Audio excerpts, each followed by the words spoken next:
everyone, Novels Wonderland here.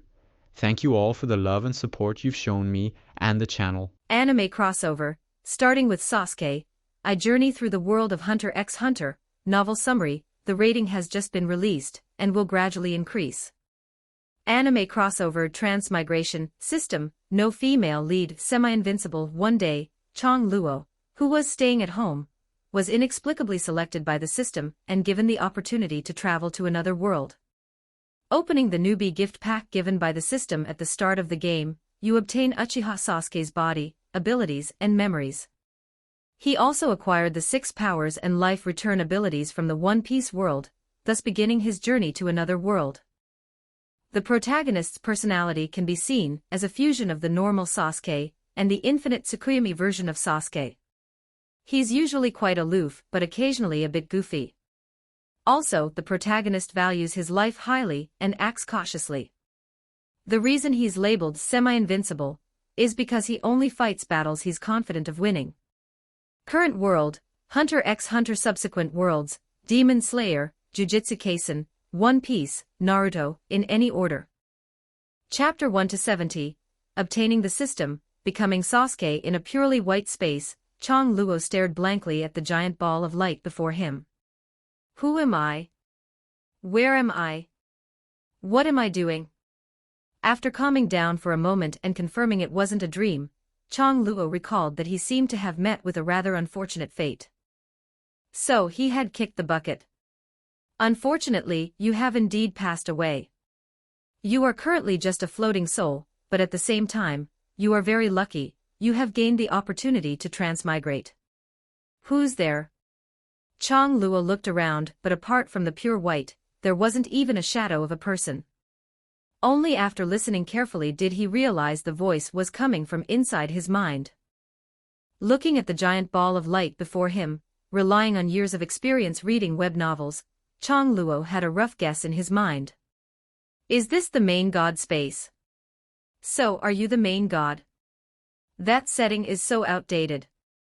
I am a system, specifically designed to assist hosts in transmigrating across worlds. Your setting isn't very novel either, Chong Luo secretly complained in his heart. Wait, no. I was clearly resting in my room, how did I end up dying? Sometimes people are just that unlucky. But I live on the 18th floor. Didn't you always dream of obtaining supernatural powers and experiencing a wondrous adventure? All of that can be realized here. Anyway, your body in the real world is already cold, there's no possibility of going back, so you might as well accept reality. That made a lot of sense. After a moment of silence, Chong Luo quickly chose to accept it. Transmigration was something many people longed for, and besides, he was an orphan in the real world with no attachments. Compared to living a mediocre life in reality and being a wage slave for a lifetime, it was better to go to other worlds and venture out, experiencing a different kind of life. Fine, I accept. I just have one question, if I die in another world, what will happen? You will die. That's it. People die when they are killed. However, the host doesn't need to worry too much. The worlds you transmigrate to will be selected based on your current strength. As long as you don't act recklessly, you will basically be fine. Moreover, I have already prepared a newbie gift pack for you, ensuring you pass the early stages smoothly and safely. You only need to silently chant backpack to see it. Note that the backpack can only be used to store system items. Chong Luo's lifelong belief was to be content and happy, go with the flow, and prioritize survival above all else. Since his last concern was gone, there was no problem. Better to see what's in the newbie gift pack first. Chong Luo silently chanted backpack, and an exquisite gift box immediately appeared in his mind. Why does it feel like it's using a template from a retro legendary browser game? The gift box was even flashing with multicolored lights. Never mind, let's open it first. The next instant, the gift box turned into a purple light and dispersed, transforming into 3 treasure chests and 1 card. Congratulations to the host for obtaining a purple character chest, a purple skill chest, a blue identity chest, and a chest upgrade card. Looking at these items emitting different colored lights, Chang Luo didn't know if these rewards were good or not. What are these? Can the system explain them? Since the host is currently only in a soul state, after opening the character chest, you will randomly obtain a character to serve as your body. This chest is a special limited item, and will not be obtained again in the future. After opening the skill chest, you will randomly obtain a skill from the myriad worlds. After opening the identity chest, it will implant a legal identity for you in the current world. Each time you arrive in a new world, you will receive an identity chest of a random grade, which can only be opened after transmigrating. The chest upgrade card, as the name implies, is used to upgrade the grade of a treasure chest. This is a newbie benefit. The chest grade determines the potential of the rewards, from low to high, white, blue, purple, gold. After listening to the system's introduction, Chang Luo didn't hesitate much and immediately used the chest upgrade card on the character chest, upgrading it to the gold grade. This was his future body, the foundation of everything. Naturally, the higher the potential, the better. Then he directly opened the gold character chest. A flash of golden light swept past, and Chang Luo felt his soul enter a brand new body. His movements were very natural, without the slightest sense of incongruity, as if this body had always been his. Gold character chest opened. Congratulations to the host for obtaining the character, Uchiha Sasuke, Valley of the End era. Chang Luo froze for a moment, covering his face with one hand, desperately trying to suppress his expression which was about to lose control. In the end, he couldn't hold back and started laughing wildly. He, ha ha ha. Uchiha Sasuke from the Valley of the End. Doesn't that mean I'm invincible?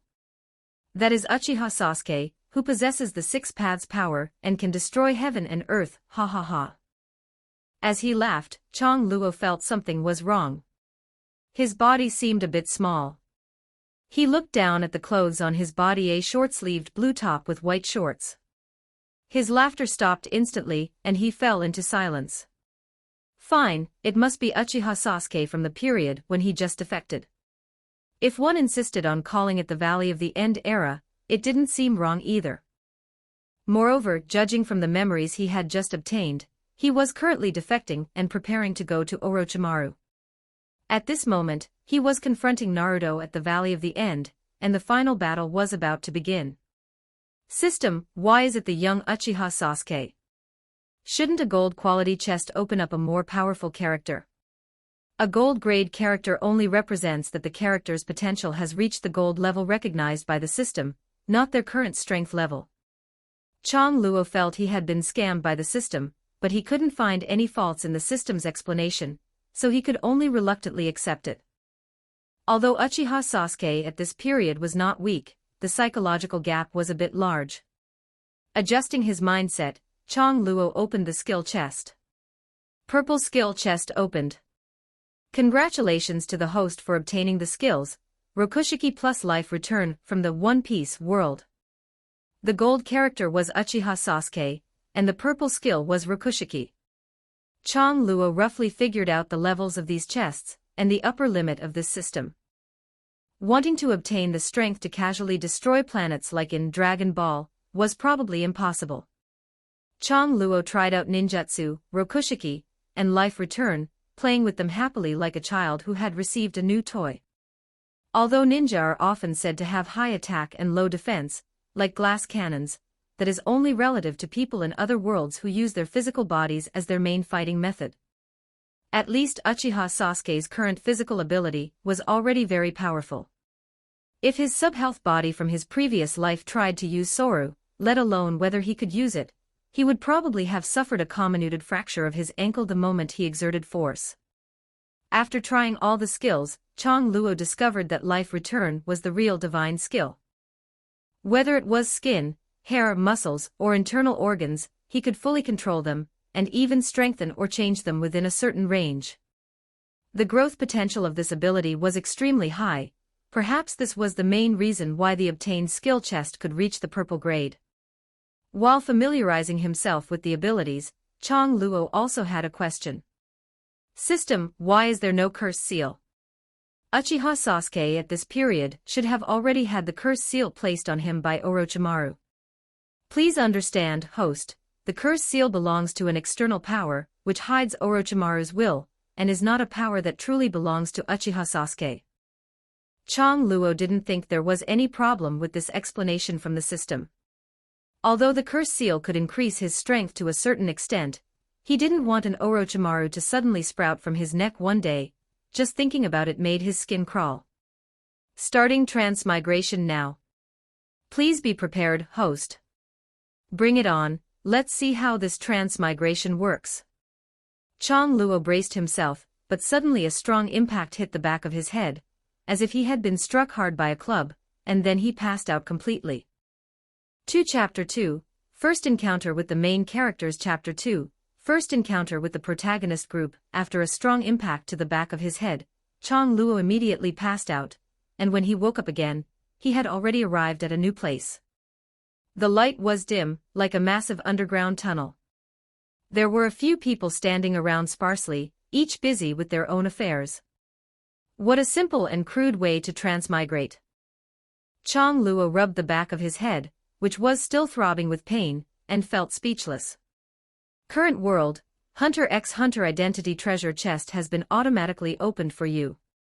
As the Identity Treasure Chest opened, a surge of memories regarding his identity background flooded into his mind, and Chang Luo quickly understood his current situation. His original body was named Sasuke Uchiha, referred to as Sasuke from now on, the young master of the Uchiha clan, a gang in York New City. The clan's influence was vast, second only to the 10 Dons, and he was a strong contender for the next 10 Dons. Because he was dissatisfied with the clan's arrangements, the original owner ran away to participate in the Hunter exam, and had now reached the location of the first test. Sasuke glanced at the number tag on his chest. No. There was no character information regarding this number in the anime. He must have replaced some background character. Main quests now issued. Main Quest 1 Hunter Exam. Participate in the Hunter exam, obtain a Hunter license, and be rewarded with a random blue treasure chest. Main Quest 2 Janae Ryodan Hunt. Battle the Janae Ryodan. Kill a regular member of the Janae Ryodan to obtain a random treasure chest, up to 3, and kill the leader of the Janae Ryodan to obtain a random purple treasure chest. Main Quest 3 Tragedy of the Chimera Ant. Participate in the Chimera Ant subjugation operation. Kill any one of the Ant King's royal guards or fight Maruam, the Ant King, for 20 minutes without being defeated to obtain a golden skill treasure chest. No way, the difficulty gap of these quests is too huge. System, are you serious about these quests? Sasuke couldn't help but complain, his arms crossing over his chest instinctively. I haven't learned any nin ability yet, and my strength is probably only slightly stronger than a regular Janae Ryodan member. It's hard to say if I can even beat their combat members. Challenge the Ant King, me. I'd be killed in seconds, right? Quests are not mandatory. Please act according to your ability, host. Furthermore, the system has already reduced the difficulty of the quests. The host may choose to defeat one of the Ant King's royal guards or fight the Ant King without being defeated. Killing is not required. Since the quests aren't mandatory, there are quite a few methods. Sasuke started calculating in his mind. According to the plot development in the anime, except for the cat girl Neferpitou, the Ant King, and the other 2 guards would all die in the end. If I seize the opportunity to land the final blow, does that count as completing the quest? Completion of the quest will be determined based on the host's participation. External help is allowed. However, you cannot do nothing. If you directly steal the kill without causing any impact, the system will judge the quest as failed. TSK, my plan to pick up scraps has fallen through. Sasuke leaned against the cold wall, brows slightly furrowed as he pondered a breakthrough for the quests.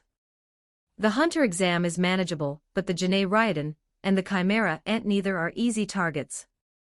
Little brother, are you a ninja? A slightly sleazy voice sounded in his ear. Sasuke looked up and saw a bald man staring at his forehead with a curious expression. I haven't seen your forehead protector symbol before. Which ninja village are you from? Sasuke swept a glance at him, his tone flat. Who are you? It wasn't that Sasuke was trying to act cool. He was just unconsciously exhibiting this attitude due to the influence of the body's memories. My name is Hanzo. The bald man patted his chest, stepped closer, lowered his voice, and winked in a sleazy manner. Let me tell you a secret, I am also a ninja. Don't tell anyone else, okay? Sasuke looked at his shifty appearance and found Hanzo quite interesting. Despite being very strong, he had absolutely no demeanor of an expert. He nodded indifferently. My name is Sasuke. Our ninja village has been hidden from the world for years, so it's normal that you haven't seen it. Then we're fellow countrymen. Hanzo's eyes lit up, and he patted Sasuke's shoulder with quite a bit of force. We should look out for each other during this exam. After saying this, without waiting for Sasuke to respond, he trotted off to another examinee nearby and approached them with the same spiel. Let me tell you a secret, I am a ninja. Don't tell anyone else, okay? Sasuke had keen hearing and clearly heard Hanzo's words. The corner of his mouth couldn't help but twitch. Shouldn't ninjas be secretive and low-key? This guy, on the other hand, treated "I am a ninja" as a catchphrase, afraid that others wouldn't know. He really didn't know how this guy became a ninja. But Sasuke knew clearly in his heart that while Hanzo looked unreliable, he hid cruelty in his bones. In the final exam of the anime, when he fought Gon, if it weren't for the rules, he probably would have gone for the kill. It's best to be friends with this kind of person. As an enemy, it's a bit dangerous. As he was thinking, a short figure approached, voice crisp and filled with curiosity. Hey, are you a ninja? I heard from my grandpa that they seem to be a very powerful assassination organization. Sasuke looked over at the sound, and a head of conspicuous white natural curly hair immediately caught his eye. The figure was small, and at first glance, it strangely felt like a miniature version of Jintoki.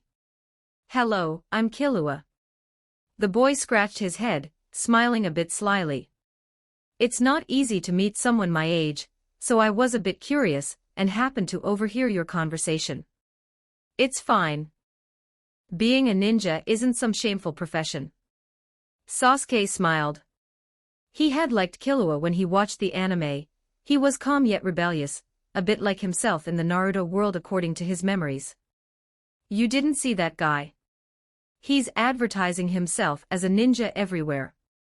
Sasuke pointed at Hanzo and took the opportunity to introduce himself.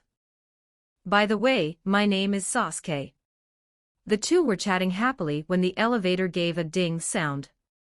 3 figures ran out hurriedly, rushing into the exam hall just as the deadline hit. It was the trio, Gon, Kurapika, and Leo Rio.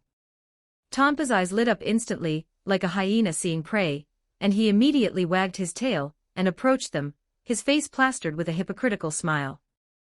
Killua, look, 3 more people about our age have arrived. Sasuke lifted his chin. Let's go over and take a look. At this moment, Tonpa was enthusiastically introducing the exam venue to the 3 of them, handing them cans of drinks, his actions absurdly gentle. You guys must be thirsty after running all this way, right? Drink some beverages to replenish your energy, there are tough battles ahead.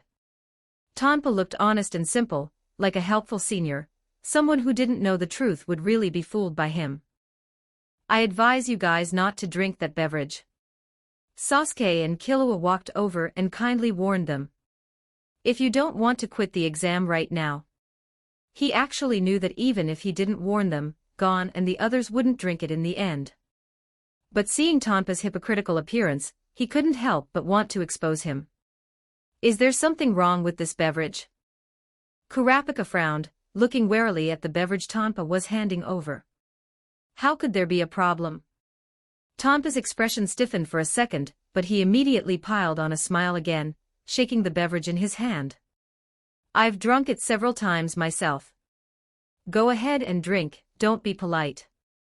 There's no big problem, it's just that it's been injected with an excessive amount of laxatives. Sasuke glanced sideways at Tonpa, looking at him playfully. After drinking it, you can basically say goodbye to this hunter exam. Am I right, Mr. Rookie Crusher Tonpa? Chapter 3, The First Hunter Exam, You Brats. I have no grudge against you, why did you ruin my plans? Tonpa's disguise was completely shattered, the smile on his face twisted into a ferocious expression as he glared viciously at Sasuke and Killua. No grudge? Sasuke sneered. When I first arrived just now, didn't you come over with this spiked drink? Besides, I can't stand people like you who take pleasure in harming others, your heart is dirty and filthy. In the memories of the original body, Tonpa had indeed tried to trick him, but the original body had subconsciously refused. Killua, watching the fun, deliberately leaned forward, tilting his head with an innocent expression. I actually think this drink is quite tasty, mister, could you give me a few more cans? Tonpa was shaking with rage but felt helpless. He could tell that these two brats were not to be trifled with. If he continued to pester them, he would only be the one to suffer. He left a harsh threat, you'd better remember this. You'd better be careful during the exam, I won't let you off. After saying that, he slunk away. Sasuke and Killua exchanged a glance and couldn't help but laugh. Tonpa's meager skills were nothing but clownish in their eyes, and neither of them took his threats to heart. After Tonpa left, the five of them introduced themselves. As soon as Gon heard that Killua and Sasuke were the same age as him, he immediately and excitedly pulled Killua into a conversation. The two kids chattered away, their topics ranging from hunting to adventuring, chatting happily. Kurapika watched the two, then looked at Sasuke, his expression somewhat worried. Thank you so much for warning us earlier. It's just that Tonpa looks narrow-minded. Will he hold a grudge against you and cause you trouble during the exam? Don't worry, a guy like that who bullies the weak and fears the strong can't make any waves. Sasuke waved his hand dismissively. If he really dares to make a move, I wouldn't mind taking care of him while I'm at it to save some trouble. To him, an opponent at Tonpa's level wasn't worth spending much effort on. Taking care of him during the exam would just be clearing an obstacle. Just then, a shrill scream suddenly rang out, instantly attracting the gaze of all the examinees. Everyone looked over and saw an examinee kneeling on the ground, his face deathly pale. His arm was turning into flower petals at a speed visible to the naked eye, disappearing bit by bit into the air. Oh my, that's truly incredible. A voice with an eerie tone rang out, and a man wearing clown makeup shook the playing cards in his hand with a sinister smile. The arm turned into flower petals and disappeared. You must be careful, oh, if you bump into someone, you must apologize. Anyone with a discerning eye could see that the examinee's arm had been severed by this man in clown makeup. All the examinees showed apprehension and subconsciously stepped back. This included Gon and the others. Rio even couldn't help but swallow hard, his voice trembling slightly. That guy, who is he? That's way too terrifying. His name is Hisoka. Sasuke's expression also turned a bit more serious, as he whispered an introduction to Gon and the other two. It's said that he could have passed the hunter exam last year, but during the final exam, he attacked and injured an examiner and was disqualified. He paused and emphasized, warning them. That guy is extremely dangerous. If you can avoid him, try your best to do so. If you really run into him, you'd better run away quickly. With your current strength, if you fight him, you'll only die a miserable death. Yeah, I can tell. Rio nodded forcefully, his eyes full of fear. That scene just now had completely terrified him. Just as everyone's attention was drawn by Hisoka, a crisp bell sound rang out, and a man with a strange figure walked out and stood in the center of the exam hall. Sorry to have kept you all waiting. The man spoke in a flat voice. Despite the sound of his speech, one could not see his mouth move. The hunter exam officially begins. There are 404 examinees participating in this exam, and I am the examiner for this hunter exam, Sadats. Next, I will lead everyone to the second exam site. Please follow me closely and do not fall behind. After speaking, he struck a strange pose and walked toward the other end of the tunnel. Although his movements looked odd, his speed was quite a bit faster than normal running. The examinees were confused but had to hurry to follow, and a long run thus began. In the deep, dark underground tunnel, a large group of people ran in a massive procession behind Satits. They didn't know how long they had been running when some examinees began to run out of stamina and dropped out one after another, cries for help and gasps for air intertwining. Sasuke and the other four ran together the whole time. Gon and Killua found each other more and more agreeable, the two little ones chattering away the whole way, their conversation never stopping. Although Sasuke was the same age as them, in his previous life, he was already an uncle nearly 30 years old. Ultimately, there was a generation gap with them, so he was actually able to chat better with Kurapika and Leorio. To be more precise, Sasuke felt closer to Kurapika because his experiences were very similar to his own in his memories, both possessed eyes that others coveted, both were the last survivors of their clans, and both were walking the same path of revenge. If one were to say who could best understand Kurapika, it could only be Sasuke.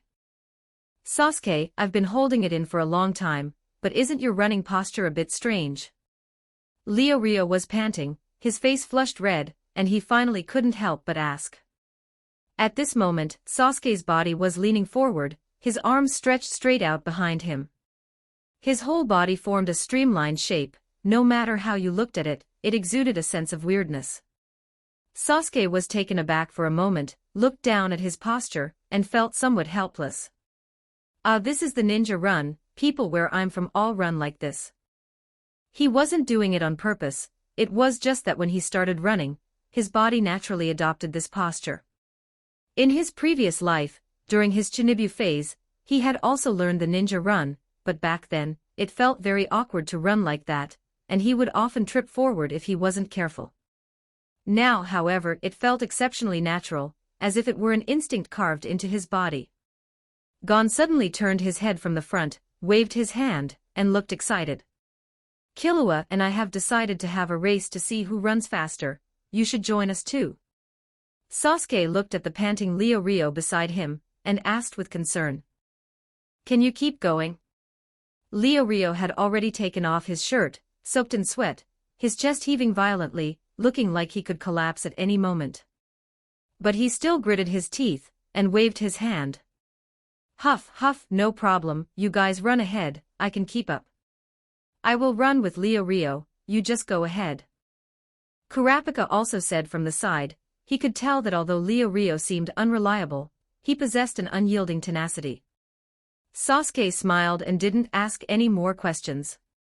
He knew this was Leorio's test. According to the anime plot, Leorio would eventually break through his limits and successfully complete the exam. He nodded towards Gon and Killua. All right, a race it is, who's afraid of whom? As soon as he finished speaking, Gon and Killua had already dashed out. Sasuke followed closely behind, and the three figures quickly opened up a distance from the others. As the exam progressed, a beam of light finally appeared at the front of the tunnel, and the examinees were instantly energized, thinking they were about to reach the finish line. Looks like I'm first. Sasuke didn't stop, following closely behind Satits, and was the first to dash out of the tunnel, standing in the sunlight, slightly squinting his eyes. Sasuke, you're way too fast. Gon and Killua followed closely behind, trailing by half a step, and shouted with unwilling expressions. Even though the two had used all their might, they still hadn't been able to surpass Sasuke.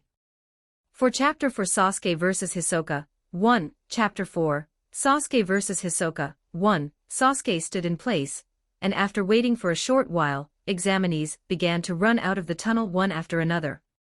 Leorio and Kurapika also managed to dash out just 1 second before the tunnel gate closed. Kurapika seemed fine, but Leorio was completely exhausted, collapsing onto the ground and gasping for air. The examinees, thinking the first phase of the exam was finally over, collapsed onto the ground, preparing to rest and catch their breath. However, Satit's voice rang out again, throwing a bucket of cold water on everyone. Everyone, the first phase of the exam is only halfway through. He pointed to the mist-filled wetland in front of them and said slowly, the place we are currently in is the Numura wetlands, also known as the Swindler's Swamp. Next, you will face interference from the mist, rare beasts that feed on humans, as well as traps and poisonous plants that can be found everywhere in the wetlands. Follow me, and continue on to the site of the second phase of the exam. Just as Sadats finished speaking and prepared to lead the examinees into the wetlands, a strange man suddenly rushed out, pointed at Sadats, and shouted loudly, "Don't be fooled by him. That guy is a fraud. He is not the real examiner at all." As he spoke, he dragged a monkey from the side and threw it on the ground. The monkey's appearance was actually somewhat similar to Sadats. A portion of the examinees panicked instantly and began to discuss it among themselves. Sadats' appearance indeed didn't look very human, and his mouth couldn't even be seen when he spoke, so they couldn't help but believe it. The atmosphere at the scene instantly became suspicious. The examinees looked at each other, not knowing who to believe. Hanzo and Leo Rio even took the lead in surrounding him, questioning Sadats incessantly. Leo Rio was one thing, but as Sasuke watched Hanzo's righteous indignation, he couldn't help but complain internally. Is this guy actually stupid or just pretending? As a ninja, he doesn't even have basic observation and judgment skills.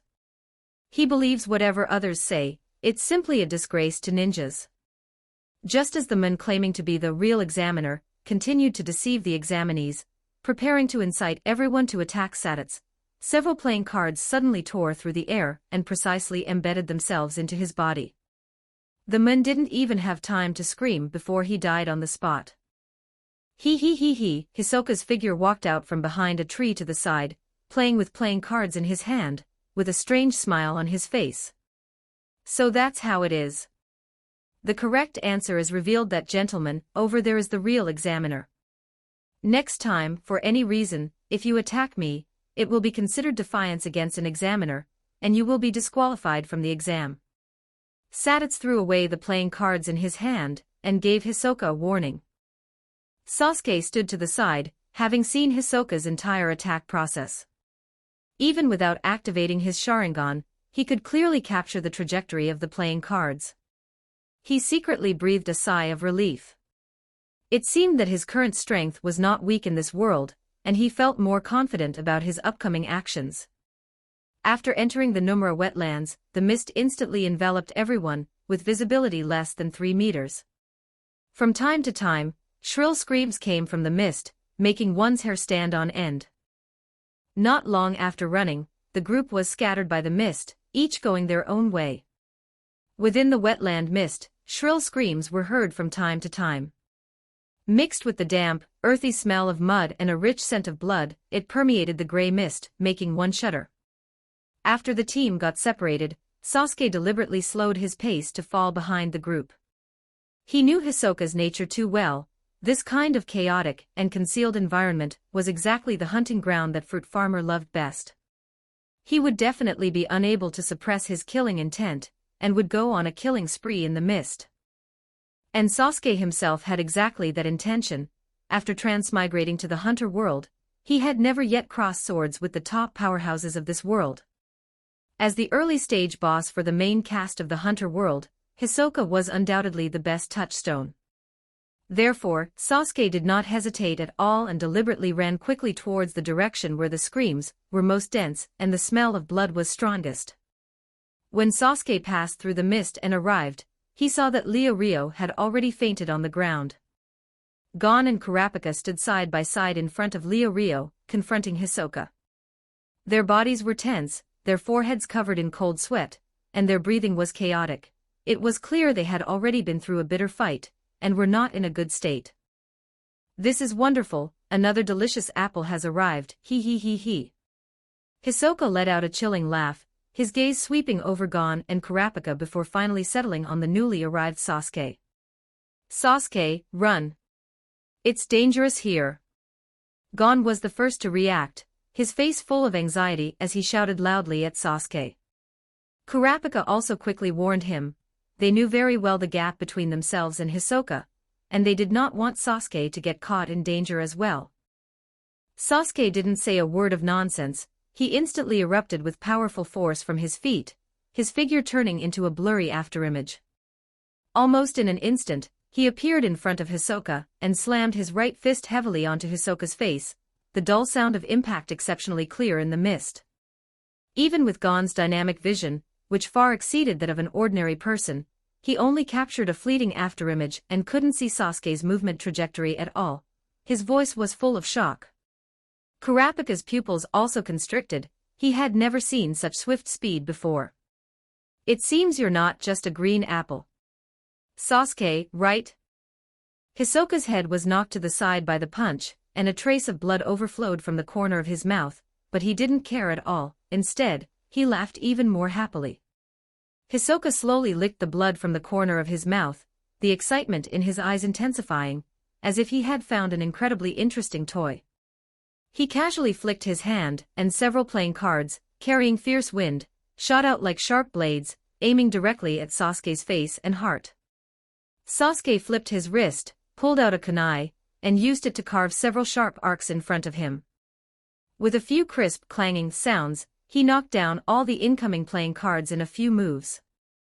The playing cards landed on the muddy ground, still exuding a fierce aura.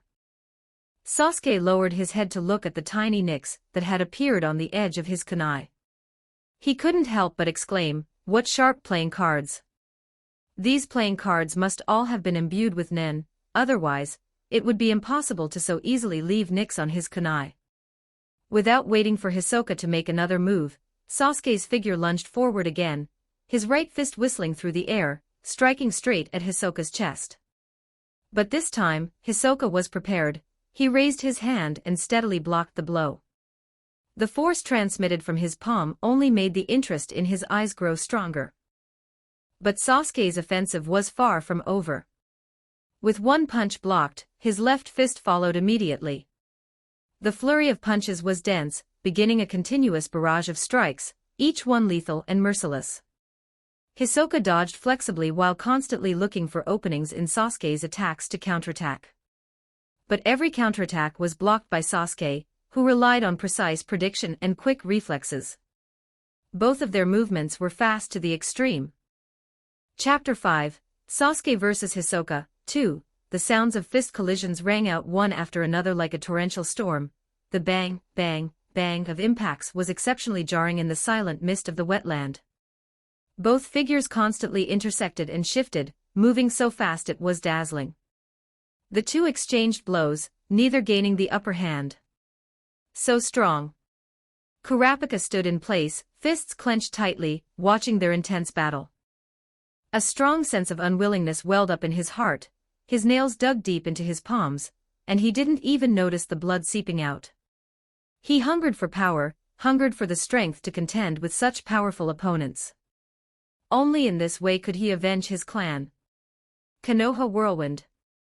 Seeing that he couldn't break through after a long assault, Sasuke suddenly turned, his right leg gathering powerful force as he delivered a flying kick toward Hisoka's side profile, accompanied by a fierce gust of wind. Hisoka reacted extremely quickly, raising his hand to block the blow, but a sharp numbness instantly shot through his arm. Sasuke used the reaction force to smoothly retreat several meters. He looked at Hisoka's increasingly excited expression with a solemn gaze, thinking to himself that this wouldn't do. The gap in taijutsu wasn't large, and continuing this stalemate was not a viable solution. Although he hadn't used his Sharingan, Hisoka was also clearly holding back, and hadn't truly used his full strength. Fighting any longer would just be a contest of stamina and combat awareness, a pure waste of time. Sasuke didn't want to waste too much time in this place, otherwise he wouldn't make it to the second hunter exam. Thinking of this, Sasuke no longer hesitated. He quickly formed hand seals and whispered, "Fire release, great fireball technique." A blazing fireball erupted from his mouth. The fire was fierce, carrying rolling heat waves as it tore through the thick mist and completely engulfed Hisoka's figure. The crackle of flames burning the air rang out, and the surrounding mist was instantly dried up. Did he win? Kurapika saw the sudden turn in the battle, his face showing an expression of disbelief, and he subconsciously took a step forward. Gon also stared intently at the large fire, his eyes filled with anticipation and nervousness. Sasuke, however, did not relax his vigilance in the slightest. His muscles and nerves remained tense, constantly monitoring the movements around him. because he knew that fire release had never actually killed anyone. Sure enough, a moment later, the fire slowly dissipated, leaving only scorched marks on the ground where the fire had burned. The Hisoka who had just been covered by the flames was merely an afterimage. What a peculiar ability, yet I don't sense the presence of Nen. Sasuke, you make me more and more curious. Hisoka's voice came from behind Sasuke, filled with mockery and excitement, his tone brimming with curiosity about Sasuke's abilities. Behind me. Sasuke felt a jolt of alarm. Without hesitation, he backhanded his kunai toward the rear, but Hisoka grabbed his wrist, his grip so strong it almost crushed his bones. Finger pistol. His other hand's fingertips became as hard as iron, and at lightning speed, he stabbed directly toward Hisoka's vital heart area. Hisoka reacted in time, dodging sideways and raising his hand to block. He took the blow head-on with his arm, and Sasuke's finger pistol left a deep, bloody hole in it. Yes, exactly like that. It's wonderful. Do you have any other abilities? Hisoka's expression became increasingly exaggerated, his mouth stretching almost to his ears, his face full of fanaticism. Blood kept seeping from the wound on his arm, but the pain didn't make him retreat. Instead, it only made him more aroused, his lower body even thrusting upward. Sasuke, watch out behind you. Just then, Gon's urgent voice suddenly rang out, filled with anxiety, his eyes fixed on Sasuke's back. Sasuke glanced out of the corner of his eye and saw several playing cards that had fallen to the ground earlier being controlled by an invisible force, rapidly attacking his back at an astonishing speed. Iron body, steel back. Sasuke immediately used iron body, his muscles tightening all over, his back becoming as hard as steel. With a few crisp clang, clang, clang sounds, the playing cards struck his back hard. They only shallowly pierced his clothes and didn't cause much damage, leaving only a slight stinging sensation on his back. He had almost capsized in the gutter. Sasuke felt a lingering fear. This guy Hisoka was indeed very insidious. The cards that had fallen earlier had actually become his trump card. You want to see what other abilities I have, right?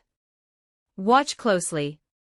Sasuke used force with his backhand, gripping both of Hisoka's arms tightly. The strength was so great that even Hisoka couldn't help but frown, unable to break free for a moment. Tempest kick, bird of prey. Sasuke slightly bent his legs, then suddenly exerted force. His right leg, carrying a fierce slashing wind, kicked toward Hisoka's torso, and a huge light blue slash appeared out of thin air. Hisoka's hands were held, leaving him no way to dodge. He had no choice but to take the blow head-on. With a slash sound, the attack swept across his body, extending from his shoulder to his abdomen, leaving a long wound as blood instantly gushed out. Sasuke took the opportunity to let go and quickly retreated to open up some distance. His expression remained solemn, his gaze fixed tightly on Hisoka's wound. It wasn't deep, had he blocked it using Ken. Blood, so much blood. No, I must hold back. Hisoka looked down at the wound on his body, stuck out his tongue to lick the blood from the corner of his mouth, and his breathing became rapid. The fanaticism in his eyes was almost out of control, and the aura around him began to become chaotic. Suddenly, an aura of extreme terror erupted from Hisoka. It was filled with endless malice and bloodlust, sweeping over like a flood, so oppressive it made it hard to breathe. What is this? Sasuke felt his whole body stiffen, as if he were standing naked in a snowy wasteland, left at the mercy of howling winds, feeling freezing cold all over. This was an absolute suppression from a higher level of life, causing a sense of powerlessness to well up from the bottom of his heart. Sasuke's Sharingan was forced open uncontrollably, the three tomos spinning rapidly in his scarlet pupils, and he was completely unable to move. Gon and Kurapika, who were nearby, were even worse off. They were directly pressed to the ground by this aura, shivering all over, their faces pale, without even the strength to lift their heads. Sasuke gritted his teeth, just as he was preparing to unleash the chakra within his body to forcibly break free from this oppressive sensation. The terrifying aura abruptly ceased. You are all qualified. Follow me, I will take you to the second exam site. The fanaticism on Hisoka's face completely faded, his expression returning to tranquility, even revealing a gentle smile. Hisoka knew in his heart that now was not the right time to make a move. This apple called Sasuke had not yet fully ripened. Picking it too early would lose the fun. He would wait until he was stronger, then savor him properly. After speaking, Hisoka bent down, hoisted the unconscious Rio onto his shoulder, and walked into the depths of the mist without looking back. His figure was gradually shrouded by the thick fog, slowly disappearing from Sasuke and the other's sight. Sasuke deactivated his Sharingan, stood in place, and took a deep breath, calming the ripples in his heart. The battle just now made him deeply realize the importance of Nen ability. In terms of raw strength, he was not weaker than Hisoka. But the existence of Nen gave Hisoka an absolute advantage in battle, and left him restricted at every turn. Chapter 6 Cooking Test. Are you guys okay? Sasuke walked over to Gon and Kurapika, and asked softly. The two of them slumped on the ground, gasping for air, their faces pale as they shook their heads. I am fine. What was that aura just now? It was too terrifying. I've never felt such a dreadful aura before. I don't know. Sasuke shook his head, and didn't say much more. He didn't know Nen ability either, he only knew that it happened but didn't know why, so he couldn't explain it at all. Perhaps we'll know after we pass the hunter exam. Kurapika hesitated for a moment, but couldn't help asking, his tone tinged with a hint of nervousness and anticipation. I think I saw your eyes turn red just now. What was that? Sasuke was taken aback, then immediately activated his Sharingan, and looked at Kurapika. Are you talking about this? Kurapika looked at the black tomo spinning within his scarlet pupils, and the anticipation in his eyes instantly vanished. He shook his head with some disappointment. Sorry, I mistook it for something else. Although the color was similar, it was clearly not the scarlet eyes he had been searching for. Sasuke deactivated his Sharingan without further explanation. The scarlet eyes were Kurapika's obsession. He didn't want to bring it up too much to avoid stirring up Kurapika's painful memories. The three of them gathered themselves for a moment. Following the scent on Rio, Gon led Sasuke and Kurapika toward the location of the second exam. On the way, Kurapika couldn't help asking again, Sasuke, what was that ability you used to breathe fire earlier? Can I learn it? He was too desperate for power, and seeing Sasuke's formidable ability, he couldn't help but be tempted. Sasuke felt helpless and could only brush it off by citing his ninja village's secrets. Sorry, this is a secret of our ninja village and cannot be passed on. He knew in his heart that people in this world didn't have chakra and couldn't learn ninjutsu at all. Even if he wanted to teach him, Kurapika wouldn't be able to learn it. Rather than giving him false hope, it was better to refuse directly. In fact, Sasuke was also curious about what the local ninjutsu of the hunter world was actually like. In the original story, Hanzo's abilities weren't shown in detail. Perhaps he could ask Hanzo if he had the chance in the future. The three of them didn't walk for long before they saw the main group of examinees gathered together. Killua was standing in the front row, looking around. When he saw the three of them, a subtle glint flashed in his eyes, and his anxious heart finally settled. You guys finally arrived. Killua ran over, his voice carrying a hint of undisguised worry. When I saw Hisoka carrying Rio over earlier, I thought you had encountered some misfortune. At this moment, Rio had already woken up. Seeing Gon and the others, he slowly walked over, scratched his head, and asked with a puzzled look, what happened just now? I only remember being knocked out by Hisoka, and when I woke up, I was here. Gon and Kurapika looked at each other and began to recount their recent experience to Rio. Rio was terrified hearing it, while simultaneously regretting that he was too weak, and hadn't been able to help at all. In the distance, Hisoka leaned against a tree, smiling as he watched Sasuke and the others, his eyes filled with a hint of playfulness. He was already looking forward to seeing how far these apples would grow in the future. Just then, a strange man with his face covered in nails walked over and made a strange, gurgling sound at Hisoka, as if he were speaking. Upon hearing this, the smile on Hisoka's face deepened, and he responded cheerfully, he, nothing, just found a few delicious apples. Sasuke had sharp ears. Hearing Hisoka speak, he followed the sound and immediately recognized the strange man covered in nails. Illumi Zoldyck, Killua's brother. Sasuke withdrew his gaze, feeling inwardly vigilant. Illumi's strength was not inferior to Hisoka's. Before he had learned an ability, he didn't want to face these perverts again. Amidst a rumbling sound, the heavy iron doors of the factory slowly opened inward. In the dim light, a woman dressed in revealing clothes with a flashy and bizarre hairstyle walked out first, closely followed by a giant of absurd proportions. As soon as they appeared, they attracted the attention of all the examinees. The first exam is over. TSK, to think nearly half of you are still left. The woman crossed her arms, her tone carrying a hint of impatience. I am Menchi, the chief examiner for the second exam, and this is my partner, Buhara. Now, I announce that the second exam has begun. The content of the second exam is cooking. As soon as Menchi announced the exam content, the crowd of examinees instantly erupted, with commotion breaking out everywhere. Someone couldn't help but retort loudly, "Are you kidding me? I came here to take the hunter exam, not to be a chef. Why on earth do we have to cook? We are the examiners appointed by the Hunter Association. What we test is up to us." Menchi raised an eyebrow, her attitude firm and overbearing, leaving no room for argument. Of course, you can also choose to give up and come back next year. Buhara, you set the exam topic first. Buhara spoke in a muffled voice without any unnecessary chatter, directly saying, I want to eat roast pork. The examinees looked at each other. Although they were dissatisfied, there was no other way. Having gone through so much trouble to pass the first exam, they couldn't just give up at this final hurdle. Everyone could only bite the bullet and begin the pig hunting operation. In the Numura wetlands, the great stamp boars were the only type of prey, and they had a very obvious weakness, their foreheads.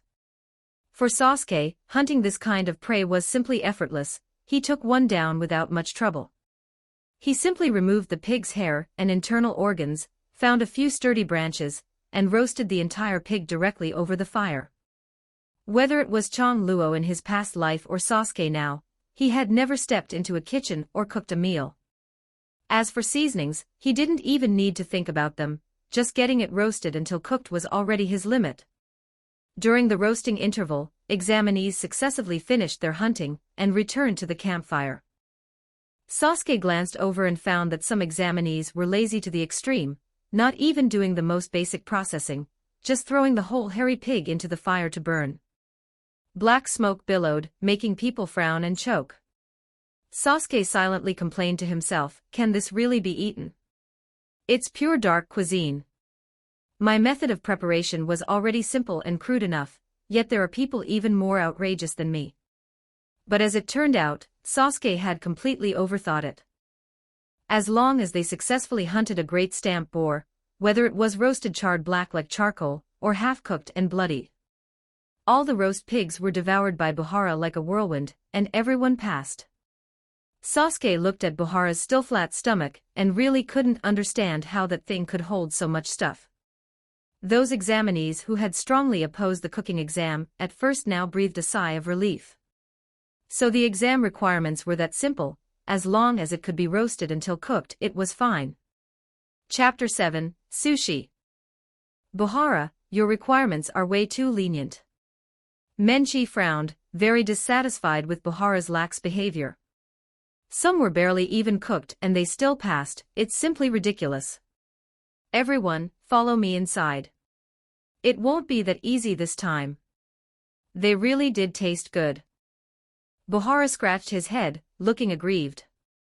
His voice was small, as if he was whispering a rebuttal, not daring to confront Menchi directly. The examinees didn't dare to delay and obediently followed Menchi into the factory. The scene before them made the examinees' eyes light up. They hadn't expected such a place to exist in the Visca forest. Rows of clean and tidy cooking stations were arranged neatly, fully equipped with pots, pans, knives, spatulas, and cutting boards. Various fresh ingredients were laid out on the counters, dazzling to the eyes. My exam subject is sushi, and it must be nigiri sushi. Menchi stood in front of the cooking station, announcing her exam question with a serious tone. Sasuke felt a stir in his heart. This seemed to be the plot from the old version of the anime. He pondered quietly, since the exam question was this, would there be a segment on Zevel Island later? Unlike Sasuke, most of the other examinees looked bewildered, whispering to each other. What is that? Never heard of it. Sasuke, we're going to win for sure this time. Hanzo crept up to Sasuke, his face flushed red. He wanted to burst out laughing but was afraid of attracting attention, so he had to lower his voice. Look at these people, not a single one of them knows what sushi is, ha ha ha. Just then, Gon, Killua, Leo Rio, and Kurapika also came over. Gon asked with curiosity, Sasuke, do you know what sushi is? We've never heard of it. Sushi is very simple. You just mix rice with vinegar and seasonings, shape the rice into a rectangle, and then cover it with a slice of raw fish. Sasuke had nothing to hide, so he told them the way to make sushi as he knew it, simply and straightforwardly. What do you mean, simple? Hanzo became excited all of a sudden, his voice rising a few notches, and he hurriedly explained to them. Do you know what size to shape the rice, how tight it needs to be, how to handle the raw fish so it's fresh, or how to mix the dipping sauce to get the right flavor? These are all key points, you can't be careless at all. Hanzo was so engrossed in his explanation that when he finished speaking, he realized he was surrounded by other examinees. Everyone nodded one after another, suddenly enlightened, so that's how you make sushi, understood. After saying that, they scrambled out to catch fish and prepare ingredients. Watching the examinees scatter, Hanzo instantly collapsed, clutching his head and kneeling on the ground, wailing, it's over, it's all over. Why did I blurt out all the details of the exam question? That damn bald monk, he actually leaked my entire exam content. Menchi was furious, gnashing her teeth, wishing she could drag Hanzo over and slaughter him to make a dish.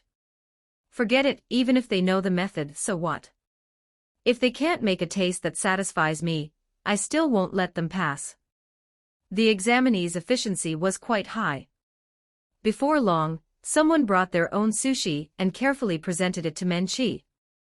Menchi took one and tasted it, her brow furrowing so tightly a mosquito could be crushed. Fail. Go back and redo it.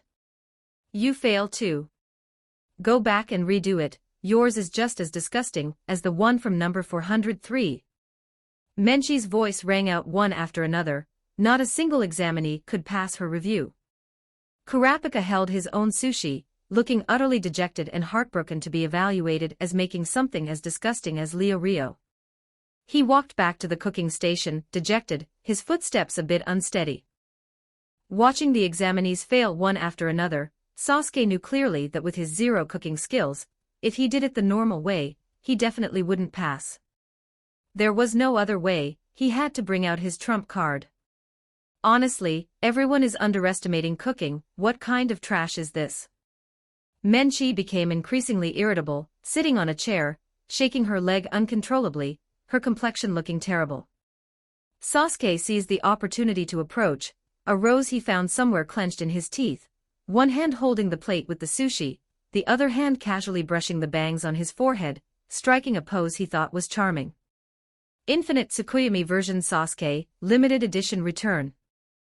Beautiful lady, why not relax and taste the love-filled dish I've carefully prepared for you? Go back and redo it. Menchi didn't even look at the dish, directly raising her hand to flip the plate, scattering the sushi all over the floor. Hey, no, you haven't even tasted it yet. Sasuke froze, a bit bewildered. How was this different from what he expected? Stinky brat, get lost. Menchi glared at him, her tone sharp. You're so young, why are you learning bad habits, pretending to be cool?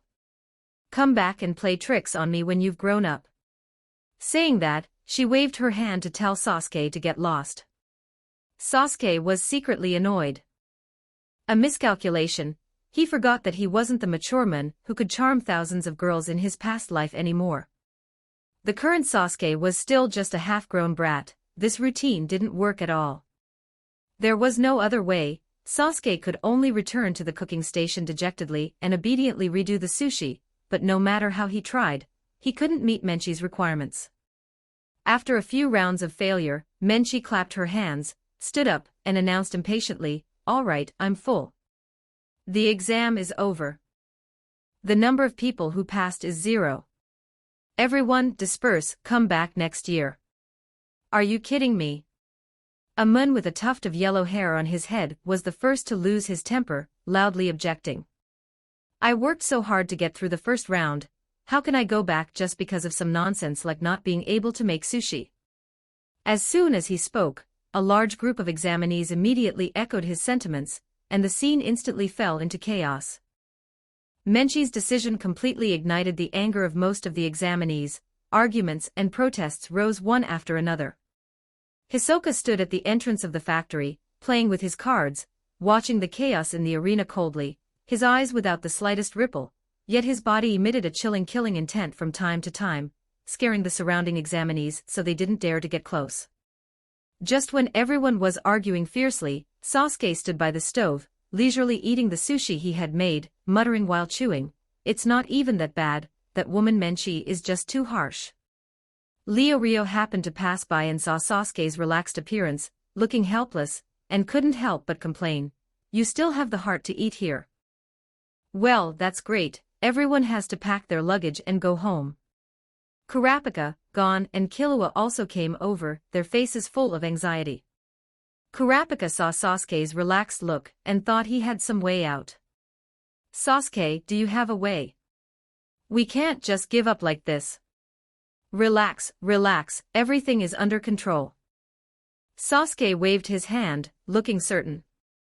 The Hunter Association couldn't possibly allow a situation where no one passes the exam. "Look, isn't it coming now?" Everyone was puzzled. Before Sasuke could explain, someone suddenly fell from the sky with a loud boom, and the ground was instantly smashed into a deep pit, with dust filling the air. Chapter 8 Harvesting Grape Spider Eggs. Chapter 8 Kicking Spider Eagle Eggs. Ho ho ho ho, Menchi. An aged but powerful voice came through as the dust settled. A short, elderly man wearing a wide white martial arts gi, wooden sandals, long earlobes, and long eyebrows and beard, walked slowly out of the crater. "Is the result of this exam handled a bit improperly? Such strong pressure." Sasuke looked at this seemingly ordinary old man, his internal alarm bells ringing frantically. He subconsciously tensed his nerves. This old man's strength was unfathomable, and he must never be made an enemy. When Menchi saw the newcomer, her stubborn temper softened instantly. She quickly stepped forward, her tone respectful. "Chairman, I am truly sorry. I admit that the accident in this exam was caused by my own willfulness. It was my dereliction of duty. I request that you remove me from my position as a hunter examiner." "Menchi, it is good that you can realize your own mistakes." Chairman Netero waved his hand, not blaming her too much. "Although you were a bit impatient in serving as an examiner this time, your strength and judgment as a one-star gourmet hunter are unquestionable." He paused and continued, "How about this? Let us conduct the cooking test again. I also hope you can remain in your position and continue to preside over the overall situation." Under Chairman Netero's mediation, Menchi finally relented and decided to add an extra test. The topic was picking spider eagle eggs hanging in the cliffs. This test was a test of the examinee's observation, courage, and timing control. It had nothing to do with cooking itself. All examinees boarded the Hunter Association's airship in batches. The airship roared as it ascended, pierced through the thick clouds, and sped toward the destination. Sasuke leaned against the airship's porthole, watching the forests and wetlands rapidly receding below. His thoughts drifted to the technological level of this world, feeling that the tech tree of the hunter world was skewed. Airships, a bulky product that should have been eliminated elsewhere, had actually become the mainstream means of air transport here. They didn't fly very fast and were incredibly noisy.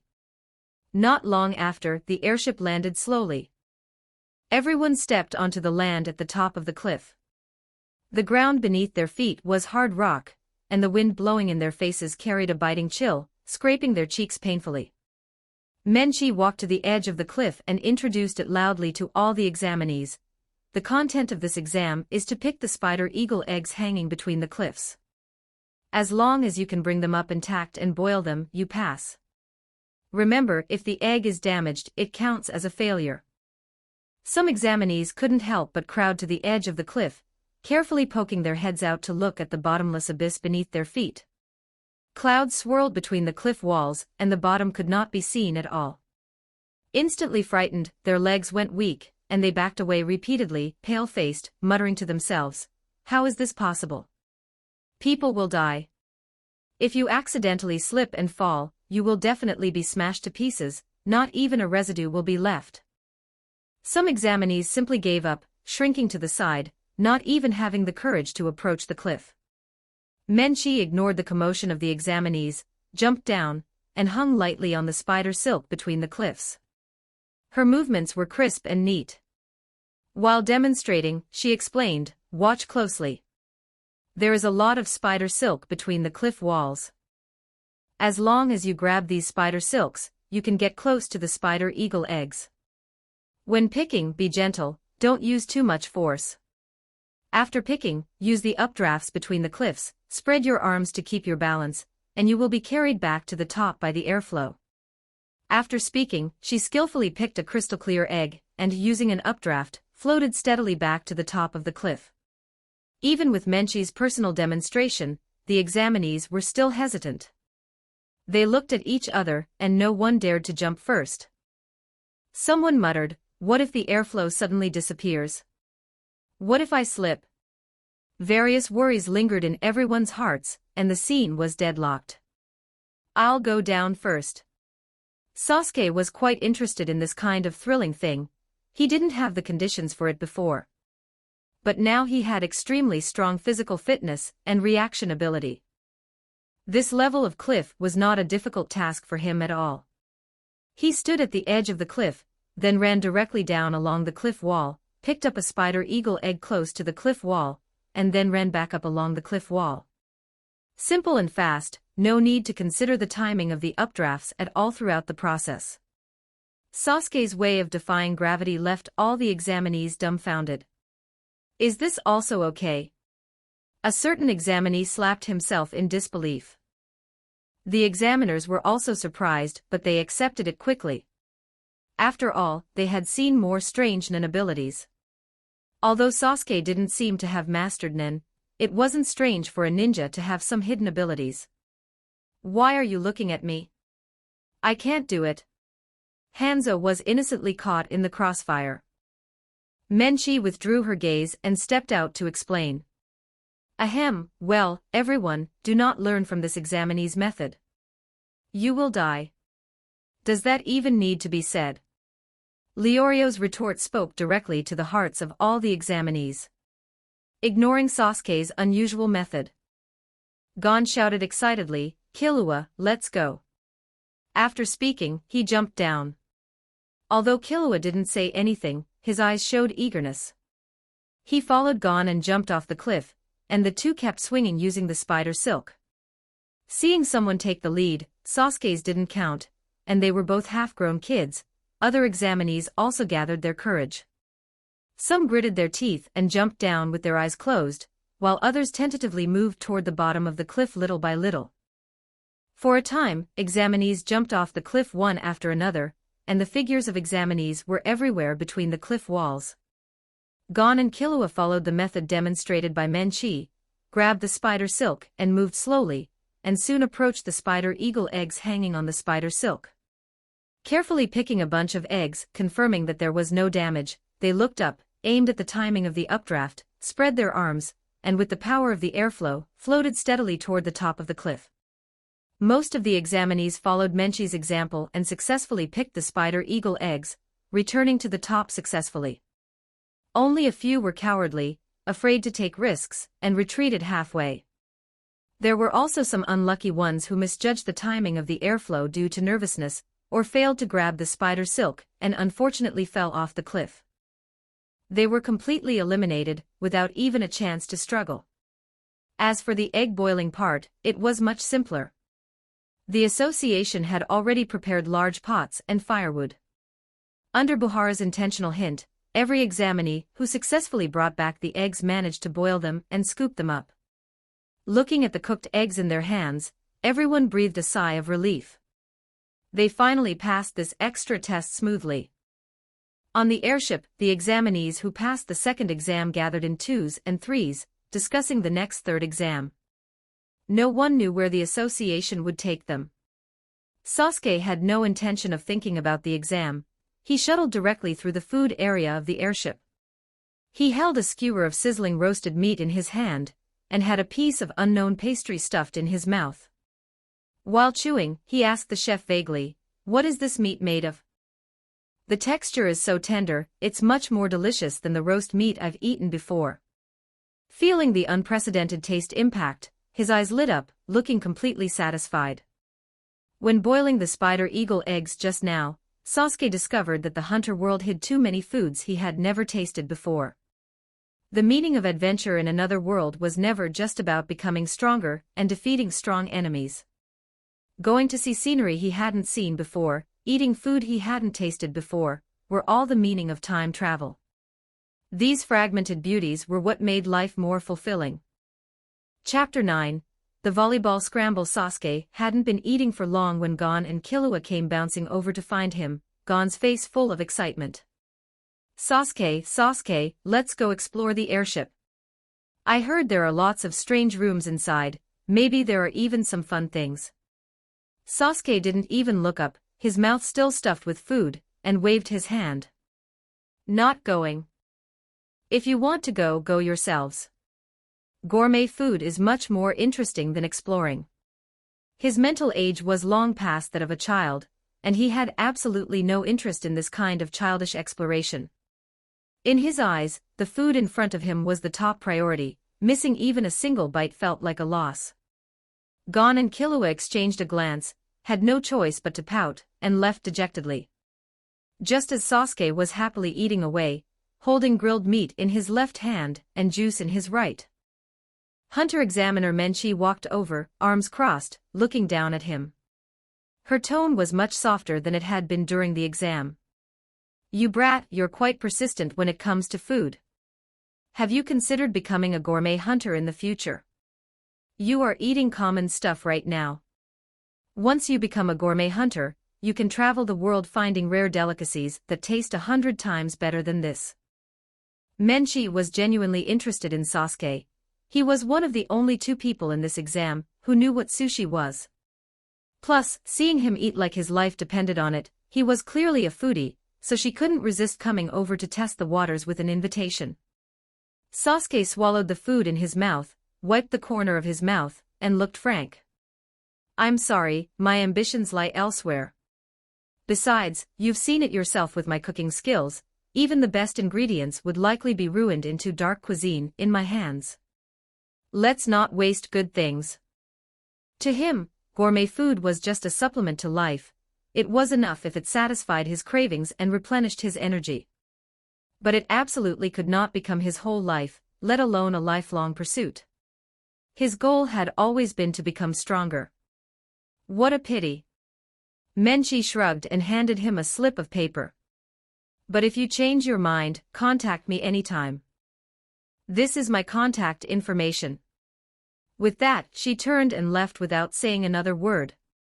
After Menchi left, Sasuke put the invitation out of his mind and continued to feast on the food in front of him. Slowly, the surrounding examinees began to notice something wrong. The food in the gourmet area was disappearing faster and faster. From the direction of the kitchen came the wails of the chefs, who were so busy they couldn't even find time to drink a sip of water. Sasuke's eating speed, which rivaled that of Buhara, successfully caught the attention of the giant examiner. Buhara leaned over, eyes sparkling as he looked at him, with the expression of finally found a kindred spirit, and even proactively handed him a plate of grilled sausages. "Kid, eat this is tasty." It wasn't until a few sounds of chefs collapsing from exhaustion came from the kitchen that Sasuke reluctantly put down his cutlery. He patted his still flat stomach, feeling quite content. Ah, satisfied, satisfied. Life return is truly a divine skill. The food turned into energy the moment it entered his stomach, not bloating him at all. If his body wasn't completely saturated, he could have eaten 3 more large plates. Feeling satisfied, Sasuke patted his stomach and prepared to find a quiet place to rest for a while and recharge. New side quest discovered. Do you wish to accept, host? Side quest, Volleyball Scramble, seize the volleyball from Netero. Completing the quest grants a random treasure chest. Hearing the system's prompt, Sasuke immediately recalled this part of the plot. Isn't this the little game Netero played with Gon and Killua? He had just finished eating, so this would be good to help digest, and there was no loss if he failed anyway. I choose to accept. Of course, it would be best if he could complete it, but brute force definitely wouldn't work. The gap in strength between him and Netero was right there. Competing on physical ability was just asking for a beating. He could only take advantage of Netero's unfamiliarity with ninja abilities to catch him off guard. Besides, he only had one chance, so he had to plan carefully. Following the quest guidance, Sasuke soon arrived at a large room on the airship. In the center of the room, Gon was jumping left and right, desperately trying to seize the volleyball from Netero's hands. Calling it a struggle to seize it was an understatement. It was more like Gon was being toyed with by Netero the whole time, unable to even touch the edge of the volleyball. Sasuke, you came too. Killua was leaning against the wall, hands in his pockets, looking bored. Seeing Sasuke enter, he lifted his chin to greet him. What are you guys messing around with? Sasuke walked over, glanced at the two bickering, and asked casually. Killua rolled his eyes, his tone full of annoyance. What else could we be messing around with? That old geezer said he wanted to play a little game with us. If we could take the volleyball from him, he'd give us our hunter license immediately. Turns out, he's just been toying with us the whole time. Killua, you're not participating. Tried it, no use. Killua pouted. That old geezer looks old, but he's more agile than anyone. I can't touch the volleyball at all, it's a total waste of effort. Sasuke smiled, walked toward Gon and Netero, and said, Chairman, how about adding me? I'll join in the fun too. Yo, Sasuke. You came too. Gon's eyes lit up instantly when he saw Sasuke. He immediately stopped moving, waved at him happily, and even forgot about grabbing the volleyball. Ho ho ho, of course, no problem. Netero smiled and tossed the volleyball in his hand, looking relaxed. You understand the rules, right? Is it true that no matter what method I use, as long as I can take the volleyball from your hands, you'll issue us our hunter license? Sasuke confirmed. He already had a strategy, he just didn't know if it would work. That's right. As long as you can take it, you get your licenses immediately. Netero nodded. So shall we begin now? Wait a moment. Sasuke beckoned to Gon. Gon, come over here with me. Let's discuss a strategy, otherwise, we're just going to get toyed with by the chairman again. With that, Sasuke took Gon out of the room. A short while later, the two walked back side by side. Whenever you're ready, we can begin. Netero still had a smile on his face, not taking it to heart at all. In his view, no matter how talented these kids were, it was impossible for them to take the volleyball from his hands. Sasuke and Gon exchanged a glance and nodded. Sasuke moved first. He pushed off with his feet, rushing toward Netero at extreme speed, his hands reaching straight for the volleyball. His moves were crisp and clean, without a hint of hesitation. But no matter how he attacked, Netero easily neutralized it. Netero looked like he had plenty of energy to spare, dodging leisurely while remembering to comment. Not bad, not bad. Your speed is very fast, you have a better chance of taking the volleyball than the other two kids. In order to find a flaw in Netero, Sasuke stopped holding back. His Crimson Three-Tomo Sharingan instantly activated. He stared intently at every move Netero made, seeing even the slightest twitch of his fingertips clearly. Netero caught a glimpse of his eyes and was slightly taken aback, muttering to himself, "Scarlet eyes. No, that's not right. The color and patterns are different. It's quite unique." However, he didn't pay too much attention to it. There were countless strange abilities in the hunter world, so this bit of uniqueness didn't amount to much. 10 Chapter 10 The Magical Conch. Chapter 10 The Magic Conch. Sasuke constantly increased his speed, attacking while carefully looking for Netero's openings. Finally, the moment Netero stood on one leg and hadn't yet steadied his body, he seized the opportunity. This is it. Sasuke exploded with extreme speed, rushing in front of Netero in an instant, his hands reaching fiercely for the volleyball. Nice speed, interesting technique. Netero reacted extremely quickly, lifting his hand and tossing the volleyball into the air, easily avoiding Sasuke's grab. But this was already within Sasuke's expectations. He tapped his foot, used moonwalk, turned in midair by stepping on the air, and leaped up instantly, reaching for the volleyball in the air again. Seeing this, the corners of Netero's mouth curled up slightly. He raised his hand and sent out a powerful palm wind, knocking the volleyball away and making it deviate from Sasuke's reach. Just then, Gon, who had been standing on the side, moved. He rushed toward the knocked-away volleyball like an arrow released from a bow, his speed astonishingly fast. Netero noticed Gon's movement, his face still wearing a smile. In the previous game, he had already figured out Gon's abilities, and was confident he could retrieve the ball before Gon got close to it. But the next second, an accident happened.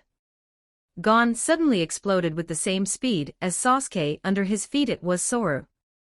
Before Netero could react, Gon had already grabbed the volleyball. Netero was stunned for a moment, the smile on his face frozen.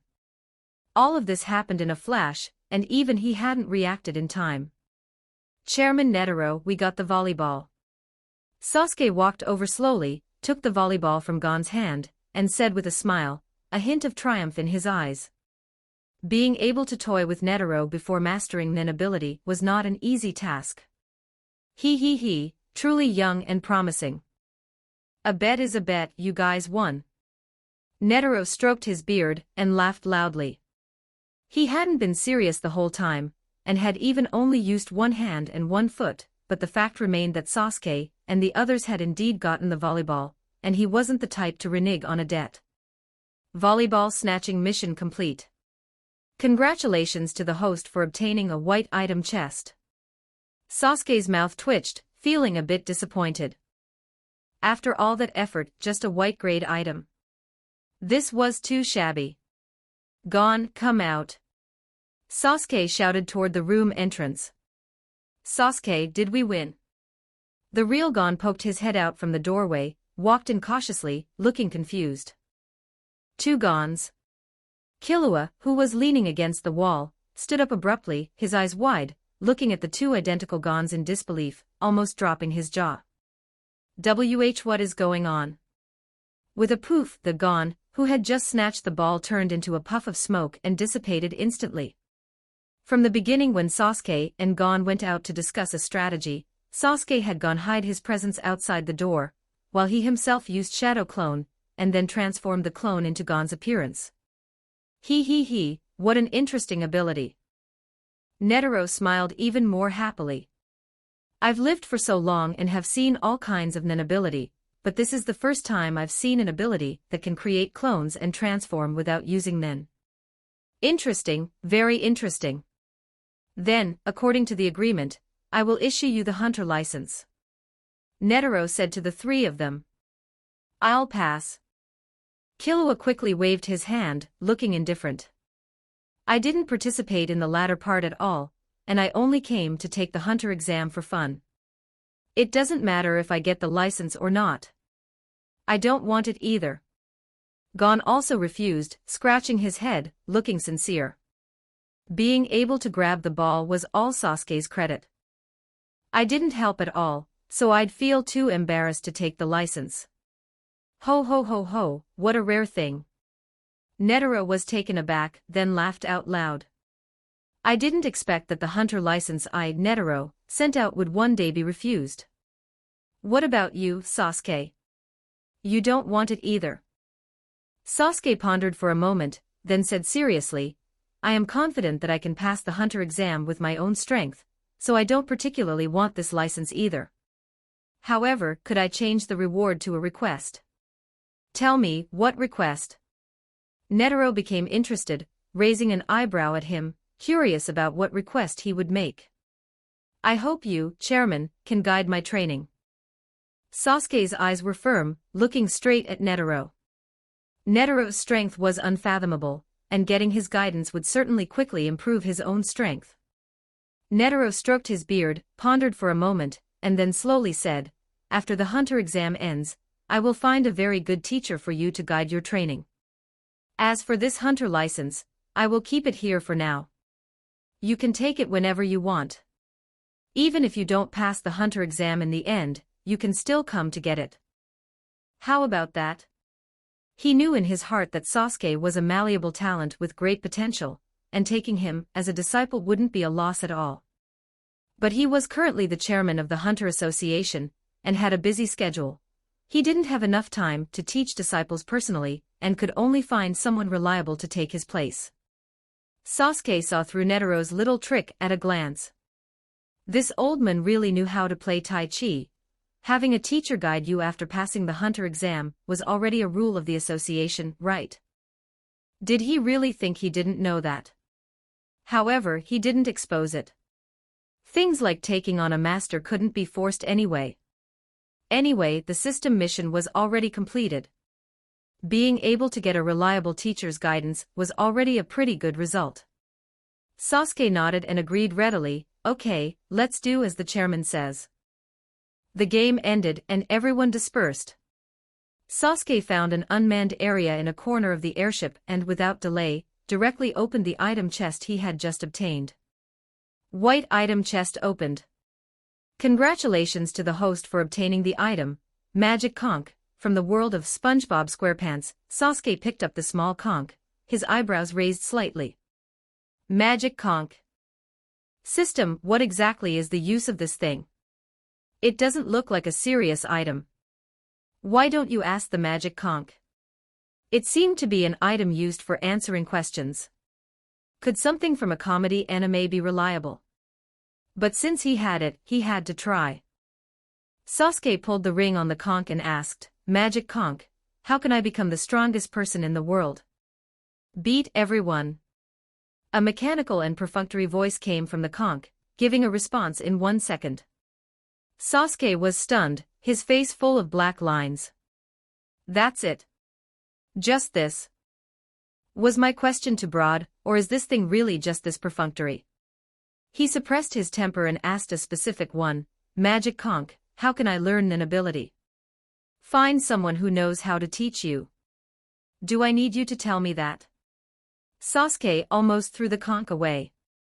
Saying that was equivalent to saying nothing. It was a pure waste of time. He gritted his teeth, and decided to try one last time. This time he wouldn't ask how to do it but only Magic Conch, can I defeat the Ant King?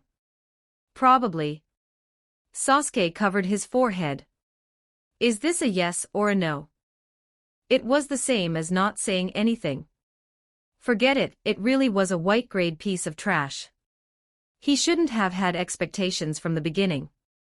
Better to just throw it into the warehouse to collect dust. He threw the conch into his system backpack, lay down on the ground with his arms behind his head, and quickly fell asleep. After a whole day of high-intensity competition and tossing and turning, even with the blessing of life return, his body inevitably felt exhausted.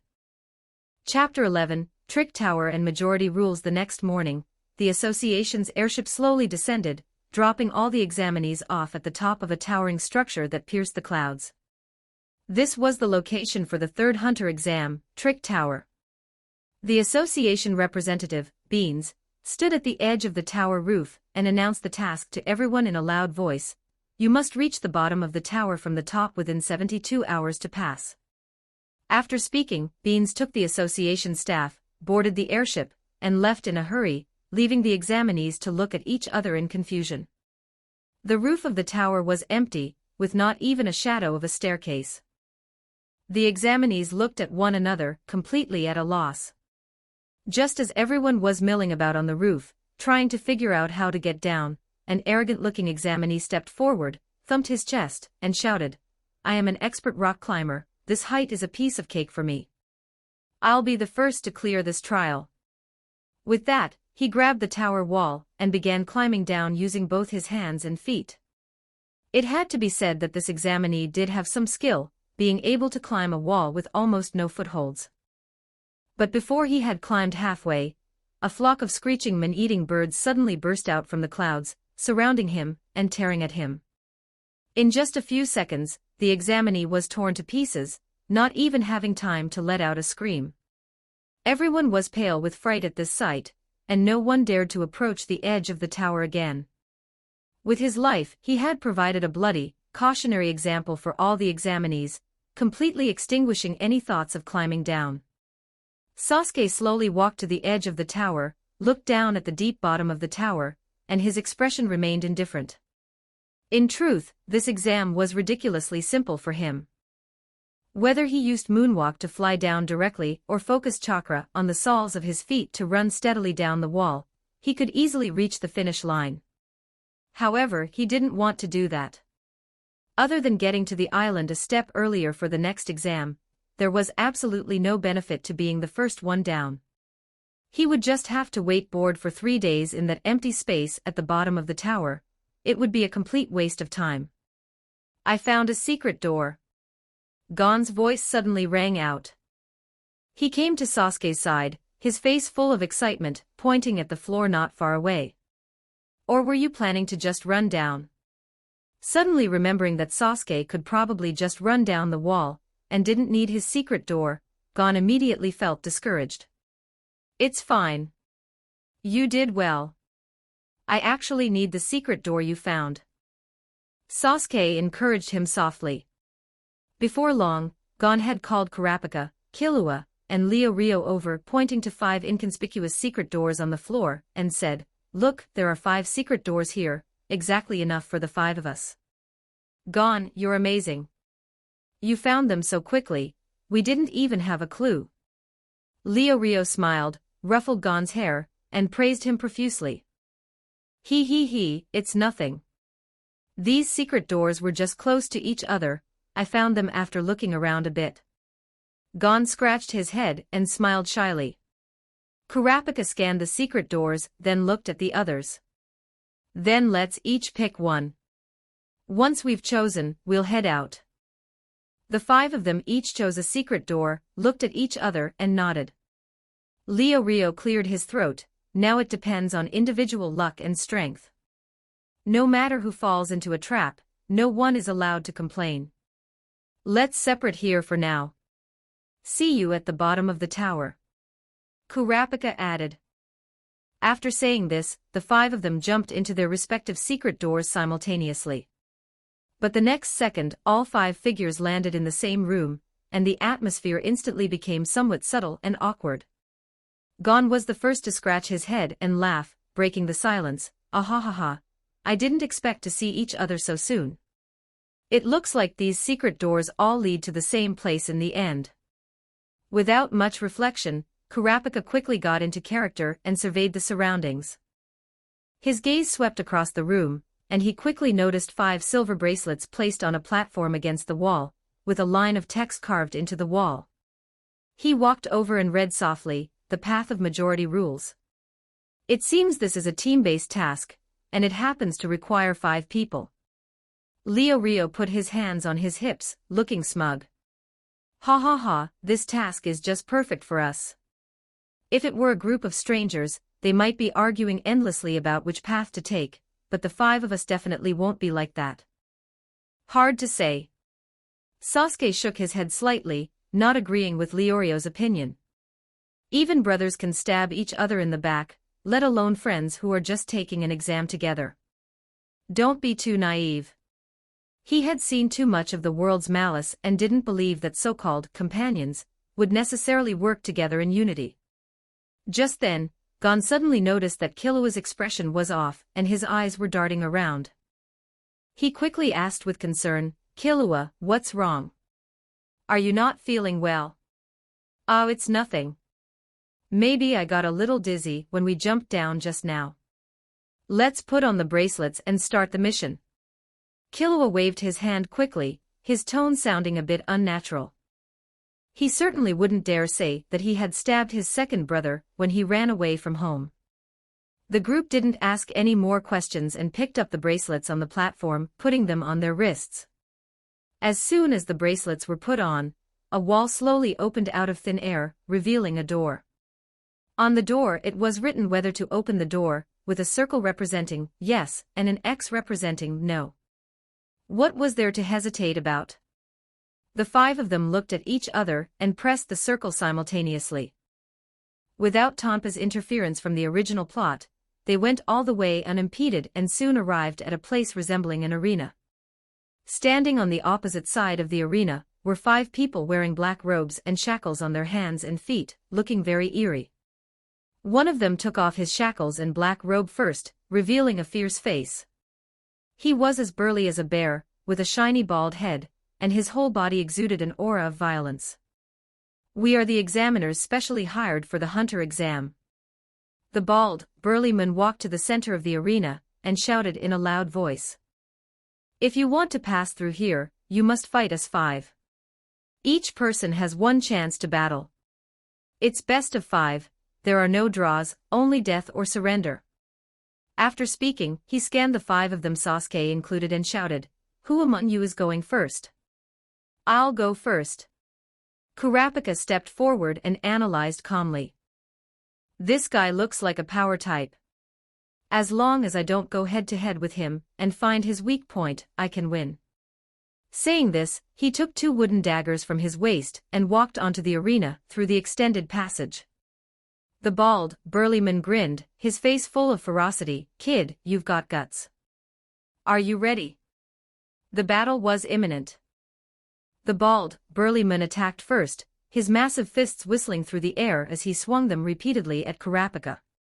But Kurapika was not flustered at all. He didn't clash head-on but dodged flexibly. While dodging, he observed the burly man's movements. Just as Kurapika had expected, the burly man had amazing strength but lacked agility. Before long, he was panting, his movements slowed down, and he exposed obvious openings. Kurapika seized the opportunity, and the wooden daggers in his hands struck out quickly, hitting the burly man's joints precisely. The burly man felt the pain and stumbled back a few steps. Knowing he couldn't win, he could only grit his teeth and shout, "I surrender." Sasuke's group secured the first victory. Kurapika put away his wooden daggers and walked back to the waiting area. There wasn't much fatigue on his face, he just smiled and nodded gently to everyone.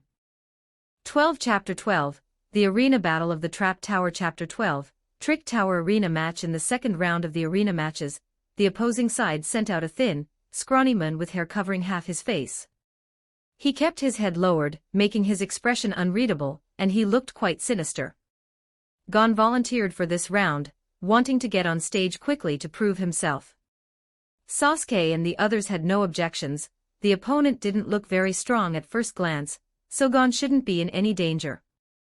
As soon as Gon stepped onto the arena, the thin man waved his hand, his tone revealing a sense of conspiracy as he said, "Fighting is for barbarians.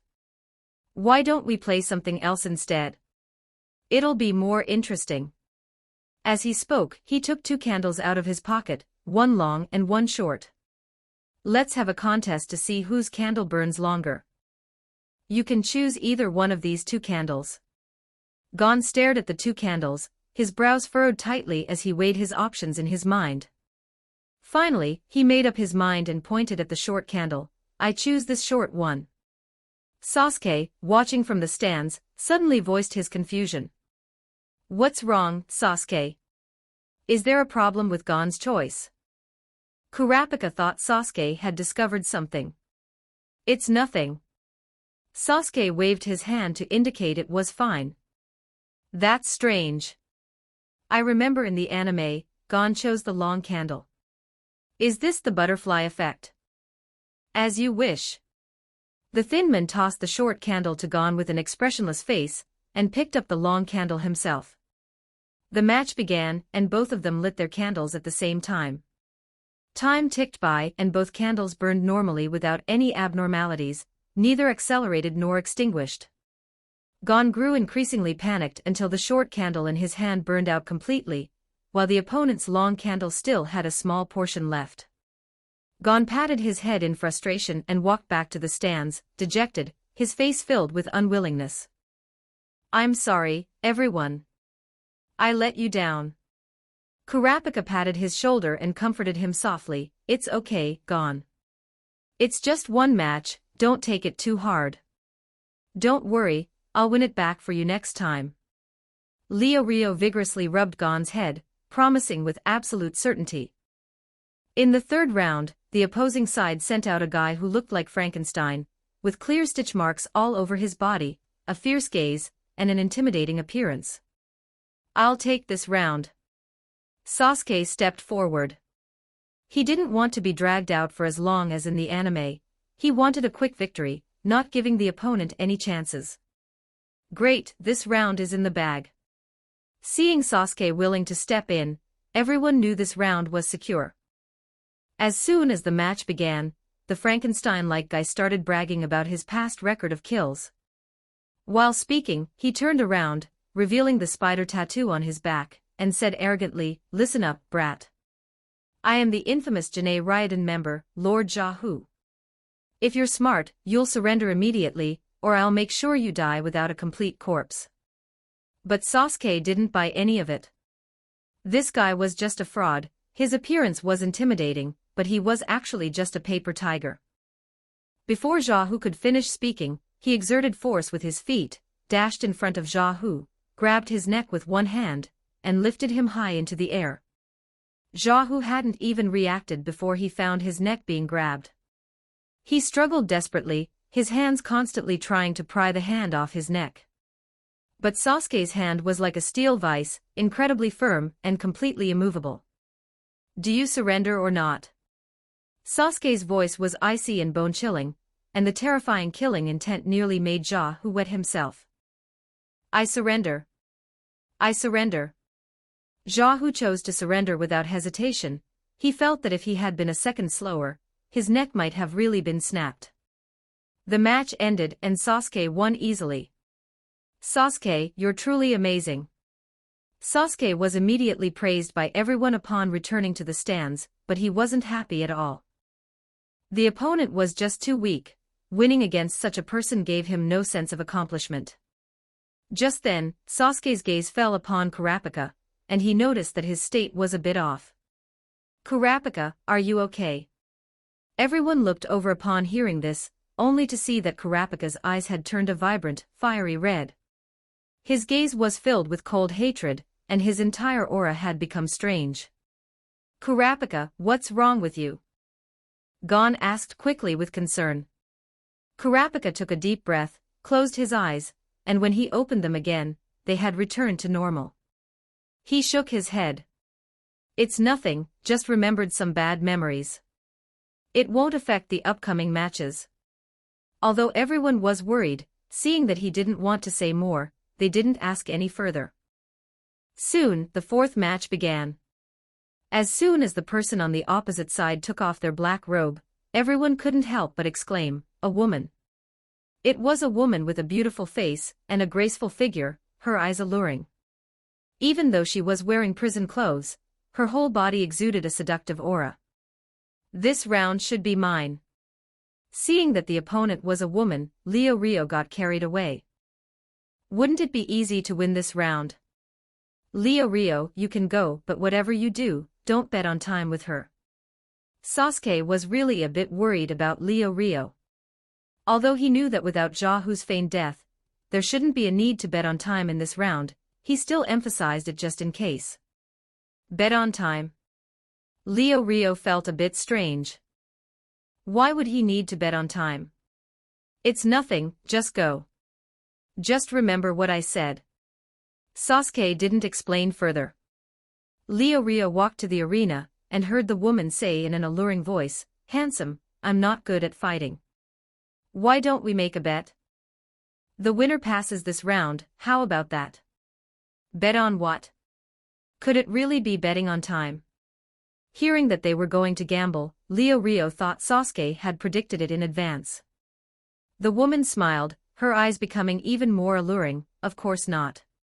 Let's bet on you guessing whether I'm a man or a woman. If you guess right, you win. If you guess wrong, I win. How about it?" Gon looked astonished and couldn't help but shout. "She's clearly a big sister, what's there to guess?" Kurapika frowned and analyzed it softly for everyone, "Not necessarily. The opponent might be a man dressed as a woman, deliberately misleading Leo Rio. Given Leo Rio's personality, I'm a bit worried he'll fall into her trap. How do I know if I'm guessing right or wrong? When the time comes, won't the result be whatever you say?" Leo Rio looked the woman up and down, his gaze sweeping over her key areas. The woman covered her mouth and laughed, saying in a very suggestive voice, "Don't worry, handsome. I can let you search me thoroughly until you're satisfied thoroughly. As she spoke, she crooked her finger at Leo Rio, her eyes full of allure. Leo Rio didn't think much about it and answered directly and decisively, "Fine, then I guess you're a man." "What's the answer?" "What a pity, you guessed wrong. I am a woman, you know," the woman said with a smile, her tone full of mockery. "I don't believe it, you're lying," Leo Rio said righteously, but the lecherous expression on his face already betrayed his inner thoughts. "Then come and search me." The woman puffed out her chest and crooked her finger at Leo Rio again, looking provocative. "Search it is." Leo Rio wasn't timid at all. He strode over and reached out to start searching her. He didn't have any other bad intentions, he was purely worried that the opponent was a man disguised as a woman, playing some kind of trick. The scene here is not suitable for children. Chapter 13, Serial Killer Meets Professional Assassin. Not long after, Leo Rio walked back to the spectator area with a frown, saying helplessly, "Sorry everyone, I lost.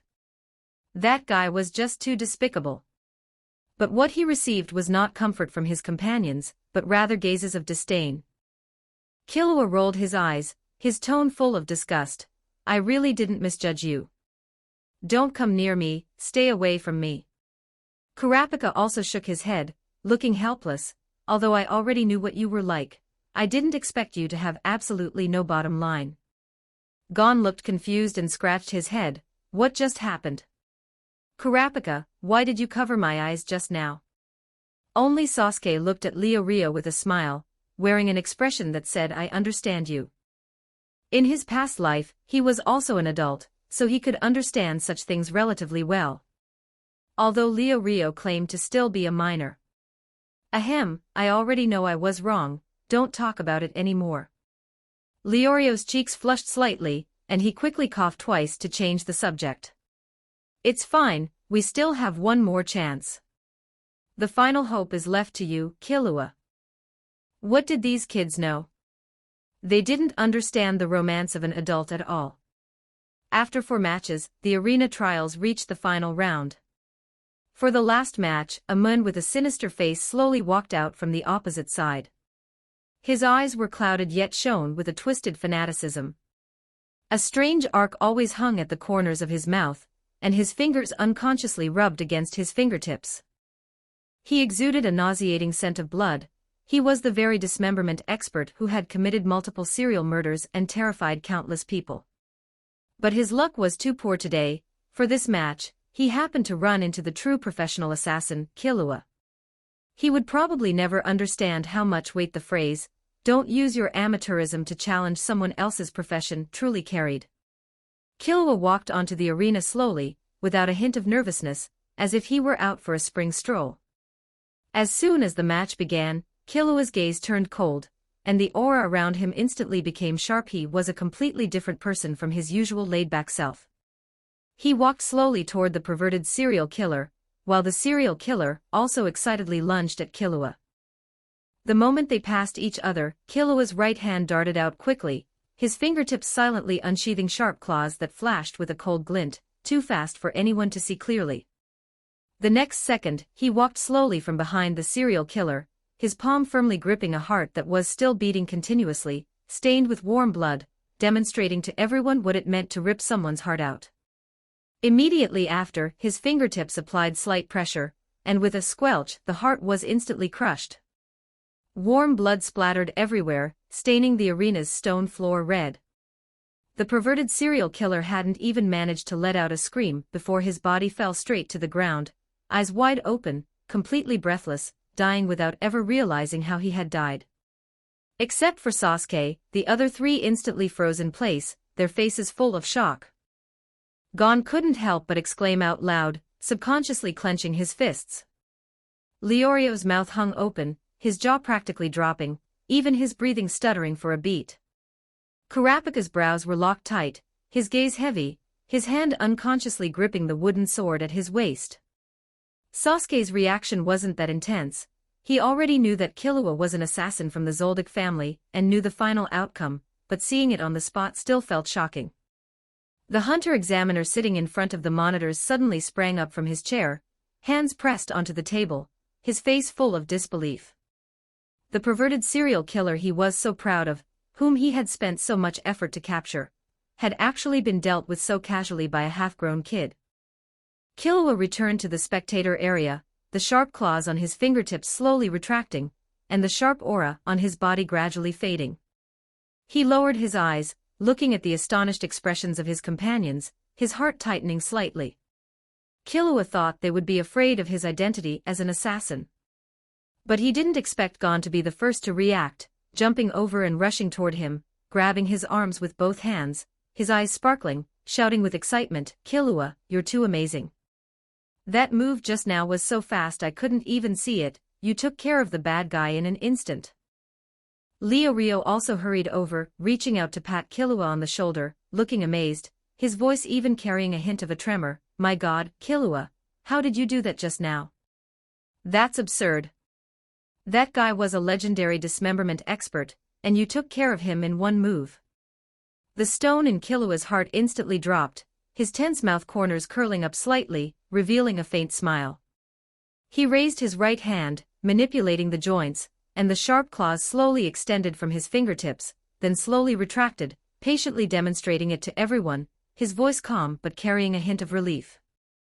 "Just like this, turn the hand into claws, precisely grab the heart, and you can easily take care of him.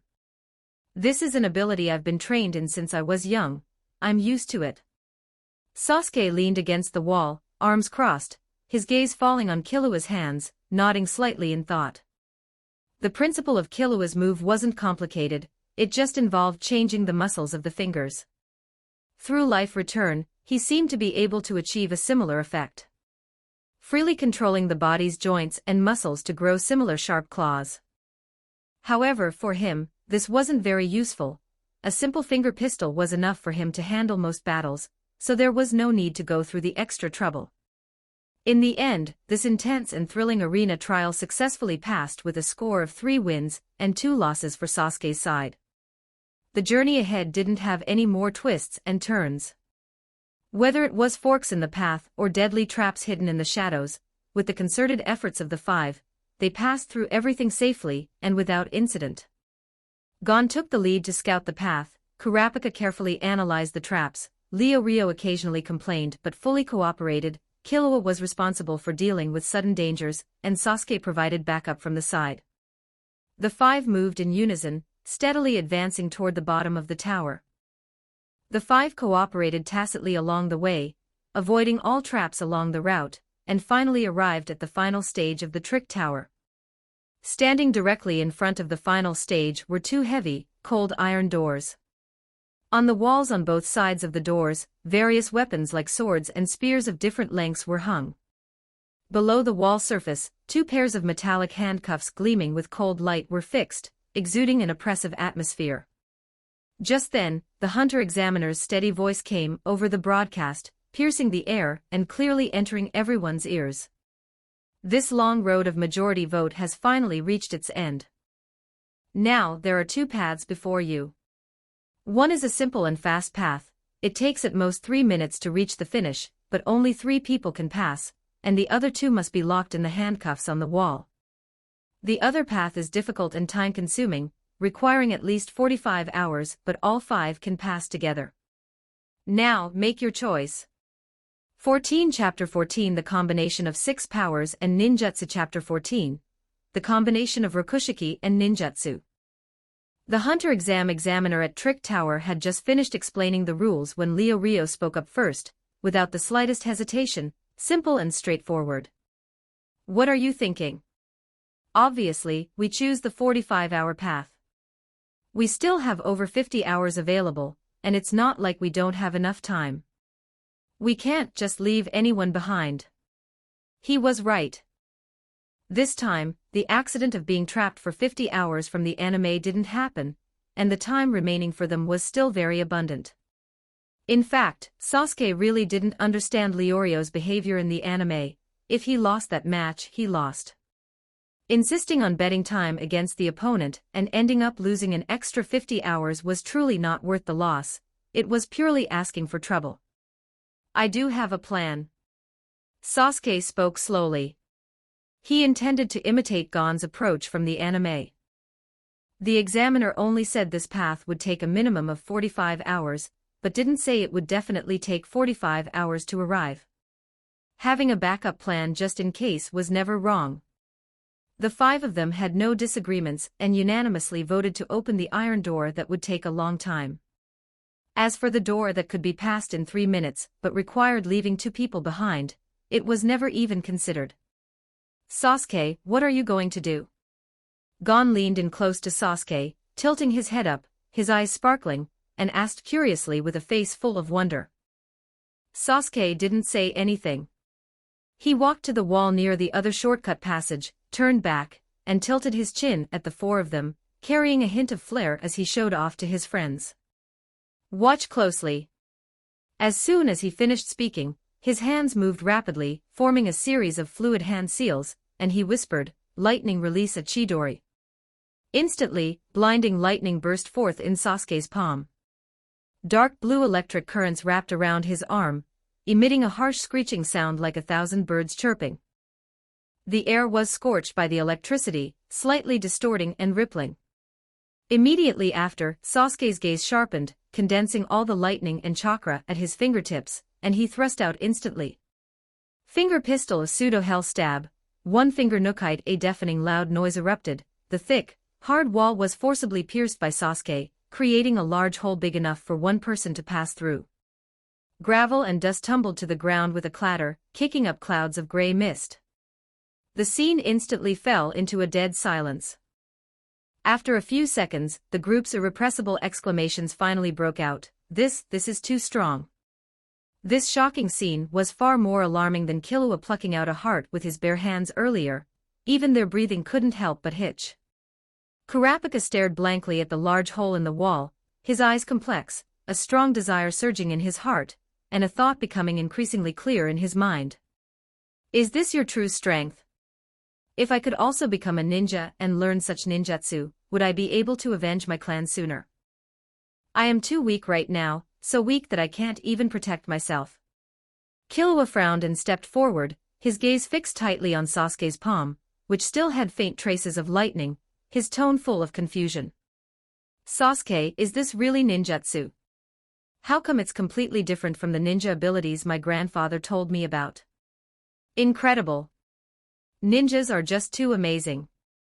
Gon and Rio couldn't hide their shock at all, repeatedly gasping for air. Gon excitedly clenched his fists and bounced on the spot twice, while Leorio's mouth was wide open, his jaw almost dropping to the floor. On the other side, the hunter-examiner sitting in front of the monitor, after seeing Sasuke's strike, suddenly sat up straight in his chair, his eyes wide open, his face full of disbelief. Is this really the strength a teenager should have? Even Sasuke himself was slightly stunned, looking at the large hole in front of him, a flash of surprise in his eyes. He hadn't expected that combining ninjutsu with rokushiki would be so astonishingly powerful. Originally, he had planned to pick up the weapons hanging on the wall to widen the hole a bit more, but looking at the large hole in front of him that could easily allow a person to pass through, there was no need to do anything extra. This way, we have a third path that allows all 5 of us to pass together, and it's simple and fast. Sasuke brushed the dust off his hands, took the lead, stepped through the hole, and turned back to wave at the others. "Let's go, everyone." The other 4 quickly followed, entering the passage Sasuke had opened. After entering the other passage from the hole, Sasuke walked in front, leading Gon and the other 3 as they moved forward silently. The passage was dimly lit and very quiet. Kurapika remained silent for a long time, finally unable to suppress the longing in his heart. He quickly caught up to Sasuke, his voice carrying a hint of suppressed urgency and determination. "Sasuke, can I become a ninja and learn those ninjutsu of yours? No matter the cost, I am willing to accept it."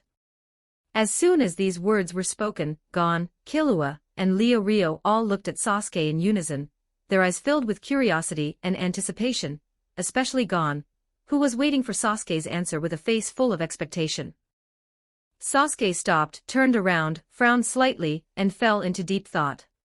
He couldn't just say outright that this world had no chakra, so even if they tried their hardest, they wouldn't be able to learn ninjutsu. But he didn't want to just find some random excuse to brush it off like last time. Walking side by side all this way, the 5 of them had long shed their initial unfamiliarity and become good friends, each understanding a bit about the other's secrets. Sasuke was a young master of a crime syndicate, and also a ninja from an isolated ninja village. Killua was a professional assassin from an assassin family, Rio wanted to become a doctor to save others, Kurapika bore the blood feud of his clan, and Gon had embarked on the hunter path to find his father. After thinking for a moment, Sasuke spoke slowly, selectively revealing some information. In this world, there exists an ability called Nin ability. It is the core ability that people in this world must master to become strong. Whether it's breathing fire, shooting lightning, or creating clones, theoretically, it can all be achieved through Nin ability. Gon, Kurapika, that suffocating, terrifying aura you felt when facing Hisoka during the first exam was Nin ability. As soon as Sasuke finished speaking, Killua's pupils shrank slightly, and the image of his brother Illumi instantly appeared in his mind, secretly guessing, in that case, big brother Illumi might also know this Nin ability. Kurapika stepped forward, his eyes becoming even more determined, his tone full of urgency. "Then Sasuke, can you teach us Nin ability? I want to become stronger so badly, I can't stand being this weak forever." Sasuke shook his head gently and said honestly, "Actually, I only have a superficial understanding of Nin ability myself, and I don't have the ability to teach you. But you don't need to worry about that. According to the information I've gathered, as long as you pass the hunter exam and obtain a hunter license, the Hunter Association will arrange for a teacher for every new hunter to specifically guide them in the training of Nin ability. No wonder you said back then that after passing the hunter exam, we might know the source of that aura." Gon suddenly realized, patted his head, and remembered what Sasuke had said back then when they asked what that terrifying aura was after Hisoka left. "So, now we only have one goal, which is to successfully pass the hunter exam." Sasuke resumed his pace, his tone firm. "Let's keep moving, we will reach the finish line soon." Chapter 15, Tonpa's self-destructive path led by Sasuke, the 5 of them encountered no obstacles along the way. In the end, the entire Trick Tower test took only 20 hours to complete, and they successfully reached the finish line at the very bottom. It wasn't like in the anime, where they barely made it at the very last second. At this moment, quite a few examinees were already waiting at the finish line. Hisoka leaned against the wall, fiddling with playing cards, a strange smile hanging on his lips. The nail-covered weirdo was still in his strange attire, standing silently in the corner. Hanzo was still his usual overly familiar self, chatting away to other examinees, completely ignoring the look of unwillingness on their faces. These outstandingly skilled examinees had long since reached the finish line. Besides them, Sasuke was surprised to see one other person, Tanpa. He still had that kindly appearance, chatting idly with other examinees. Sasuke couldn't help but mutter to himself, I don't know if this guy actually has some skill, or if he just got incredibly lucky to reach the finish line this quickly. Sasuke nodded slightly at Hanzo as a greeting, then took Gon and the others to find a quiet corner to sit and rest, waiting quietly for the third hunter exam to come to a complete end. As the time for the third exam officially expired, the examiner counted the number of people, and announced that a total of 24 examinees had successfully passed. After a short rest, the hunter selection officially entered the fourth stage, hunt and counterhunt. Before the exam began, all examinees gathered in a designated area, and each drew a number card in turn. The number on the card corresponded to their target's badge number. After the drawing was finished, everyone boarded ships in batches, heading to the venue for this exam, Zevel Island. A one-week point-based competition thus began. Before boarding, the examiner clearly stated the rules for this test. Keeping your own badge earns 3 points, hunting your designated target's badge also earns 3 points, and any other examinee's badge counts for 1 point. As long as you collect 6 points, you can successfully pass the fourth exam. Inside the cabin, Sasuke, Gon, Killua, Kurapika, and Rio sat together. After exchanging glances, they simultaneously revealed the number cards in their hands. Fortunately, none of the 5 had each other as hunting targets, so they didn't have to fall into the awkward situation of killing each other. But unfortunately, the card in Gon's hand clearly bore Hisoka's number, 44, that man with unfathomable strength, who took pleasure in toying with little apples. For a moment, everyone was silent. Gon, that guy Hisoka is too dangerous. You absolutely must not go looking for him. Why not just find 3 examinees with average strength and collect 6 points that way? Rio spoke up first, putting himself in Gon's shoes. After all, if it were him, he definitely wouldn't dare to face Hisoka. That's right. Hisoka's strength is far beyond what we can contend with. Passing the exam safely is what's most important. Kurapika nodded in agreement, his expression grave. Killua also uncharacteristically set aside his laid-back attitude and added, don't try to be a hero. He might not have malicious intent toward you, but you never know what could happen once things get physical. It would be troublesome if you got hurt. Gon gripped the card, his eyes somewhat stubborn, but knowing everyone had his best interests at heart, he eventually nodded. I understand. I won't go looking for Hisoka. I'll just find other examinees instead. Seeing Gon nod in agreement, everyone breathed a sigh of relief. Only Sasuke remained calm, his heart completely untroubled. He wasn't worried about Gon's safety in the slightest. Gon was the little apple that Hisoka had taken a liking to. In Hisoka's eyes, Gon still had a lot of room for growth. It was impossible for him to truly go for the kill. At most, he would just test him a little, or perhaps even help him out from the shadows. The ship arrived at the shore of Zevel Island, and the examinees disembarked one by one in the order they had passed the third exam. As soon as they stepped onto the island, everyone immediately scattered, each initiating their own hunting mode. The dense jungle instantly became silent and dangerous. After landing on the island, Sasuke walked alone through the lush jungle, the number card held between his fingertips, the 191 on it exceptionally clear. He thought for a moment, and the corresponding figure immediately appeared in his mind. Bedoro, that old man with graying hair. He remembered very clearly that in the anime, this Bedoro was casually killed by Killua in the 5th exam. He was a total unlucky fellow. Now that he had become his hunting target, perhaps it was actually a stroke of luck for Bedoro. Sasuke made up his mind that he wouldn't take his life this time, which would count as changing his original fate of dying an innocent, wrongful death. Ever since Chong Luo's soul entered Sasuke's body and became the current Sasuke, he had discovered that his memory had become exceptionally good, even possessing the ability to never forget what he had seen.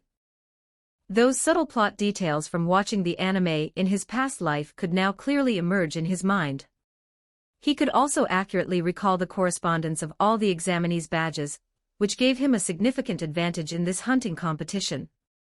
As he walked, Sasuke suddenly stopped. His aura instantly became vigilant, and he spoke in a deep voice toward the silent jungle, "Come out. I know you've been following me, I've already discovered you." The jungle was silent for a few seconds, and then a figure slowly walked out from behind a tree. It was Tonpa. He had his usual kindly smile on his face, his hands spread open, looking completely harmless. "I have no malicious intent.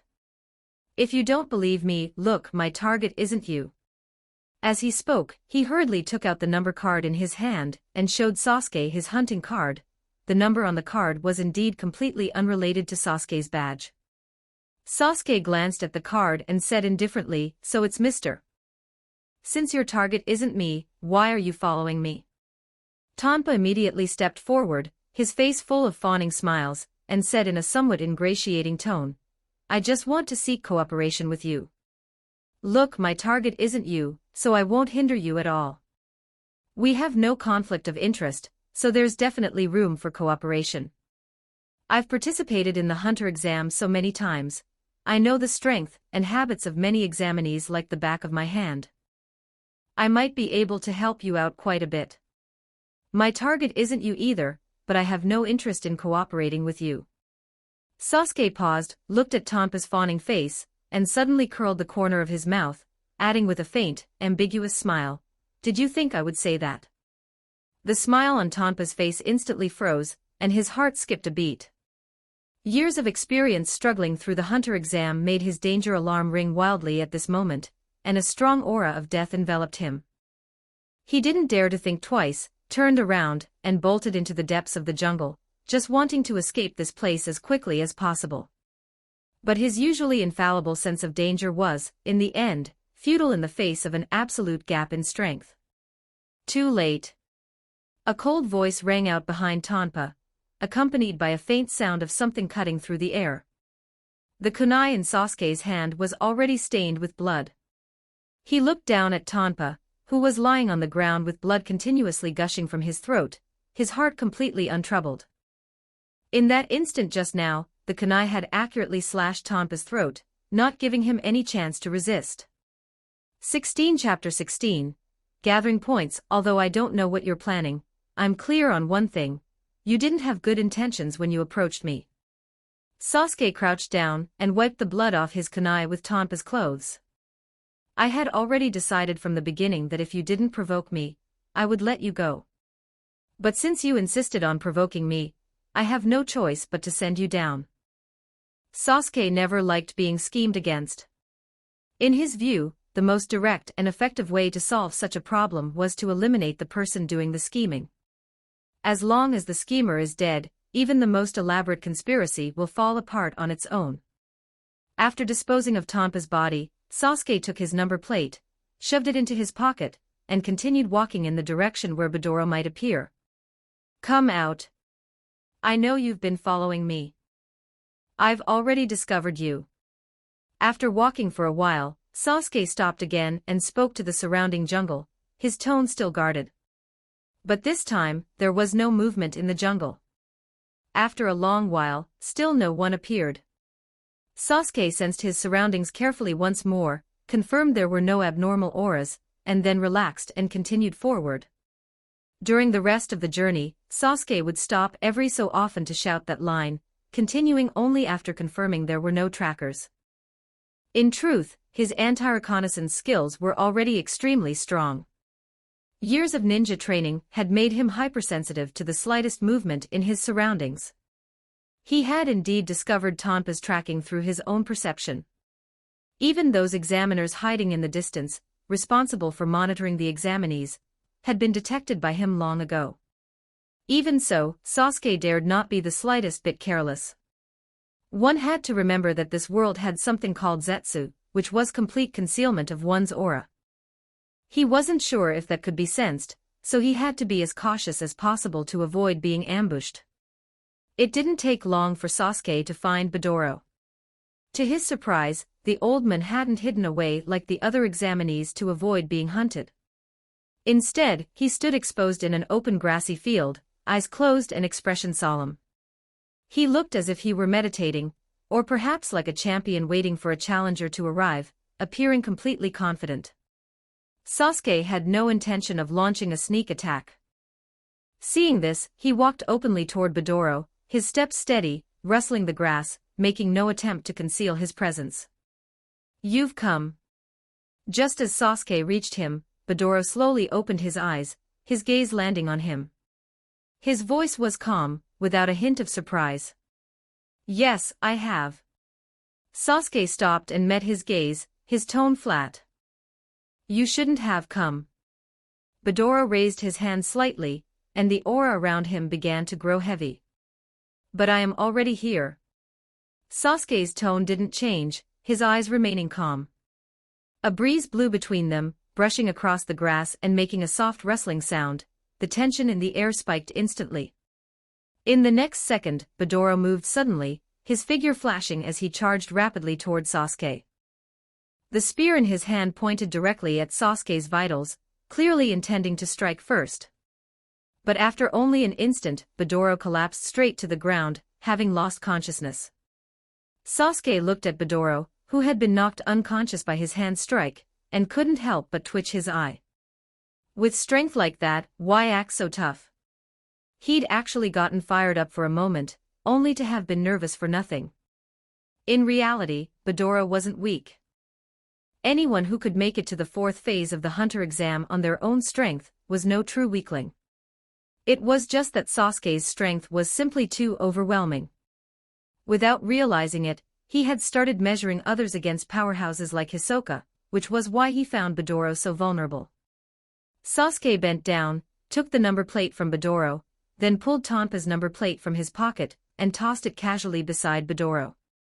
He had already shown mercy and spared Midoro's life.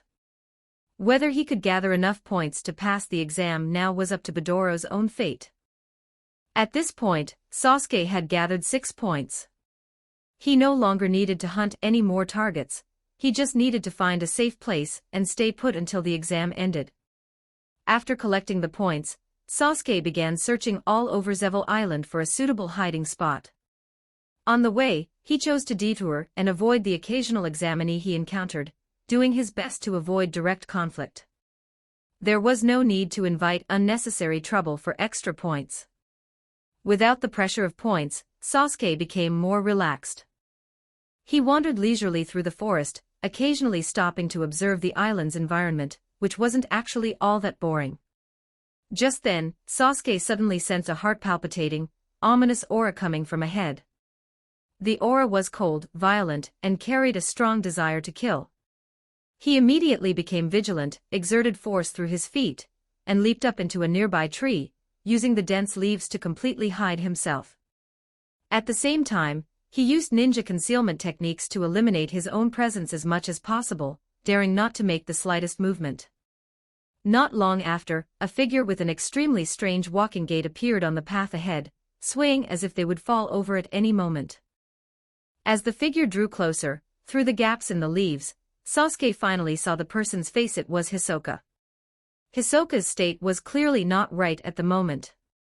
His eyes were dull and hollow, a strange smile hung on the corner of his mouth, and his whole body exuded a violent aura. He walked with a swaying gait, looking exactly like a drug addict suffering from withdrawal after a long period without a fix.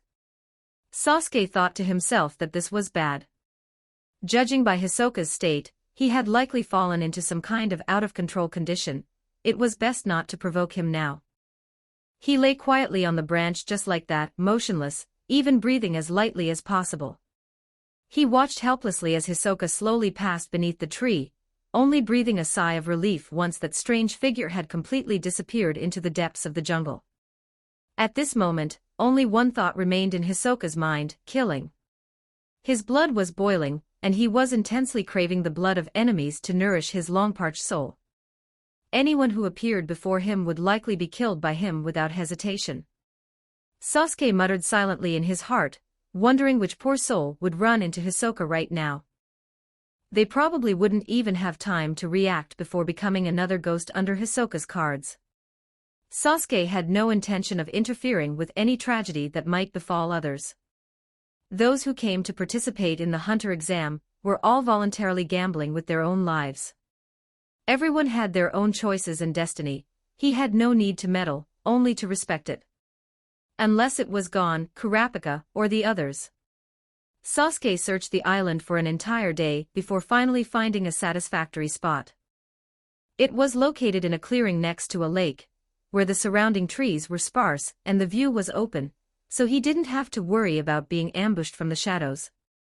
Furthermore, there were abundant water resources by the lake, and he could occasionally see schools of fish swimming in the water, so the issues of food and water were solved as well. After confirming it was safe, Sasuke set up a simple campsite by the lake, planning to live there for a few days and wait quietly for the exam to end. But a week was a truly long time. Having nothing better to do, he found a thick tree branch and used his kunai to whittle a makeshift fishing rod, becoming an angler to pass the boring time. Chapter 17, Gon's Heart Knot. A few days later, a familiar figure appeared near the campsite. It was Killua. He walked over to Sasuke, leaned against a tree trunk, and watched Sasuke fishing by the lake, unable to resist teasing. "You really are carefree, Sasuke. Everyone else is busy hunting, but you're just here fishing leisurely." "Oh right, someone was watching you from not far away earlier, but I took care of him." Sasuke didn't even look up, his eyes fixed on the fishing float on the water's surface, showing no surprise. "I was originally planning to wait for him to jump out on his own, but I didn't expect you to get to him first. How about it? Have you collected enough points?" Killua lay down on the grass next to Sasuke, his hands pillowed behind his head. "Of course I have. A small matter like that couldn't stump me." He seemed to remember something else and continued, "Right, although it might not mean much to you, there's something I should remind you about. When I ran into the brothers named something or other earlier, I found they had cards with your badge number on them. According to them, they traded for that card with Tonpa. I think he must have some scheme." "That guy Tonpa? I've already taken care of him," Sasuke said indifferently, his tone devoid of any ripples, casually stating Tonpa's fate. "Oh, never mind then." Killua didn't ask any further after hearing this. He simply lay back down, gazing at the clouds in the sky with a look of contentment. To him, Tonpa was just an insignificant small-time character. He didn't care whether he lived or died. "By the way, I've been lying here for so long, how come I haven't seen you catch a single fish?" After a period of silence, Killua, probably bored of looking at the clouds, couldn't help but find a topic to break the quiet. Sasuke's body stiffened slightly, a trace of imperceptible embarrassment flashing across his face, yet he remained stubborn and said firmly, "There are no fish here." He didn't want to admit that he had been fishing for days without catching a single one. It was simply too humiliating for a fisherman. "That's not right." Killua sat up and pointed at a few fish swimming around in the lake. "I clearly see fish swimming in the lake, and quite a few of them too. I said there are no fish, so there are no fish." Sasuke turned his head abruptly, staring at Killua with an incredibly serious gaze, his voice carrying a trace of imperceptible irritation. All right, I know there are no fish here. You don't have to be so serious about it." Killua felt a bit spooked by Sasuke's gaze and quickly raised his hands in surrender. Not daring to tease any further, he quickly changed the subject, afraid of making Sasuke angry again. Sasuke turned his head back to the lake. He refused to believe it. How could he not catch a single fish? It must be that his aura as a powerhouse was too strong, and those fish were too scared to get near the fishing rod. Yeah, that must be it. It definitely wasn't because his fishing skills were poor. Over the next few days, Sasuke and Killua stayed by the lake, occasionally fishing and chatting to pass the long exam time. When they were truly bored, they would spar a few moves. Of course, Sasuke would suppress Killua every time, to the point where Killua didn't even want to fight Sasuke anymore. During this time, Sasuke still hadn't caught a single fish, but he wouldn't give up, sitting by the lake fishing every day until the Hunter Association's broadcast on the island sounded. "Attention all examinees, the time for the fourth phase of the exam is coming to an end. Please proceed to the designated gathering point as soon as possible.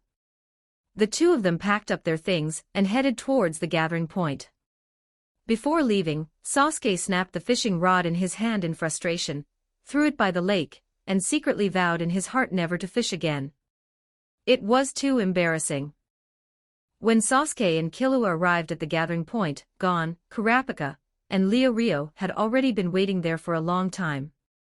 Killua spotted Gon at a glance, ran over excitedly, threw his arm around Gon's shoulder, and started chattering away, recounting his experiences over the past few days. Kurapika walked over to Sasuke, a look of relief on his face. It's truly great that everyone passed the exam successfully. Sasuke scanned the examinees at the gathering point. The number was about the same as in the anime, and most were familiar faces. Only one spot had changed. The place that originally belonged to Bidoro had been taken by him. He looked at the crowd and thought to himself, for Bidoro, was this luck or another kind of misfortune? Perhaps only he himself would know. On the Hunter Association's airship, the five of them sat in a circle, chatting about their respective experiences on Zevel Island. Only Gon remained silent the entire time, just watching his companions beside him, his eyes hiding an undisguisable dejection. Kurapika was the first to notice Gon's abnormality. He set down his water glass, his tone full of worry. Gon, what exactly happened during the fourth phase of the exam? When we met on the island, I felt like something was off with you. You always seemed distracted. Gon looked up, seeing the genuine concern in his friend's eyes, and his tightly wound emotions finally gave way. He took a deep breath, spoke slowly, and recounted his experiences on the island to everyone. From his diligent practice with the fishing rod to snatching Hisoka's badge from the shadows. Then to being ambushed by other examinees after succeeding, having his badge stolen, and finally, when he was at a dead end, Hisoka bestowed the badge upon him. I really feel so frustrated. By the end, Gon's voice choked up, and his face was covered with uncontrollable tears. His hands were clenched into tight fists, his nails almost digging into his flesh. The feeling of being pitted and the inability to resist made him feel incredibly miserable. Kurapika gently patted Gon's shoulder, looking at him with a firm gaze, and said sincerely, "If you feel frustrated and want to eliminate that helplessness in your heart, you should work even harder to become a hunter. Rio and I were able to overcome the difficulties and make it this far all because of your help, Gon. I'm truly grateful to you." Rio nodded quickly as well. "Yeah, Gon. Without you, we would never have made it this far. You're already amazing, don't be too hard on yourself." He knew in his heart that reaching the final stage was far beyond his own limits.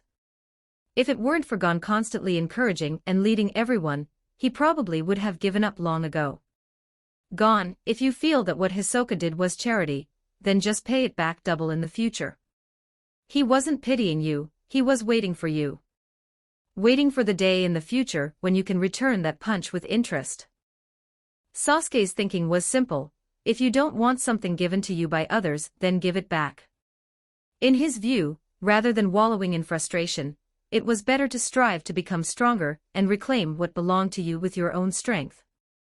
Killua looked at Gon's tearful face, and a strange feeling of discomfort welled up in his heart. He had grown up in an assassin family, never had friends, and didn't know how to comfort people, so he could only speak clumsily. His words carried a gentleness he himself hadn't noticed. "Gon, no matter what happens, I will support you." With the comfort and encouragement of his friends, Gon slowly wiped away his tears, the dejection in his eyes gradually replaced by determination. He knew that his current frustration was useless. Whether he could completely untie this knot in his heart in the future depended on whether he could become strong enough to personally turn Hisoka's charity into an equal battle and return that punch. 18 Chapter 18 One-on-One Elimination Tournament Chapter 18 One-on-One Tournament. Just then, the airship's broadcast system suddenly blared, breaking the silence in the cabin. "Attention, candidates. Starting now, those whose numbers are called, please proceed to the interview room one by one. First is candidate number 66, please report to the interview room." Hearing his number, Sasuke gave a slight nod to his companions, stood up, and headed toward the interview room. Sasuke pushed open the door to the interview room, and saw Chairman Netero sitting at a low table. On the table were neatly arranged photos of all the candidates who had passed the fourth phase of the exam. The old man wore a gentle smile, but his eyes held a hint of playfulness. "Yo, old man." Sasuke greeted him casually, without the slightest bit of restraint. "You're here." Netero waved his hand, signaling Sasuke to sit across from him. Sasuke did as he was told and sat down, his gaze sweeping over the photos on the table as he got straight to the point. "This isn't the final exam, is it?" "It doesn't count as the final exam, it's just for reference." Netero stroked his beard and said with a chuckle. "I need to ask you a few questions. First, why did you want to take the hunter exam and become a hunter?" The first question stumped Sasuke. He had just transmigrated into this world and opened his eyes to find himself already at the hunter exam site. He couldn't very well say he was here to complete a system mission. Sasuke paused for a moment and casually made up a reason. I want to become an ally of justice and purge those evil criminals." In any case, he would eventually cross paths with the Janae Ryodan, so this answer wasn't entirely a lie. "Ho ho ho, in that case, is your goal to become a bounty hunter?" A glint of amusement flashed in Netero's eyes. He clearly saw that this wasn't Sasuke's true intention, but he didn't call him out on it. "I suppose." Sasuke responded vaguely, not wanting to dwell too much on this question. "Then, for the next question, among these candidates, who are you most concerned about?" Netero pointed to the photos on the table, his gaze fixed intently on Sasuke. "Gon, I suppose." This time, Sasuke didn't hesitate at all. He has a special quality that draws people around him together. It's just like in a movie, he's meant to be the protagonist. Netero nodded and continued to ask. "Then, for the last question, among these candidates, who is the one you least want to face in battle?" Sasuke extended his finger and pointed to the photos of Gon, Killua, Kurapika, and Leo Rio. "They are all my friends. If I can avoid fighting them, I will." "Very well, I've finished my questions. You may leave." Netero waved his hand, his face still wearing that gentle smile. Sasuke nodded, stood up, pushed open the door, and walked out of the interview room. As soon as he stepped out, he was surrounded by Leo Rio, Hanzo, and Pakal. Leo Rio was the first to step forward, eagerly grabbing Sasuke's shoulder. "How was it, Sasuke? What's the final exam about? Is it very difficult?" "It's not the final exam, they just asked a few subjective questions. Just answer according to your own thoughts, it's not difficult." Sasuke didn't hold anything back, they would be undergoing their own interviews soon enough anyway. Just then, the broadcast sounded again. "Next candidate, please, candidate number 403, proceed to the interview room for your interview." "It's your turn, Leo Rio." Sasuke patted Leo Rio on the shoulder, his tone encouraging. "Go on in, don't be nervous." Leo Rio took a deep breath, suppressed his nervousness, and resolutely pushed open the door to the interview room and walked in. Over the next while, the candidates entered the interview room one by one to be questioned. Before long, all the candidates had finished their interviews, and the airship slowly descended to the venue for the final exam, the rooftop of a magnificent hotel. Everyone walked into the venue one after another.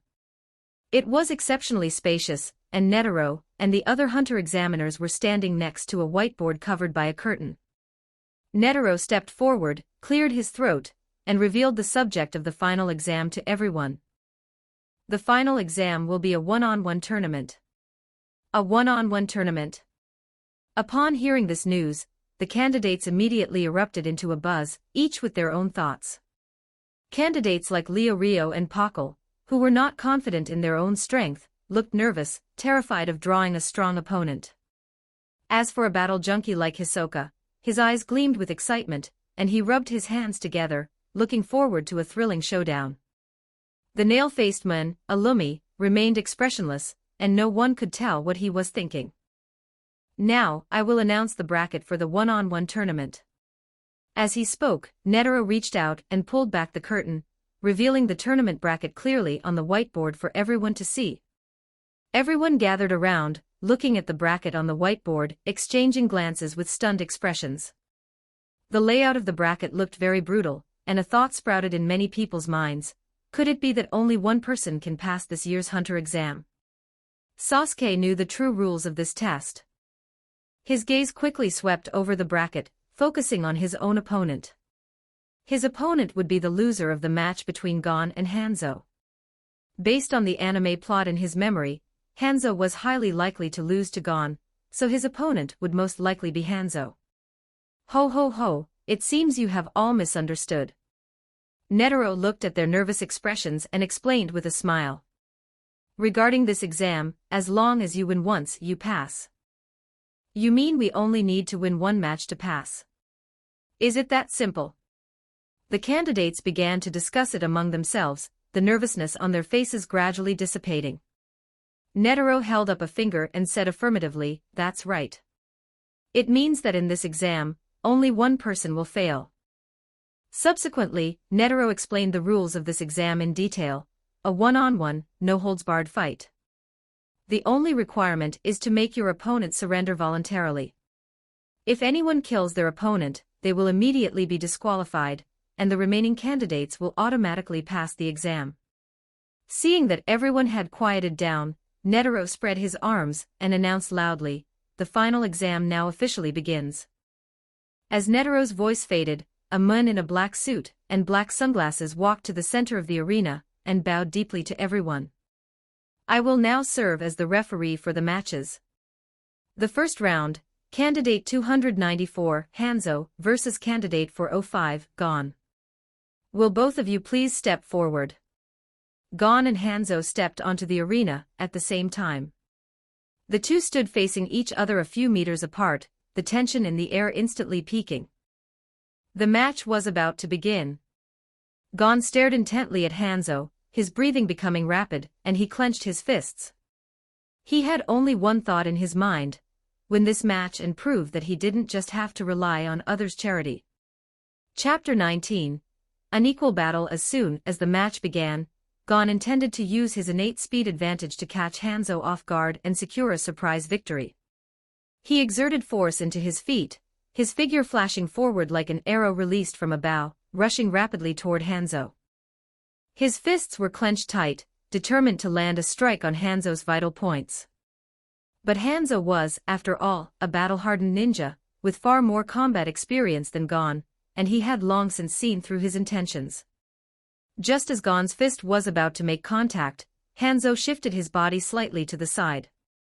While dodging the attack, he raised his right hand like lightning, delivering a heavy palm strike straight to Gon's chest. With a muffled bang, Gon felt a sharp pain in his chest, as if he had been struck by a massive boulder. His blood churned, and he was instantly sent staggering back several steps, his footing unstable, nearly losing consciousness. A faint trace of blood also trickled from the corner of his mouth. The battle between the two quickly became one-sided, with no suspense whatsoever. Although Gon had immense potential, possessing astonishing explosive power and resilience. But he had not yet fully matured. Both his combat techniques and practical experience were far inferior to Hanzo at this moment. Hanzo's attacks were concise and ruthless, each move precisely evading Gon's offensive. At the same time, his counterattacks were perfectly timed, suppressing Gon completely throughout the fight, and leaving him with no room to retaliate. Gon tried his best to break free from the suppression, struggling to get up time and time again, but every time he just managed to stand steady. He would be knocked to the ground by one of Hanzo's clean strikes, quickly sustaining several injuries, and looking utterly disheveled. Hanzo pinned Gon to the floor, gripping his wrists tightly with both hands, the force so great it felt like it would crush Gon's bones. His voice was cold and filled with an unquestionable sense of oppression. "You are completely outmatched. If you persist, you will only suffer more injuries. I won't give up, even if I die." Gon jerked his head up, his eyes filled with defiance, like a stubborn little beast. No matter how Hanzo increased the pressure on his wrists, or tried to persuade him to surrender, he gritted his teeth, and kept his mouth shut tight, refusing to yield. Even with the veins on his forehead bulging and his cheeks flushed bright red, he never wavered for a second. He didn't want to be pitted like he was on Zevel Island, and he didn't want to be defeated so thoroughly again. Kurapika and Leo Rio, watching from the sidelines, were burning with anxiety, their palms sweating, yet they were helpless. They could only worry in secret and cheer for Gon in low voices. Leo Rio couldn't help but want to rush onto the field to help Gon, but was held back tightly by Kurapika. Kurapika shook his head, his expression solemn. "It's useless. If we go up there, we'll only interfere with the match. Trust Gon, he has his own resolve." Meanwhile, Killua's eyes turned cold and piercing, his whole body emitting a dense, dangerous aura, his sharp claws extending from his fingertips. He had already developed the intent to kill. If Kurapika hadn't noticed his abnormality in time, and grabbed his arm firmly, he likely would have disregarded everything and rushed onto the field to attack Hanzo. Sasuke stood to the side, watching the situation on the field, a flicker of hard-to-detect emotion crossing his eyes. He watched Gon, who was pinned to the ground by Hanzo, his arm being forced to the point of breaking, yet still refusing to admit defeat. He wondered what he would do if he were in such a situation. If the roles were reversed, he would absolutely never persist as stubbornly as Gon. Such stubbornness, knowing it was impossible yet still pushing forward, was truly immovable. 10 oxen couldn't pull him back. Deep in this kid's bones lay an unyielding tenacity. Such a personality truly made one love and hate him at the same time. Perhaps this was also the main reason why Gon, as the protagonist of the Hunter series, had such mixed reviews. Sasuke did not approve of his behavior, but that didn't prevent him from admiring his ability to persist like this. Hanzo looked at Gon's stubbornness, which bordered on paranoia, and shook his head helplessly. Although he acknowledged this persistence, he also found it quite a headache. He did not want to kill Gon, as that would cause him to lose his own qualifications. But the other party refused to admit defeat no matter what, and if this stalemate continued, it would only lead to Gon suffering more severe injuries. Finally, Hanzo sighed softly, raised his hand, and delivered a clean chop to the back of Gon's neck. Gon's body instantly went limp, his eyes closed, and he completely lost consciousness. Afterward, Hanzo released his grip on Gon, slowly stood up, raised his hand, and said in a deep voice to the referee, "I surrender." Just like that, Gon became the first person to pass the Hunter exam. It was just that this victory was won somewhat disheveledly. There was no grand counterattack, no evenly matched contest. It was only by relying on his opponent's concession that he managed to pass. The standby medical personnel from the Hunter Association immediately stepped forward, carefully lifting the unconscious Gon, and gently treating his wounds.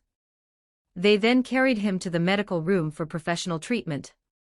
The referee glanced at the field and announced loudly, "The first match is over. Examinee number 405, Gon, wins. The competition will continue." The second match was Kurapika versus Hisoka. The strength difference between the two was equally vast. Kurapika unleashed attacks with all his might, but every one of his moves was easily neutralized and toyed with by Hisoka. The outcome had long been without suspense. Hisoka dominated the battlefield the entire time. Just when everyone thought Kurapika would soon admit defeat, Hisoka suddenly stepped forward, leaned into Kurapika's ear, and whispered a few words. Afterward, he raised his hand and voluntarily announced his surrender. This scene left everyone present with puzzled faces, unable to guess Hisoka's intentions. The results of the 2 consecutive matches were unexpected to everyone. The ones who lost were actually the ones with greater strength. Sasuke watched all this, feeling that it was all Chairman Netaro's twisted sense of humor. Perhaps he designed these rules to see this kind of unpredictability. To see what kind of choices these examinees would make in desperate situations. Soon, the competition proceeded to the third match, with Sasuke facing Hanzo, who had lost the first match. Sasuke and Hanzo walked to the center of the arena simultaneously. Before the fight even began, a suffocating tension had already permeated the venue. The auras around the two collided, and it felt as if sparks were flying in the air. Sasuke, I'm truly sorry. Hanzo looked at Sasuke, his expression serious and earnest. Although we can be considered on the same side, I will absolutely not lose this match again, and don't expect me to hold back like I did in the first match. At this moment, Hanzo had completely shed his previous humorous appearance. His sharp eyes carried a hint of coldness, and his whole body exuded the biting aura peculiar to a killer. Perhaps, this was his true face, a ninja hiding in the shadows, a ruthless killer. Sasuke's mouth curled up slightly, his tone carrying a bit of provocation. Use whatever moves you have. I don't need you to show mercy. It just so happens that I was preparing to avenge Gon for that broken arm. Although your actions weren't necessarily wrong, Gon is my friend after all, and I have to do something for him. Very well. A flash of fighting spirit crossed Hanzo's eyes. Let me see if you have also experienced the same cruel ninja training as I have. 20 Chapter 20. A showdown between ninjas. Chapter 20. A duel between ninjas. This duel between ninjas attracted the attention of everyone watching below, and the examiners couldn't help but start discussing it. Finally, a battle between evenly matched opponents. Menchi crossed her arms, looking somewhat dissatisfied. The chairman is such a wicked old man. What kind of matches were those he arranged earlier? The opponents' strengths were completely mismatched, there was nothing worth watching. Buhara quickly leaned toward Menchi's ear and whispered a reminder, Menchi, keep your voice down. The chairman can hear you. But to be honest, I'm looking forward to this match too. Let him hear. I wasn't trying to hide it from him. I'm just stating facts, so why should I be sneaky about it? Menchi waved her hand dismissively, continuing to act as bold and unconcerned as ever. The ninja organization has always been mysterious. Very few people have ever seen their true power, so it's great to finally see a duel between ninjas. Saditz, who was standing nearby, joined their conversation. Leo Rio, down below, was even more excited. He shouted toward the center of the arena, Go, Sasuke. Beat that bald monk up and get revenge for Gon. Ha ha ha, exactly.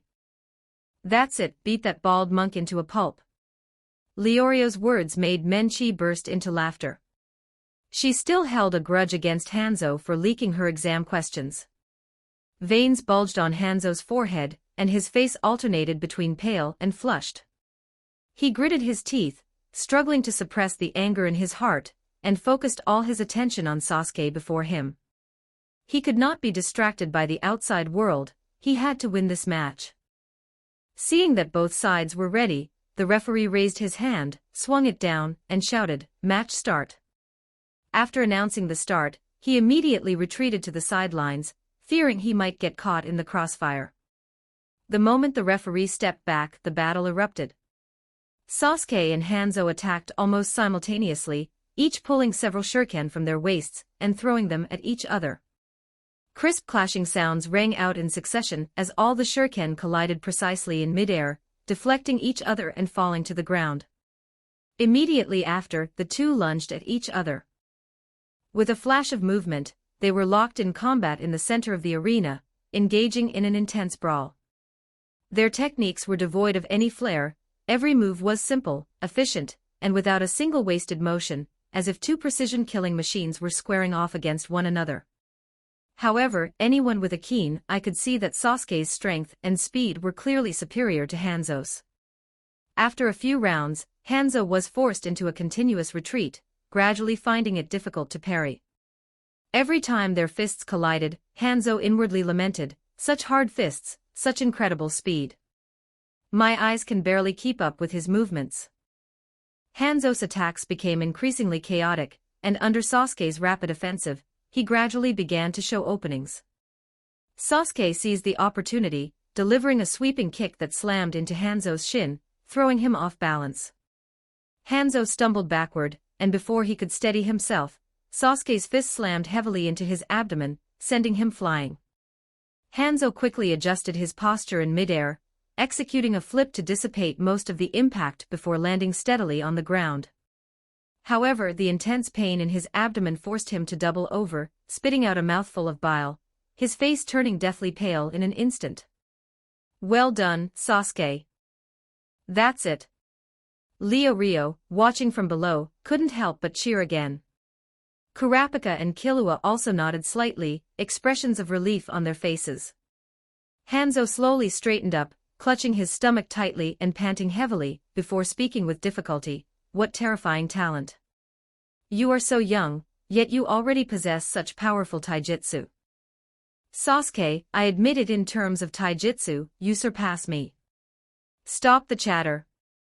You should have more up your sleeve than just this, right? Sasuke maintained his indifferent expression, his breathing steady, looking nothing like the disheveled Hanzo. That's right.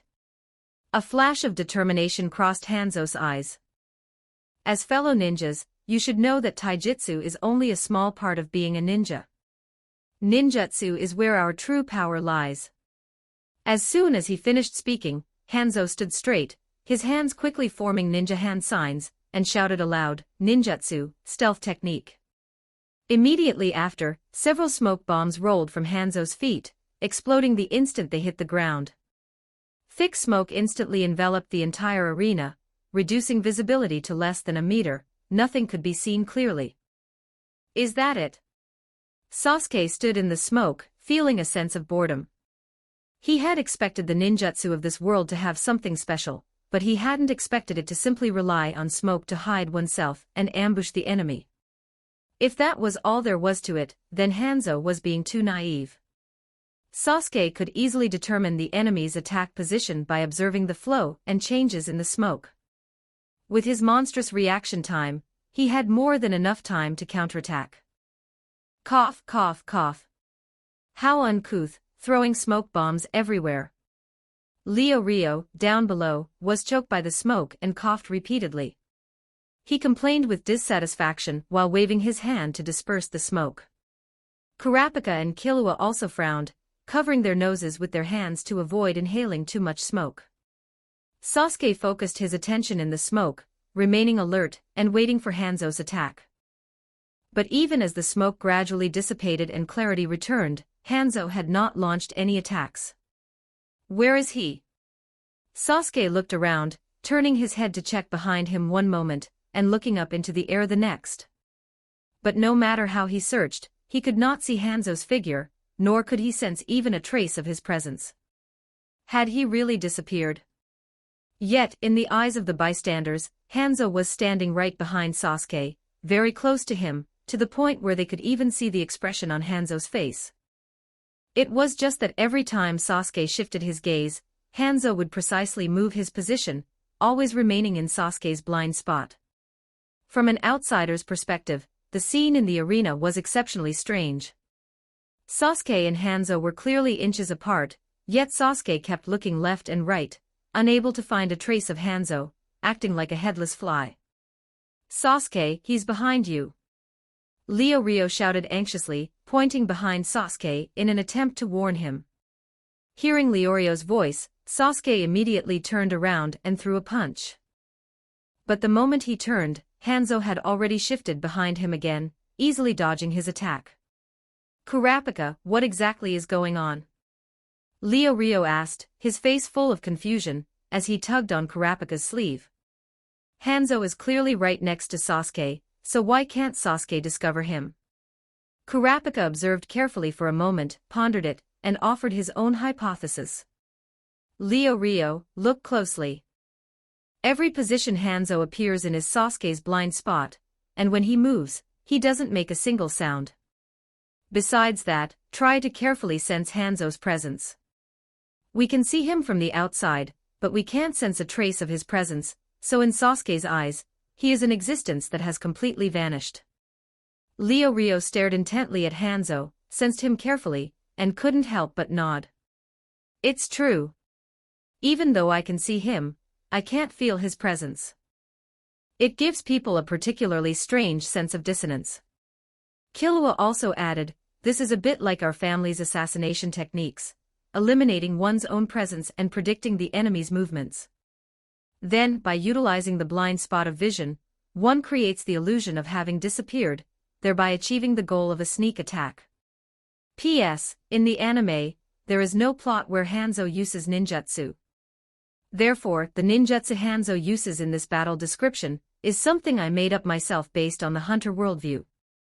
Dear readers, please feel free to offer suggestions for my reference. Chapter 21, Konoha Secret Technique, a 1,000 years of death in the center of the arena. Sasuke tried several times to find Hanzo but couldn't, so he simply stopped searching. He stood where he was, his expression calm, not letting himself panic. Interesting. Although you have indeed hidden yourself very well in my eyes. But you must attack eventually. As soon as you make a move, you will surely reveal yourself. Just then, Sasuke suddenly felt a sharp pain in his right abdomen, as if he had been hit by something. He turned around immediately, but there was no one behind him. Hanzo had disappeared again. How is this possible? Sasuke was startled. At the moment of the attack, there wasn't even the slightest sound of wind. He had originally intended to use paper art to dodge by sensing the airflow generated by the attack. But Hanzo's attack was silent. By the time he felt the pain, he had already been hit. If Hanzo had used a sharp weapon like a blade just now, he would likely have already lost. A bead of cold sweat couldn't help but trickle down Sasuke's forehead. He admitted that he had indeed underestimated the ninjutsu of this world. Facing Hanzo's invisibility technique, Sasuke quickly thought of a countermeasure. He exerted force with his feet, leaped into the air, and looked down at the ground from above. Naturally, Hanzo's figure could not be seen on the ground. But the next second, he stepped on moonwalk, quickly turned in the air, locked his gaze onto a figure landing on the ground, and a smile curled at the corners of his mouth. Stupid, right? I can fly. Hanzo was shocked to see Sasuke in the air. He hadn't expected Sasuke to be able to stay and move in midair.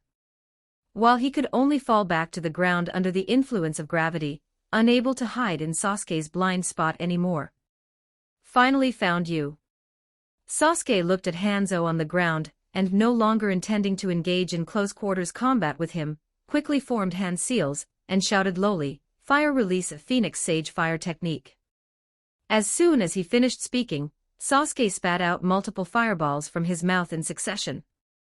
These fireballs, shaped like balsam seeds, flew towards Hanzo from multiple directions simultaneously, completely sealing off his escape route. This is also ninjutsu. Hanzo's expression changed drastically. Locked onto by multiple fireballs, there was simply nowhere to hide. He could only watch helplessly as the fireballs rushed toward him. Eventually, he was hit head-on by the fireballs, and a raging fire ignited around his body. Sasuke landed from the air, looking at the burning flames before him, muttering to himself. Did I go too hard? If I burn him to death, wouldn't I lose my eligibility for the exam? Just then, there was a sudden noise from the ground beside Sasuke. A bald man, wearing only a loincloth and naked, suddenly burst out from the ground. Hanzo, gripping a kunai, thrust it fiercely upward towards Sasuke's abdomen. You were careless, Sasuke. A smile of victory appeared on Hanzo's face. This is my ninjutsu substitution technique. It turned out that the moment the fireballs hit, Hanzo had used a cicada molting strategy, using his clothes to replace himself and block the fireball's attack. Then he had covered himself with a piece of cloth that matched the color of the ground.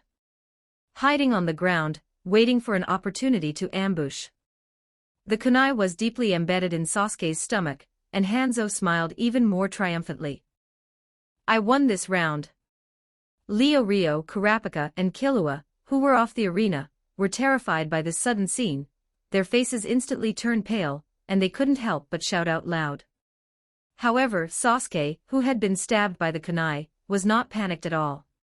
He turned his head and shot a playful glance at Hanzo. Is that so? Why don't you look behind you? As the words fell, the Sasuke, who had been stabbed by the kunai, instantly turned into a log.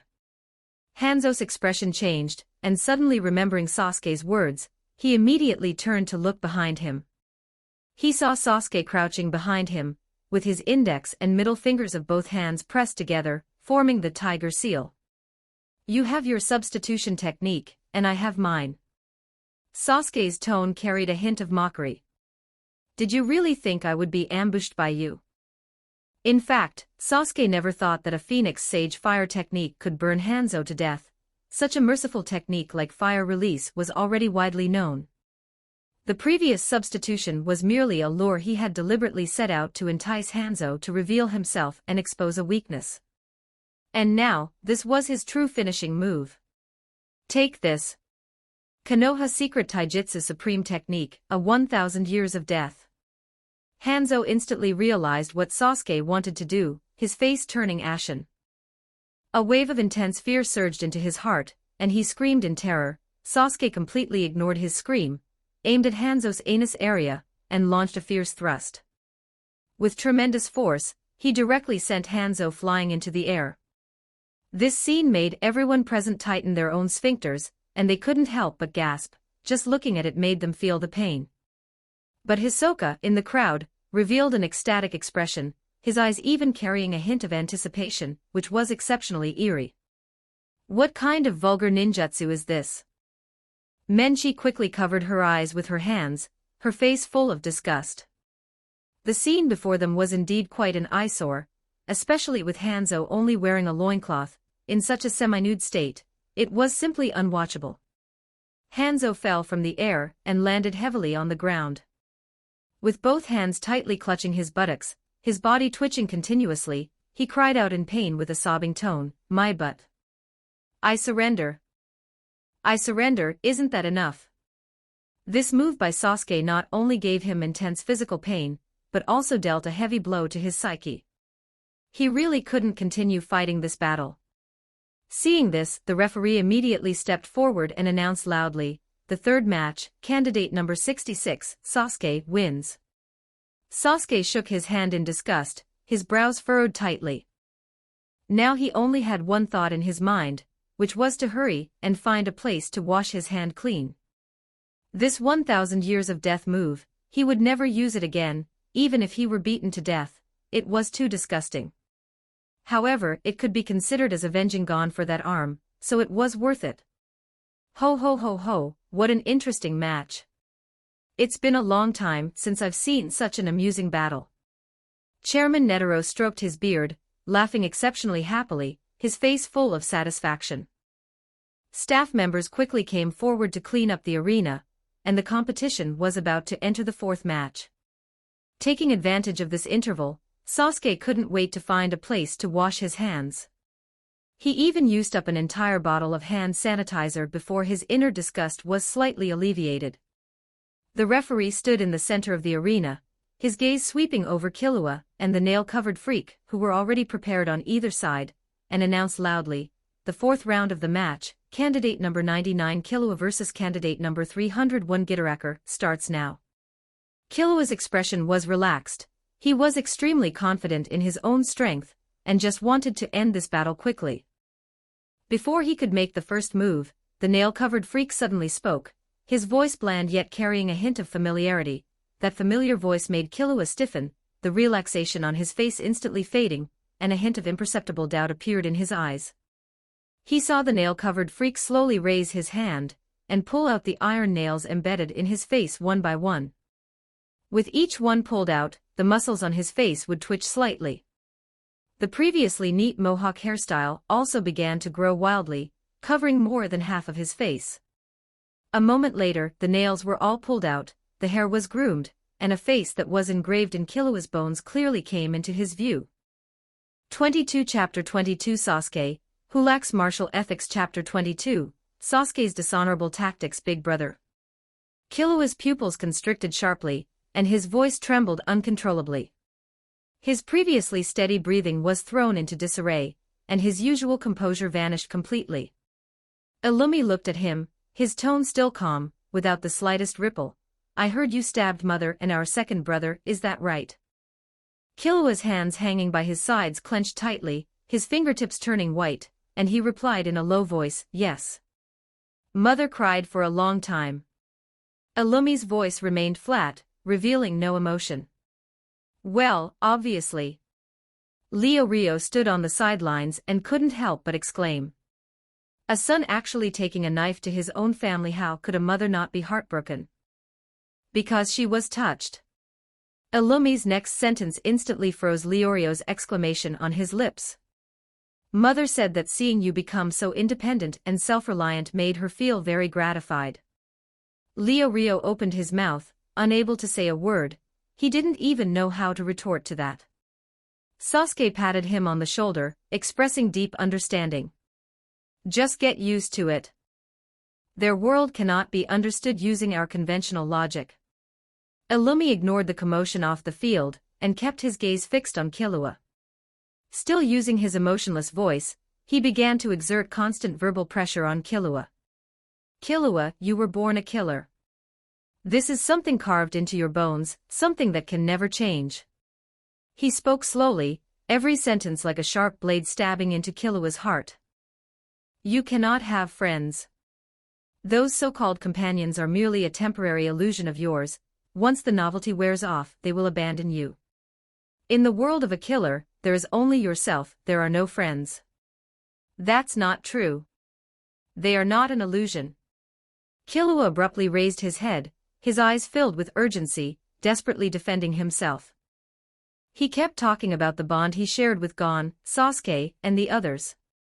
Yet, every word he spoke was easily refuted by Illumi. Under Illumi's relentless pressure, Killua's voice grew weaker, his confidence gradually faded, and the conviction in his eyes began to waver bit by bit. That's not it.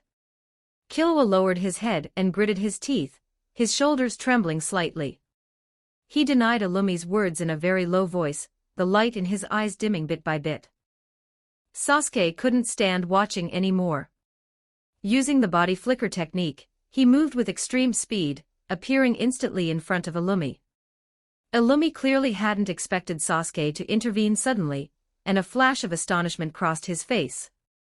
Before he could react, Sasuke's right foot had already slammed into his chest, the immense force kicking him violently into the air. Immediately following this, Sasuke leaped up, catching up to Illumi in midair, and struck rapidly with his legs in succession. A fluid and crisp lion combo landed on Illumi without reservation, every kick carrying powerful force. Sasuke. Killua looked up, staring at the scene before him with dazed eyes, at a loss for what to do. The onlookers were also stunned. No one had expected Sasuke to suddenly interfere in someone else's match. Such a dishonorable sneak attack left the examinees and examiners present dumbfounded. The examiners frowned, their expressions varying. They hadn't expected Sasuke to be so impulsive, openly violating the tournament rules. Sasuke landed steadily on the ground and brushed the dust off his body. Looking at Illumi, who had been knocked to the ground by his slick combo and a final upward kick, the pent-up frustration in his heart finally dissipated. Just now, Illumi had been gaslighting Killua step by step, making Killua seem worthless.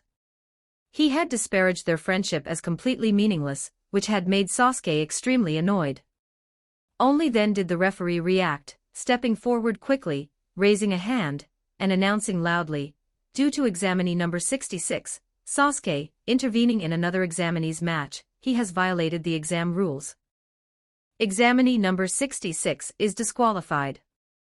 According to the rules, when one examinee is disqualified, the remaining examinees automatically pass this hunter exam. Although Sasuke had won his previous match, the tournament had not fully concluded, so he was still in the middle of the exam period. The consequence of violating the rules was disqualification. The victory from the previous match was also rendered void. Illumi slowly stood up straight, raised a hand to wipe the blood from the corner of his mouth with his fingertips, his expression remaining calm. He tilted his head, his gaze landing on Sasuke, and asked in a flat tone, "Why did you attack me?" It was as if the person who had just been beaten up severely wasn't him at all. Yet, the biting aura radiating from his body betrayed his true inner emotions. That aura was bone-chillingly cold and carried a dense intent to kill, sweeping across the entire arena, and making everyone nearby shudder uncontrollably. Having been interrupted by Sasuke during his sibling interaction with Killua, and then humiliated in public, Illumi had developed a strong murderous intent toward Sasuke. Sasuke met Illumi's gaze, feeling somewhat surprised. When he attacked just now, he hadn't deliberately held back, every kick had used considerable force. He hadn't expected Illumi's durability to be so high after a full lion combo. He had only sustained minor injuries, and a bit of blood at the corner of his mouth. He was truly worthy of being from the Zoldyck family. I just don't like you. Sasuke was completely fearless and remained unaffected by Illumi's killing intent. He then turned to look at the still-dazed Killua, raised his voice, and called out to him, enunciating every word to wake him up. And you, Killua? Have you lost your ability to think just because of a few words from your big brother? Don't you already have friends? Me, Gon, Kurapika, Leoria, we are all your friends. Gon, in particular, treats you as his best friend, and is trying his hardest to pass the exam with you.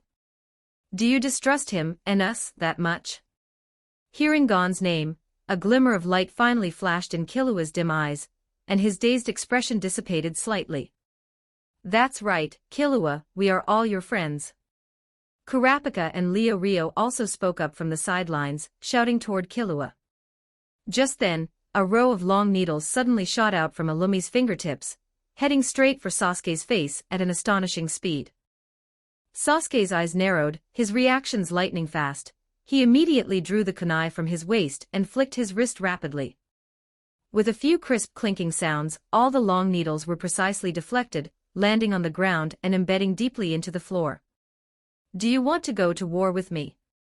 Sasuke's eyes turned blood red, and the Sharingan was suddenly activated.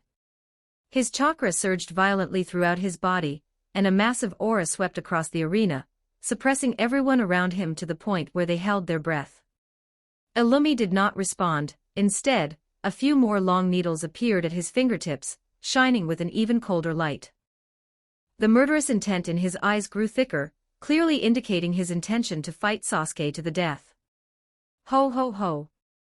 Chairman Netero walked forward with a smile, his hands behind his back. His tone was gentle yet carried an unquestionable authority. In principle, we do not interfere with personal grievances between examinees. After all, friction is inevitable among hunters. However, acting out in front of the examiners is that not a bit disrespectful. Could the two of you stop here and grant this old man a small favor? Seeing Chairman Netero step in to mediate, Sasuke knew it was not the time to continue. He hadn't intended to clash with Illumi at this moment anyway. Whether he could win or not was still an unknown. Chapter 23, Killua's determination. Sasuke slowly retracted his chakra, and the aura around his body gradually subsided. The look in his eyes directed at Illumi still carried a hint of coldness. The tense, sword-drawn atmosphere between the two sides also dissipated somewhat. Illumi still wanted to make a move, the long nails at his fingertips already poised to strike, but after a glance from Netero, his movements instantly froze. He could feel that Netero was serious, and his reason told him not to make another move. A wise man knows when to retreat. Illumi could only temporarily suppress the killing intent in his heart and choose to stop. Beans, you will preside over the rest. Sasuke, come with me. Netero stroked his beard and took Sasuke away from the competition venue. Sasuke followed Netero to a conference room in the hotel.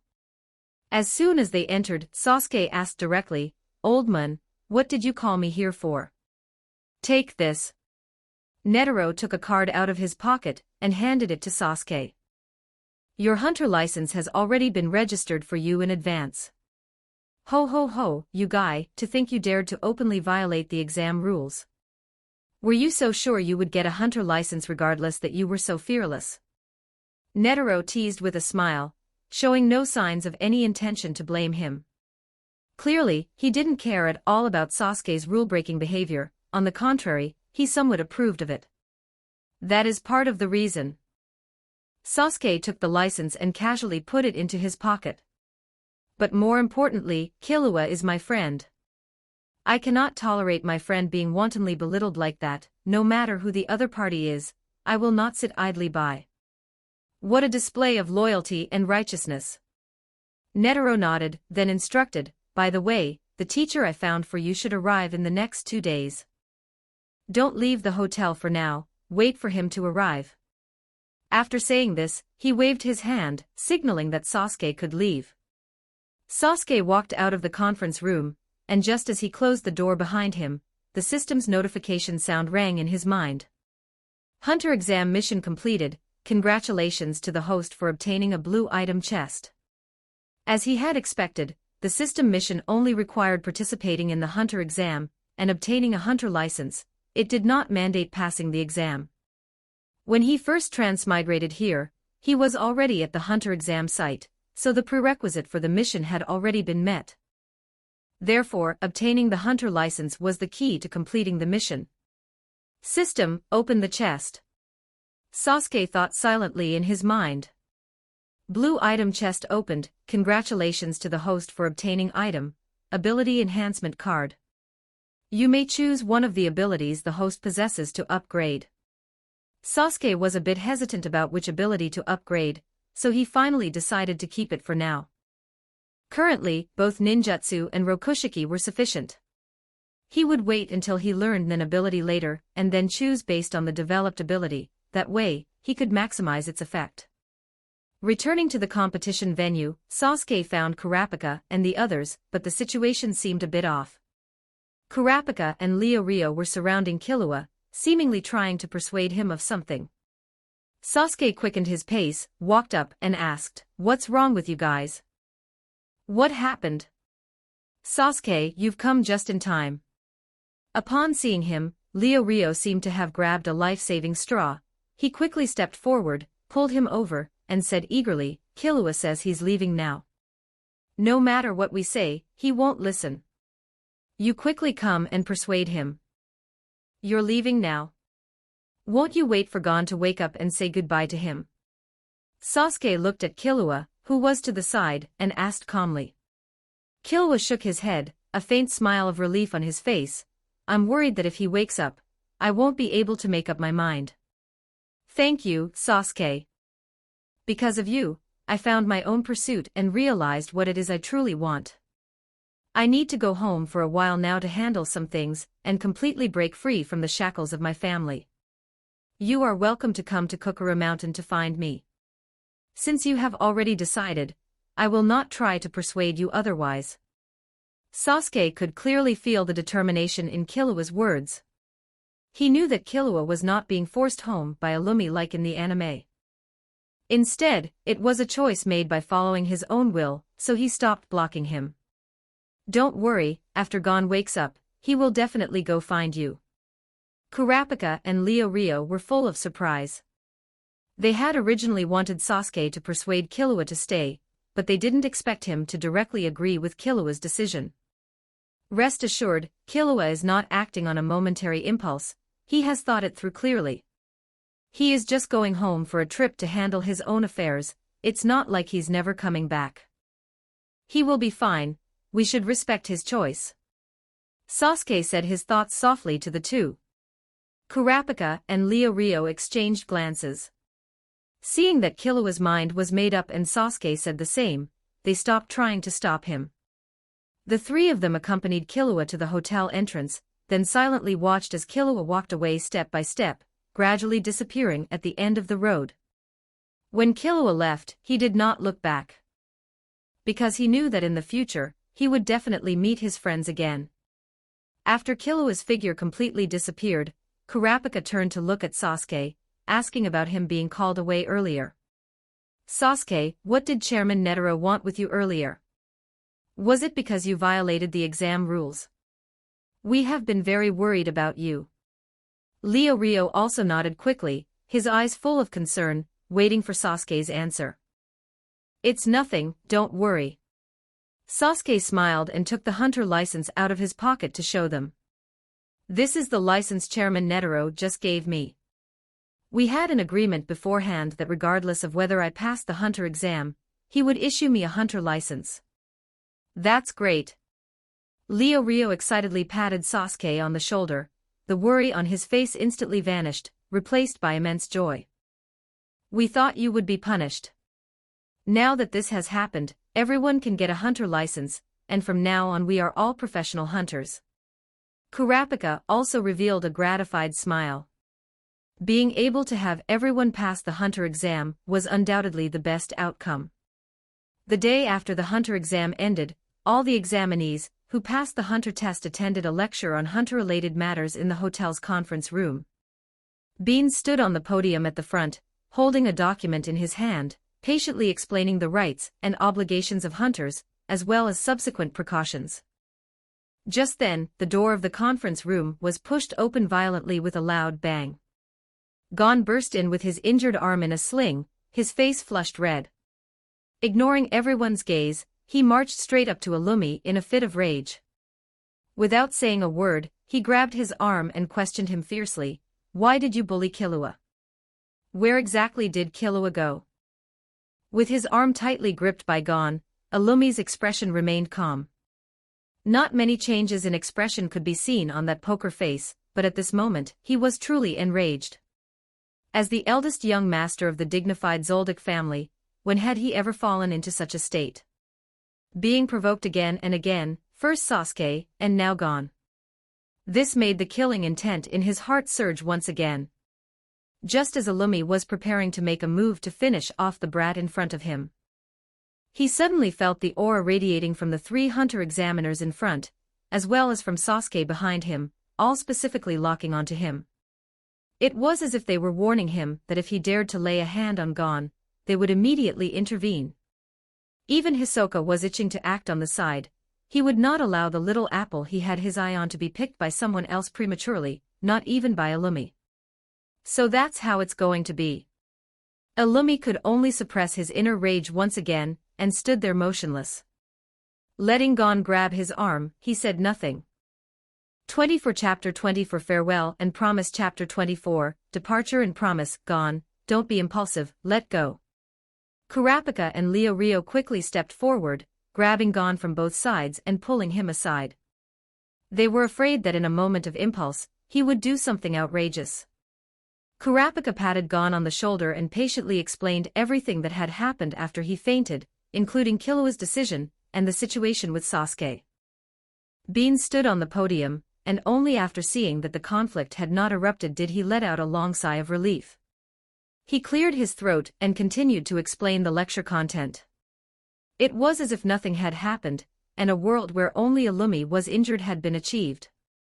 After the hunter lecture ended, the candidates who had passed the exam together packed their luggage, bid each other farewell, and headed toward their own futures. Hanzo packed his luggage, and when he passed by Sasuke, he merely nodded hurriedly, mumbled a vague goodbye, and walked away quickly without looking back. His footsteps were hurried, as if he were fleeing from some terrifying beast. Sasuke looked at his back and smiled helplessly.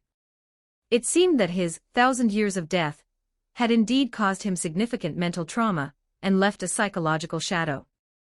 He had originally wanted to find Hanzo to properly discuss the ninjutsu of this world, to see how it differed from the ninjutsu he had mastered. Unfortunately, Hanzo ran too fast and didn't give him any opportunity, so he had to let it go. Unlike the hurried Hanzo, Pakal was quite enthusiastic. He was only able to pass the hunter exam thanks to Sasuke's rule-breaking, otherwise, given his strength, he would basically not have been able to defeat any of the other candidates present except for Rio.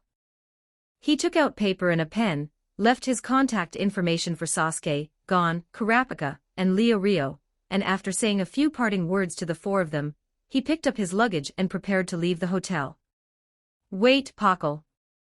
Sasuke watched Pakal's back, pondered for a long time, and ultimately decided to call out to him. The thought of Pakal's future encounter made him feel somewhat unbearable. In his past life, when he watched the anime, the scene where Pakal was lobotomized by the Ant Queen, and died miserably in the NGL Autonomous Region, had left a great psychological shadow on him.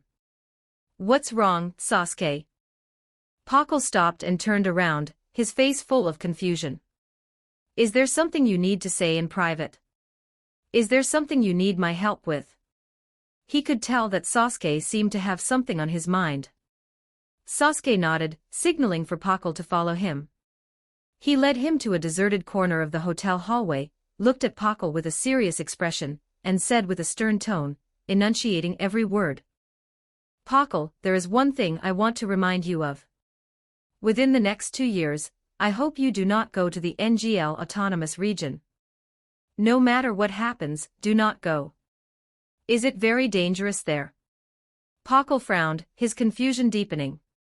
He felt that Sasuke's words were inexplicable, bringing up the NGL Autonomous Region out of the blue. He had some understanding of that place, but it was limited to knowing that it was a country isolated from the outside world, where technological civilization was not allowed, and nature was revered. Yes, very dangerous, even more dangerous than you can imagine. I have a bad premonition that something terrifying might happen in the NGL Autonomous Region within the next 2 years. If you go there, there is a high probability that you will never return. Sasuke didn't know how to explain the chimera and situation, as nothing had happened yet. He couldn't very well say that he was a transmigrator with the ability to foresee the future, so he could only use a premonition to warn Pakal. I have aspired to be a beast hunter since I was a child, to explore magical beasts all over the world. How can I shrink back just because a place is dangerous? However, Sasuke, thank you for the reminder. I appreciate your intentions. I will keep your words in mind and will be more careful in the future. Although Pakal didn't understand Sasuke's words, he responded politely out of courtesy. From the look in Pakal's eyes, Sasuke could clearly see that he hadn't taken his words to heart. After all, they were just acquaintances who had passed the hunter exam at the same time. Their relationship wasn't deep, and his warning likely seemed like unnecessary worry to him. Seeing this, Sasuke didn't say anything more. Everyone has their own aspirations. He had no right to plan someone else's life path, interfere with others' choices, or force anyone to believe him. He had said what he needed to say, and as for the outcome, it was no longer something Sasuke could control. He could only hope that in the future, Pakal would make a different choice because of these words and avoid that fatal disaster. There is no feast that doesn't end, and time spent together is always short. Sasuke knew that he would eventually have to part ways with Gon, Kurapika, and Rio. They each had their own goals and their own paths forward. They couldn't stay together forever. Sasuke, are you really not coming with us to find Killua? With you, we would feel more at ease. Gon looked at Sasuke with anticipation in his eyes and an earnest tone. Kurapika and Rio also nodded, hoping Sasuke would join them. The three of them had decided to set off immediately for Kukura Mountain, where the Zoldyck family resided, to find Killua, and by the way, return the hunter license he hadn't taken with him. Sasuke shook his head. Chairman Netero said my teacher will arrive in these 2 days, so I have to wait for him at the hotel. He declined Gon's invitation and simultaneously reminded them, you should also be wary of any nin ability users you encounter. It is possible that they are the teacher the Hunter Association has found for you. Although the three of them felt regretful, they knew Sasuke had his own arrangements, so they stopped insisting. Then we will see you again in York New City on September 1st. Kurapika said. Thanks to the information provided by Hisoka, he had already learned that the Jinei Ryodan would have an operation in York New City on September 1st. The four of them bumped fists, exchanged smiles, and made a promise to meet again. Gon, Kurapika, and Rio waved goodbye to Sasuke and set off on the road to find Killua. The people at the hotel entrance gradually dispersed, leaving only Sasuke standing in place. After sending Gon and the others off, Sasuke felt a long-lost sense of loneliness. The sunlight was shining on him, but his heart felt inexplicably empty. When they were together, Gon and Killua were always chattering away, either arguing about who was stronger or talking about their future adventure plans. Rio would always chime in with jokes or complaints at the right time, bringing joy to everyone. Kurapika would always pay attention to the emotions of every companion, gentle and attentive. But now that they were all gone, the noise faded, leaving only boundless silence, and Sasuke really wasn't used to it. Sasuke raised his hand to rub his brow, but before he could continue wallowing in sentimentality, a crisp, cute voice with a hint of arrogance sounded behind him, breaking the silence. Are you the student the old man wants me to take? Hearing the voice, Sasuke turned around subconsciously, only to see a loli wearing an exquisite Lolita outfit standing not far away. The loli had cute golden twin tails, her hands on her hips, her small face tilted up, and her eyes full of scrutiny. Seeing this appearance, Sasuke recognized her immediately. It really is you, the model teacher of the Hunter x Hunter world, Biscuit Kruger. Chapter 25, Starting to Learn Nen Ability. I am Biscuit Kruger, a 2-star gem hunter.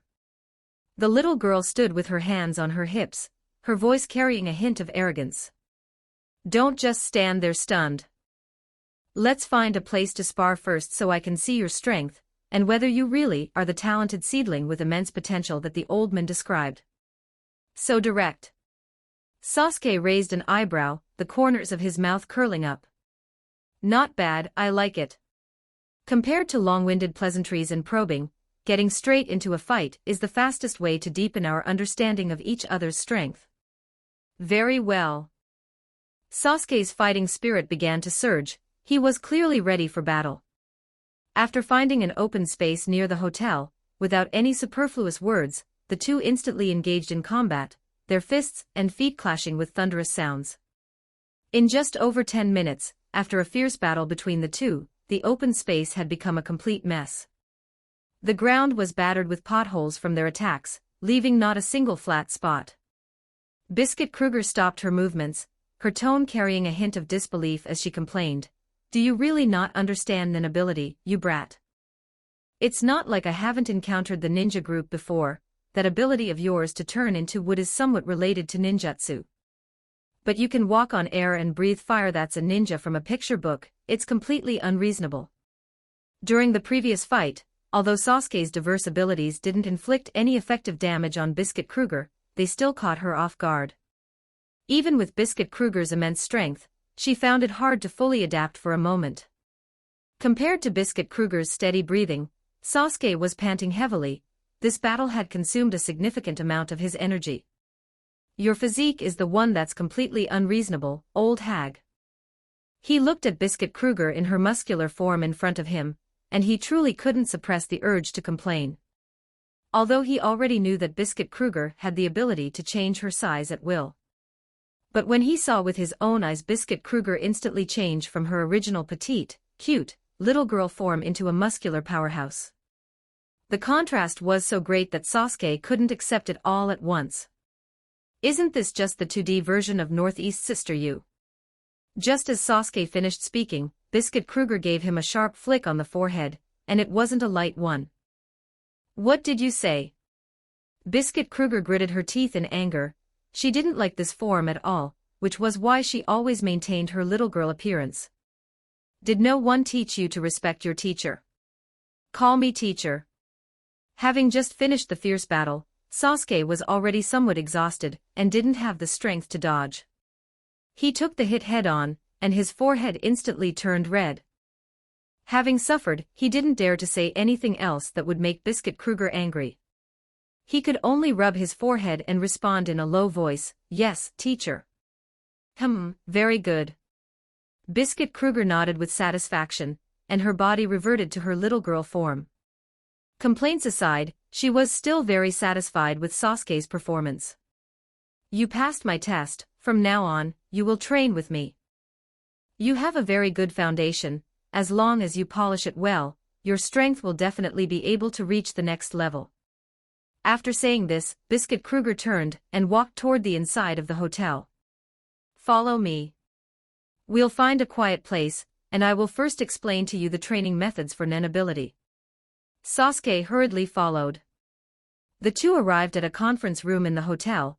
It was spacious and quiet, perfect for explanation and training. Biscuit Kruger found a seat and sat down, signaling for Sasuke to sit opposite her, then began to explain patiently. So-called Nen ability is the use of human will to control the life energy that bursts forth from the body, which is Nen. Normal life forms all possess this kind of life energy, and ordinary people also unconsciously emit it. To want to use and freely control this kind of power, there is no doubt that long-term training is required, there are no shortcuts. She paused for a moment and continued, there are 3 ways to awaken Nen. One is by being a natural Nen user. We can ignore this one, as it's too rare. One is to work hard to train Ten, Zetsu, Ren, and Hatsu, slowly opening the aura nodes in your body and gradually learning to sense Nen. This method is relatively gentle but requires a very long time, perhaps years or even longer. Given your talent, I recommend using the third one directly, which is for me to help you forcibly open all the aura nodes in your body. This can save a huge amount of time. What do you say?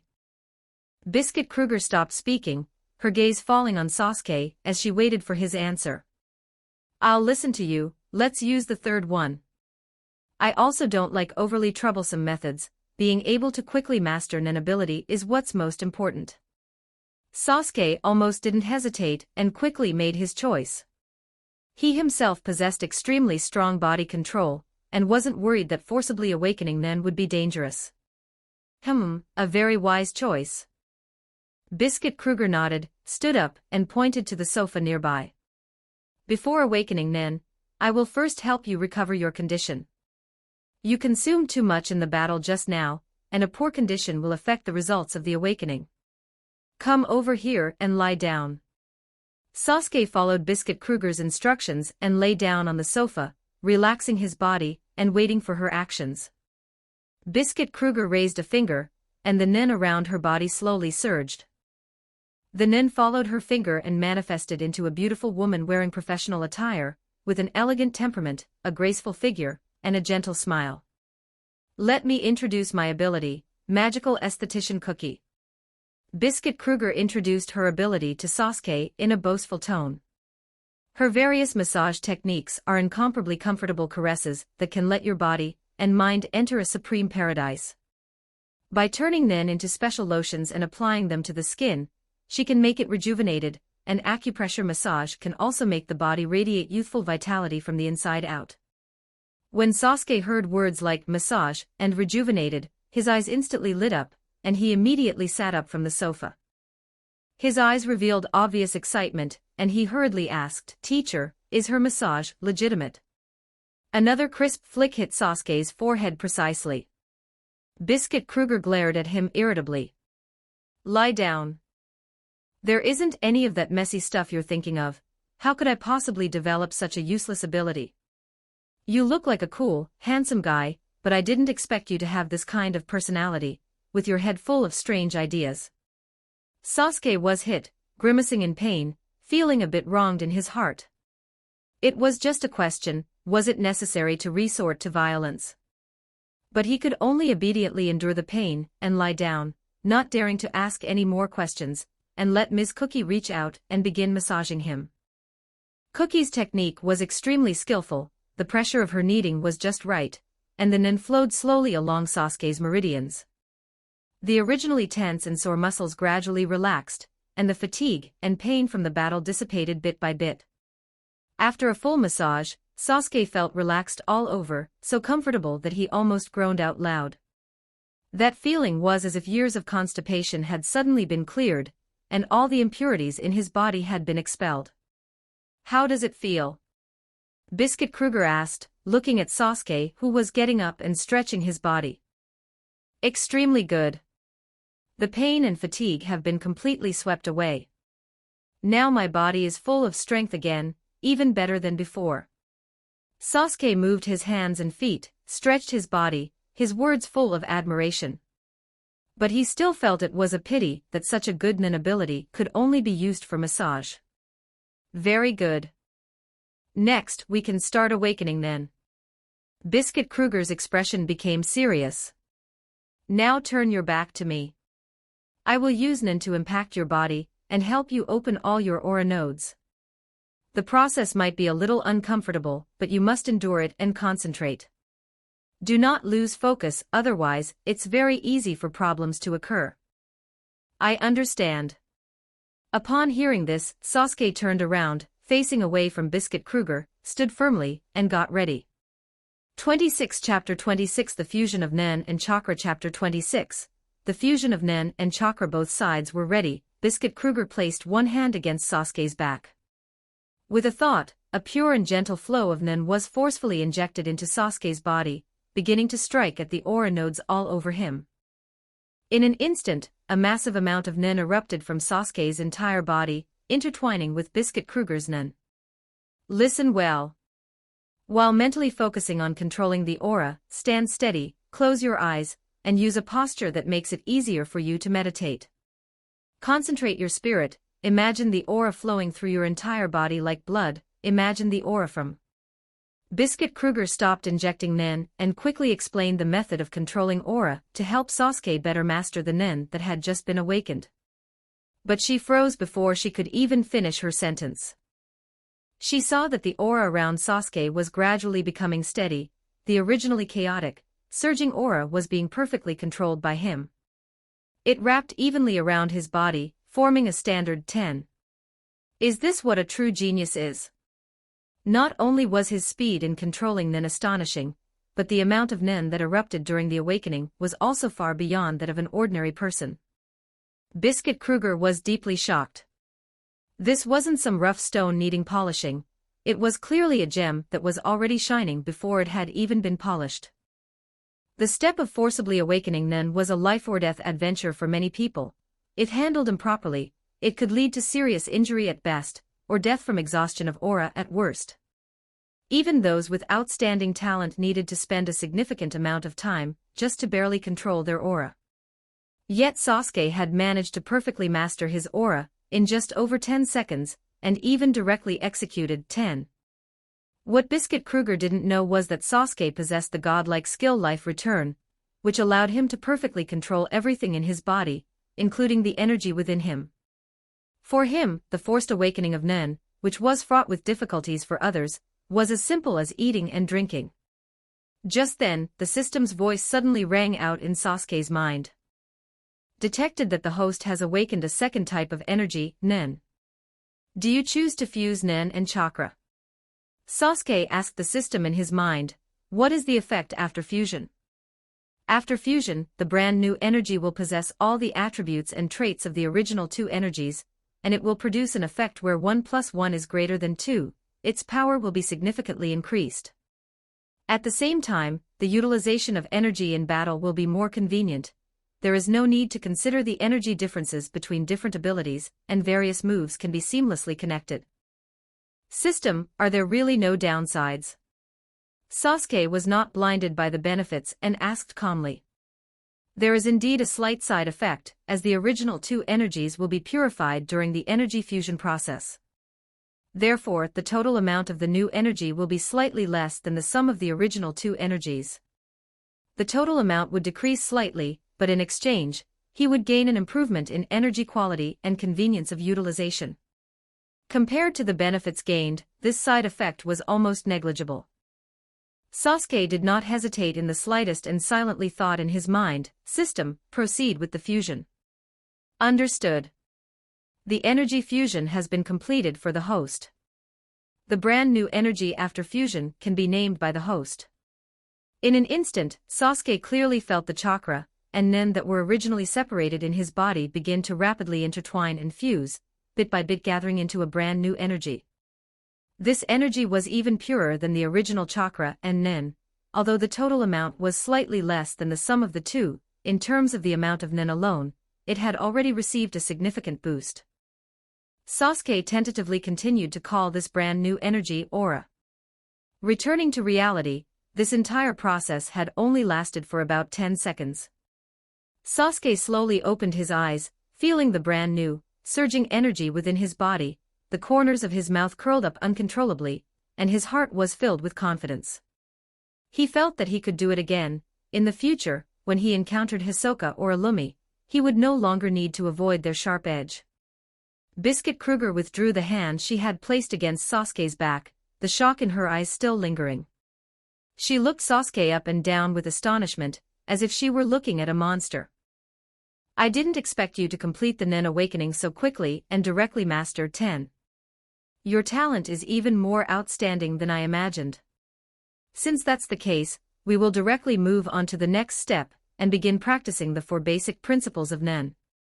Biscuit Kruger pulled out a blackboard from somewhere, took out a piece of chalk and a pointer, and instantly switched into the appearance of an experienced teacher. She cleared her throat, put on a stern expression, picked up the chalk, and quickly wrote on the blackboard. After finishing, she tapped the blackboard with the pointer. First are the 4 basic principles.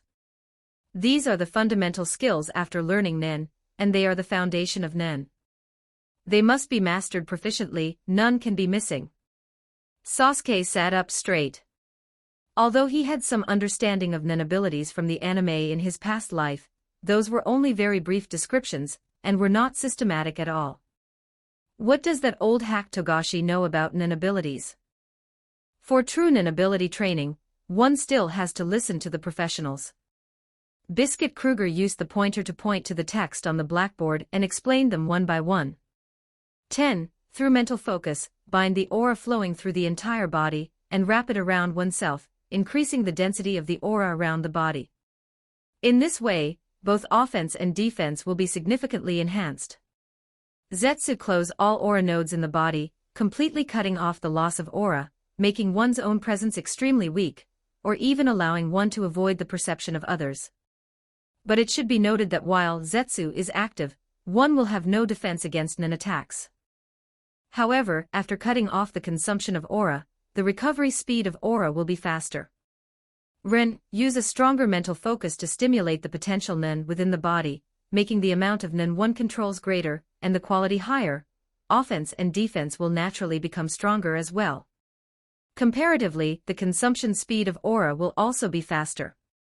It is usually used in high-intensity battles or special scenarios, and can be used in conjunction with various applied techniques. Hatsu, it can also be said to be the true purpose of Nen. Release Nen outside the body and form an exclusive Nen ability according to one's own will and attributes. Everyone's Nen ability is different and strange, but in the final analysis, it is all about precise control and flexible application of Nen. After Biscuit Kruger finished explaining the 4 basic principles, she tapped the blackboard again with the pointer. These are the 4 basic principles of Nen, and they are also the foundation of Nen. Afterward, I will conduct targeted training for you in these few aspects. As for some advanced application techniques of Nen, such as Gyo, En, In, etc., I will teach you them slowly after you have mastered the 4 basic principles. Seeing that Sasuke was listening attentively, and there was not the slightest confusion on his face, Biscuit Kruger nodded with satisfaction. She wiped the text off the blackboard, drew a hexagon again, and labeled the 6 corners respectively. This is the Nen ability system that you need to understand after mastering the 4 basic principles, that is, after you have proficiently mastered Hatsu. You can call it the 6 types of Hatsu. It can very well help Nen users understand their attribute preferences, find the direction they are best at, better bring their strengths into play, and avoid their shortcomings. There are a total of 6 attributes of Nen, which are Enhancer, Transmutation, Conjuration, Specialist, Manipulation, and Emitter. Chapter 27, Heaven's Arena. Biscuit Kruger pointed to the various corners of the hexagon, introducing them one by one. When you apply Nen to the affinity you are most proficient in, the efficiency is 100%. If applied to an adjacent affinity, efficiency drops to 80%. If applied to an opposing affinity, efficiency is only 40%. Therefore, if you don't know your own affinity, using your Nen ability recklessly will not only prevent progress, but will actually cause you to regress and become weaker.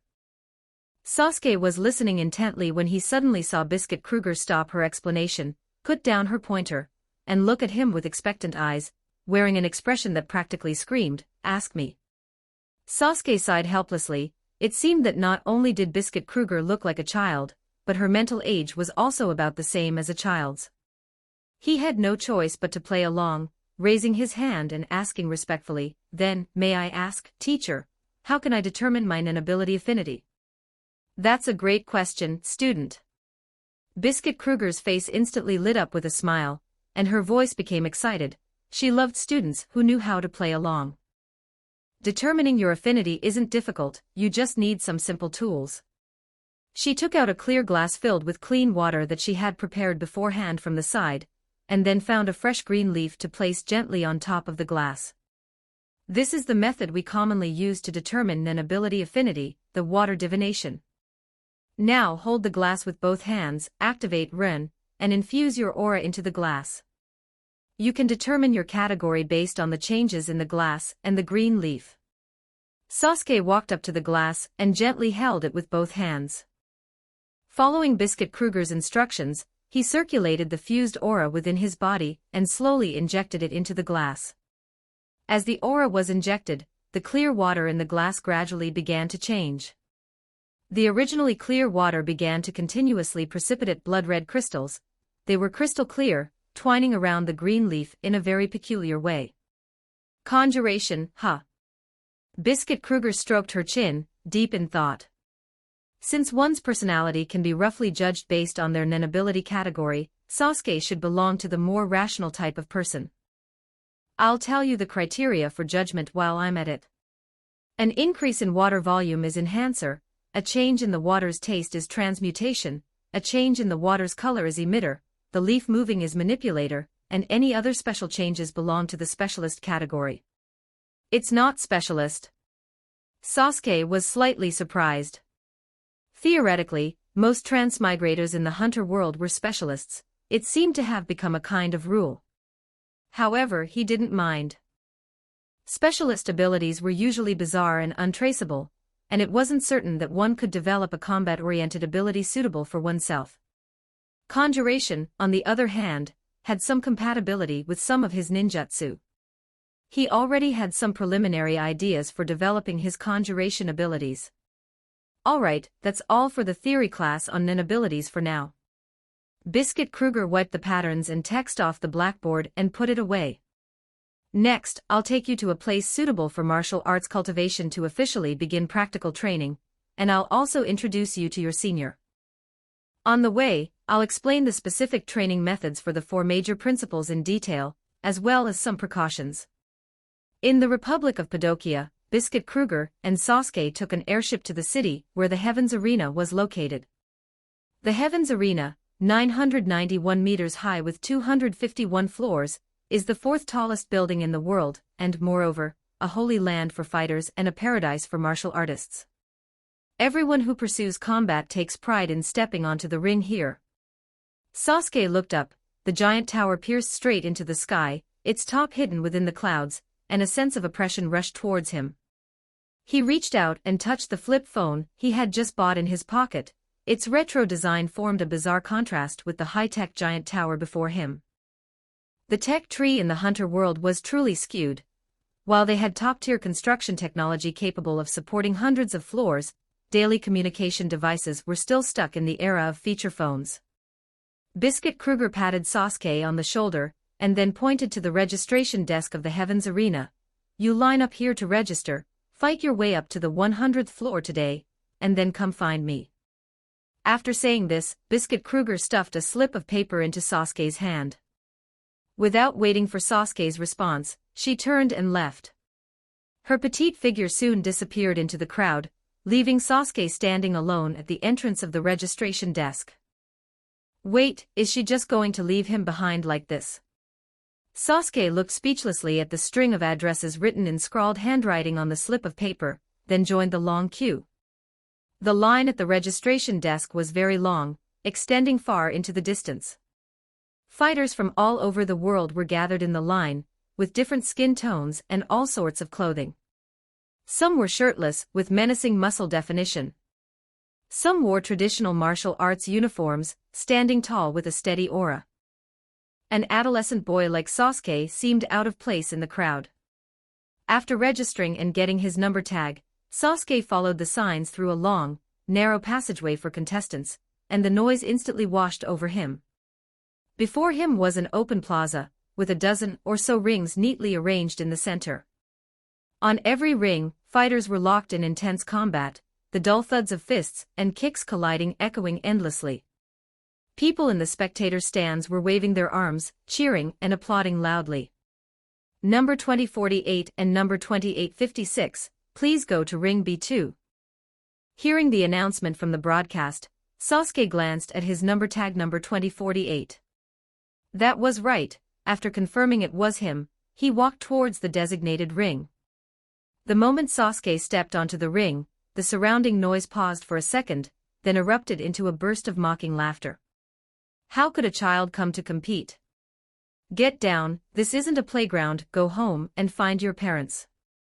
Big guy, go easy on him, don't accidentally kill the kid.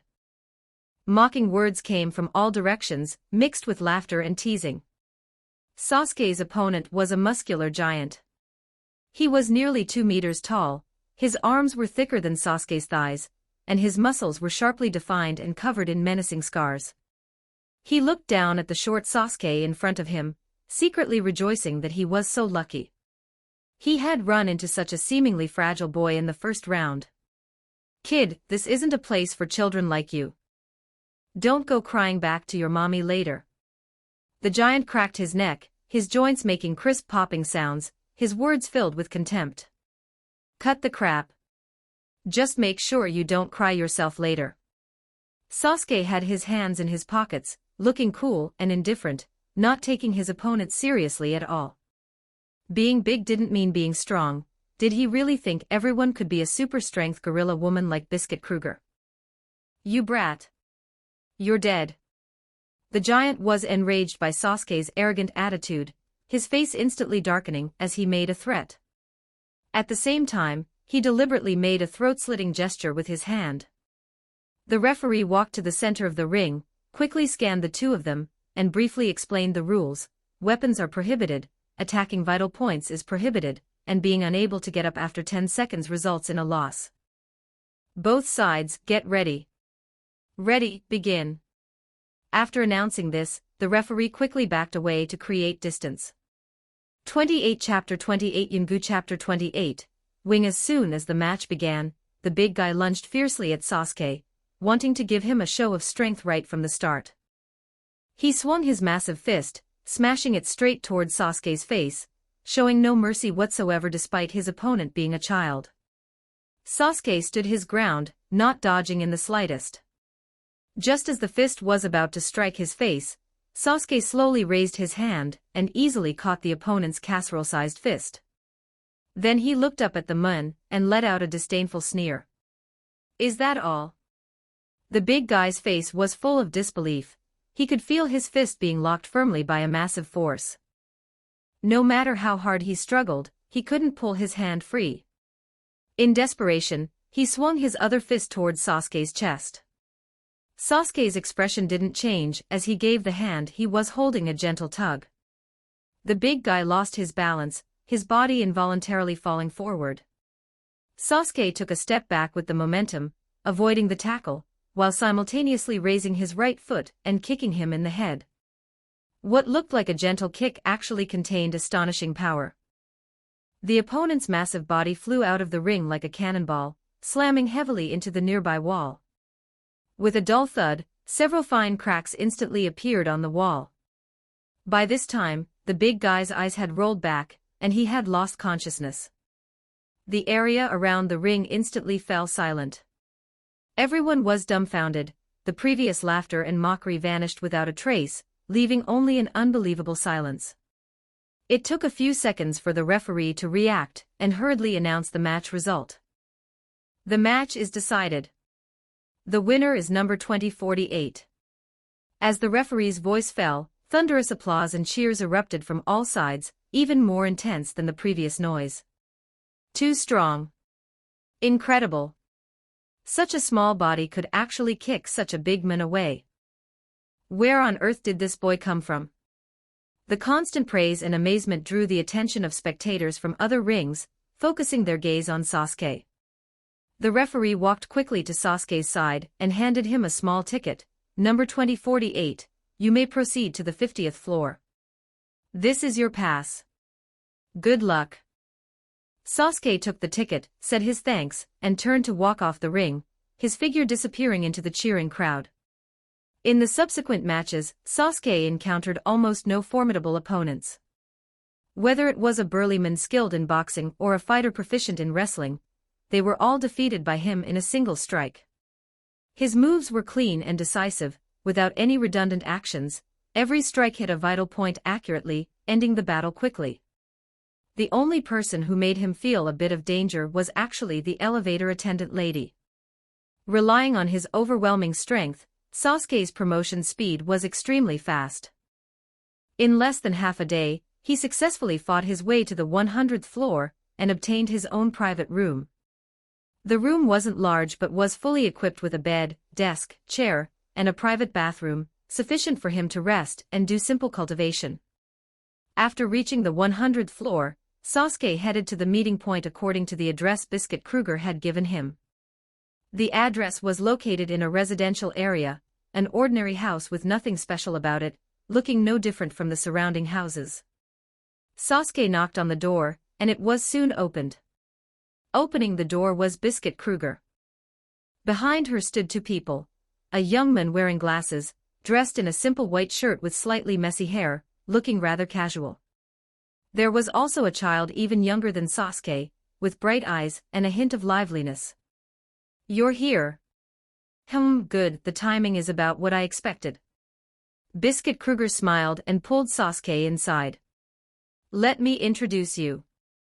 Biscuit Kruger pointed to the young man with glasses beside her. "This sloppily dressed nerd with glasses is your senior brother, Wing. Next to him is his little apprentice, Zushi." A trace of helplessness appeared on Wing's face as he adjusted his glasses. "Master, introducing me like that, isn't it a bit too embarrassing?" He had long since gotten used to Biscuit Kruger's personality and didn't argue much, but he still felt the need to emphasize it as a small form of resistance. "Don't worry about those details."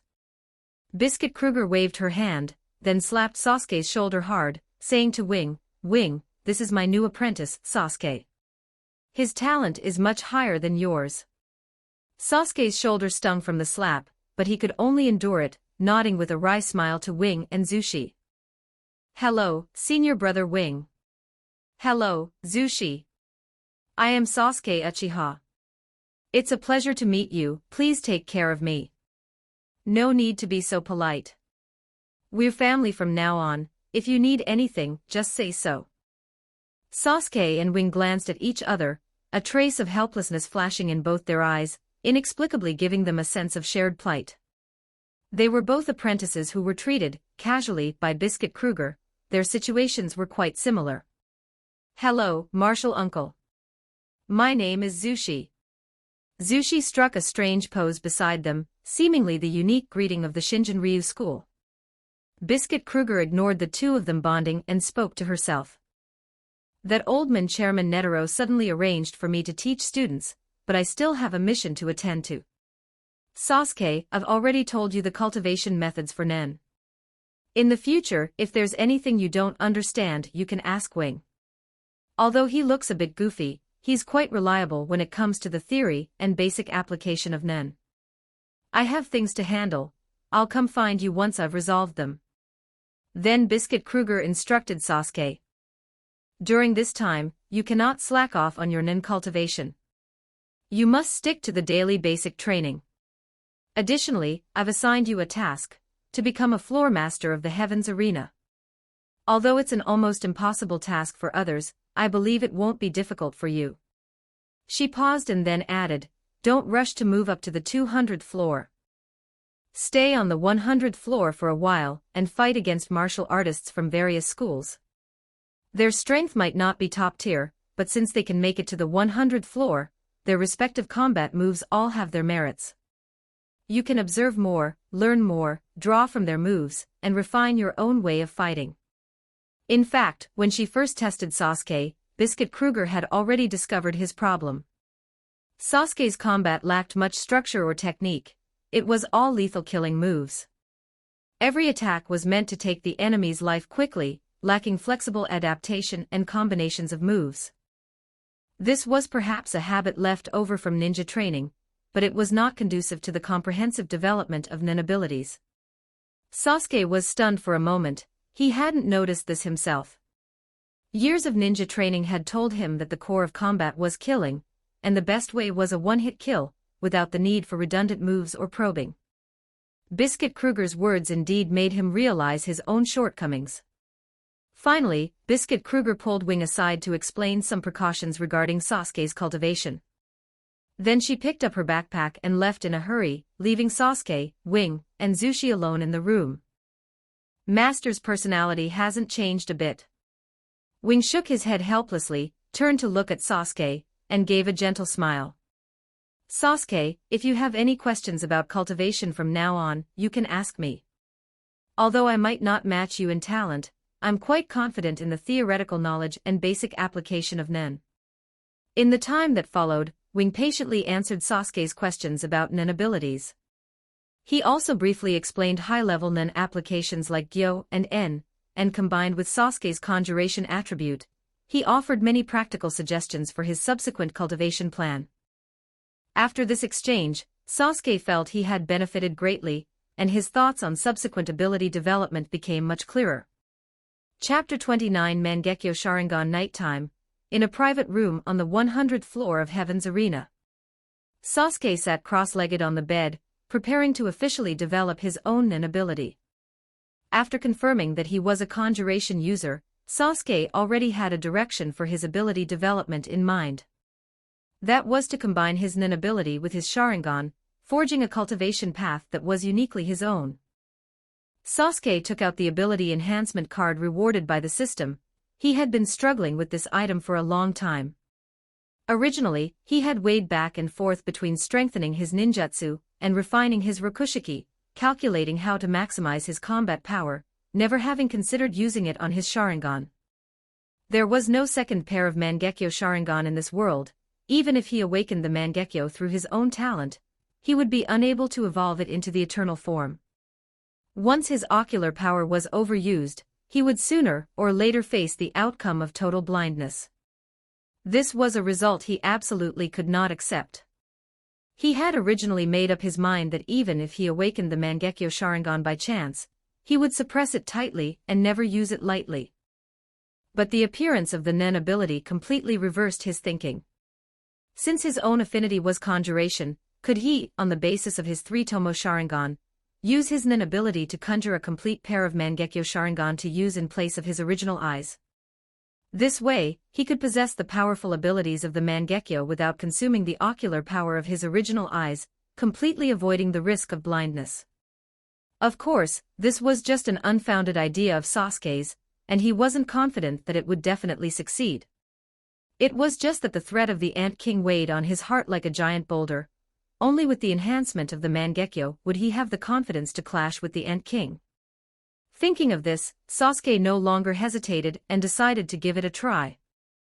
Sasuke took a deep breath and channeled the brand new energy fused within his body. A scarlet light rose from the depths of his eyes, and his 3-Tomo Sharingan slowly activated. In his scarlet pupils, 3 black tomo rotated at a steady speed, revealing a hint of eeriness. Before he even used the enhancement card, Sasuke noticed an anomaly different from before. Is this chi? Sasuke looked at the faint, barely perceptible white airflow swirling around him, threads of it rising and falling slowly with his breathing. Even in the gaps between the leaves of the green plant in the corner of the room, tiny specks of chi were drifting. Can I see it even without using Gyo? Sasuke whispered, feeling somewhat surprised. Using the new fused energy to activate the Sharingan, his eyes were actually in a state of constant Gyo. Without needing to deliberately focus chi into his eyes, he could perceive the airflow around him, achieving the effect of Gyo. This was truly an unexpected gain, which also gave him a bit more confidence in the combination of Nen and ocular techniques. System, use the enhancement card on the Sharingan. Sasuke thought silently in his heart, issuing the command to the system. All right, host. The enhancement card has been used for you. Instantly, a sharp, piercing pain erupted from his eyes, as if scalding magma was crashing crazily within his pupils, burning every inch of the meridians at the back of his eyes. Sasuke subconsciously clenched his fists, leaving deep imprints in his palms. He endured it forcibly without letting out a muffled groan, continuing to withstand the impact brought by the evolution of the Sharingan. After using the enhancement card, Sasuke's ocular power surged crazily, at a speed visible to the naked eye. The 3-Tomo in his eyes spun uncontrollably at high speed, spinning faster and faster. The black patterns twisted, spliced, and reshaped, slowly outlining a brand new, complex shape. A moment later, the surge of ocular power stopped abruptly, and the heart-drilling pain dissipated along with it, leaving only a slight soreness in his eyes. Sasuke supported himself on the edge of the bed to stand up, walked slowly into the bathroom, and looked up into the mirror. The moment he saw the pattern in his eyes, he was stunned for a second. Is this the Mercedes logo? Looking at the three-pointed star pattern that his three-tomo had evolved into, Sasuke's mouth twitched, and he began to worry whether it would involve any unrelated trouble. After all, this icon was just too similar. No, why isn't it the six-pointed star Mangekyo I expected? He quickly regained his composure, suppressed his distracting thoughts, and carefully investigated the abilities within his pupils. He discovered that the abilities were not the original left eye Amaterasu and right eye Kagutsuchi, but completely new ocular techniques. On second thought, it was reasonable. The Sharingan is the eye that reflects the heart. The abilities of the Mangekyo change according to the holder's temperament, experiences, and obsessions. Obito witnessed the death of Rin with his own eyes, wanting to escape reality and longing for a fake world of dreams, which is why he awakened Kamui, which could traverse different spaces. Although this body is Sasuke Uchiha, the soul inside is Chang Luo from another world. While his personality and actions are influenced by the original owner's memories, he is ultimately not the same person. When he killed Tonpa straightforwardly during the hunter exam, he felt no nausea or discomfort, and his eyes did not even waver. If it were his previous self, he wouldn't even dare to kill a chicken, let alone face life and death and kill someone with his own hands. The essential difference in temperament and soul ultimately changed the Mangekyo abilities completely. At this moment, his Mangekyo, the left eye is record, and the right eye is rewind. The left eye can precisely lock onto the current state of the body, including physical strength, injuries, vitality, and even energy consumption. When the right eye's ability is activated, he can unconditionally rewind himself to the recorded moment, clearing away all negative states. As long as he doesn't suffer instant brain death before he can activate the rewind, he has no fear of injury, physical exhaustion, poisoning, curses, or limb damage. Being able to repeatedly recover from injuries and constantly bounce back is equivalent to a low-end, but unlimited version of Izanagi.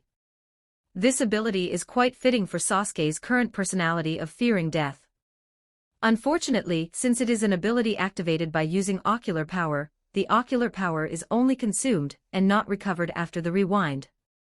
Otherwise, he could really exploit a bug. However, Sasuke was already very satisfied. After all, it is a solid life-saving divine skill. And if Sasuke chose to give up on growth, he could completely save at a node and never overwrite it again, achieving an alternative form of immortality.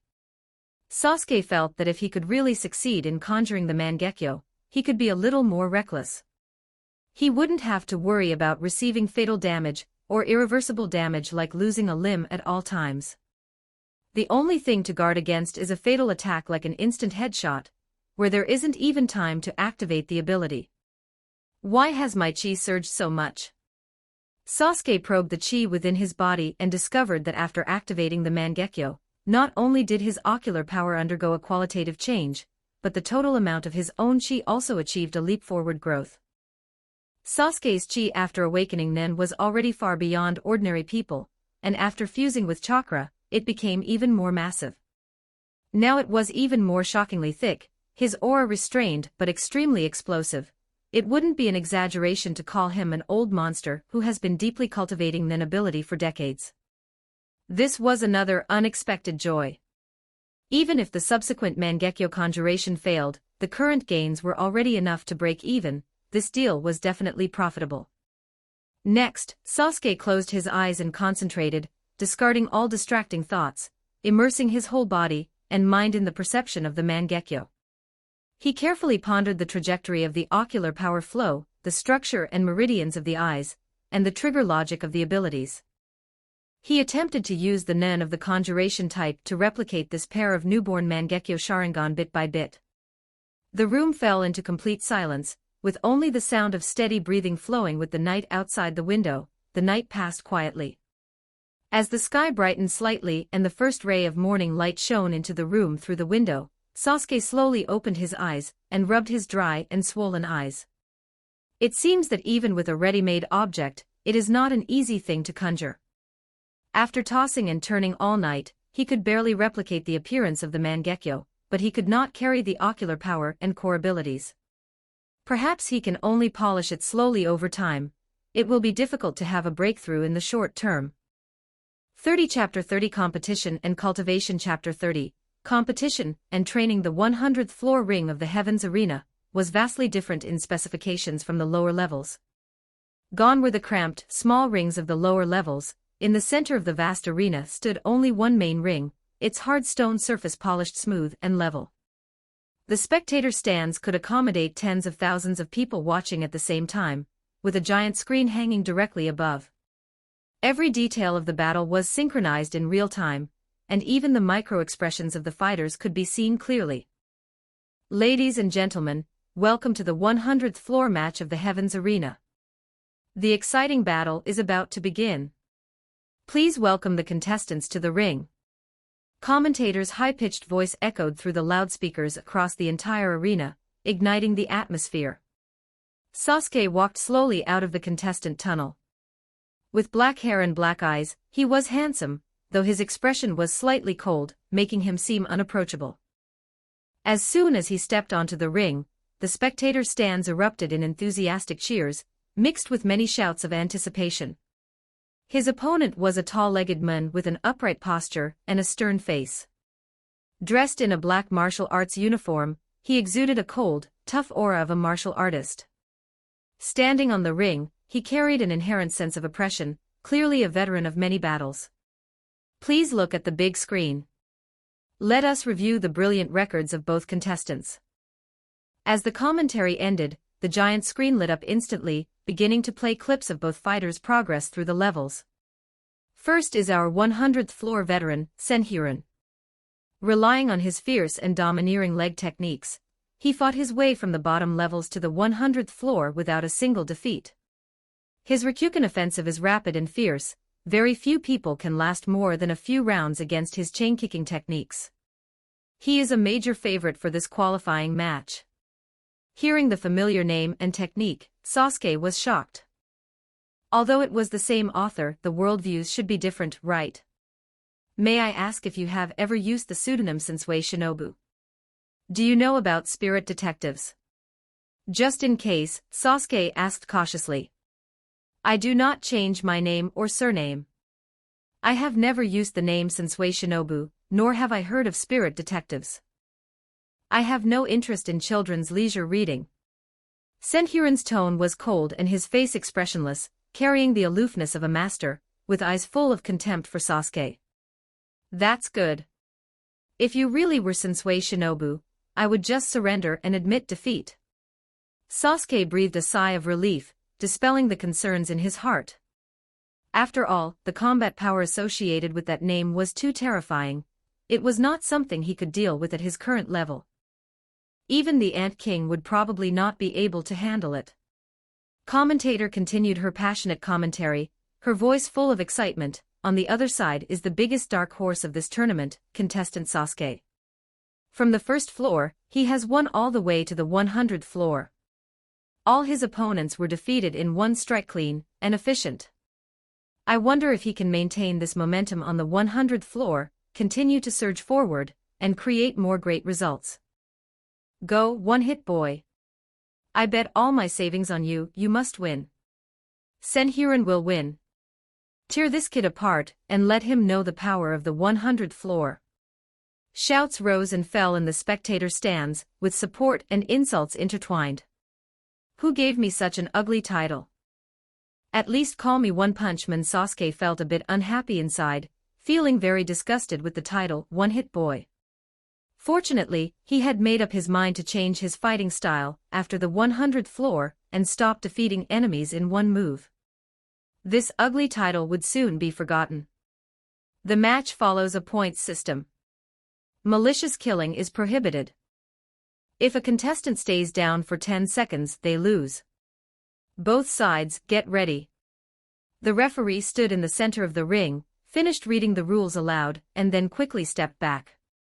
The battle officially began. Senhyuran made the first move, pushing off the ground with his feet. His figure suddenly closed in, and his long legs began to sweep alternately. The wind from his legs carried a sharp whistling sound, kicking toward Sasuke's vital points like a storm. The offensive was both fast and fierce. He was born with long legs, giving him the advantage of attacking first. In previous battles, he relied entirely on this fierce, fast attack to suppress his opponents.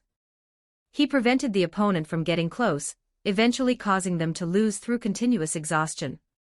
Contestant Senhiran's offensive is too fierce. Contestant Sasuke can only keep dodging and is completely suppressed. Can he find a chance to counterattack? Commentator's voice was full of suspense, stirring the emotions of the audience in the arena. While dodging, Sasuke calmly observed every move and style of his opponent, precisely capturing the details of how force was applied. This was not the Ryukyuken he knew. True Ryukyuken emphasized defending first and then attacking, breaking the enemy's moves before countering. Instead of this kind of blind, forceful attack, the Senhiran before him was just relying on his long legs to maintain high-tempo suppression. His moves were flashy but lacked substance, they lacked a core. After a moment of continuous fierce attacks, Senhiran's breathing became disordered. His high-frequency kicking techniques consumed a lot of energy, his stamina was clearly declining, and fine beads of sweat were seeping from his forehead. Seeing that all his moves were easily dodged by Sasuke, he could no longer maintain his stern expression and began to taunt him in frustration. "What's wrong, kid? Aren't you known as one-hit boy? Only good at dodging? If you have the guts, take a hit from me head-on. Don't bring up that title." Upon hearing this title, Sasuke's inner displeasure surged again. He had completely figured out his opponent's patterns, so there was no need to waste any more time. "Let me show you what real kicking technique is." Sasuke leaped up, his figure nimbly avoiding Senhiran's sweep kick. Rotating to apply force, his right leg carried a strong wind as he spun in the air, landing a clean Konoha whirlwind precisely on his opponent's cheek. Senhiran had no time to react. He only felt a sharp pain in his face as his body flew backward uncontrollably, crashing heavily against the edge of the ring, his eyes rolling back as he fainted on the spot. His stern, handsome face was severely sunken, and he had completely lost his previous master-like demeanor. He would probably never be able to act cool again. Sasuke couldn't stand anyone other than himself acting cool. The entire arena was instantly silent, you could hear a pin drop. Everyone was stunned by this sudden reversal. "Oh my god. What have we just seen?" Just when we thought contestant Sasuke was being pushed back step by step and might be about to lose. Suddenly, there was a shocking reversal, ending the match in an instant. Let us congratulate contestant Sasuke for successfully advancing.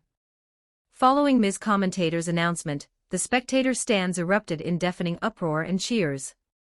Some of the spectators who won money even jumped up in excitement. "Well done. One-hit boy, I knew you could do it. You couldn't even beat a kid, I lost all my money because of you." Sasuke didn't care at all about the joy and sorrow of the spectators in the stands. He went straight back to the contestant lounge to prepare for the next match. In the following days, Sasuke did not rush to reach the 200th floor. Instead, strictly following Biscuit Kruger's instructions, he settled down to train on the 100th floor. In every match, he first restrained his strength, dodging steadily throughout the whole process, and used his eyes to dismantle his opponent's move patterns. He observed the force application methods, combat logic, and technical details of different schools, and only ended the match cleanly and efficiently after completely understanding his opponent's methods. Occasionally, when he encountered particularly powerful martial arts schools or intricate techniques, Sasuke would even activate his Sharingan to copy them. Seeing him fight cautiously and narrowly escaping danger every time, the referee just assumed he had limited strength and was struggling to advance, which caused his speed of climbing the levels to slow down. When there were no matches, Sasuke would polish his nin-ability foundation in his room. He repeatedly tempered Ten, Zetsu, Ren, and Hatsu. When he encountered bottlenecks in his training, he would go to Wing for advice and adjust his training methods. At night, he would focus on researching the manifestation of the Mangekyo Sharingan, repeatedly trying to mobilize Nen to replicate his ocular jutsu. At the same time, he explored ways to combine Nen ability with ninjutsu, looking for the optimal path for fusion. Chapter 31, Meeting Gon and Killua again that day, Sasuke came to Wing's residence to discuss the direction of his Nen ability development. Actually, there is theoretically no problem with you wanting to develop transmutation abilities. Your natural affinity is conjuration, which is adjacent to transmutation, so you can reach an 80% proficiency level in developing transmutation abilities. However, I still suggest that you prioritize conjuration abilities, using transmutation abilities as support. Do not put the cart before the horse. Wing pushed up his glasses and explained the pros and cons of developing transmutation abilities to Sasuke.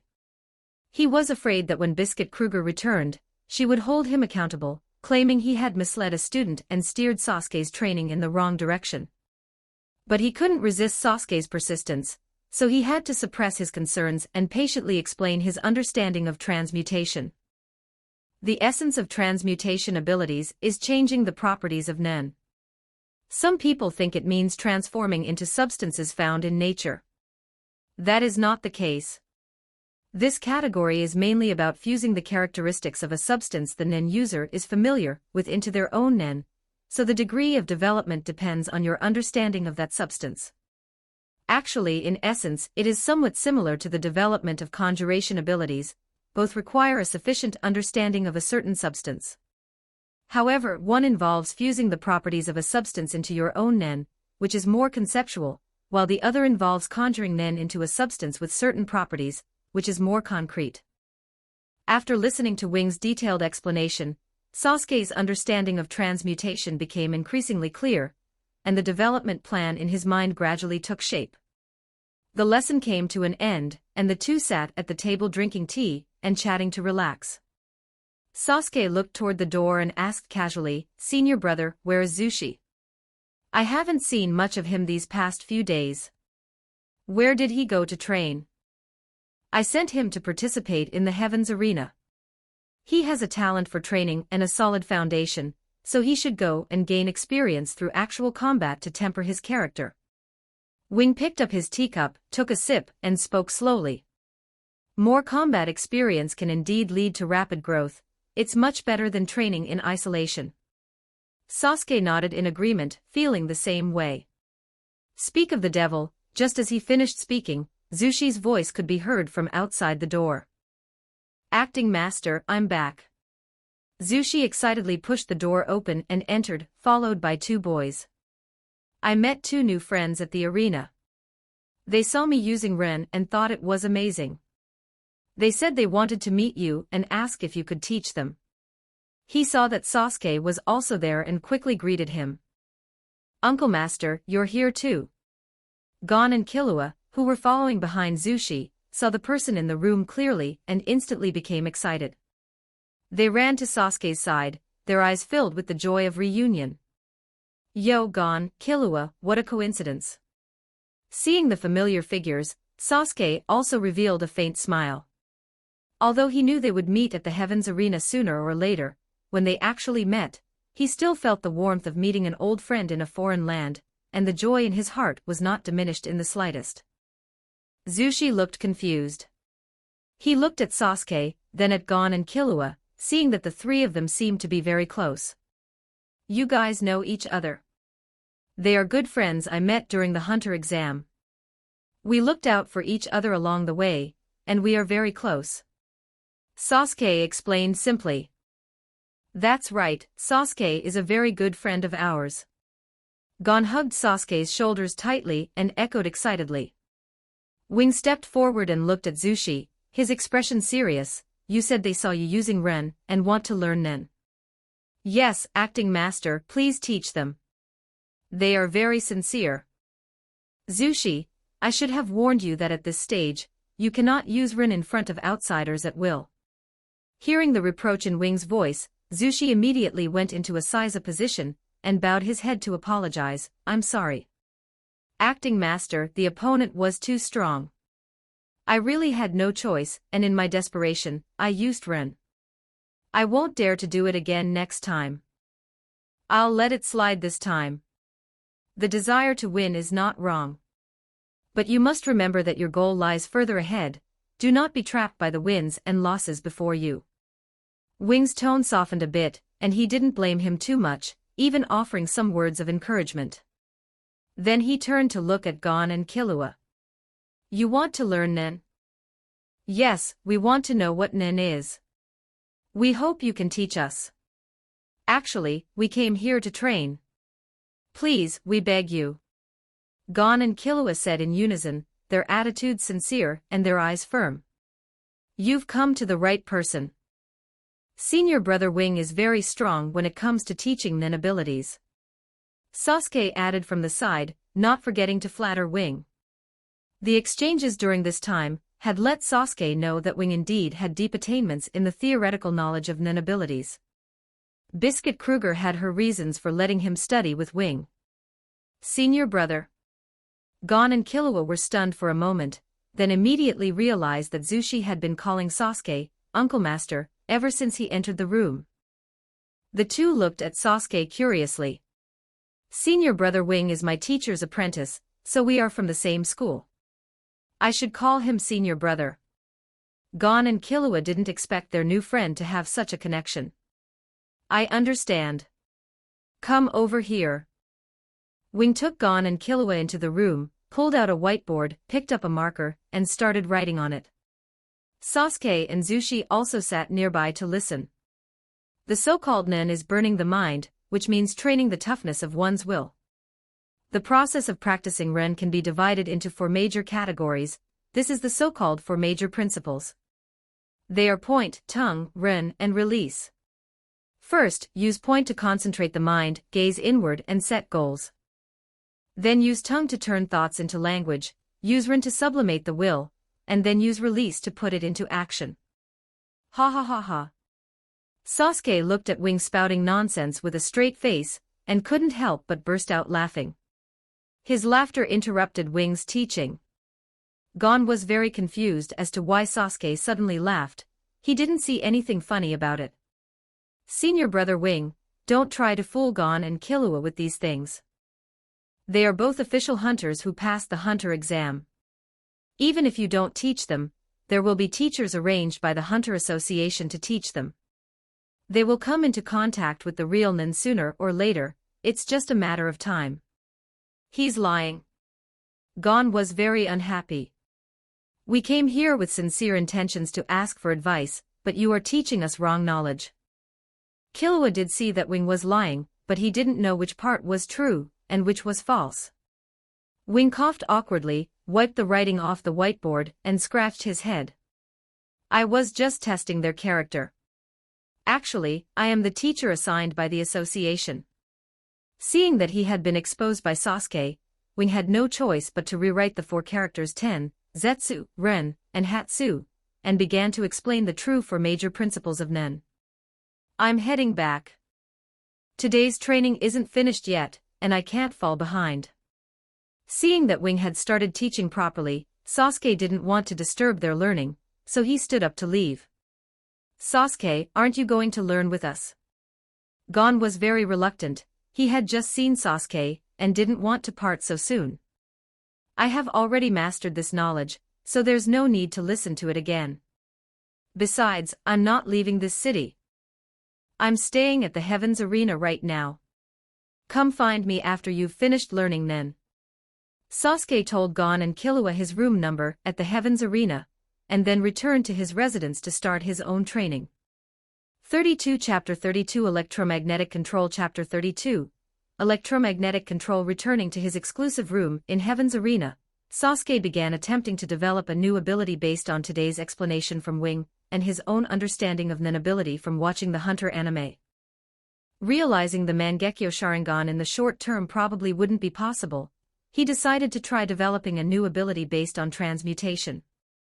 After fusing chakra and Nen into a new energy, Sasuke discovered that using ninjutsu no longer required performing hand seals to channel chakra.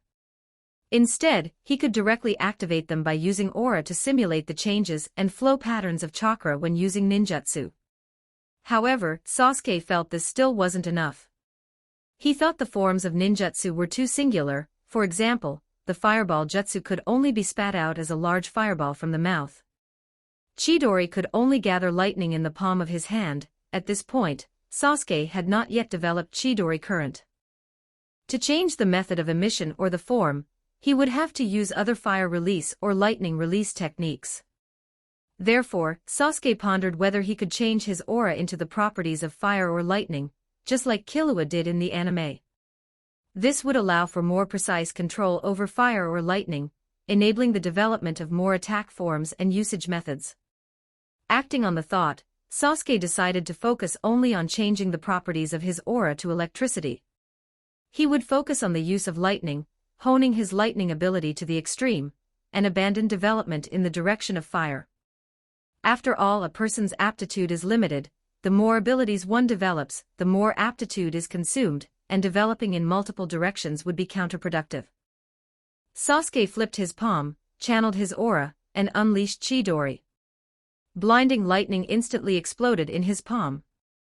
Fine currents of electricity crackled and hissed around his palm, and the piercing sound of thunder echoed in the quiet room.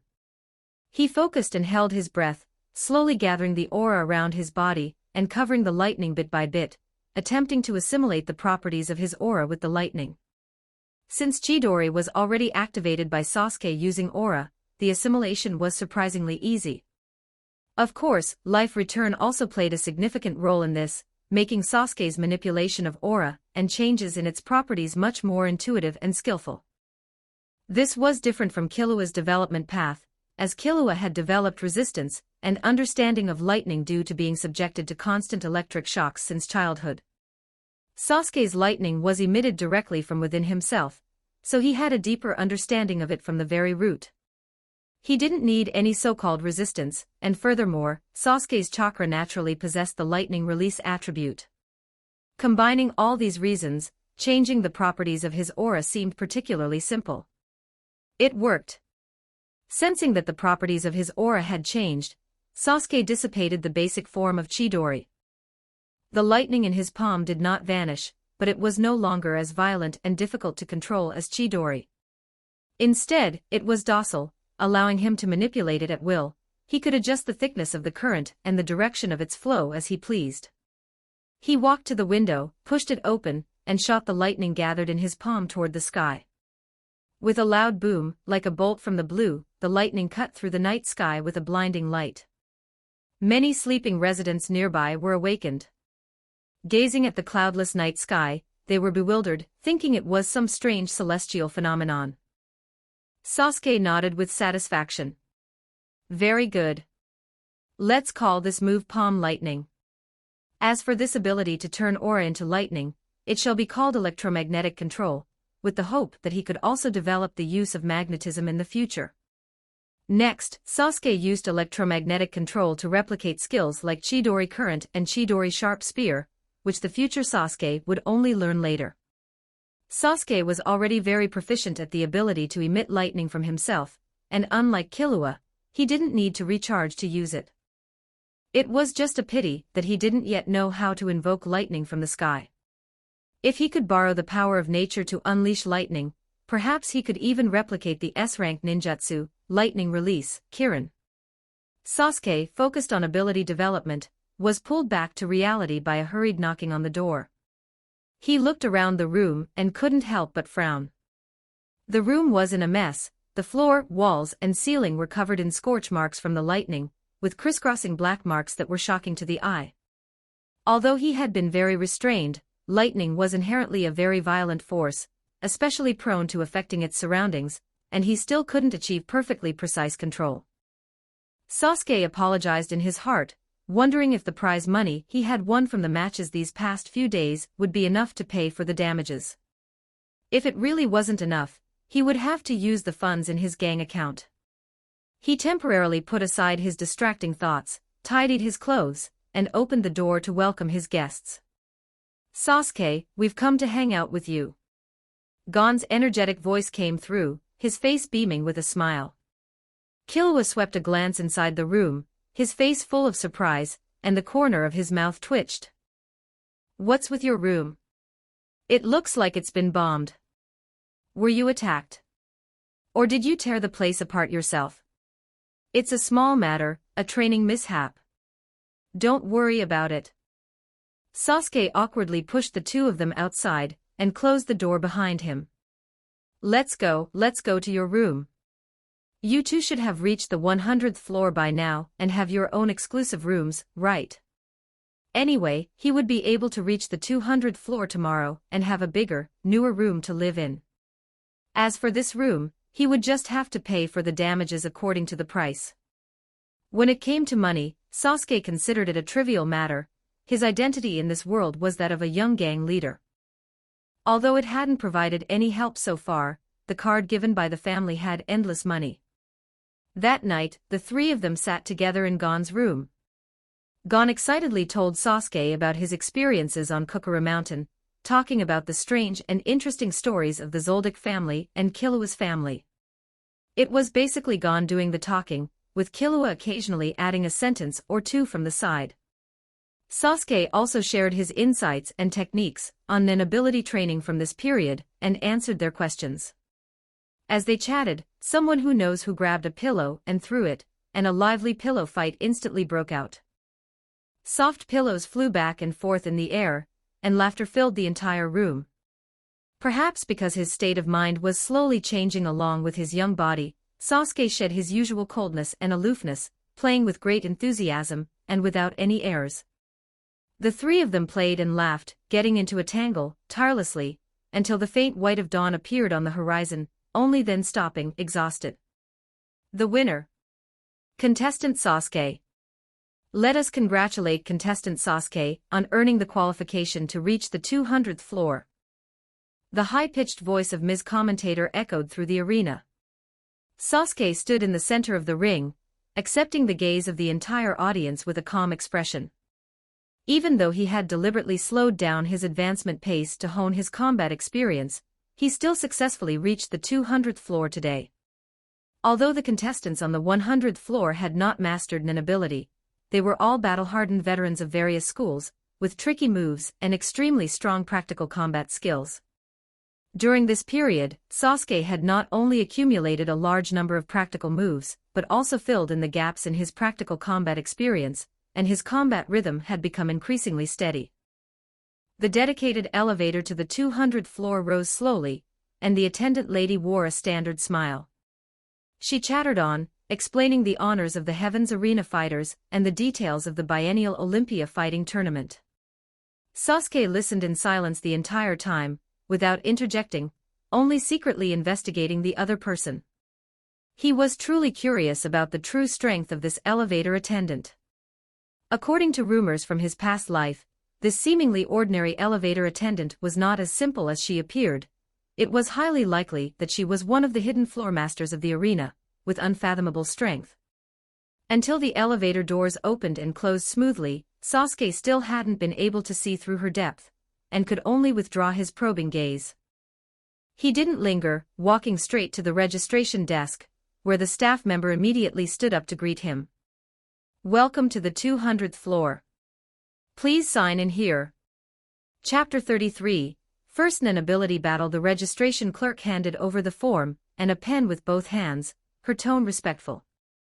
As the high-level threshold of Heaven's Arena, the 200th floor offered treatment for fighters that was worlds apart from the lower levels, and the staff's attitude was notably more solemn. Sasuke picked up the pen, signed his name, and handed the form back. Very well, your registration information has been recorded. Would you like to apply for a match immediately? Every fighter at this level is entitled to a 90-day preparation period, during which you may choose your own match date. There is no need to rush into battle. I can fight at any time. Sasuke paused mid-sentence and turned around to look at three figures that had suddenly appeared behind him. Well, look at that, some people are already impatient to fight me, aren't they? You three. The three odd-looking figures that appeared behind Sasuke included one leaning on a metal cane, with both legs replaced by iron prosthetics. Another had green hair, and his left sleeve hung empty. And the third was sitting in a metal wheelchair. None of the three had all their limbs intact. They were clearly guys who had been baptized by the 200th floor.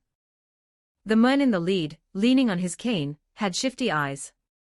He feigned calmness and waved his hand. I don't know what you're talking about. We're just here to process our match registration. We're just waiting in line normally. Whatever. Sasuke couldn't be bothered to expose them, so he took the room key and turned to leave. They were just a few clowns who had developed a vengeful mindset after their baptism, perfect for testing his new ability. Watching Sasuke's retreating back, the three lowered their voices, and cold, sinister laughter echoed through the empty corridor. He, this newcomer is really arrogant. Just wait and see, he's in for a rough time. The exclusive rooms on the 200th floor were far superior in quality to those on the 100th floor. If the 100th floor rooms were just ordinary, convenient guest rooms, then the 200th floor was a proper luxury suite, with spacious areas, exquisite furnishings, and floor-to-ceiling windows offering a panoramic view of the city. Sasuke tidied up a bit, then sent a message to Gon and Killua to inform them of his new room number.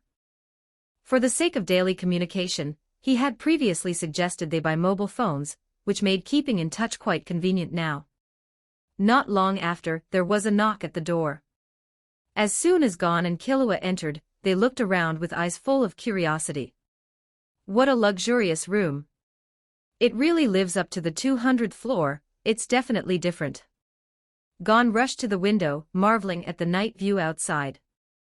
Killua, on the other hand, slumped directly onto the soft sofa, looking very comfortable. I've decided, we're sleeping here tonight.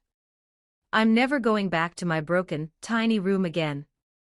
Gon noticed the scrolling match announcements on the living room TV, and turned to Sasuke. Sasuke, are you fighting tomorrow? Yeah, I just happened to get targeted by some guys who specialize in preying on newcomers. It actually suits me just fine. Sasuke responded indifferently, not taking this match to heart at all, showing no concern whatsoever about tomorrow's opponent. Then we'll go to watch the match in person tomorrow. We haven't seen a battle between Nen ability users yet. Gon's eyes lit up and Killua immediately nodded in agreement, both were full of anticipation for this match. The next day, at the ring on the 225th floor of Heaven's Arena. The spectator stands were packed, the crowd was rowdy, and the noise was almost enough to blow the roof off. There are so many people. Gon couldn't help but exclaim as he looked at the dense crowd. After all, this is a 200th floor match, which counts as a top-tier event in the entire arena. Some popular matchups are even hard to get tickets for. Wing walked over to the two of them with Zushi. It was clear they had also come specifically to watch the match. He had received the news early this morning, and had dropped what he was doing to come over, wanting to see the results of Sasuke's practical application of his Nen ability. Before the match had even begun, Ms. Commentator was already holding the microphone, energetically introducing the information of both fighters to the audience and building up the atmosphere. Ladies and gentlemen, today's match is highly anticipated. Fighter Sasuke has fought steadily all the way up, winning consecutively from the lower levels to the 200th floor without a single defeat. And his opponent for this match is Jido, who holds a record of 4 wins, and 1 loss on the 200th floor. Will fighter Sasuke be able to continue his undefeated myth in this high-level arena? Let us wait and see. Seeing that both fighters were in position, the referee stood in the center of the ring, and loudly announced the rules. The match uses a knockout point system. Losing consciousness or failing to stand up within 10 seconds results in a loss. Both fighters, get ready. As soon as the referee finished speaking, Jido immediately raised his hand and flung a spinning top, and then several identical tops split off from the tip of his cane, humming in midair. He glanced sideways at Sasuke, his tone filled with disdain. Kid, consider yourself lucky to run into me in your first match. I don't have much strength, so I won't let you die easily. After speaking, Jido flicked his wrist and threw all the tops out. 10 spinning tops zipped across the surface of the ring at high speed, their trajectories erratic and completely unpredictable. It's here. Fighter Jido's signature move dance of the spinning tops. He can manipulate 10 tops at will to attack from all directions, making it impossible to defend against. Commentator shrieked excitedly. Jaido let out a cold, sinister laugh, staring at Sasuke to apply pressure. I've investigated you. You have the nickname, Dodging Boy from the 100th floor. I hear you're good at dodging. Let's see if you can dodge my tops. The spectator stands instantly erupted, with cheers and shouts rising one after another. Go, Dodging Boy. I've been watching you fight your way up. This was an old fan who had been following Sasuke all along. Dodging Boy, dodge all those tops and show him what you're made of. Listening to the roar of the crowd, Killua couldn't help but clutch his stomach and laugh, ha ha ha ha. What kind of nickname is that for Sasuke? It's so lame. Killua, isn't it a bit rude to laugh so loudly? Gon tugged on Killua's sleeve from the side, trying to persuade him to stop laughing. What does it matter? I didn't come up with the nickname. Killua waved his hand, completely unconcerned. Sasuke stood where he was, his expression turning completely grim. Very well, you've successfully angered me. Sasuke had originally intended to play along a bit, since it was his first nin ability battle. Now, Sasuke decided to use his new ability to finish him off quickly, and, while he was at it, change his own incredibly lame nickname. Sasuke was very dissatisfied with the Dodging Boy nickname. He had finally managed to shake off the One-Hit Boy nickname, only to get saddled with Dodging Boy. He didn't know which genius had come up with that one. Sasuke had applied to the Heavens Arena officials multiple times to change his nickname. But they responded that nicknames were spontaneously created by the audience based on a fighter's combat style, and they had no authority to change them. Only by becoming a floor master of the 200th floor could one choose a nickname according to their own preference. Take this. Jaido drove all the tops to smash madly toward Sasuke. Sasuke stood motionless, raised one hand, and aimed his palm at Jaido. Light blue lightning instantly condensed, and the electric current crackled. A thick bolt of lightning shot out from Sasuke's palm, instantly piercing through Jaido's body. This was Sasuke's newly developed move, Palm Lightning. After the piercing sound of electricity faded, Jaido's entire body was charred black. He slumped straight down in the center of the ring, wisps of black smoke rising from the corners of his mouth, having already lost consciousness. The tops, having lost their control, also fell to the ground one after another and stopped spinning. The entire arena went instantly silent. Commentator was stunned for a few seconds before she reacted, her voice cracking with excitement. What did we just see? Fighter Sasuke shot lightning from his hand and pierced through Fighter Jaido in one blow. The referee hurried forward, leaned over to check Jaido's breathing, and then stood up to loudly announce, Fighter Jaido has lost consciousness. The winner is Fighter Sasuke. 30 for Chapter 30 for the Wayward Little Jia. Chapter 34, The Willful Gon. After a moment of silence, the audience erupted, their cheers deafening. Well done. Dodge Kid, no wait, Shock Kid. Shock Kid. Shock Kid. Shock Kid. Someone started it, and the entire arena began to chant in unison. Gon and Killua joined in from the crowd, shouting with particular enthusiasm.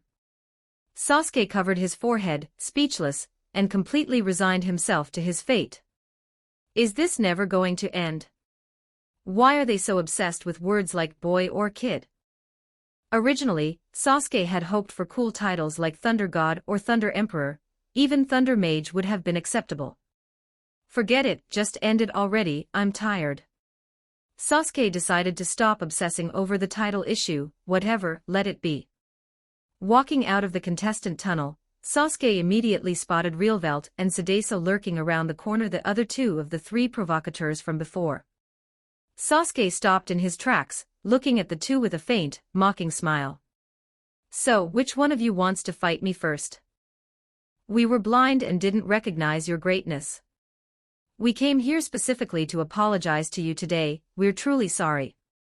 We'll leave right now and won't bother you again. The two turned pale with fright, bowing repeatedly, their tone filled with obsequiousness. They had initially thought Sasuke was a rookie who had just learned an ability, and wanted to take advantage of a newcomer. After watching the live recording of Sasuke's fight with Jido, they realized he was no newbie. He was a tough character they couldn't afford to provoke. They were just bullies who picked on the weak, not reckless. They didn't dare mention a fight, and just wanted to slip away to save their lives. That night, Sasuke, Gon, and Killua went together to Wing's residence, sitting in a circle to discuss the day's match. I really didn't expect it. It hasn't been long since we last discussed developing transmutation abilities. Sasuke, you've already succeeded in developing it so quickly, changing your nen into the properties of electricity. It's a truly impressive ability. Wing looked at Sasuke with some surprise. It seemed his teacher was right, Sasuke's talent was truly high. Sasuke nodded slightly, responding with a touch of embarrassment. It's nothing. I had the idea earlier, but thanks to your explanation last time, it helped me clarify the direction, which is why it went so smoothly. He knew in his heart that his ability development was actually a shortcut using ninjutsu. It was a case of shooting the arrow first and then drawing the target. Killua slumped in his chair, looking puzzled. Seriously? The opponent was taken out instantly. Is there any need to hold a review meeting for that? He didn't think there was anything worth discussing about this match. Wing adjusted his glasses, looking at the two with a serious expression. This review is indeed unnecessary for Sasuke, it's mainly for you two. Gon, Killua, you should be able to reach the 200th floor in the next 2 or 3 days. I hope that once you get up there, you won't rush into matches, and will instead focus on solidifying your nen foundation first. The 3 guys who specialize in bullying newcomers will continue to target contestants coming up from the lower floors. He paused, looking at Gon with an emphasized tone. Jido's strength may seem weak, but that's only compared to Sasuke. With your current level of nen ability, Gon, you won't be able to beat him. Remember, do not be impulsive. Gon sat up straight, shaking his head with a determined look in his eyes. No, I want to compete as soon as I reach the 200th floor. I want to use this power I've just learned to test my own strength. Wing looked at Gon's stubborn gaze and sighed helplessly. I really can't do anything with you. Then you must promise me that once you sense danger, you will immediately forfeit, and keep protecting your body throughout. Prioritize your own safety above all else. I promise. Gon nodded readily. Then let's continue with the training direction for the next steps. Wing pulled out a whiteboard and began today's nen ability lesson. On the way back, Sasuke walked beside them and softly asked Gon, did you really listen to what Wing said? Gon scratched his head, revealing an awkward smile. Haha, I was just too excited thinking about the upcoming match, I didn't really hear it clearly. Sigh, I knew it. Sasuke sighed helplessly, he had guessed Gon would be like this. Killua teased from the side, laughing. Ha ha ha, Gon has always been this single-minded, it's not like you've only known him for a day. As the night deepened, the 3 figures played and joked around on the street. Sasuke realized that ever since he started hanging out with Gon and Killua, his own mindset had become like a child's as well. 3 days later, Gon and Killua successfully reached the 200th floor. Just as Gon had said, he submitted his match application as soon as he finished registration, without any delay. Sasuke pushed open the door to Gon's room and asked straight to the point, is the match time set? Who is the opponent? Ah, it's tomorrow. The opponent is Sasuke. Killua sat on the sofa, picking up a chocolate ball with his fingertips and tossing it into his mouth. With his cheeks puffed out, he answered for the clearly excited Gon. Sasuke, guess who I just met? It's Hisoka. Turns out he's also a contestant on the 200th floor. I finally have a chance to return that punch from the hunter exam. Gon clenched his fists, his eyes shining brilliantly. Clearly, he had been thinking about this for a long time, and his whole body exuded an eager-to-try energy. That creep. Forget it. With your current strength, you're no match for him at all. It's more practical to think carefully about how to fight tomorrow's match. Sasuke patted Gon's shoulder and said earnestly. Geez, I didn't say I was going to fight him right now. Doused with cold water, Gon pouted, indicating he was very unhappy. Sasuke, why are you such a killjoy? Ha ha ha, I told you wouldn't be able to. Killua leaned forward, reached out to pinch Gon's pouted cheeks, and teased him with a laugh. Don't pinch my face, you annoying Killua. Gon raised his hand to swat away Killua's hand, and the two immediately started wrestling, making a scene. Sasuke watched them play fighting and shook his head helplessly. They're at it again. The next day, the infirmary at Heaven's Arena was filled with the faint scent of disinfectant. Killua stood by the hospital bed, staring at the pale-faced Gon, and recounted his injuries in a low voice: right wrist completely fractured, left wrist bone cracked, 3 ribs completely fractured, plus 12 other complex fractures. It will take 4 months to fully recover. You idiot, Wing already warned you 1,000 times, yet you still made such a mistake. Gon, I really don't know what's going on in that head of yours. Do you have any idea how dangerous what you did was? Sasuke was also very angry at Gon's behavior of not considering others' feelings. If he continued to act so willfully, sooner or later, the people around him would be implicated. From the start of the match between Gon and Sadaiso, Gon had been at a disadvantage. At this time, Gon had not yet mastered Gyo, and could not see the invisible gaseous left hand released by Sadaiso. He could only use Ten to wrap his whole body for passive defense, restricted at every step, and suppressed throughout. However, no one expected that Gon would suddenly retract all the Nen wrapping around his body. He directly used Zetsu, closed his eyes, and relied on the sound of the wind to judge the enemy's attack trajectory to dodge. The first few dodges were indeed successful, but constant dodging would inevitably lead to negligence. One mistake, and without any Nen protection, he took a heavy blow from Sadaiso directly, falling to the ground severely injured.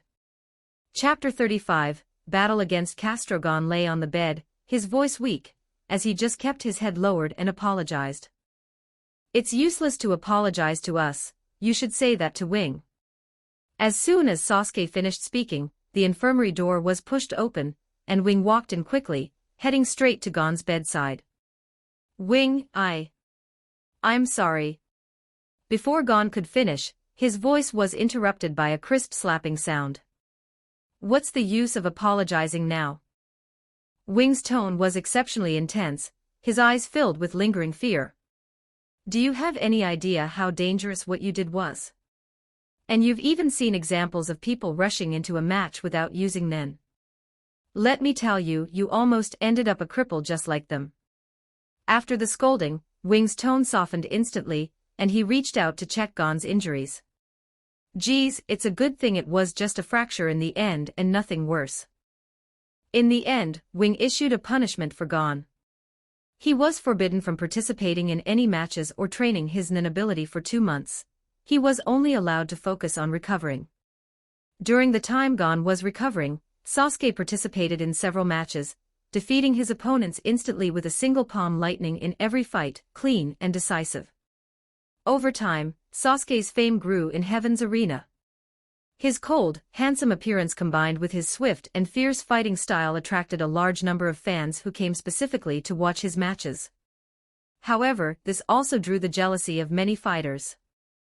But because everyone feared his strength, they not only dared not challenge him, but also deliberately scheduled their matches to avoid his, staying as far away as possible. One day, after Sasuke finished his daily training, he was preparing to rest. Suddenly, he saw a match notification playing on the TV in his room. It was actually a direct challenge specifically naming him, which surprised Sasuke a little. On his registration form, he had indicated he was available to compete at any time. Anyone could designate him for a match. Of course, fighters could also request to avoid a match, unless the 90-day limit was reached and the officials forced an arrangement. Except for when someone initially thought he was young and tried to take advantage of it, only to be instantly defeated, no one had dared to seek him out since. Sasuke had an impression of this name. He had outstanding talent but relied purely on unorthodox training methods, took the wrong direction with his ability, and ultimately died miserably in a duel against Hisoka. Finally, an interesting opponent had arrived. Constantly crushing weaklings had no training effect for him. Sasuke couldn't help but feel a hint of anticipation for the match in a few days. On the day of the match, Heaven's Arena did plenty of warm-up promotion. The anticipation for this duel was at its peak. Sasuke and Castro were both highly popular fighters on the 200th floor. The tickets were sold out, and Gon and Killua were only able to get spectator passes thanks to Sasuke's internal fighter quota. Gon was very excited. After being cooped up for 2 months, he was finally unbanned and could focus on and train in things related to nin ability. He was full of energy. Ladies and gentlemen, the long-awaited match is finally underway.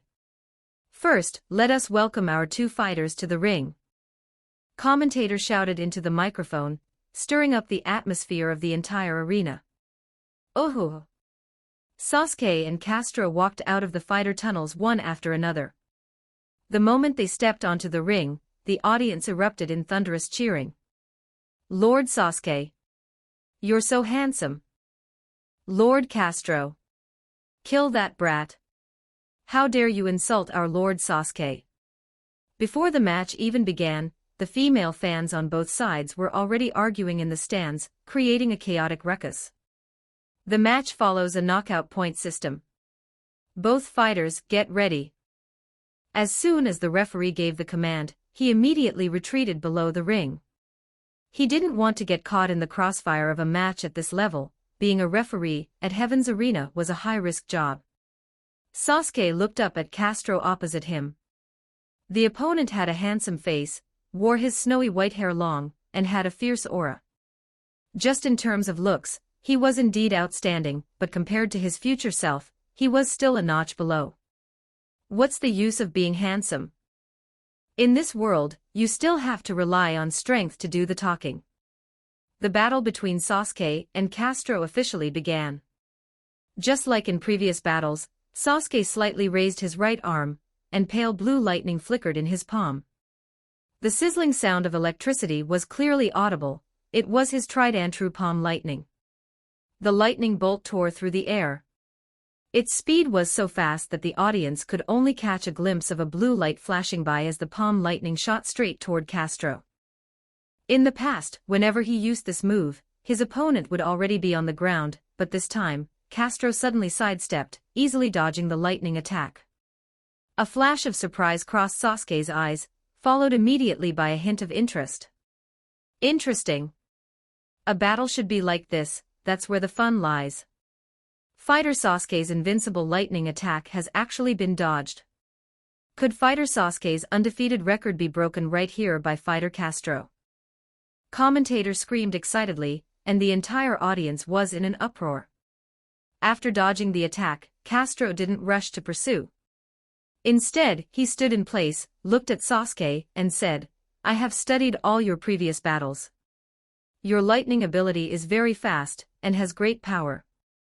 But it has a fatal weakness. It requires a brief charge-up before firing, and the attack trajectory is a single straight line.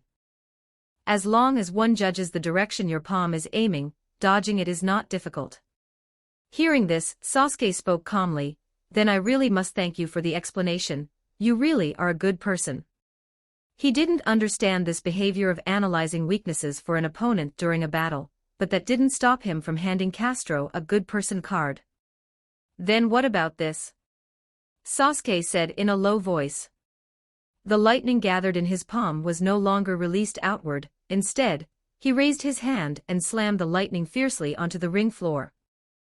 Lightning snake, electric web. In an instant, pale blue lightning exploded with Sasuke at the center.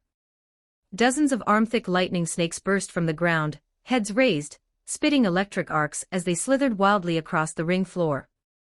They wove into a dense electric web, sealing off all room for evasion, and the current made the stone slabs of the ring sizzle. Castro's expression changed slightly. Not daring to be the least bit careless, he immediately used movement techniques to dodge, weaving through the gaps between the lightning snakes at top speed, every step landing precisely in the spaces between them. But there were too many lightning snakes, and they would actively pursue living things. In just over 10 seconds, his left leg was firmly bitten by a lightning snake. An intense feeling of paralysis instantly swept through half his body. The current surged into his meridians, causing his left leg to completely lose sensation, and his body staggered, nearly bringing him to his knees. Before Castro could shake off the paralysis, Sasuke pressed his fingers together into a sword hand, aimed at the staggering Castro, and the lightning condensed at his fingertips suddenly burst forth. Way of Destruction, White Lightning. This move required no charge-up and correspondingly, its power was much weaker than palm lightning. A bolt of pale blue lightning shot out instantly. It had no extra fanfare, but its speed was extreme, striking straight toward Castro's chest. With half his body paralyzed, Castro couldn't dodge with full force in time. He could only barely shift away from his vitals. The lightning bolt exploded, grazing his side ribs. A charred smell instantly permeated the air, and the powerful impact made him stumble back several steps, nearly falling over as he lost his balance. He clutched his wound, coughed up a mouthful of blood, and stood up with difficulty, supporting himself on his knees. His eyes were filled with gravity as he looked at Sasuke. It seemed he had been too arrogant. He had originally wanted to guide the youth in front of him with the attitude of a senior, but now, it was hard to say who would win or lose. Critical hit, 2 points, fighter Sasuke scores. The referee immediately announced the score loudly and recorded the battle situation. 36 Chapter 36 Hisoka's Duel Chapter 36, Hisoka challenges, how spectacular. Sasuke has paralyzed his opponent with the ground-based lightning snakes, followed by a precise lightning attack. How will Castro counter? Commentator's voice was filled with excitement. The audience erupted, cheers rising wave after wave. This was the kind of match they wanted to see.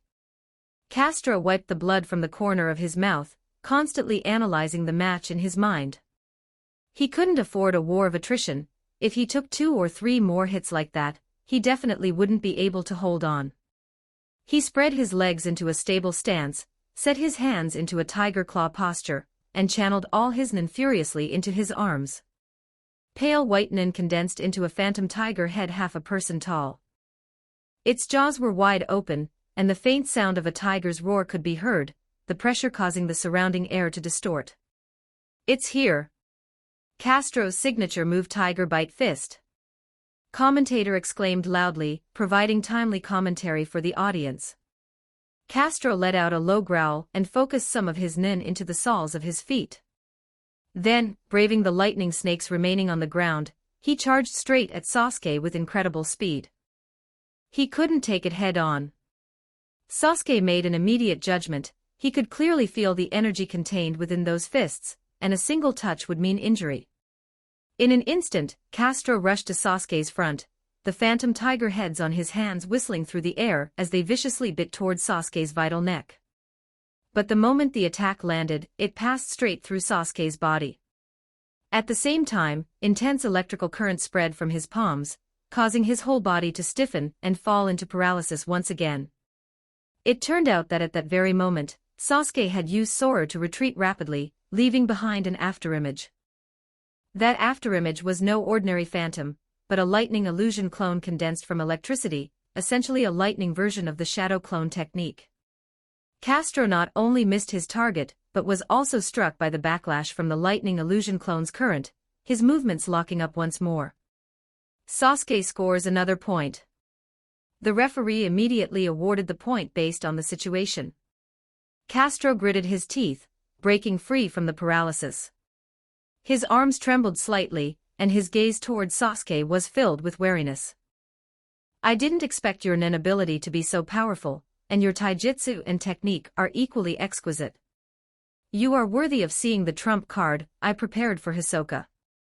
He took a deep breath, once again assuming the tiger bite fist stance, and pushed the nin within his body to its absolute limit. Air waves rolled around him, and his figure suddenly split, dividing into 2.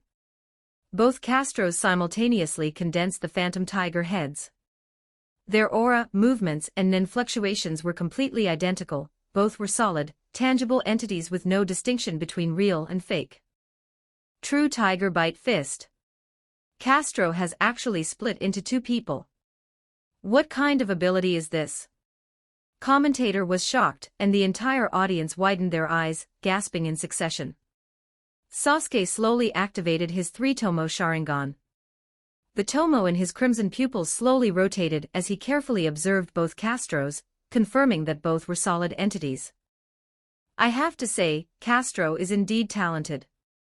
For an enhancer to develop conjuration abilities, even if the training direction was wrong, to be able to develop the ability to this extent is truly a pity. However, the game should end here. That's right, for Sasuke, this was just a game. It wasn't easy to encounter a guy with some skill, so of course, he used him to test out some newly developed moves. But these moves, how should I put it? I can only say they are somewhat useful, but not very effective. Facing average nin users, they could indeed cause a lot of trouble, but against powerful nin users, they appeared flashy but impractical. Take this. Let's see how you dodge this. Both Castros spoke simultaneously, attacking Sasuke from the left and right, sealing off all escape routes. I didn't intend to dodge any more anyway. Sasuke stood still, waiting for Castro to approach. Just as both Castros closed into within one body length, a powerful current suddenly erupted from Sasuke's entire body. Deep blue electricity instantly swept through a 3-meter radius around him, shattering and sending the stone floor tiles flying. The power far exceeded all previous moves. Lightning release, Chidori current. The two tiger bite fists slammed hard into the Chidori current's electric field, and were instantly blown away by the powerful current. Castro's clone was shattered into fragments of nen by the lightning. The real body was charred black, slamming heavily onto the ground. The phantom tiger head completely dissipated, and he lay there twitching, unable to stand up, without even the strength to open his eyes. Sasuke retracted the lightning, steadying his breathing. Although this match didn't make Sasuke get serious, it allowed him to fully grasp the ropes of combining nen with ninjutsu. The power of abilities developed by simply converting nen into lightning wasn't very ideal. No wonder that in the anime, after Killua developed his lightning ability, his attacks on enemies were all just scratching. However, abilities developed by improving upon existing lightning release ninjutsu could unleash great power. This battle could be considered to have pointed out the direction for Sasuke's subsequent ability development. The referee stepped forward quickly to check Castro's condition. After confirming he had lost consciousness, he declared loudly, "Castro is unable to continue. The winner is Sasuke." Stretcher. The medical staff immediately rushed onto the stage, carrying away the badly burned Castro for treatment. That was truly amazing. Sasuke has once again maintained his undefeated record. Let us congratulate Sasuke on his victory. Commentator stood up excitedly and announced loudly to the audience. The entire arena erupted in thunderous cheers once again. Too strong. Electric Kid, well done. Sasuke-sama, I want to have your babies. Castro actually lost, my money is gone. In the spectator stands, Gon watched Sasuke in the center of the ring, his eyes complex. He was happy for Sasuke's victory, yet simultaneously felt powerless about the growing gap between himself and Sasuke. Sasuke is really getting stronger and stronger. When will we be able to catch up to him? Don't even think about catching up to Sasuke, he's practically a freak. I feel like even my older brother might not be his match. Killua was silent for a long moment before continuing. This was the first time he had admitted that his own talent was inferior to someone else's. After the match with Castro ended, Sasuke walked along the arena corridor toward his room, his footsteps sounding exceptionally clear in the empty passageway. Turning the corner, he saw a figure leaning against the wall, arms crossed. The clown makeup on his face was vivid and eerie, and he was nonchalantly spinning a playing card at his fingertips. So it's Hisoka. Sasuke stopped and looked at him with a calm gaze. Are you waiting for me here? Hisoka raised his eyes, his golden pupils churning with fanatical interest. He lightly swept his tongue across the corner of his lips and let out a low laugh. He, this is wonderful, a completely ripe red apple. I want to fight you. Set a time, Sasuke. The anticipation in his tone was undisguised, and his whole being radiated a desire to battle strong opponents. Sure, you set the time. Sasuke responded indifferently. As long as it could hone his own strength, he never refused to fight strong opponents, provided that the opponent's strength wouldn't exceed his control. Then, 3 days from now. Hisoka swayed his waist, turning around with a frivolous and bewitching gait, and threw a look back before leaving. Don't let me down, okay? With that said, his figure quickly disappeared at the end of the corridor. Chapter 37, Rematch with Hisoka, 1. When Sasuke returned to his room, Gon and Killua were already waiting at the door. Hisoka just found me and challenged me to a match in 3 days. Sasuke spoke directly, telling the two about Hisoka's challenge. You're going to fight Hisoka in 3 days. Sasuke, are you sure you'll be okay? That guy is really strong. Killua was a bit worried. After all, the pressure Hisoka had placed on him during the hunter exam was immense. Don't worry about that. I'm confident I can defeat him. Sasuke wasn't bluffing. Even before learning his Nen ability, he had the power to fight Hisoka. Now that he had learned Nen and developed his own ability, if he still couldn't win, then he would have learned Nen for nothing. Sasuke turned to look at Gon, who was silent and staring blankly, and asked, "What's wrong with you? You seem distracted." Gon snapped out of it, clenching his fists, with a hint of unwillingness in his eyes. "It's nothing. I'm just a bit frustrated. I also want to get stronger quickly, so I can face Hisoka in a fight sooner." "Then you need to train your Nen ability even harder. Consider this time as me setting an example for you." Sasuke gently patted his shoulder and encouraged him. Gon nodded heavily, his eyes brightening again. "Okay. I will definitely train twice as hard." 3 days passed in the blink of an eye, and soon it was the day of the match between Sasuke and Hisoka. The arena on the 200th floor of Heaven's Arena was packed, with the constant cheers and shouts of the audience making the air tremble slightly. Standing in the center of the ring, Sasuke felt the gazes from all directions. He didn't dislike this feeling, in fact, he was vaguely immersed in it. In his past life, he was just an ordinary person who had never stood under the spotlight or received the attention of thousands. This feeling of being watched was unexpectedly refreshing. The attention on this duel far exceeded any previous match. Hisoka was already a highly popular contestant in the arena, known by the title Magician Shinigami. He had never truly lost on the ring. His 3 recorded losses were all due to him voluntarily forfeiting, giving his opponents victories without a fight. Sasuke, too, had been on a winning streak without a single loss. With 2 great powerhouses dueling, tickets had long been scalped to astronomical prices. The person in charge of commentary was that familiar Ms. Commentator. She held the microphone and introduced the information of both sides in a high-pitched voice. "Ladies and gentlemen, the highly anticipated peak duel is about to begin. On one side is our contestant Sasuke, with a record of 6 wins and 0 losses on the 200th floor. He has fought his way from the first floor to now, never failing once.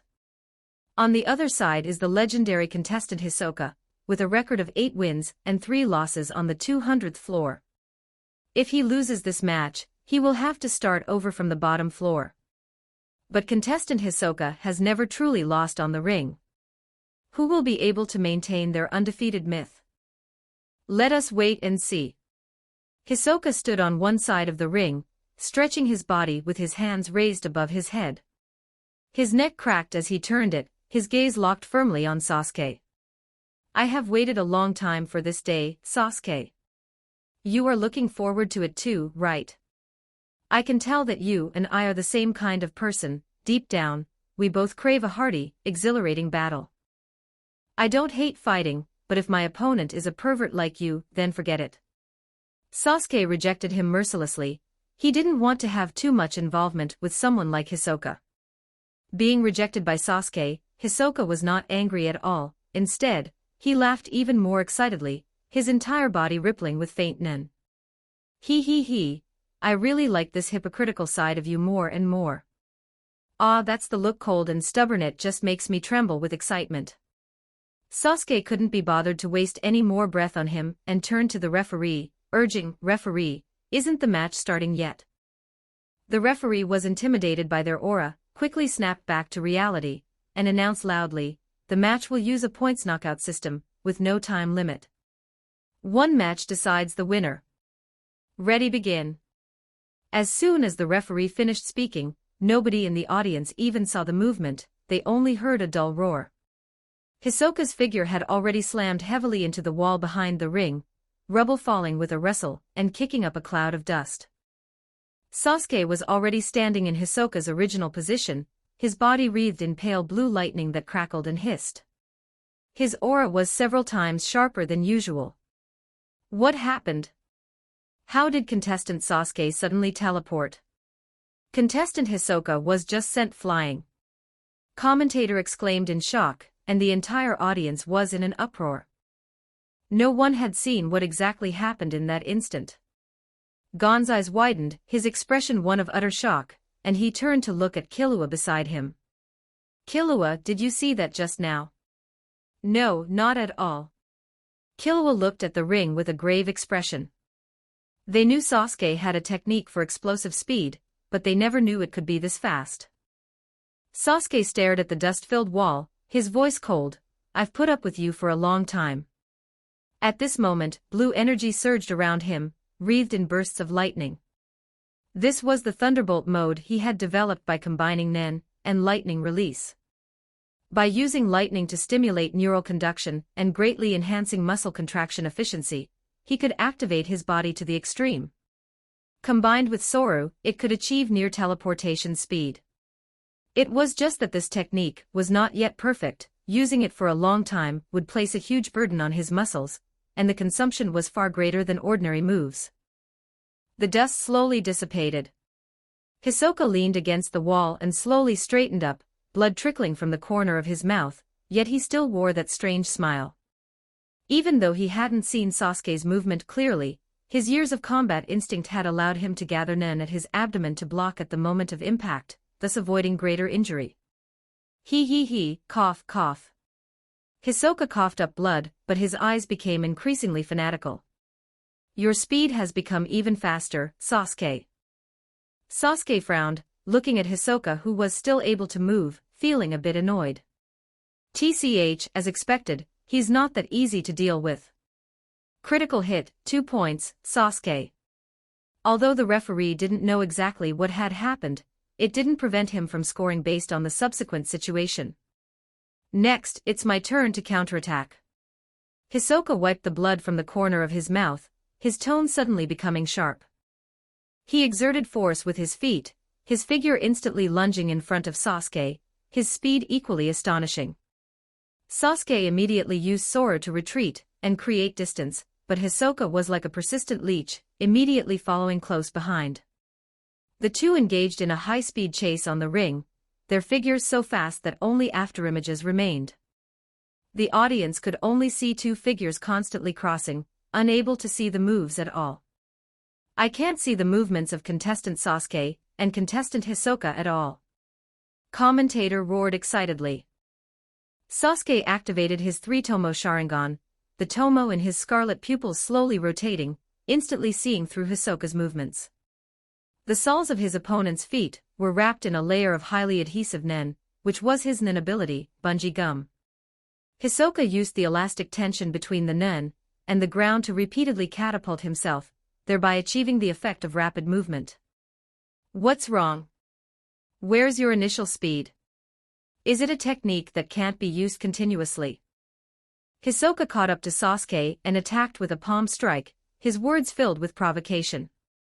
Sasuke crouched down to avoid the attack, simultaneously pressing one hand onto the ring floor, and kicked off with his feet to retreat again. Lightning release, ground flash. A bolt of pale blue lightning shot rapidly along the ground, heading straight for Hisoka's feet. Upon seeing this, Hisoka leaped into the air, easily avoiding the lightning attack. Seizing the opportunity, Sasuke gathered lightning in his palm and fired a thick bolt of lightning at Hisoka in the air. He was certain that Hisoka, being in midair, had nowhere to dodge. But Sasuke had underestimated how troublesome Hisoka was. He saw him instantly retract the nen lines between his feet and the ring floor, violently pulling himself back to the ring. He narrowly avoided the direct hit of palm lightning. Unfortunately, it was just a little off. Sasuke felt that with Hisoka's ability, if he changed his clothes to cosplay as Spider-Man, it wouldn't be out of place at all. 38 Chapter 38 Rematch with Hisoka, 2, Chapter 38, Rematch with Hisoka, 2. Having missed his first attack, Sasuke immediately launched the next round of attacks. He condensed lightning into nen bullets and fired them continuously at Hisoka using finger pistol. Flying finger pistol, lightning barrage.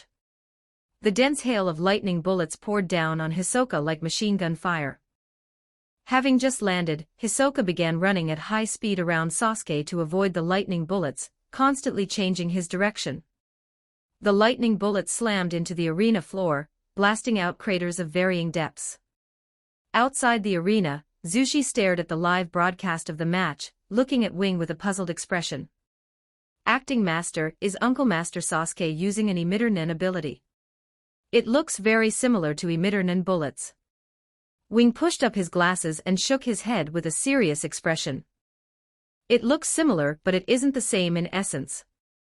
It seems more like an energy attack converted through special techniques, which doesn't fall into the category of orthodox emitter abilities. In truth, he couldn't see through the nature of Sasuke's abilities either.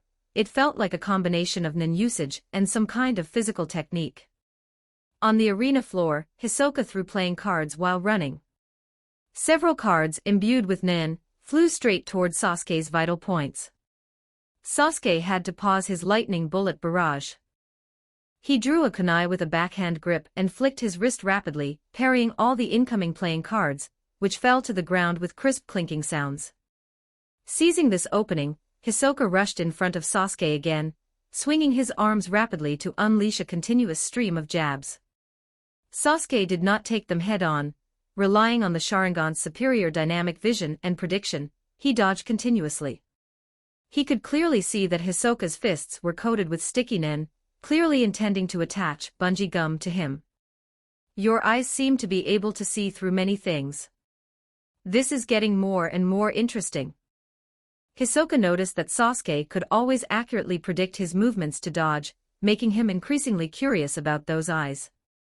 Ever since Sasuke activated those crimson eyes, Hisoka's offensive had not gained any advantage.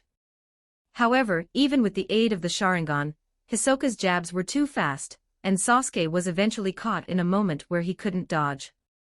He had no choice but to raise his left hand and take the punch head-on.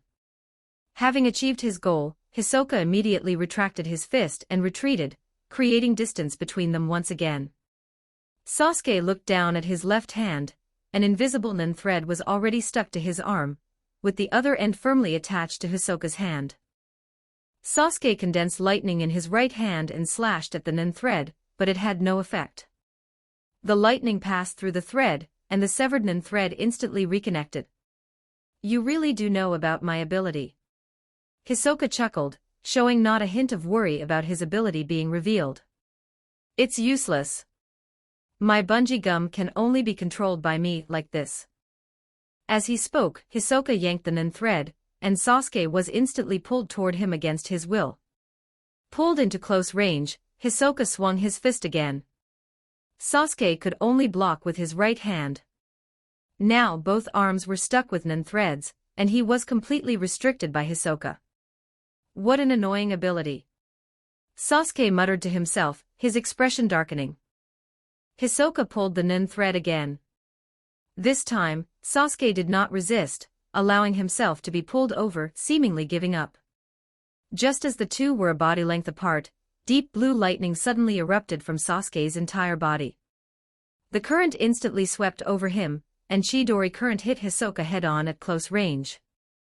Although Hisoka managed to cover his body with nen for defense in time, he still couldn't withstand the lightning of the Chidori current. His whole body trembled violently, and he fell into a state of paralysis. Sasuke seized the opportunity to press the attack. While Hisoka was paralyzed, He rained punches down on various parts of his body, putting strength into every strike. Sensing that Hisoka was about to regain mobility, Sasuke spun around and delivered a sharp Konoha whirlwind, kicking him flying hard. Then, Sasuke leaped into the air, condensing lightning at the soles of his feet. His Sharingan locked onto the position where Hisoka was flying, and he plummeted toward Hisoka like a falling meteor. Hisoka, take this. Behold my 9 heavens lightning double kick. Seeing Sasuke kicking toward him with lightning on his feet, and hearing a move name that sounded very impressive, Hisoka immediately judged that he absolutely could not take it head-on. Therefore, enduring the paralysis, he forcibly adjusted his posture in midair, and then used the pull of the nen thread to drag himself to the side, narrowly avoiding Sasuke's fatal blow. However, his entire body continued to roll on the ground due to inertia, looking exceptionally disheveled.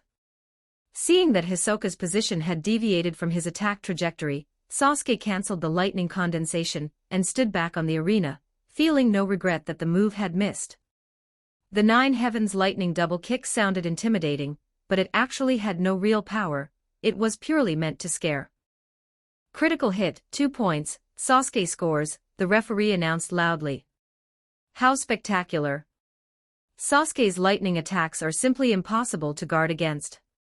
The score is now 4-0, with Sasuke in the lead. Commentator's voice echoed throughout the arena, stirring up the atmosphere among the audience. After stopping his roll, Hisoka slowly climbed up from the ground. Although he was disheveled, the smile on his face became increasingly eerie, and there was an inexplicable bulge in his lower body. It seemed like Sasuke's electric shocks and beating had actually made Hisoka even more excited. He, wonderful, this is exactly what I want. Let's fight even more to our heart's content, Sasuke. This is why I don't want to fight a pervert like you. There's no sense of accomplishment at all. Sasuke looked speechless, completely at a loss for what to do about Hisoka's bizarre state. Just then, Sasuke felt the nen threads on his arms being pulled again. He simply went along with the pull and flew toward Hisoka again. Was he not learning his lesson, or did he want to enjoy it again? But Hisoka's move this time was completely different. He yanked the nen threads violently, while simultaneously using bungee gum to pull up a large chunk of the arena floor, smashing it hard toward the flying Sasuke. Sasuke frowned slightly, not understanding the intention of this move, and punched straight out, shattering the entire slab of floor. Amidst the flying debris, Sasuke noticed that many small stones had stuck to his body. Before he could react, he saw Hisoka throw a dozen playing cards into the air. Each playing card was imbued with a nen thread, and the other end of the nen thread was attached to the stones stuck to his body. Gon watched anxiously from the audience, his palms starting to sweat, as if he were the one fighting in the arena. What should we do? Sasuke seems to be in danger. It's okay, trust Sasuke. He can handle it. Killua whispered to comfort Gon. Although he was also a bit nervous, he always believed in Sasuke's strength. Hisoka's mind stirred, and the nen threads contracted instantly. The dozen playing cards imbued with nen turned into blades with homing capabilities, stabbing at Sasuke from all directions, leaving him no way to dodge. Sasuke did not choose to dodge. He immediately circulated his nen, distributing and concentrating his aura on the parts where the nen threads were attached. At the same time, he used the physical technique Iron Body, tensing his entire body's muscles to take this wave of attacks head-on. Clang, clang, clang, clang. The playing cards all struck Sasuke, but they only embedded shallowly into his flesh and did not cause serious injury. Sasuke reached out and pulled the playing cards out one by one. Blood seeped from the wounds, but fortunately, it was nothing serious. He couldn't let this drag on any longer. Sasuke's eyes sharpened. Hisoka's combat awareness was too formidable, his ability seemed simple, yet he could always unleash unexpected moves. He didn't want to capsize in the gutter, so he decided to finish the fight quickly. Chapter 39, The Battle Ends in Maki. Violent blue lightning erupted from Sasuke's palm. It was lightning release. Chidorian the current crackled as it coiled around his arm. He pushed off with his feet, using sword to dash toward Hisoka at high speed, while simultaneously concentrating the Chidori at his fingertips and thrusting forward. Finger pistol, pseudo-hell stab no kite. Sasuke believed that if this move landed, Hisoka would be either dead or crippled. A massive explosion erupted on the arena floor, and the entire competition stage was engulfed in a thick cloud of smoke. He, what a terrifying ability. In terms of destructive power alone, it might even be stronger than Yuvigen's Big Bang impact. If that hit me, I'd really be dead. From within the dust, Hisoka's figure slowly emerged, looking just as he had before. Clearly, he hadn't been hit by Sasuke's ultimate move. Instead, a massive crater had been blasted into the ground, and the arena was completely destroyed. It turned out that the moment Sasuke unleashed Chidori, Hisoka had attached the nen thread connected to Sasuke's right hand to the ground. When Sasuke dashed, he violently retracted the nen thread, forcibly diverting the attack and guiding it toward the arena floor. Just as Hisoka thought he had dodged the attack, a lightning blade stretching dozens of meters long suddenly swung out from the crater, its edge razor-sharp. Chidori sharp spear.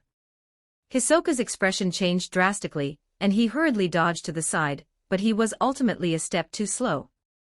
His left hand was severed at the root by the lightning blade, and blood instantly gushed out.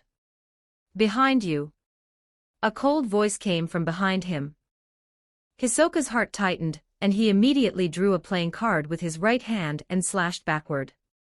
But before he could even raise his wrist, it was grabbed tightly by a cold hand. Immediately afterward, a sharp pain shot through him as his right hand was also severed at the root by Sasuke's lightning blade. The dust slowly settled, and when the audience saw the state of the arena, the entire stadium erupted into chaos once again. What happened? The arena has been blasted into a huge crater, and there are actually two Sasukes. Is this the same technique Castro used before? And now, Hisoka has both of his hands severed. He's in a major crisis. The commentator screamed, and the entire audience was in an uproar. The one that appeared behind Hisoka was none other than Sasuke's shadow clone. After the Chidori struck the arena and caused the explosion, Sasuke had used the shadow clone technique, then used Zetsu to hide within the smoke and wait for the right moment, completely sealing off Hisoka's escape route. Now that Hisoka had lost both hands, the outcome was long decided. Sasuke would not give his opponent the chance to play games and turn the tables like Castro had. Hisoka had lost too much blood, his face pale as paper. Although he had wrapped his wounds with bungee gum to stop the bleeding, the injuries all over his body still left him teetering on the edge. I didn't expect you to be hiding such an ability. He looked at Sasuke with a grave expression. His face was finally devoid of that signature smile. There are plenty more things you haven't expected. Sasuke and his shadow clone were each holding one of Hisoka's severed arms, electricity still crackling around them, as he threatened in a cold voice, "Give up, Hisoka. You still have a chance to reattach your arms now. If you continue to fight, you won't be able to keep either of them. I surrender. Sasuke, your speed of growth truly amazes me." After a moment of silence, Hisoka ultimately chose to surrender. He could see that Sasuke was in good condition, having only sustained some superficial injuries throughout the entire fight. Conversely, he himself had both hands severed and was severely injured. There was no hope of winning if he continued. He enjoyed fighting, but paying the price of two arms for it would be far too costly. The winner. Upon hearing Hisoka concede, the referee loudly announced the result. The entire stadium instantly erupted. Everyone stood up to cheer and shout, the applause and screams deafening. This was a rare and brutal duel on the 200th floor of Heaven's Arena. The entire arena was completely destroyed and couldn't be used for some time, but the audience felt that this battle was absolutely worth the price of admission. Ladies and gentlemen, let us congratulate Sasuke on his victory, successfully maintaining his undefeated legend. Sasuke won. Sasuke won. Killua, did you see that? Gon excitedly shook Killua's shoulders frantically, his face full of ecstasy. I saw it, I saw it. Stop shaking me, I'm about to pass out. Killua was shaken until he was dizzy, but he couldn't help but smile, genuinely happy for Sasuke from the bottom of his heart. In a hospital room at Heaven's Arena, Castro watched the broadcast on TV, the resentment in his heart completely dissipating. Even Hisoka, whom he had been so obsessed with challenging, had lost to Sasuke. His own defeat didn't feel unjust at all. Sasuke tossed the severed arm in his hand toward Hisoka, and the shadow clone beside him vanished into white smoke. As for how Hisoka would reattach his arms afterward, that was his own business. Hisoka used Nen to stick the severed arm back onto the wound. At least from the outside, it looked perfectly restored, and he immediately flashed that eerie smile again. He. I look forward to us continuing our battle outside the arena in the future. Sasuke waved his hand and turned to walk off the arena, saying in an indifferent tone, "Next time we fight, you will really die." The competitor corridor of Heaven's Arena was dimly lit and sparsely populated. A young girl with pink hair, beautiful and delicate features, wearing a white martial arts uniform, was leaning against the cold wall, waiting. Her aura was restrained, yet she exuded a vibe that warned others to keep their distance. This person was none other than Janae Ryodan member Maki. A slightly disheveled figure walked slowly along the corridor, and Maki looked up. "I didn't expect you to lose so miserably, Hisoka. That's what makes it interesting, isn't it?" Hisoka still had that eerie smile on his lips, not caring in the slightest about the fact that he had lost, his tone languid yet tinged with excitement. Maki said nothing more, stepped up to him, and said flatly, "Come on, let me see your injuries." The two soon arrived at Hisoka's private room in Heaven's Arena. Maki signaled for Hisoka to sit, then focused her mind to channel her Nen, activating her Nen ability, Nen stitching. Slender Nen threads extended from her fingertips, transforming into fine stitching needles, weaving skillfully through the wounds on his severed arms with precise, clean movements, without a hint of hesitation. Hisoka sat quietly, his gaze fixed on Maki's focus profile, maintaining that mysterious smile the whole time, without saying a word. A moment later, Maki bit off the Nen threads at her fingertips and deactivated her ability. "All right, it's done. Blood vessels, bones, nerves, muscles, everything is 100% stitched and restored." Hisoka moved his arms, his joints rotating freely. Aside from faint stitching marks at the wounds, he had completely recovered to normal. He raised his hand and activated Texture Surprise, a thin film of Nen adhering to the scars, instantly covering all signs of injury and making him look completely intact. "Great technique. Every time I see your skills, I am endlessly fascinated." Hisoka leaned in closer, his voice carrying his customary seductive tone as he deliberately teased her. "No need to flatter me. 20 million Jenny for the left hand, 50 million Jenny for the right hand. Pay up as soon as possible." Maki's expression didn't change. She didn't fall for it at all, her tone cold and pragmatic. In her eyes, this was purely a transaction. Sweet talk couldn't reduce the payment by even a fraction. "I can just write a check as usual, right?" Hisoka shrugged, picked up a pen to write the check, and handed it over, then changed the subject. "Are you free tonight? How about staying for dinner? My mission is complete. There's no need for me to stay here." Maki took the check, tucked it away, and left without a hint of reluctance, opening the door and walking out. Only Hisoka remained in the room. He walked to the window, gazing at the dazzling night view below, the smile on his lips fading slightly, and whispered, "What a pity." 40 Chapter 40 Ambush and Conspiracy Chapter 40 Ambush and Collusion. The night deepened. The park near Heaven's Arena was silent, with only the rustling of wind through the leaves. Maki intended to cut through the park to leave the city, but as she walked, her footsteps suddenly halted. An inexplicable sense of crisis welled up in her heart. A woman's sixth sense warned her frantically, telling her she could not take another step forward, and must evacuate immediately.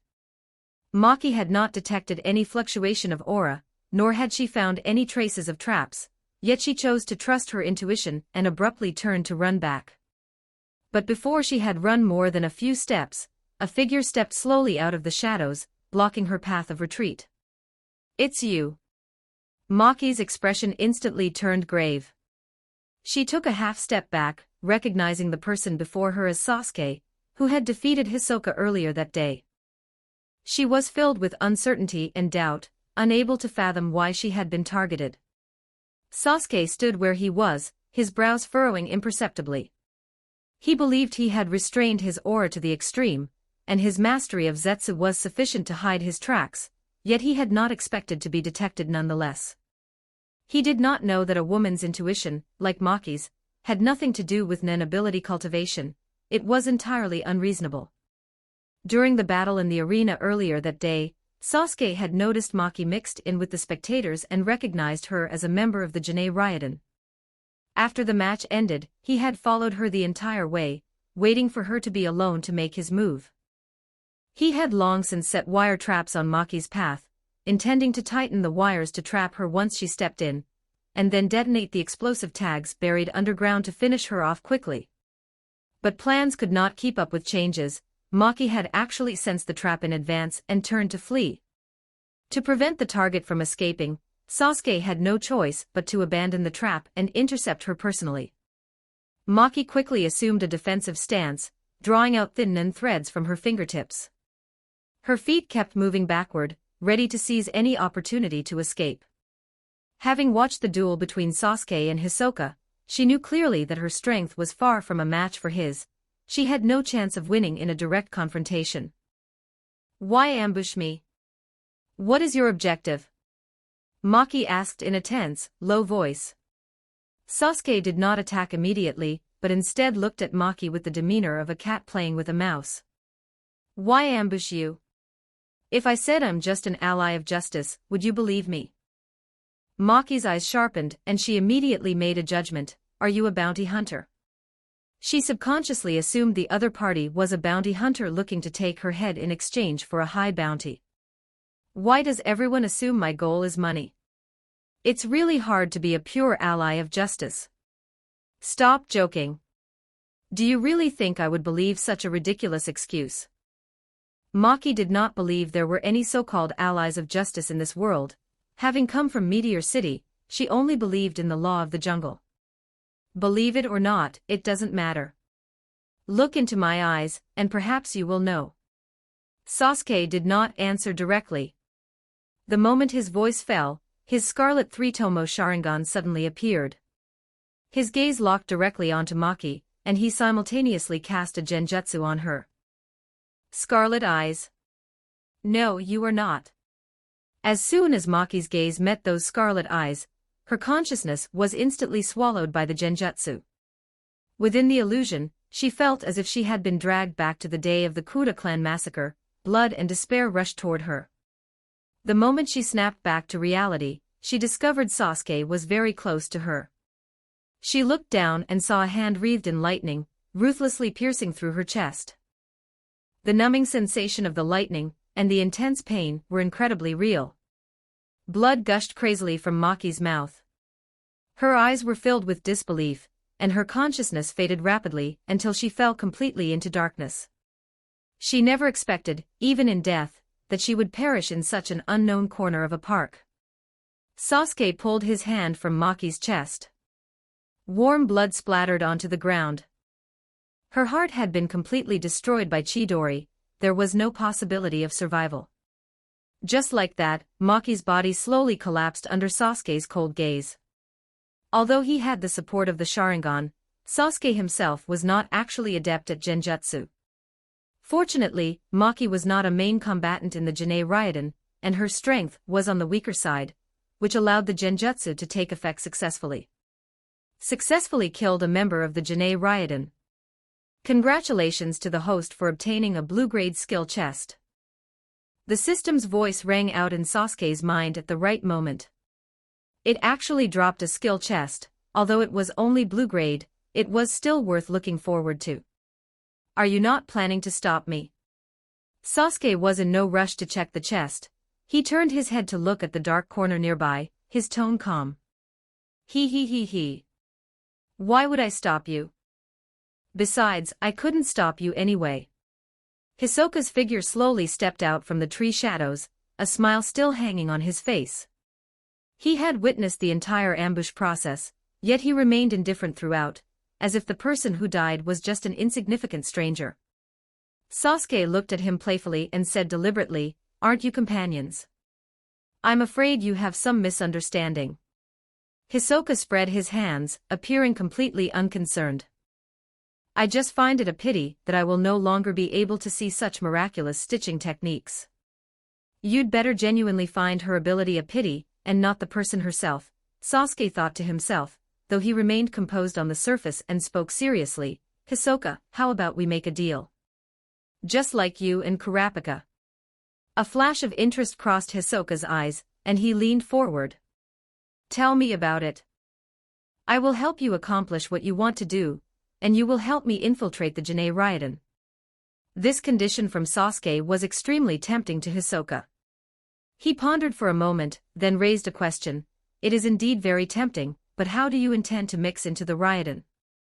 "The Jinei Ryodan's recruitment is strict. One needs to defeat a member to replace them, and since the members are familiar with each other, it is very difficult for an outsider to infiltrate." "Can't Sasuke enter since he just killed Maki?" "Just kidding, Maki was a founding member of the Jinei Ryodan. Killing her basically declared that the two sides were locked in a mortal feud." "You don't need to worry about that, I have my own methods, just like this." Sasuke chuckled, and with a soft pop, a burst of white mist swirled around him. He directly transformed into Maki's appearance, with her figure, looks, and aura identical to hers. In the hunter world, as long as one does not actively use an ability, it is very difficult to identify someone's identity through aura. Unless it is a special nin user like Melody, who can perceive emotions through sound. But it just so happened that there was no such person in the Jinei Ryodan, otherwise Illumi would not have been able to successfully impersonate Hisoka and infiltrate the Ryodan back then. The only thing that needed to be guarded against was avoiding Pakun, who could read memories. As long as he was not touched by Pakun, this infiltration plan had a very high chance of success. He.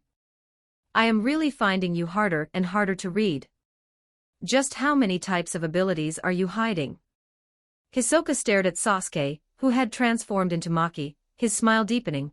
He could not see any flaws in Sasuke at all. "I already said, there are still many things you don't know," Sasuke said, wearing Maki's appearance and voice. "I agree to this deal." This deal had only benefits and no drawbacks for Hisoka. He was already an undercover agent in the Jinei Ryodan, and his goal from beginning to end was only the leader, Krallo. Sasuke's addition could actually help him achieve his goal faster. The two hit it off immediately. After simply agreeing on the details, Hisoka turned and left, disappearing into the night. Sasuke dispelled the transformation jutsu, searched Maki's corpse for her phone and other identity-related items, and then activated fire release. Raging flames ignited instantly, completely incinerating the corpse and destroying the evidence. Afterward, he cleaned up and recovered the wire traps and explosive tags he had set up in advance. After doing all this, the park returned to silence once more, as if the ambush and slaughter of this night had never happened. Chapter 41 Breath of Thunder and the Kusanagi Sword. Returning to his room at Heaven's Arena, Sasuke had just pushed open the door when he bumped into Gon and Killua, who were waiting inside. Gon rushed up to him almost immediately, his speaking speed slightly faster than usual. "Sasuke, where did you go after the match ended? We looked for you for a long time and couldn't see you anywhere. We also kept calling your phone, but no one answered." "Wing had originally scheduled a match review meeting for today to help us go over the details of your fight with Hisoka, but because we couldn't reach you, he had to postpone it." He hadn't been able to contact Sasuke, and there was always a weight on his mind, fearing that Sasuke might have met with an accident. "It's nothing, I went to handle some personal matters." Sasuke raised his hand and patted Gon's shoulder to reassure him. "It's getting late. You two should go back to your rooms and rest. We'll go find Wing tomorrow morning." Killua stood to the side, calmly observing Sasuke. The keen intuition honed from years of life as an assassin allowed him to faintly detect a lingering scent of blood on Sasuke, an aura that only comes from having just experienced a slaughter. But he didn't ask any more questions, nor did he point it out. Sasuke was a companion they acknowledged, and he firmly believed that Sasuke would not harm himself or Gon. After seeing Gon and Killua off, the room returned to complete silence. Sasuke didn't delay, he immediately walked into the bathroom to shower and change.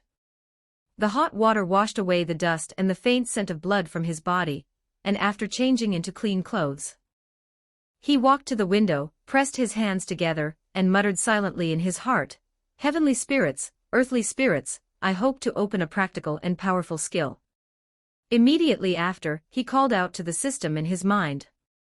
"System, open the skill treasure chest." Blue skill treasure chest opened.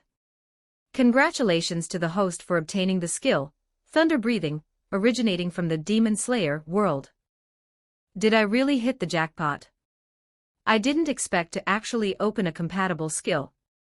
The next second, a surge of training memories regarding the breathing technique flooded into his mind. From the basic methods of thunder breathing to all the sword forms, from the first form to the sixth form of thunder breathing. Even the seventh form, Hanoikazuchi no Kami, created by Zenitsu, was completely included. The entire skill system was incredibly comprehensive. System, I kind of suspect you're rigging this. Otherwise, why, out of so many breathing techniques, did you happen to open the one most suitable for me, thunder breathing? Sasuke asked in his heart. The system does have the authority to modify reward content within a certain range. For example, the reward randomly generated by this treasure chest was a breathing technique. This is not something the system could choose. However, the system can modify the reward to thunder breathing based on the host's own situation. Sasuke felt a bit of a pity, thinking he could choose his rewards in the future, but this was also not bad. At least it reduced the probability of the treasure chest randomly giving skills that were useless to him.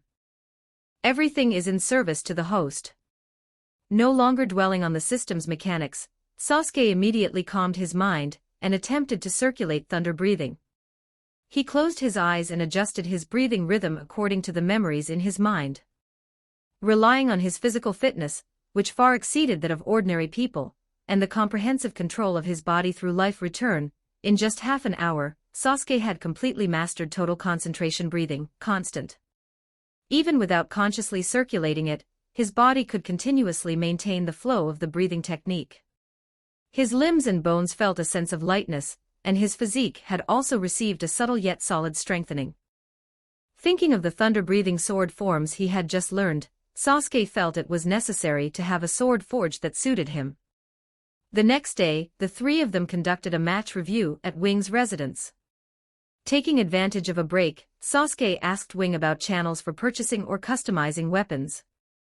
Wing didn't ask any further questions, stood up, went outside to make a phone call, and upon returning, handed Sasuke a handwritten address. Just go find him at this address. The owner is a veteran craftsman living in seclusion here. His craft is reliable, and he also has research on forging nin-capable weapons. You can rest assured seeking him out. After the review ended, Gon and Killua remained at Wing's residence to train, while Sasuke headed alone to the location given by Wing. Following the address, he searched along the way, going further and further off the beaten path. The surrounding modern high-rises gradually disappeared, replaced by low, retro-style buildings. Turning a street corner, a medieval European-style blacksmith shop came into view. The red brick walls were blackened by smoke and fire, a towering chimney constantly emitted thick black smoke, and the air was filled with the smell of iron filings and charcoal. Through the open door, one could clearly see the roaring furnace fire inside. Several shirtless, burly men surrounded the fire, holding heavy iron hammers and repeatedly striking the glowing red iron. The clanging sound of metal colliding was crisp and powerful. Sasuke stood at the doorway, stunned for a moment. He had assumed that weapons in this era had long been replaced by machine mass production. He hadn't expected there to be craftsmen who still persisted in traditional manual forging. At this moment, a burly, bald man with knotted muscles noticed someone at the door and walked straight up to Sasuke, his gaze sweeping over him. You must be the kid that brat Wing mentioned on the phone, right? What kind of weapon do you want to forge? Whatever your requirements for shape or material, just say it. The weapons produced by my shop will definitely not disappoint you. Sasuke took the folded drawing from his pocket and handed it to the big man. The drawing was one he had made based on the style of the Kusanagi sword that Sasuke later obtained in Naruto. The blade was straight and slender, with a matte black hilt and scabbard. It had no unnecessary decorations, looking simple yet extremely lethal. Forge it exactly according to this design. Use the best materials possible. It needs to have sufficient toughness and hardness, must be able to smoothly accommodate the flow of nen, and the electrical conductivity must be top tier. Money is no object. The big man took the drawing, gave it a rough glance, and tucked it into his inner pocket, his movements crisp and decisive. No problem. For the material, I'll use black iron crystal or produced in the secret realm. Both the electrical conductivity and nen affinity are top tier. Come back to pick it up in a month, right on time. After speaking, the big man didn't say another word, turned around, and returned to the anvil to continue swinging his hammer, fully immersing himself in the forging process. Throughout the whole process, there was no unnecessary pleasantry or questioning. His swift and decisive manner was truly in the style of a craftsman. Sasuke stood there staring blankly at the big man's focused back. Settled so quickly. Shouldn't he confirm the details a bit more? But upon second thought, Wing was always reliable, and the channel he introduced shouldn't be wrong, so he stopped overthinking it and turned to leave the blacksmith shop. Over the next month, Sasuke completely calmed his mind and began high-intensity daily training. During the day, he consolidated the four major nen ability foundations Ten, Zetsu, Ren, and Hatsu and polished his precision in nen control. At night, he studied the thunder-breathing sword forms, coordinating his breathing technique to adjust his power output methods. At the same time, he steadily advanced the construction of his Mangekyo Sharingan, ensuring that every sliver of aura and ocular power was fused to the extreme. While accumulating strength, he was also waiting for the Kusanagi sword to take shape. As soon as the one-month deadline arrived, Sasuke arrived at the blacksmith shop on time. When the big man saw Sasuke arrive, he didn't say anything, directly handing a pure black long sword into his hand. Take a look. If there are any issues, feel free to bring them up. Sasuke examined the long sword in his hand from top to bottom, drew it from the scabbard, and performed a few coherent sword flourishes. The blade cut through the air silently, and the weight was moderate and fit his hand perfectly. The long sword was exactly the same as the drawing, black hilt and scabbard, a straight blade with a chilling glint, and sharp enough to cut a hair blown against it. He tentatively injected nen, and a faint lightning release into the blade. The energy flowed smoothly through the sword body without the slightest obstruction. The electrical conductivity far exceeded expectations. It seemed it could perfectly channel the lightning power of Chidori. The training for Chidori blade should also be put on the schedule. Not bad, everything looks perfect. Sasuke was very satisfied with this sword and paid the bill on the spot. Although it was very expensive, it was worth more than the price. Anyway, he was using money from the gang family's card, so he didn't feel any heartache. He couldn't be bothered to come up with a new name for his new weapon, and directly called it the Kusanagi sword, following its prototype. 42 Chapter 42 Ascending to the position of Tower Master Chapter 42, reaching the position of Floor Master after obtaining the Kusanagi sword. To adapt to the new weapon, Sasuke also changed his appearance. Of course, the reference object was still the Sasuke from the future in Naruto. He changed his upper body into a light gray stand-up collar zippered short-sleeved shirt, his lower body into dark blue jogger pants, tied a purple rope belt around his waist, and wore dark blue wrist guards on his arms. He threw his ninja headband into the system inventory. After all, the headband could barely be considered a system product as it came with Sasuke. Finally, he tucked the Kusanagi sword into the belt behind his back. Sasuke stood in front of the mirror, looking at himself and nodding with satisfaction. He truly looked more handsome the more he looked, and it had to be said that the foundation of this Sasuke body was truly excellent. Coupled with the recent training and physical development, he had grown a little over half a head taller, and his figure had become increasingly upright. This outfit was simple and capable, and paired with the long sword on his back, he felt more and more like Sasuke during the Fourth Shinobi World War. The new look made Gon and Killua's eyes light up. The two surrounded Sasuke, exclaiming and praising him repeatedly, making no secret of their admiration and envy, giving Sasuke plenty of emotional validation. At the same time, it also piqued the two's interest in changing their own clothes, though Killua was indifferent to fashion. Gon looked down at his deep green clothes and shoes, then compared them to Sasuke's stylish appearance, suddenly feeling that he looked rather rustic and desperately wanting to change. In the following days, Sasuke, without any matches, lived a regular and leisurely life. Every day, without fail, he practiced nin ability, familiarized himself with thunder breathing, and attempted to manifest the Mangekyo Sharingan. The days were plain but fulfilling, and his strength steadily improved imperceptibly. At this time, on the 200th floor of Heaven's Arena, Sasuke's fame was already known to everyone. The large crater on the ring where he and Hisoka had fought had still not been completely repaired. The contestants on the 200th floor tried every possible way to avoid fighting Sasuke.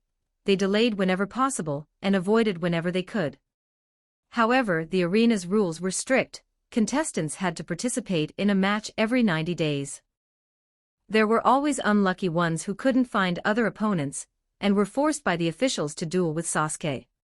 Yet, often as soon as the match announcement was released and before tickets went on sale, the opponent would directly submit a surrender application, allowing Sasuke to win without a fight, and easily secure points. During this time, Killua signed up for and participated in 3 matches. Relying on the exquisite taijutsu passed down by the assassin family, and his increasingly proficient nin ability, he crushed his opponents throughout, and easily secured victory. Gon also finally got his wish, and waited for his duel with Hisoka. After Hisoka fought his way back to the 200th floor, he took the initiative to accept Gon's challenge. For this reason, Sasuke went to the scene to watch the battle, wanting to see Gon's growth. Hisoka's state during the battle with Gon was completely different from his state during the match with Sasuke. He severely held back throughout the entire match. However, Gon's performance was still brilliant. Relying on his tenacious will, precise predictions, and reckless fighting style, he managed to hold his own against Hisoka's offensive. He even returned the punch that Hisoka had dealt him during the hunter exam, giving it right back. This punch made Hisoka excited to the point of arousal. He acknowledged Gon's growth on the spot, and took back his own number plate from Gon. With this, Gon and Killua's training at Heaven's Arena came to a successful conclusion. The two had not only mastered the basics of nin ability, but also significantly improved their combat experience. Gon packed his luggage and decided to return to Whale Island to visit Aunt Mito, while Killua stated that wherever Gon went, he would follow. The bond between the two needed no further words. After packing his bags, Gon ran to Sasuke's room with his backpack, his eyes sparkling, full of anticipation and enthusiasm. "Sasuke, come with us to Whale Island. There are vast forests and the sea there, it's really fun. Aunt Mito's cooking is super delicious, and I also want to introduce you to my fox bear friend, Kon. It's very well behaved." Sasuke looked at Gon's expectant little eyes and felt moved inside, almost softening and agreeing.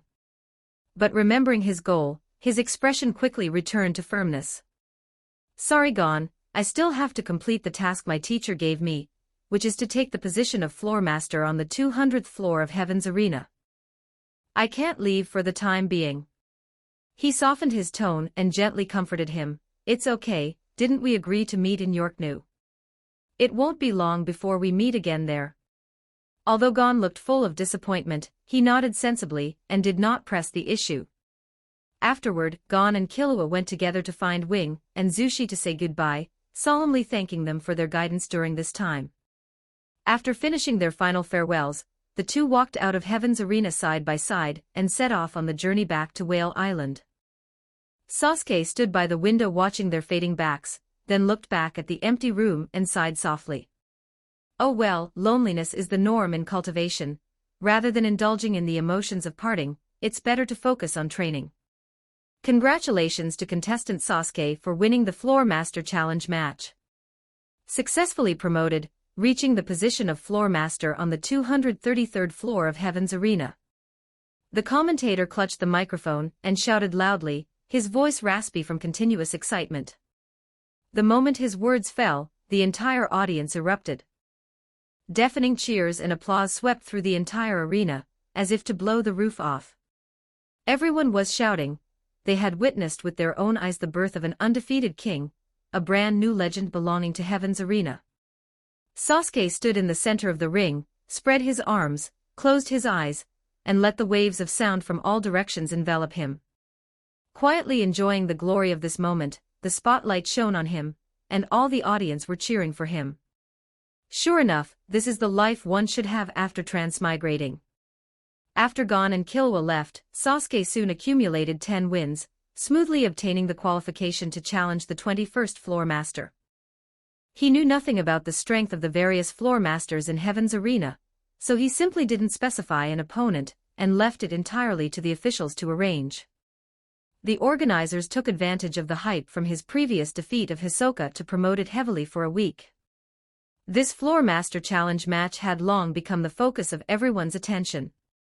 However, the match process was far less intense than the outside world expected. The arranged floor master's strength was far less than what Sasuke had expected, completely incomparable to Hisoka, and perhaps only slightly stronger than Castro. Throughout the entire battle, Sasuke won easily with a crushing posture and successfully reached the position of floor master, but he didn't feel much sense of achievement in his heart. Lacking the satisfaction of a duel between strong opponents, the victory seemed plain and tasteless. Inside the exclusive suite for the floor master on the 233rd floor of Heaven's Arena, outside the floor-to-ceiling windows, was the night view of the entire city, with the street lights shining like a galaxy.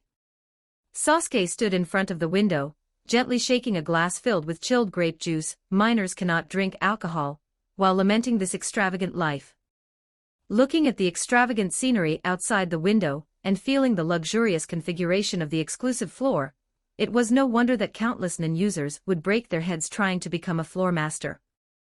This entire floor belonged to him, and all living supplies such as food, clothing, housing, and transportation were provided free of charge by Heaven's Arena. Every month, he could also receive a substantial amount of arena dividends. The treatment was extremely generous.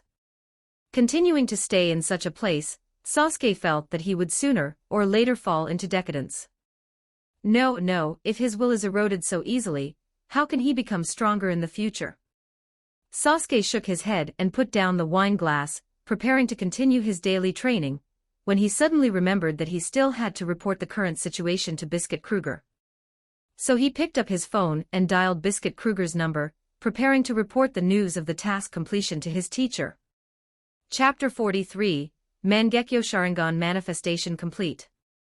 Sasuke dialed the contact number that Biscuit Kruger had given him earlier, and the call was answered quickly.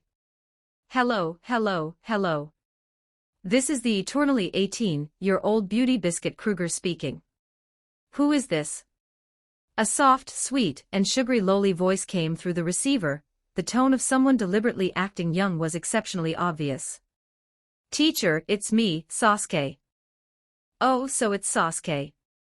Is there something you need to call about?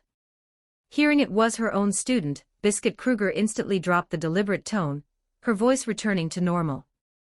I have successfully reached the position of floor master, completing the task you assigned. When do you plan to return, teacher? Upon hearing this news, Biscuit Kruger on the other end of the line was clearly stunned for a moment. So fast? Ah ha, it's nothing. I just didn't expect your progress to be so fast. Truly worthy of being my student, Biscuit Kruger. It's just that I haven't finished dealing with things on my end, so I can't come to find you just yet. Biscuit Kruger hurriedly tried to smooth things over, though her laughter sounded slightly awkward. Is that how you act as a teacher? Leaving your student here for nearly half a year without checking in or caring? Sasuke retorted bluntly. Who says I didn't care? I taught you all the necessary NON basics, and I specifically entrusted Wing to keep an eye on you and assist with your training. Don't go blaming your teacher, hey. Biscuit Kruger started acting cutesy and spoiled again. Stop acting young when you're that old, it's disgusting.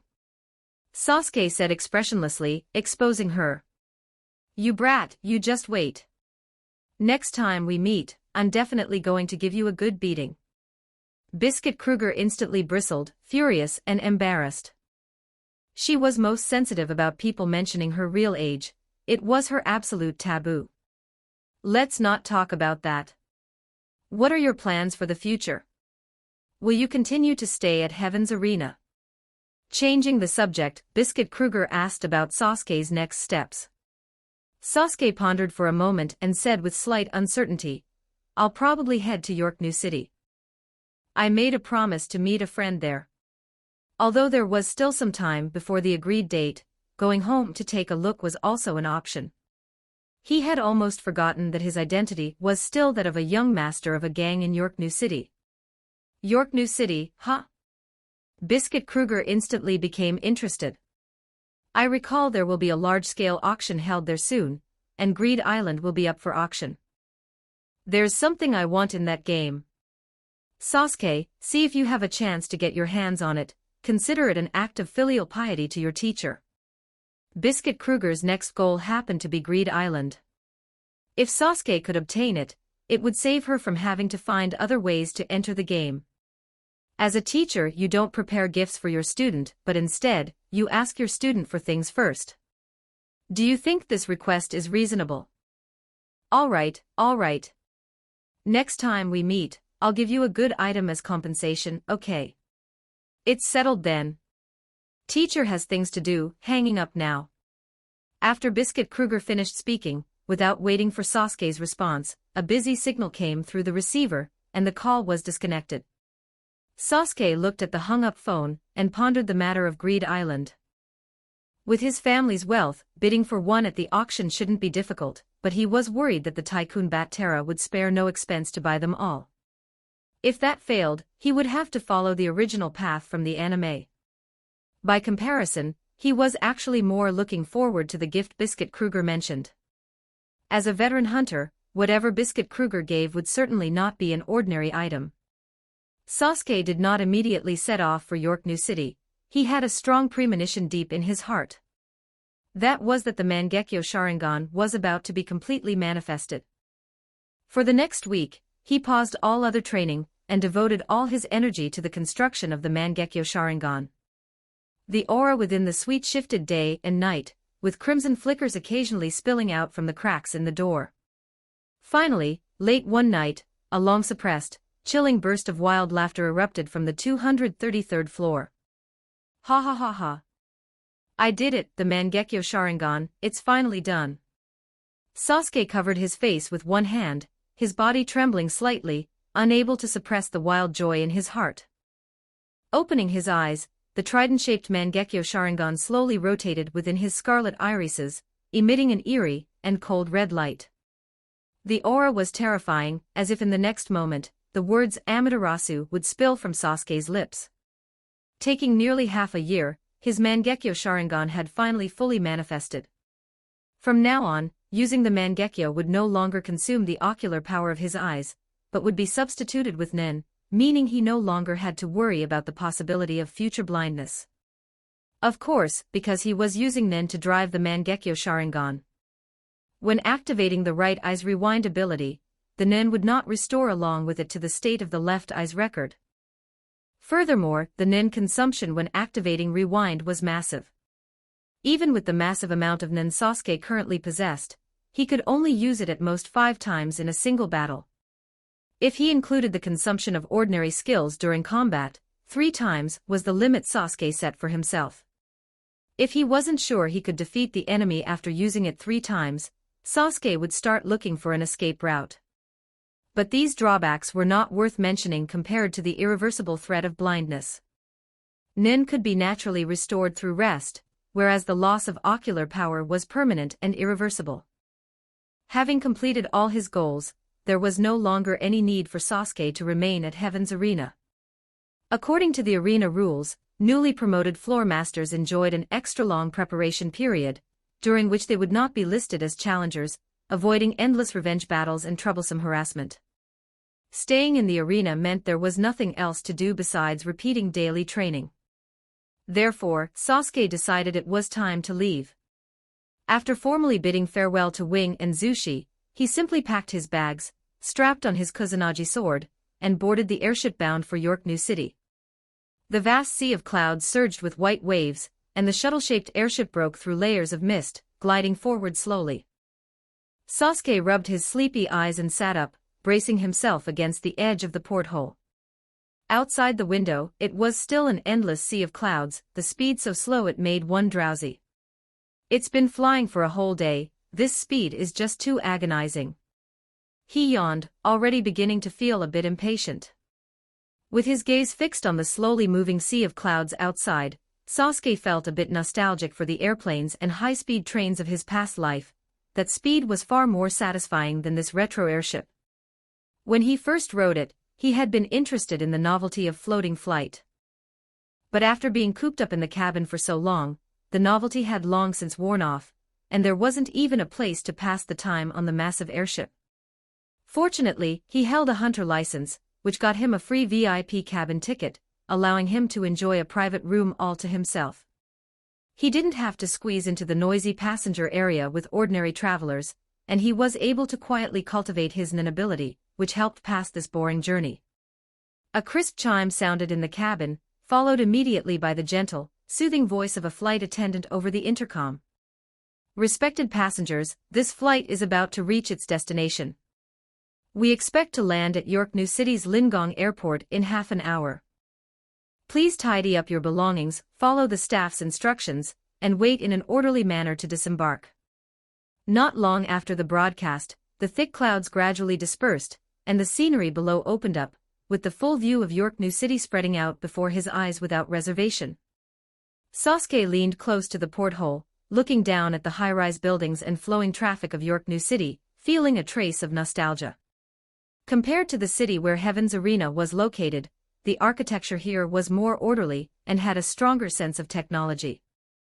The row upon row of skyscrapers and the crisscrossing elevated roads were very much like the modern metropolises in the memories of his past life. The moment he stepped out of Lingong Airport, the clamor rushed toward him, with the sounds of horns and the noise of crowds everywhere. Sasuke stood on the steps, momentarily dazed, and began to calculate where to go next. Although he had the identity information arranged by the system, it only contained general personal relationships. There were no memories of specific details, he had absolutely no clue where his home was or how to get there. However, fortunately, he didn't need to struggle for long, as a steady, respectful voice interrupted his thoughts. 44 Chapter 44 Uchiha Clan Chapter 44, Uchiha Clan. Young Master Sasuke, welcome back. I have been waiting here for quite some time. Sasuke looked toward the sound. The person approaching was a kind-looking old man wearing a black tuxedo, with short white hair and a beard. Information about him immediately surfaced in Sasuke's memory. He was Steward Fu, the butler of the Uchiha clan, who had watched him grow up and was an elder he could trust. So it is you, Steward Fu. How did you know I was returning today? Steward Fu bowed slightly, performing a standard aristocratic salute with meticulous precision. The master has been keeping an eye on your whereabouts, young master, and instructed me to wait here. Please follow me, the car is waiting outside. A high-end black sedan drove smoothly along the streets of York New, its windows insulating them from the hustle and bustle outside. How has the family business been lately? Has there been any change? Sasuke leaned back in the rear seat, his gaze sweeping casually over the rapidly receding streetscape outside, as he asked nonchalantly. Thank you for your concern, young master. Everything is stable and proceeding smoothly. Steward Fu, sitting in the driver's seat, answered while keeping his eyes on the road. There is one matter that might interest you, young master. The master has recently recruited a group of non-ability users, intending to form an exclusive bodyguard unit for you. The leader is a licensed professional hunter. An unexpected gain. Sasuke's originally listless eyes brightened slightly. Instantly intrigued, he leaned forward. Tell me more. Throughout the journey, Sasuke asked questions and Steward Fu answered patiently. From the family's primary businesses of underground auctions and intelligence trading, to the scope of their influence and long-term gang partnerships, he recounted every detail. By the time the car arrived at the Uchiha clan's residence, Sasuke had a clear understanding of his family's power and situation. Upon arrival, the car first passed through a heavily guarded giant iron gate, where armed guards stood on both sides, scanning the surroundings with sharp eyes. Then, it drove through a garden with paths as winding as a labyrinth. After several turns, it finally stopped in front of a magnificent, grand European-style palace. From the entrance to the palace, exquisitely carved stone statues and strange rockeries were visible everywhere, exuding the opulence of an aristocratic family. Before Sasuke could reach out to open the door, a servant nearby had already stepped forward quickly and respectfully pulled the car door open. "Welcome home, young Master Sasuke." As soon as he stepped out of the car, a uniform greeting echoed around him. Dozens of maids waiting in line on both sides bowed in unison. Sasuke suddenly felt a bit reserved. He had never seen such a scene in his previous life, even in CEO dramas, it was not this exaggerated. Steward Fu got out of the car calmly, his expression serene, clearly accustomed to this set of etiquette. He really had been too inexperienced. What was the luxury of being a floor master at Heaven's Arena? Compared to this, it was nothing. "Young Master Sasuke, the master is waiting in the study. Please, follow me." Steward Fu walked in front, turning slightly to lead the way. Sasuke composed himself, adjusted his posture, and returned to his usual cold and aloof demeanor. Let's go." Arriving at the study door, Steward Fu raised his hand and knocked gently. Knock, knock, knock. A low, dignified male voice came from inside, carrying the oppressive aura of someone in a position of power. Steward Fu pushed the door open and entered, bowing to report, "Master, young Master Sasuke has arrived." After speaking, he quietly exited the room and closed the door behind him, leaving the space for the father and son. The men behind the desk stood up and walked toward Sasuke. Sasuke looked up to size up this convenient father, black short hair, a firm and dignified face, and deep nasolabial folds etched beside deep eye sockets. Good grief, isn't this Uchiha Fugaku? Moreover, in the identity information arranged by the system, his name really was Fugaku Uchiha. He just wondered if he had the Sharingan. Now that you're back, don't go running around anymore. Stay home and learn to manage the family business. Fugaku stood in front of Sasuke, his tone of voice carrying an unquestionable firmness. What is the point of learning these things? In the end, this is a world where strength is respected above all else. Sasuke had no intention of being respectful or obedient to this convenient father. Fugaku snorted, carrying the arrogance of a superior. What do you know? Whether you go be a professional hunter or become a floor master at Heaven's Arena, I can let it slide, but the family business is your foundation. Those so-called professional hunters or floor masters are nothing. As long as you have enough money and power, you can command them as you please. Fugaku had the typical mindset of a superior. No matter how strong Chairman Netero was, what did it matter? He still had to obediently listen to the V5. Sasuke disagreed in his heart. Fugaku's theory might have been the truth in the ordinary world of his previous life. But in this world filled with nobility and extraordinary individuals who could overturn powers, it simply did not hold up. The 10 Dons held the top power of the underworld and were wealthy, but when facing an assassination by the Zoldyck family, they had no power to fight back, and their life's foundation vanished in an instant. Strength is the confidence held in one's own hands. No matter how great the money and power are, without matching strength to protect them, it is ultimately just an illusion. Due to the conflict in their philosophies, the atmosphere became heavy after just a few sentences, and the conversation ended on a sour note. Fugaku turned and sat back at his desk, and before Sasuke left, he added, "By the way, do not attend the auction on September 1st, I have received news that there will be trouble that day." You don't need to go and get involved. The shadow beasts will handle it. You can go now. Sasuke did not move, remaining where he was. Fugaku's hand, which had just grasped the pen, paused, and he looked at him with a frown. Anything else? After a moment of silence, Sasuke could not help but ask, do you really not have another son named Itachi? I don't know what you're talking about. You are the only heir to the Uchiha clan. Fugaku ignored Sasuke's nonsense and waved his hand, signaling him to leave. Sasuke was a little disappointed. He had hoped to see an alternate world version of Itachi. He said nothing more, turned, and pushed open the study door. Young Master Sasuke. Steward Fu had been waiting quietly outside. Seeing him come out, he immediately stepped forward half a step. Steward Fu, where are those newly recruited Nen ability users you mentioned? Take me to see them. Sasuke was not interested in the family business at all, those things were meaningless to him.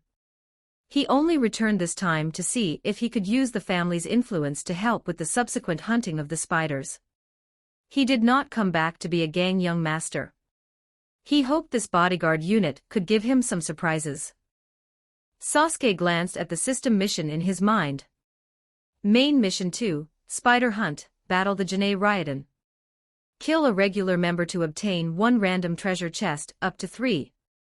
Kill the leader of the Jinei Ryodan to obtain 1 purple random treasure chest. He had already killed Maki and obtained 1 treasure chest, only 2 random treasure chests, and the leader's purple treasure chest remained to be obtained. However, Sasuke intended to eliminate all members of the Jinei Ryodan directly. Just completing the system objective and letting the other members go. Was that leaving potential trouble for himself? Given the personalities of the Jinei Ryodan members, killing their companions basically meant the two sides would be at each other's throats until death. Since he had already made a move, he had to cut the weeds and eliminate the roots. They are training in the rear hall training ground. Please, follow me, young master. Steward Fu turned to lead the way, guiding Sasuke toward the back of the palace. Chapter 45, Exclusive Bodyguard Unit. Walking through the corridor, the training ground came into view. The open area was paved with wear-resistant stone slabs, where 5 people, both men and women, were sparring. One of the men, wearing glasses, noticed the movement first. He immediately called a halt to the training, and walked toward Sasuke. The man had a bright smile and asked the old butler, "Old butler, what brings you here today? And who is this?" "This is young Master Sasuke, and he is the young master you will be guarding from now on." The old butler stepped back behind Sasuke and introduced him to the man. Upon hearing this, the bespectacled man immediately wiped the smile off his face and bowed slightly. "So it is the young master. My apologies for the disrespect. My name is Ken Clark, but you can just call me Ken, young master." He turned to his companions, clapped his hands, and called out, "Everyone, stop what you're doing and come over to pay your respects to the young master." The other 4 gathered around upon hearing this, gazing at Sasuke with curious eyes. So this is the young master. I didn't expect him to be such a cool, handsome young man. The only female member among the 5 had curved, smiling eyes, and wanted to step forward for a closer look, but Ken subtly blocked her. "Natasha, do not be rude." Ken turned to look at Sasuke, his tone respectful. "Young master, let me introduce you to my companions." Sasuke interrupted what Ken was about to say. "The first lesson my teacher taught me was that if you want to understand someone, you just have to fight them. Who among you is the strongest? Spar with me." Ken was stunned upon hearing this. He turned his gaze to the old butler behind Sasuke, unsure of what to do. "Old butler, this. Just follow young Master Sasuke's instructions." Hearing the old butler say this, Ken hesitated no longer. He straightened his clothes, walked to the center of the training ground, and assumed a balanced offensive and defensive stance. "Since the young master is interested, I will accompany you for a few moves." Seeing Sasuke also walk to the center of the training ground, Ken gave a warning, "Watch out, young master, I'm coming." He then pushed off the ground, charging straight toward Sasuke. Sasuke stood motionless, arms crossed over his chest. He merely lifted his index finger slightly, and a powerful aura instantly erupted from his body. A heavy, tangible sense of oppression swept across the entire area. Ken froze halfway through his charge, his hair standing on end, and even his breathing became strained. The four onlookers also turned pale, paralyzed by the powerful aura, their hearts filled with nothing but terror. What a terrifying aura! This kind of pressure is definitely the strength of a top-tier Nen ability user. Sasuke's eyes were indifferent. He looked at the frozen Ken and calmly said, "Use your full strength and attack me." I didn't expect the young master to possess such powerful strength. I was overestimating myself, but I won't hold back now. Ken's aura suddenly shifted, and his expression became serious. He took off his glasses and stuffed them into his pocket. As his Nen surged, a bright red cape suddenly appeared behind him. With his Nen ability activated, Ken charged at Sasuke again, only this time, he was faster and more ferocious. Sasuke's expression remained unchanged as he casually threw a few shuriken at him. Ken flipped nimbly, easily dodging the shuriken. He then leaped into the air, using the power of his cape to hover, and circled Sasuke at high speed, looking for an opening to attack.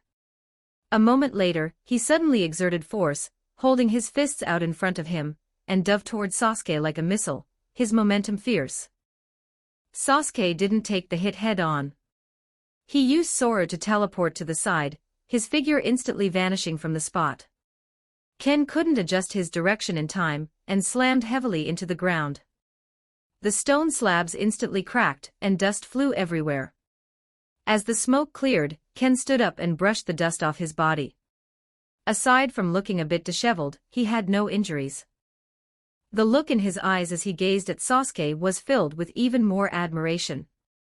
"Young master, your speed is incredible. I am impressed." Sasuke didn't wait for him to attack again. He flicked his fingers rapidly. Flying finger pistol, Bachi. Compressed air, like dense bullets, shot toward Ken with a sharp whistling sound. Ken sensed something shooting toward him, and immediately wrapped his red cape around himself. The cape instantly hardened into the appearance of a steel plate, forcefully blocking all the finger pistol shots, producing a clanging sound of metal on metal. Able to fly, attack, and defend, a rather comprehensive ability. But what about this? Pale blue lightning flickered at Sasuke's fingertips, as Nen gathered into sharp currents. Heido, Byakurai. A thick bolt of lightning erupted from his fingertips, striking the red cape with precision. The electric current traveled instantly through the hardened cape to Ken's entire body. He shuddered, and a violent numbness made it impossible for him to even stand. "I admit defeat. I surrender. My whole body is so numb I can't move." Ken deactivated his Nen ability and collapsed to the ground, raising his hands high to signal surrender. Sasuke stopped his attack and didn't strike again. It was just a simple sparring match. There was no need to land a heavy blow. After this fight, Sasuke had a preliminary judgment of Ken's strength. Among the fighters on the 200th floor of Heaven's Arena, he would be considered one of the more capable ones. Seeing that the fight was over, the others gathered around, looking at Sasuke with eyes full of awe and reverence. "Young master is just too strong." The captain was completely outmatched. Looking at how relaxed the young master was, he didn't even draw the sword at his waist. He probably didn't even use his true strength. If the young master is this powerful, does he really need us to protect him? After recovering from the numbness, Ken put his glasses back on and walked toward Sasuke. Sasuke looked at his glasses and asked casually, "Are those plain lenses? Why did you take them off when fighting?" "No, young master. I am indeed a bit nearsighted. When I use my ability, Superman Cape, my vision is restored, so wearing glasses actually hinders my sight." Superman Cape. Hearing the name of the ability and associating it with his name, Sasuke felt it wasn't just a coincidence. Ahahaha, it's a bit embarrassing to say, but I've loved watching Superman cartoons since I was a kid, and dreamed of becoming Superman, so that's why I developed this ability. Ken noticed Sasuke's gaze and scratched his head, explaining somewhat embarrassedly. So this world has Superman stories too. That makes sense. Your ability is very comprehensive. It not only allows for flight and defense but also boosts your strength and speed. But precisely because it's so all-encompassing, no single aspect reaches the top tier. If you encounter a master who counters you, you will easily fall into a passive position. Sasuke analyzed his ability based on Ken's performance during the fight. The young master is right. I wanted too much to be an all-around existence like Superman, so instead, none of my aspects are particularly outstanding. But I'm already satisfied. This can be considered the realization of my childhood dream. Ken nodded repeatedly, his face full of agreement. Let's not talk about that. Let me introduce my companions to the young master. Ken began to introduce the other four to Sasuke one by one.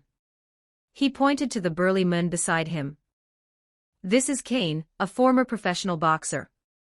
His nin ability is hardening his fists, which gives him extremely strong explosive power. He then pointed to the short, petite youth. This is Sax, though we all call him Xiao Sa.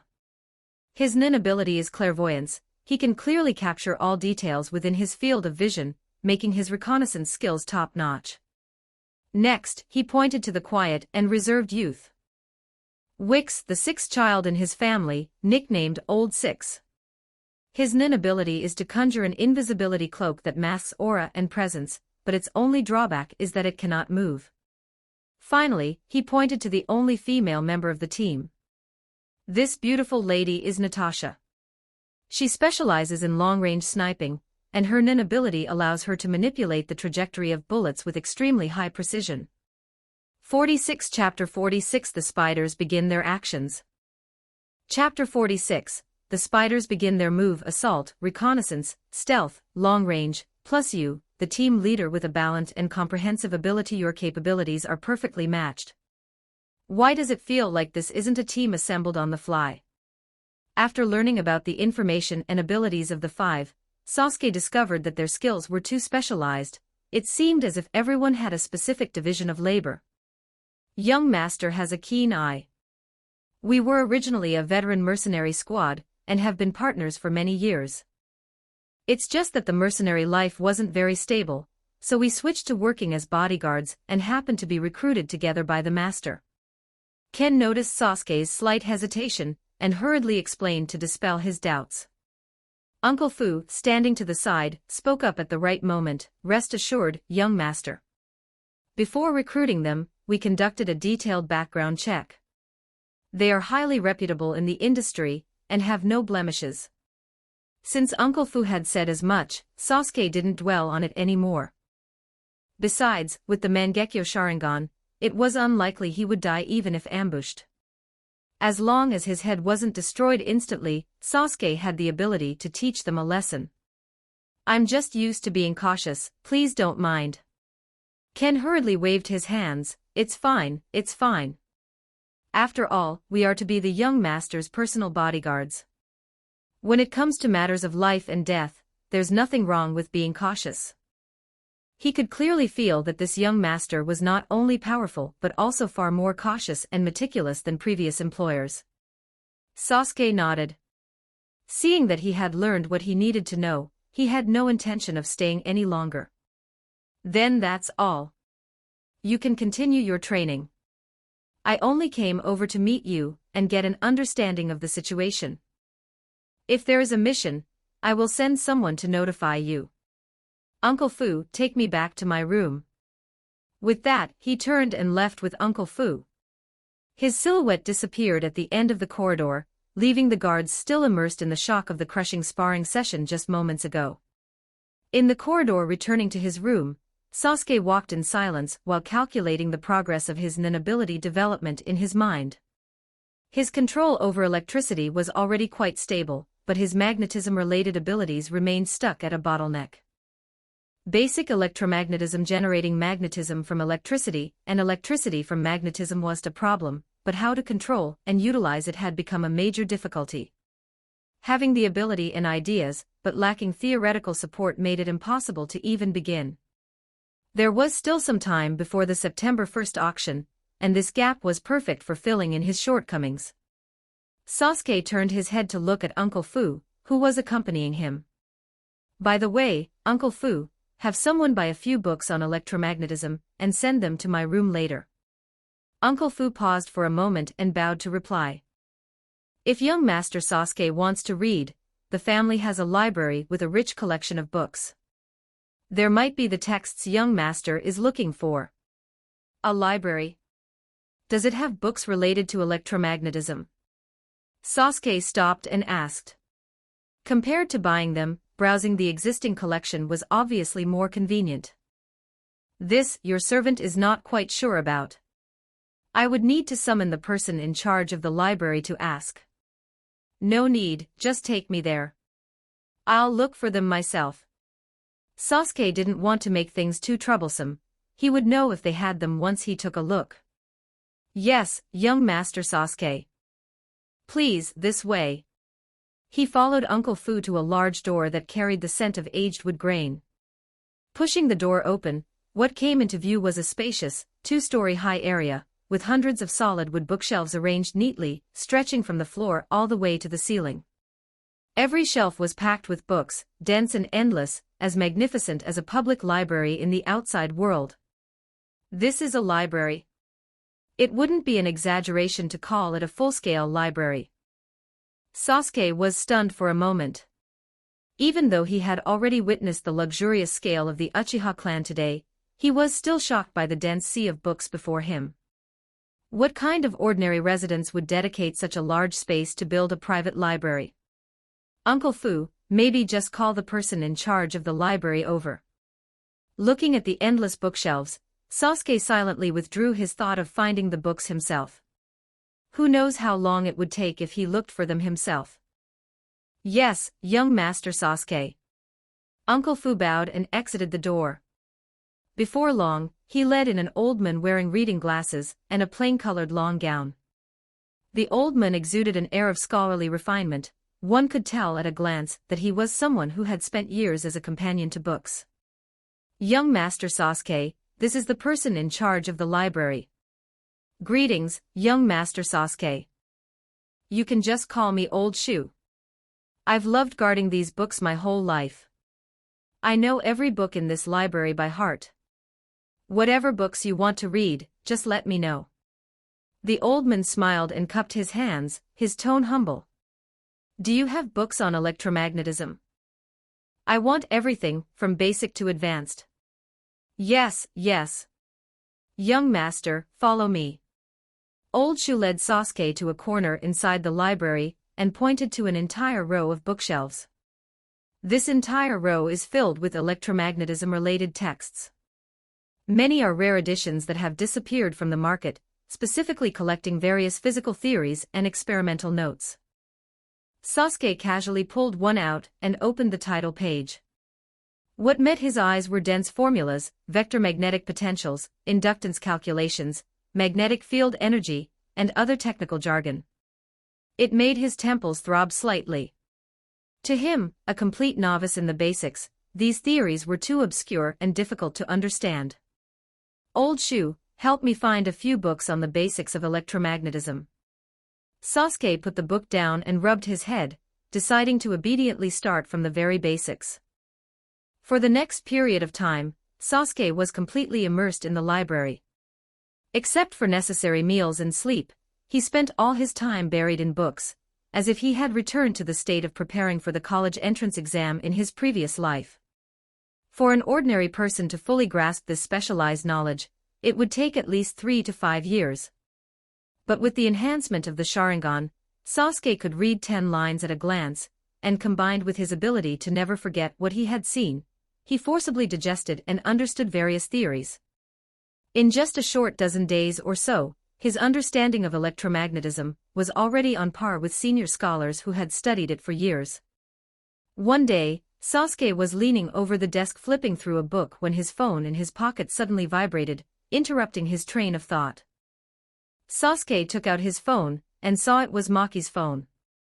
It seemed the Janae Ryodan's assembly signal had arrived, the spider's operation was about to begin.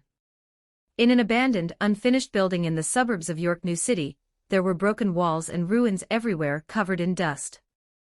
The entire Janae Ryodan was assembled here, and Maki in the crowd was actually Sasuke's shadow clone in disguise. Hisoka sat on a broken pillar, a playful smile in his eyes. He glanced at Maki, who was actually Sasuke in disguise, from time to time, his amusement unconcealed. It made Sasuke feel uncomfortable all over, so he could only return a sharp, cold glare, warning the other party to restrain himself. At tomorrow's underground auction, the Janae Ryodan will take all the treasures. Krallo stood at the highest point of the ruins, hands in his pockets, announcing the goal of this operation in a calm tone. Leader, are you serious? This means becoming enemies with all the mafia organizations in the world. Yuvajin exclaimed. Are you afraid? Krallo looked at Yuvajin. Yuvajin clenched his fists, trembling with excitement, and grinned, afraid. How could I be? I'm just too excited. Leader, give the order.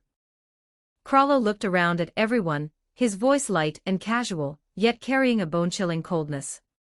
I am ordering you now, kill all who stand in our way and bring back all the treasures.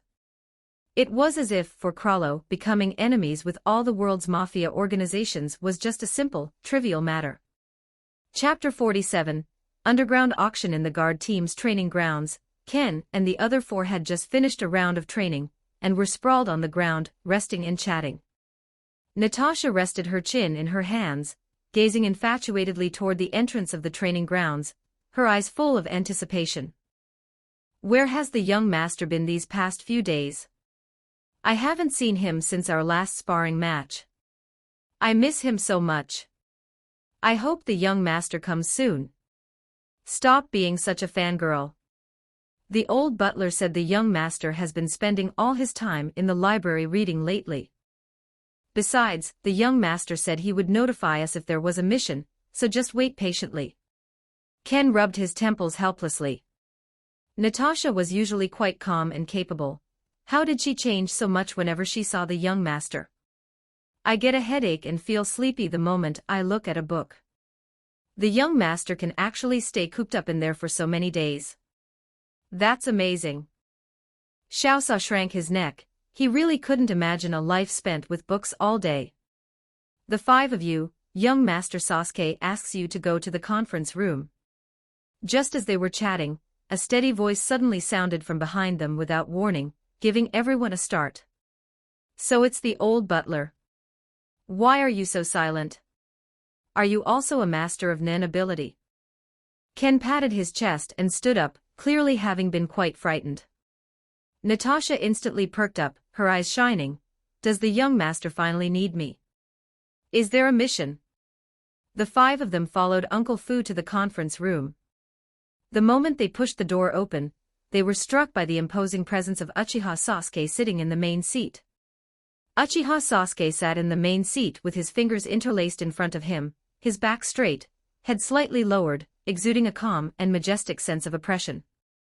He looked like a master strategist, completely devoid of his usual youthful air, appearing instead like a decision-maker holding the big picture in his hands.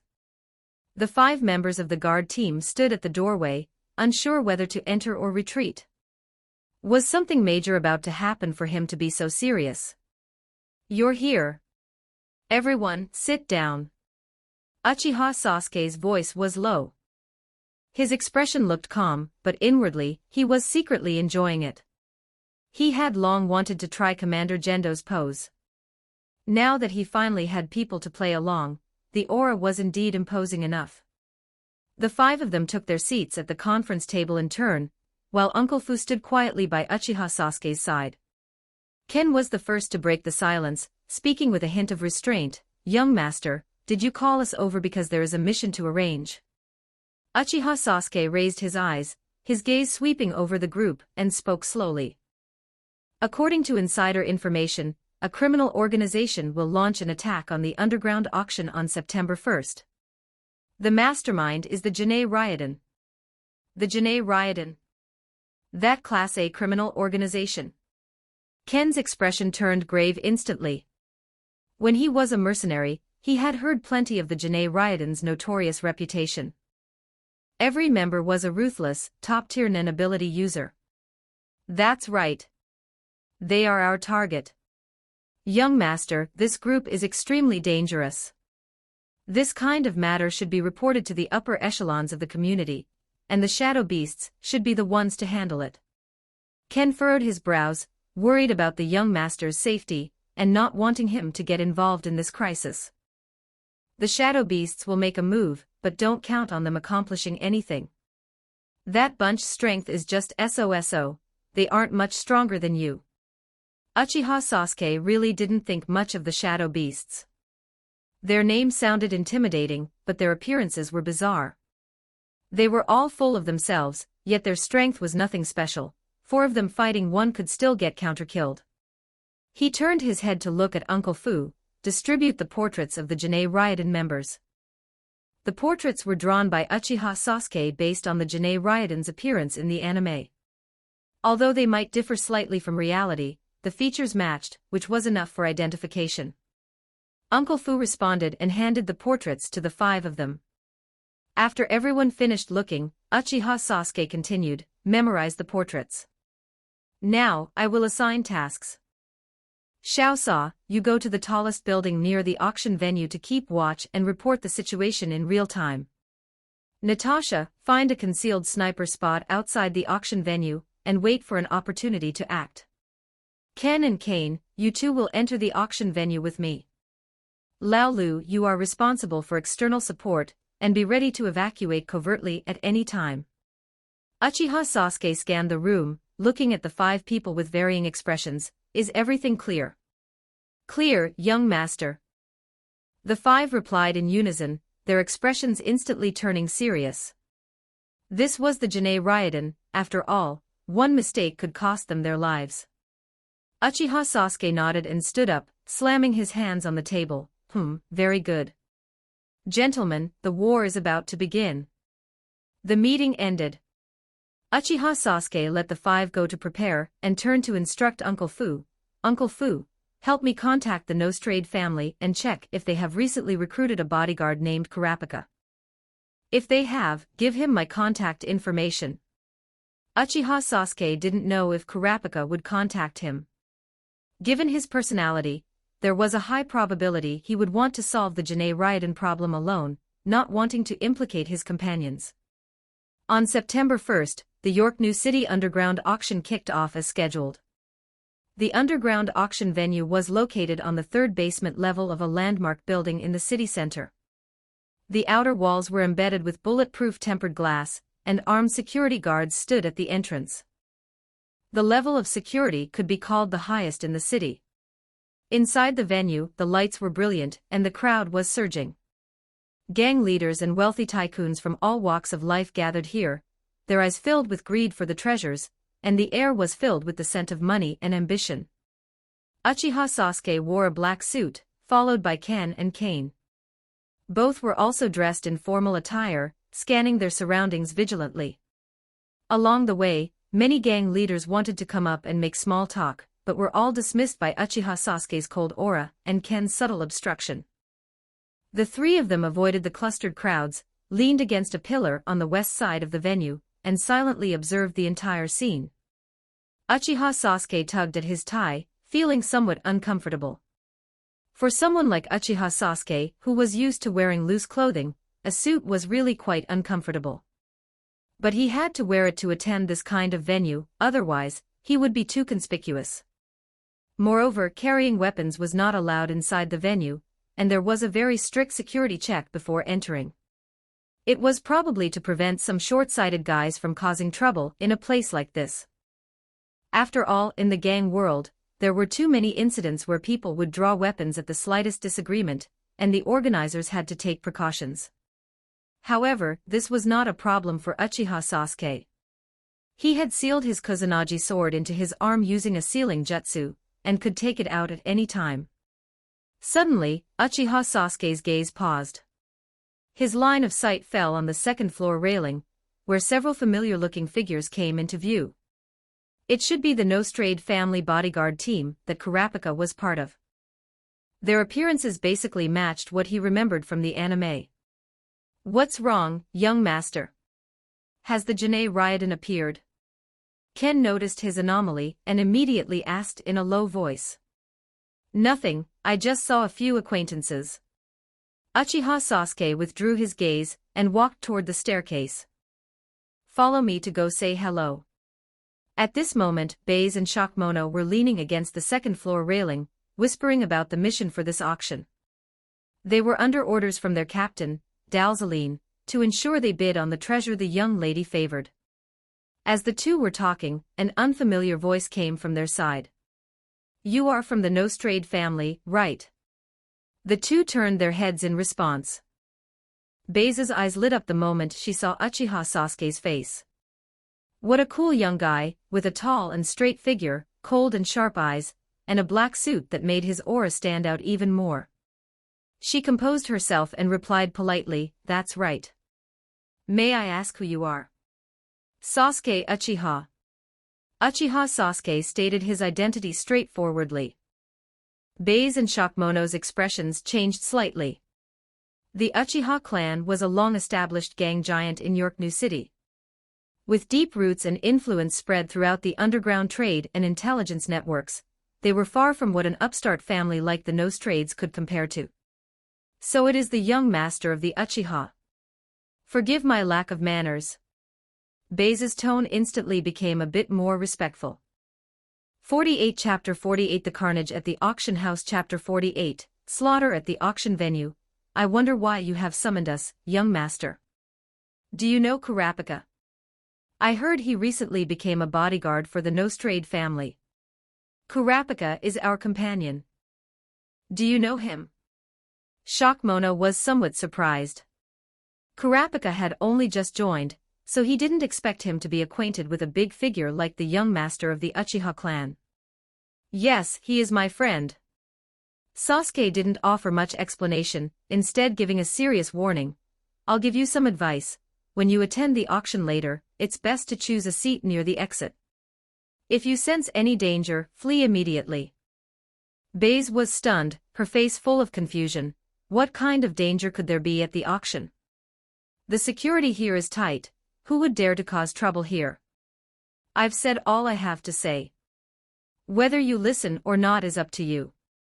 Sasuke couldn't be bothered to elaborate further, turning and walking away with Ken and Kane.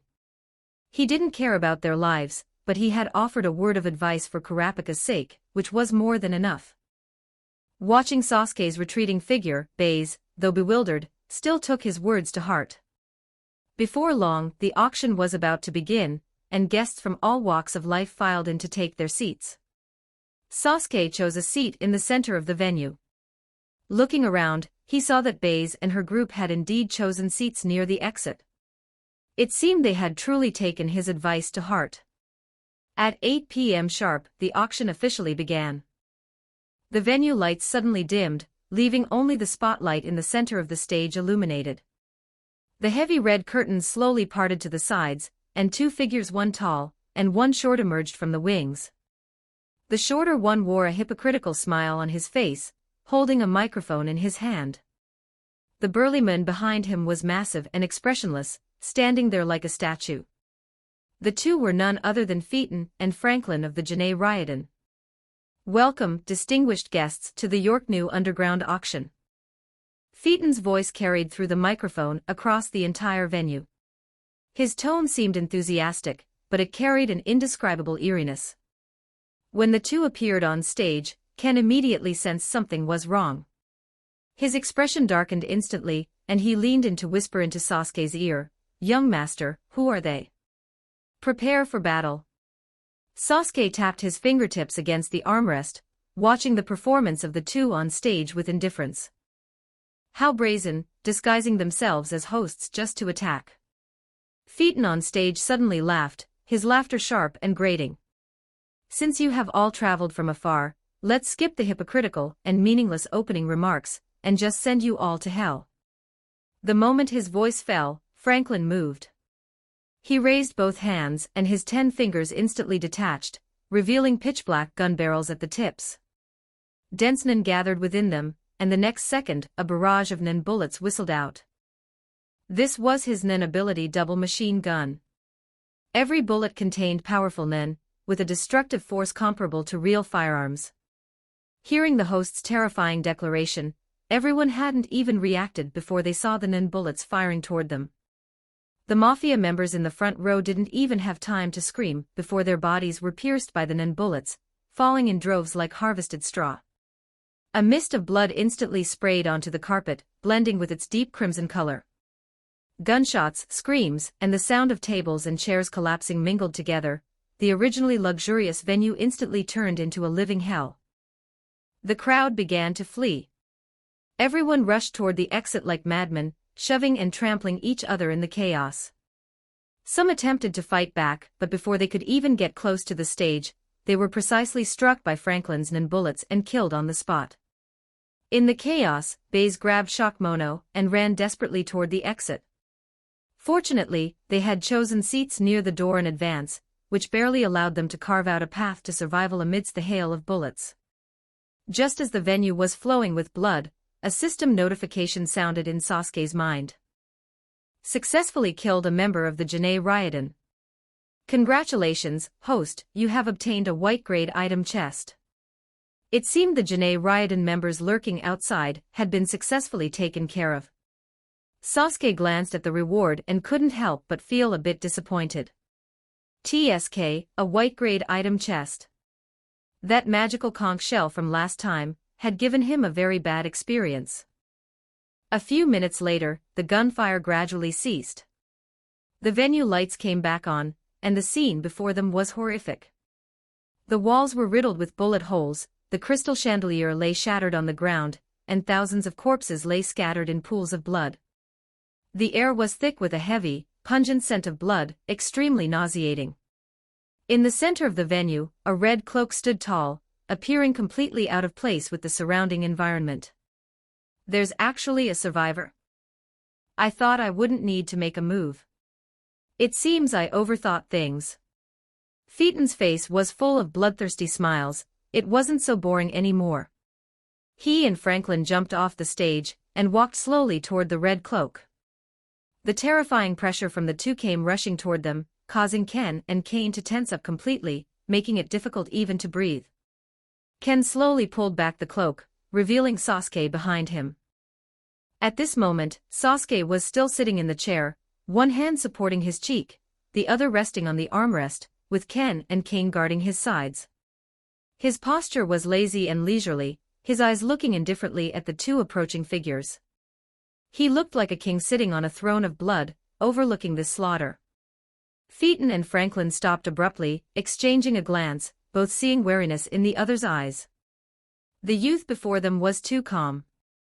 Although the nen he emitted was restrained, it carried an unfathomable pressure. He was definitely a top-tier nen user. The two sides suddenly fell into a silent standoff. The air seemed to have solidified, and only the sound of blood dripping onto the floor was clearly audible. Ken quietly leaned near Sasuke's ear and whispered, "Young master, it hurts so much. The enemy's nen bullets are very powerful. If the target hadn't been dispersed just now, we might not have been able to block them." Sasuke kept his gaze fixed forward and whispered a rebuke, "Stand back, don't lose face." Ken immediately straightened his back and returned to his original position. Honestly, he has no sense of the atmosphere. Is now the time to complain? Sasuke clapped his hands, breaking the silence. His tone was flat but laced with mockery. "You have quite a lot of nerve, daring to attack the Mafia community's auction. Aren't you afraid of the Mafia's retaliation?" "Ridiculous. How could we possibly be afraid? Stop putting on an act. You're the next one to die." Phaeton snorted coldly, his eyes full of killing intent. Franklin didn't speak, silently raising his hands, his fingertips once again gathering nen to aim at Sasuke, preparing to launch a fatal blow. Who dies is not yet certain. A pale blue lightning glow instantly appeared in Sasuke's palm, the current crackling as he suddenly raised his hand and fired a palm lightning shot between the two. Phaeton and Franklin reacted extremely quickly, dodging to the left and right. The palm lightning struck the ground, exploding into a large cloud of dust. Kane, hold off that big guy. Don't get bogged down in the fight, prioritize survival. Sasuke ordered sternly, while simultaneously charging toward Phaeton. I'll deal with this little runt. Who are you calling a little runt? Phaeton instantly flew into a rage, his face turning livid. His height was his greatest sore spot. He hated it most when others brought up his height. You're not much taller than me either. I'm still a minor, I still have room to grow taller. You'll be this short for the rest of your life. Sasuke didn't stop his advance, his words striking directly at Phaeton's sore spot, constantly provoking him. Veins bulged on Phaeton's forehead, his killing intent surging. He vowed to capture Sasuke alive, torture him with cruel punishments, and then end his life. Chapter 49, Fierce Battle with Phaeton. Phaeton also charged towards Sasuke, his speed erupting to the extreme, leaving a series of afterimages behind. A hand blade, imbued with sharp nen, struck straight at Sasuke's neck. This strike was fast and ruthless. If it had connected, his neck would likely have been severed in an instant. Sasuke activated his three-tomo Sharingan, perceiving Phaeton's movements. Putting force into his feet, he used Soru, leaving a phantom image in place as he dodged the hand blade. Simultaneously, he released Lightning Release, Earth flashed towards Phaeton's position. Phaeton was shocked. This was the first time he had encountered someone whose speed could rival his own. Moreover, the scarlet eyes that had flashed by just now gave him a familiar feeling.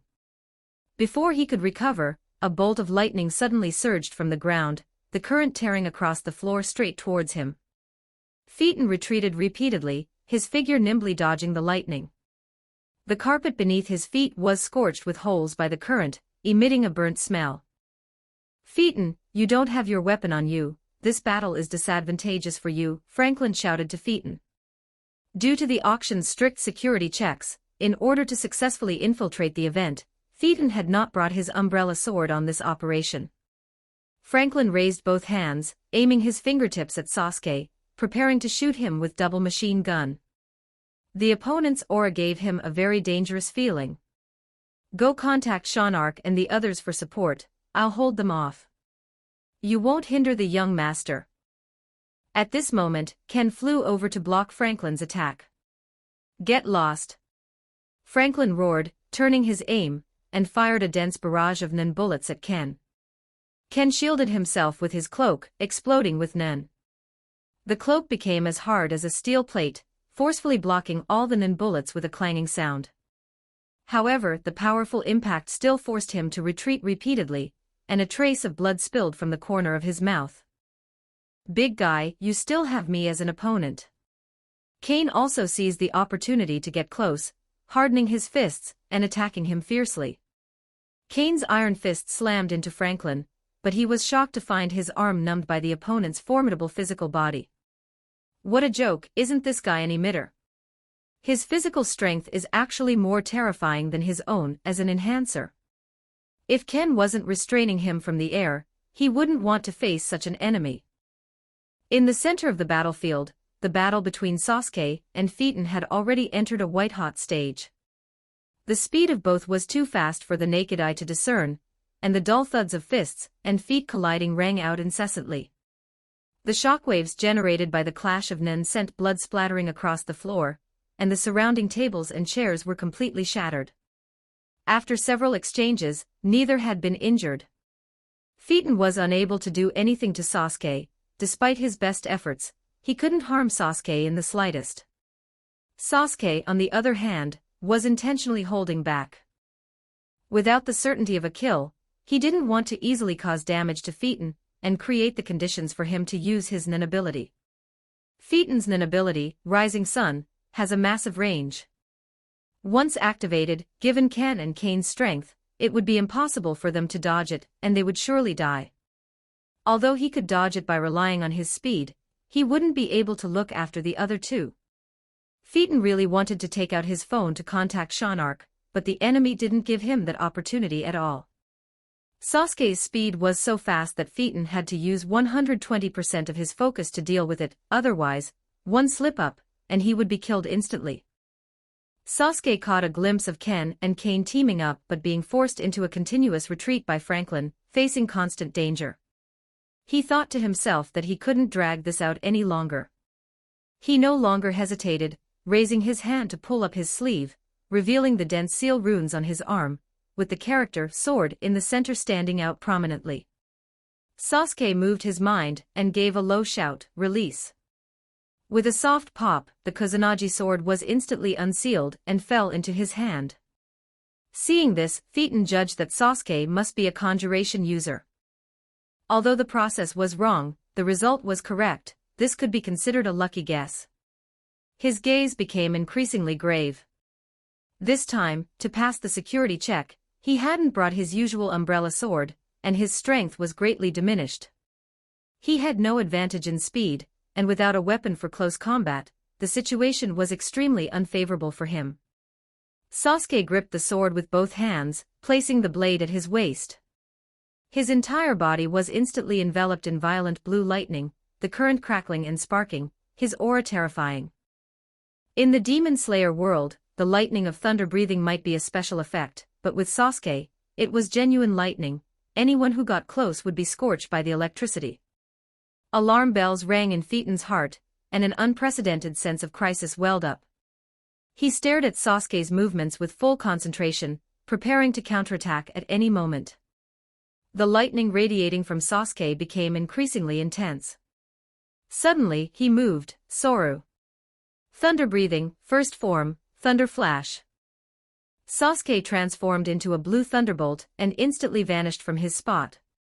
Phaeton instinctively wanted to retreat, but his extreme combat instincts allowed him to make the correct decision in an instant. He abruptly exerted force from his spine, bending his body backwards to the extreme. The Kusanagi sword, carrying the momentum of thunder, grazed past the tip of his nose, the strong wind cutting his skin painfully. Phaeton steadied himself, touched his numb nose tip, and broke out in a cold sweat. It was only by a hair's breadth. If he had chosen to retreat just now, he might have been decapitated. This was the first time he had been so close to death, and his wariness of Sasuke in his heart increased by several degrees.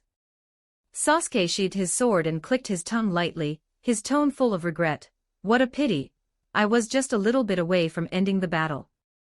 That nonchalant appearance made it seem as if the fatal strike just now was merely something done casually.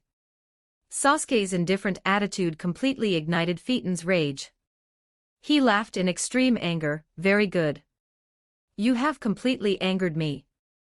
Phaeton's entire body erupted with powerful nen. Putting force into the soles of his feet, he instantly flashed in front of Sasuke and attacked him frantically. This time he completely abandoned defense, wanting only to trade injuries with Sasuke. He didn't believe that he couldn't kill a mere brat despite giving it his all. But how could Sasuke let him have his way? In front of the three-tomo Sharingan, Phaeton's mad dog-like attack movements were seen clearly. Sasuke dodged calmly, refusing to clash head-on with him. Whenever Phaeton drew near, he would use sword to dodge. Once he found an opening, the Kusanagi sword would strike straight at Phaeton's neck. Every move aimed for a vital spot, giving Phaeton absolutely no chance to catch his breath. "Do you have a grudge against my neck or something? Can you only slash there?" Phaeton dodged in a sorry state, burning with rage but feeling helpless. He wasn't stupid. Trading injuries wasn't the same as throwing his life away. Moreover, there was definitely something wrong with those strange red eyes. No matter what speed he burst out with, his attacks were always predicted. Actually, this really wasn't intentional on Sasuke's part. A one-hit kill doesn't have to be a neck slash, destroying the head or heart works too. It was mainly because Sasuke's sword techniques were just too smooth when slashing at the neck. It should be said that these sword techniques were born to slash necks. Phaeton could already confirm that the opponent definitely knew about his ability, otherwise, there was no reason why Sasuke wouldn't strike when he had several opportunities to severely injure him. Now he began to suspect if there was a mole within the Phantom Troop who had leaked his ability. 50 Chapter 50 Spider Double Kill Chapter 50 Spider Double Kill. After several exchanges, Phaeton was still unable to get close to Sasuke. Every attack was easily parried, and instead, he was nearly decapitated several times. Facing this situation, Phaeton chose to change his strategy. Since the enemy did not want to attack his other parts, he could fully concentrate his nin into his hands, using Ken to protect them. Then, by seizing the opponent's weapon, he could turn the tide of the battle. Fighting without a weapon was just too uncomfortable. Sasuke was also feeling constrained in the fight. Without a guaranteed kill, he could not use most of his abilities. And Phaeton's speed was too fast, he could not find an opportunity for a one-shot kill. Suddenly, Sasuke noticed that Phaeton was gradually stopping his attacks on him, and instead shifting his target to the sword in his hand. He saw through Phaeton's intentions and suddenly had a plan in mind. So, Sasuke deliberately slowed down his sword swings, playing along with the ruse and feigning an opening. Phaeton fell for it, grabbing the blade of the Kusanagi sword. Both of them wore smiles of triumph. Phaeton laughed wildly and exerted force to snatch the sword, while simultaneously throwing a right punch, smashing toward Sasuke's chest with powerful nen. Just then, Sasuke's eyes turned cold, and he instantly activated the Chidori blade.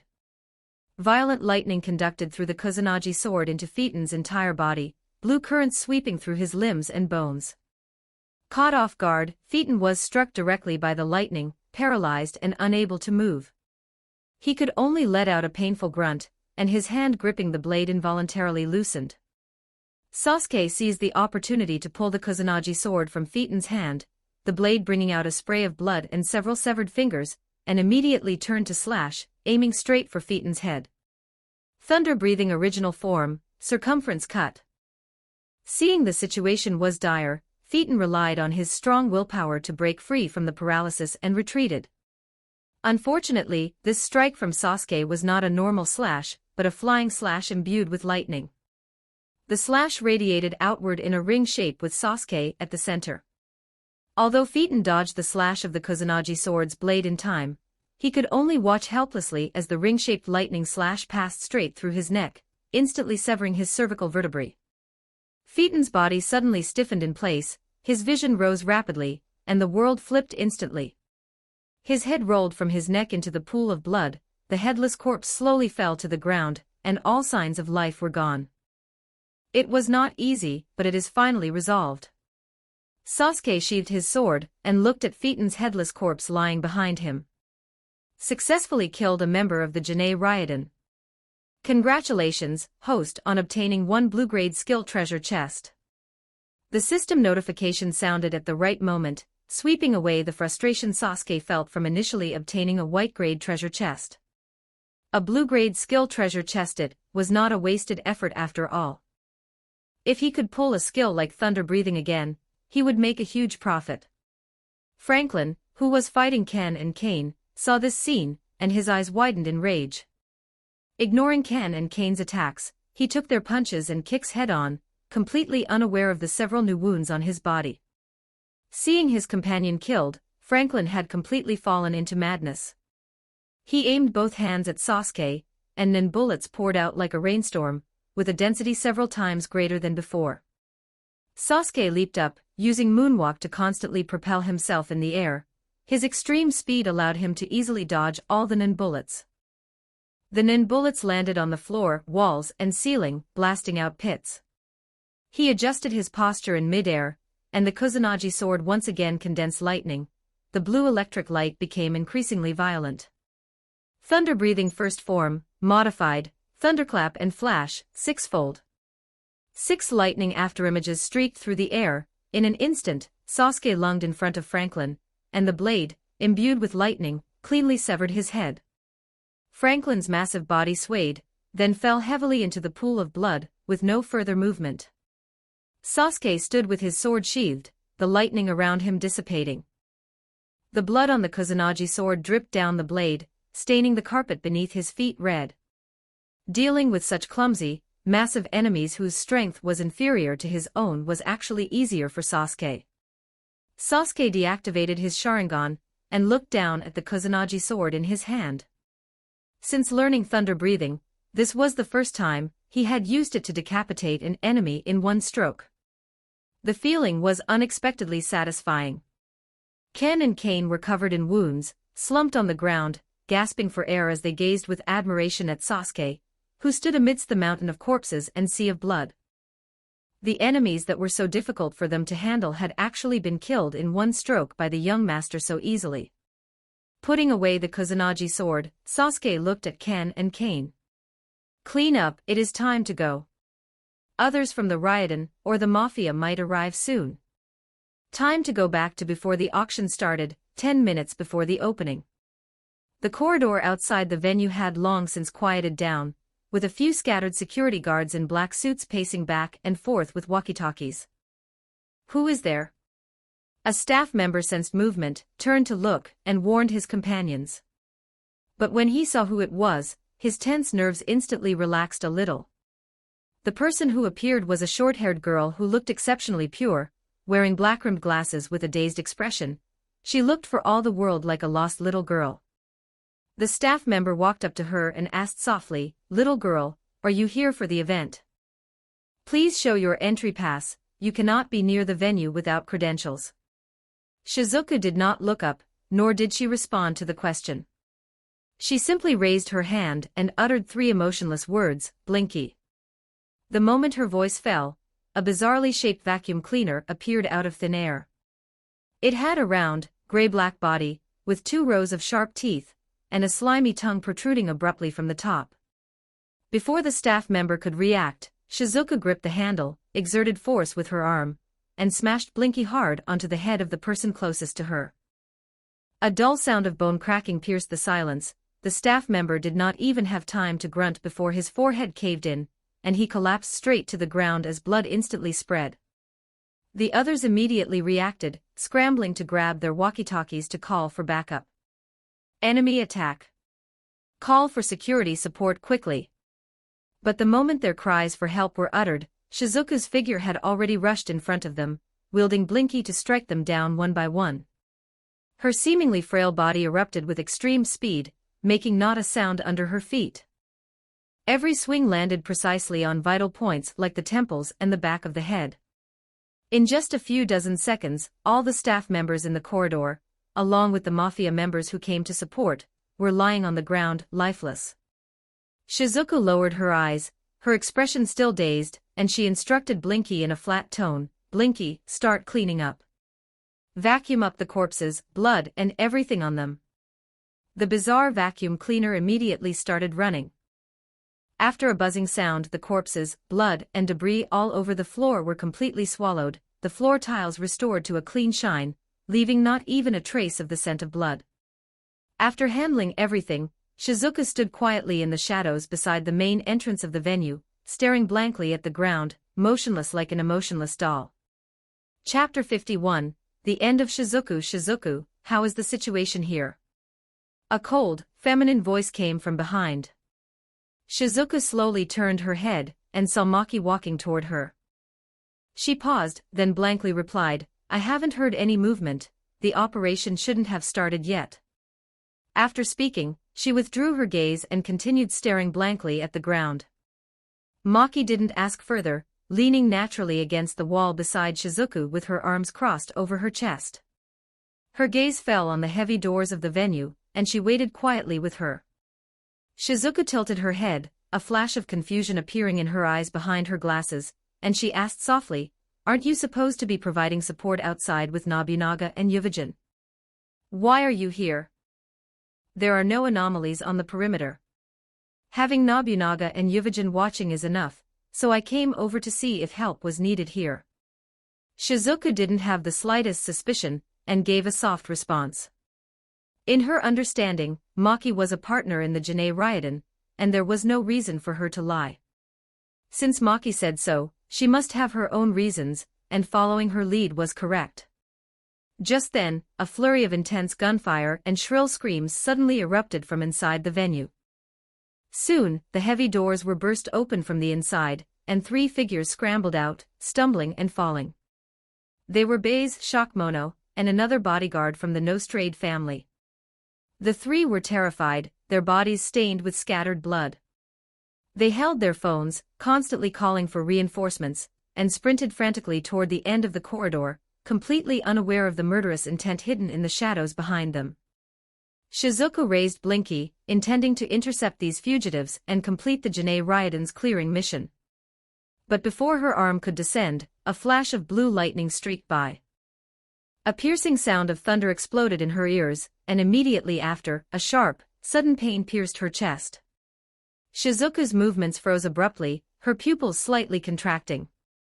She looked down to see a hand protruding from her chest, still wreathed in blue lightning, with warm blood dripping steadily from the fingertips.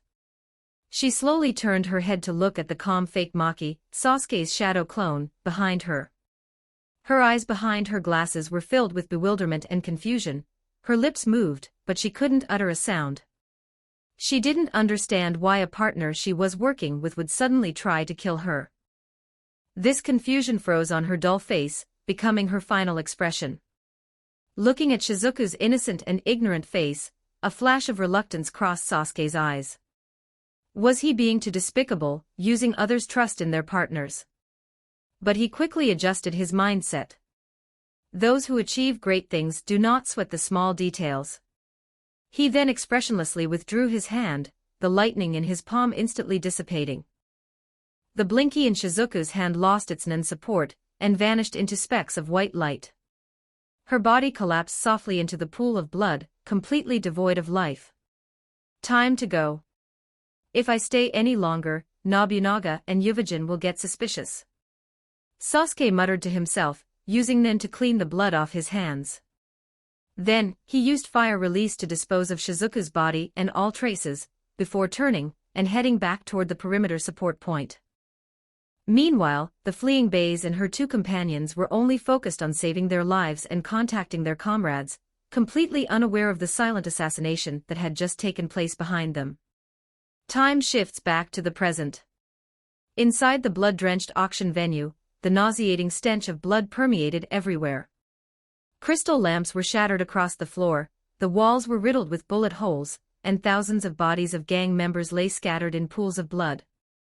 The once luxurious venue had now turned into a living hell. Kane rubbed his arm and waist, hissing in pain with every movement, his mouth twisting in a grimace. "Young master, how should we deal with all these corpses? This enemy's nin bullets are truly strong. Even blocked by the Superman cloak, the impact nearly shook me apart. My whole body aches." Kane leaned against the wall, panting. His hands were swollen and bright red, a full size larger than usual, and there were several bloody grazes from nin bullets on his body. His expression was extremely ugly. "Stop complaining about the pain. I was going toe-to-toe with that big guy, and now my fists are almost numb. Fortunately, I'm an enhancer and my body is tough, otherwise I would have been done for long ago." He shook his numb arms, every movement tugging at his wounds in pain. Sasuke, however, was completely unscathed, save for a few bloodstains on his black suit. "Don't worry about the gang members' bodies, someone will naturally come to clean up the mess. Just take the bodies of the two Janae Ryodan members." Kane paused, looking confused. "Why only take the bodies of the Janae Ryodan members? I don't want the news of their deaths to spread. I want the illusion that they are still alive. As long as the Janae Ryodan didn't receive news of their comrades' deaths, it would be easier for him to carry out subsequent actions." "Who's there?" Kane suddenly noticed movement in the direction of the stage. He clearly saw a figure flash behind the curtain, take a single peek, and then flee in a panic. "Young master, should I chase after them?" "No need to rush." Sasuke looked toward the back of the curtain. Behind that is the vault where the auction house stores its treasures. There is only an entrance, no exit. They can't escape.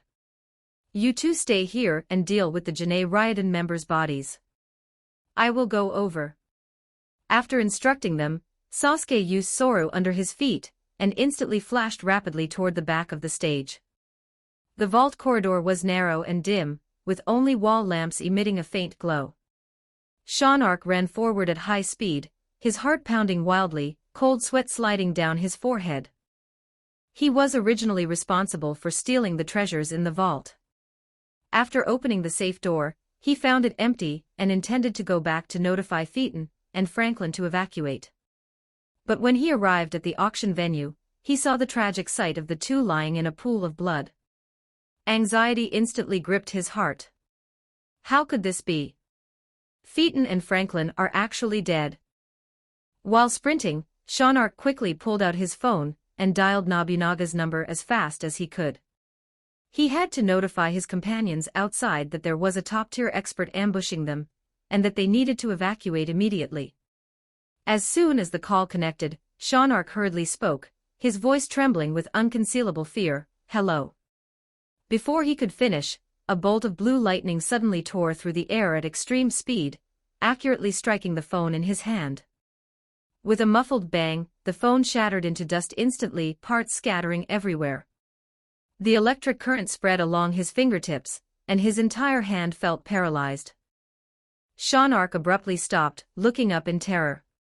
Sasuke was standing at the end of the corridor, his fingertips still wreathed in lingering blue lightning and faint black smoke. Shonark wanted to turn and retreat, but discovered that an identical person had appeared behind him, blocking all his escape routes. "Where do you think you're going, little spider?" Shonark gritted his teeth, his back instantly soaked in cold sweat. A true life-or-death crisis was right in front of him. Even Phaeton and Franklin had fallen into the enemy's hands, he had no chance of winning in a direct confrontation, and even the chance of escape was slim. He made a split-second decision, pulled out the black voice antenna, and stabbed it fiercely into his thigh, directly activating the autopilot mode. Now he had only one thought in his mind: kill the enemy in front of him. Only then could he survive. In an instant, Shonark's aura surged violently, and a billowing golden wave of energy erupted around him, his hair standing on end, as if he had entered a Super Saiyan form. His appearance looked extremely intimidating.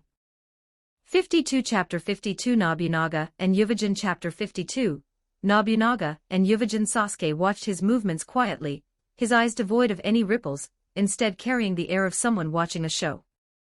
Impressive, impressive. It certainly looks intimidating, but if you lose your target, won't you just blow yourself up? As he finished speaking, the Sasuke on both sides simultaneously vanished into puffs of smoke with a poof. Only Shonark, who had activated his berserk state, remained in place, searching everywhere for a target. It turned out that the ones who had appeared just now were merely Sasuke's shadow clones, his true self had already quietly slipped away. Shonark's automatic operation mode was incredibly powerful, but its flaws were equally fatal. Once activated, he would completely lose his autonomy, transforming into a machine that only knew how to kill. Unless he killed the designated target, he would continue to frantically expend his nin until he was exhausted and on the verge of death. With the target having vanished into thin air, he could only smash around crazily in the corridor. Huge holes were punched into the walls, yet he could never find any trace of the enemy, and his nin was rapidly depleting. Sasuke's true self returned to the auction venue. Ken immediately stepped forward, asking with an eager expression, "Young master, how did it go? Is it resolved?" "No need to worry about him. He's a dead man, we can deal with him later." Sasuke responded indifferently, then picked up the walkie-talkie to contact Xiao Sa, who was keeping watch on the perimeter. "Xiao Sa, what's the situation on your end? Have you found any traces of the Jinei Ryodan?" Xiao Sa's response came quickly over the walkie-talkie, "Young master, in the garden behind the auction building, I've discovered 3 Jinei Ryodan members. They have been waiting in place, and have not moved." "Very good." Sasuke turned to look at Ken and Kane. "You both heard that. Leave immediately, and don't let them get away." "Yes, young master." The two responded in unison, forcing themselves to endure their injuries as they followed closely behind Sasuke. Under the shroud of night, the garden behind the auction building appeared exceptionally quiet. Nobunaga, Yuvajin, and Maki were guarding a corner of the garden, waiting for news from inside the auction venue, with an unlit hot air balloon parked nearby. Yuvajin squatted on the ground, impatiently pulling at blades of grass, complaining incessantly, "Why are they dawdling for so long? If they don't come out soon, those gangsters are going to notice something is wrong. Nobunaga leaned against a tree trunk, wiping his katana, and glanced at him indifferently. Wouldn't you be even happier if we were discovered? It would be the perfect chance to let loose and fight, satisfying your craving for battle. He understood Yuvajin too well. This guy was addicted to fighting, and wished someone would come knocking on his door. That may be true, but I just hate waiting around. It makes me feel uneasy. Yuvajin curled his lip, his face full of annoyance, wishing he could rush into the auction venue right now and slaughter everyone. Stop talking for a moment, a call is coming in. There should be some news. Nobunaga interrupted his complaints, pulled his phone from his pocket, and pressed the answer button. Shanark's urgent voice immediately came through the receiver. Hey, hey. Just as Nobunaga was about to respond, the phone suddenly emitted a burst of static, and then only the beeping of a busy signal remained. He furrowed his brows and immediately called back, but the call couldn't get through, leaving only the sound of an unreachable signal in the receiver. A wave of intense unease surged from the bottom of his heart. He had a feeling that something bad had happened. What are we still waiting for? Let's just rush in. No matter what's inside, I can smash the enemies into meat paste. Yuvajin stood up abruptly and was about to charge toward the venue. Wait, I think it's safer to keep waiting here. Maki, who had been silent, suddenly spoke up. Maki, did you discover something? Nobunaga looked at her with a solemn expression. Maki was always composed and wouldn't object without reason. No, it's just that my sixth sense is warning me. Going in now will only mean walking into a trap. Are you kidding me? Using groundless intuition at a time like this. Shanark's call was suddenly cut off. Something must have happened. If we wait any longer, they might all be in danger. Yuvajin was instantly enraged. He only wanted to rush in and kill right now. Yuvajin, calm down first. Nobunaga quickly held Yuvajin back, trying his best to persuade him. Although it sounds mystical, Maki's sixth sense has been quite accurate so far. I think we should wait another 5 minutes. If there's still no news, we'll go in. Caught between the two, he managed to soothe the volatile Yuvajin with great difficulty. Sasuke's shadow clone, disguised as Maki, didn't know what the situation was inside, but the longer it dragged on, the better. It would be best to wait until his true self finished dealing with things over there and arrived. The three could not agree, so Nobunaga simply took out a coin and suggested, since we can't agree, let's go by the old rules, flip a coin to decide. Heads we wait, tails we go in. Agreed. Yuvajin and Maki agreed simultaneously, having no objections. Just as Nobunaga was about to flip the coin, a voice broke the silence of the garden. What are you playing? Why not let me join in? Sasuke, accompanied by Ken and Kane, walked slowly out from the shadows of the trees. The oppressive feeling radiating from his body made the air heavy. Someone's here. Nobunaga instantly gripped his sword with both hands, his body tense. Yuvajin and Maki also immediately assumed defensive stances, their expressions vigilant as they stared fixedly at the newcomers. Who are you? Why have you appeared here? Nobunaga drew his blade halfway and demanded sternly. He could clearly feel that the aura of the youth in the middle was terrifyingly extreme, as deep as the sea. Even if Yuvajin were to burst forth with his full power, it would still fall far short of this oppressive feeling. He was definitely a top-tier nin master. Weren't you the ones who came to provoke us? How did it turn into you asking me? Sasuke chuckled, his tone carrying heavy mockery. Are you people from the gangster organization? Nobunaga's brows locked tight. Could it be that all of this was a trap set by the gangsters? Congratulations, you guessed right. Unfortunately, there's no prize. At Sasuke's command, Maki attacked instantly, starting directly with Chidori. She struck Nobunaga's back without a hint of hesitation, her speed reaching the extreme. Nobunaga's reaction was extremely fast. The moment he sensed danger, he immediately dodged to the side, but he still couldn't completely avoid it. His right hand was severed at the root, and blood immediately gushed out. Nobunaga clutched his wound tightly with his left hand, the blood loss turned his face deathly pale. He looked at Maki angrily and roared, "Maki, you betrayed us. No, you're not the real Maki. Yuvajin, be careful, this is a trap. Go to hell.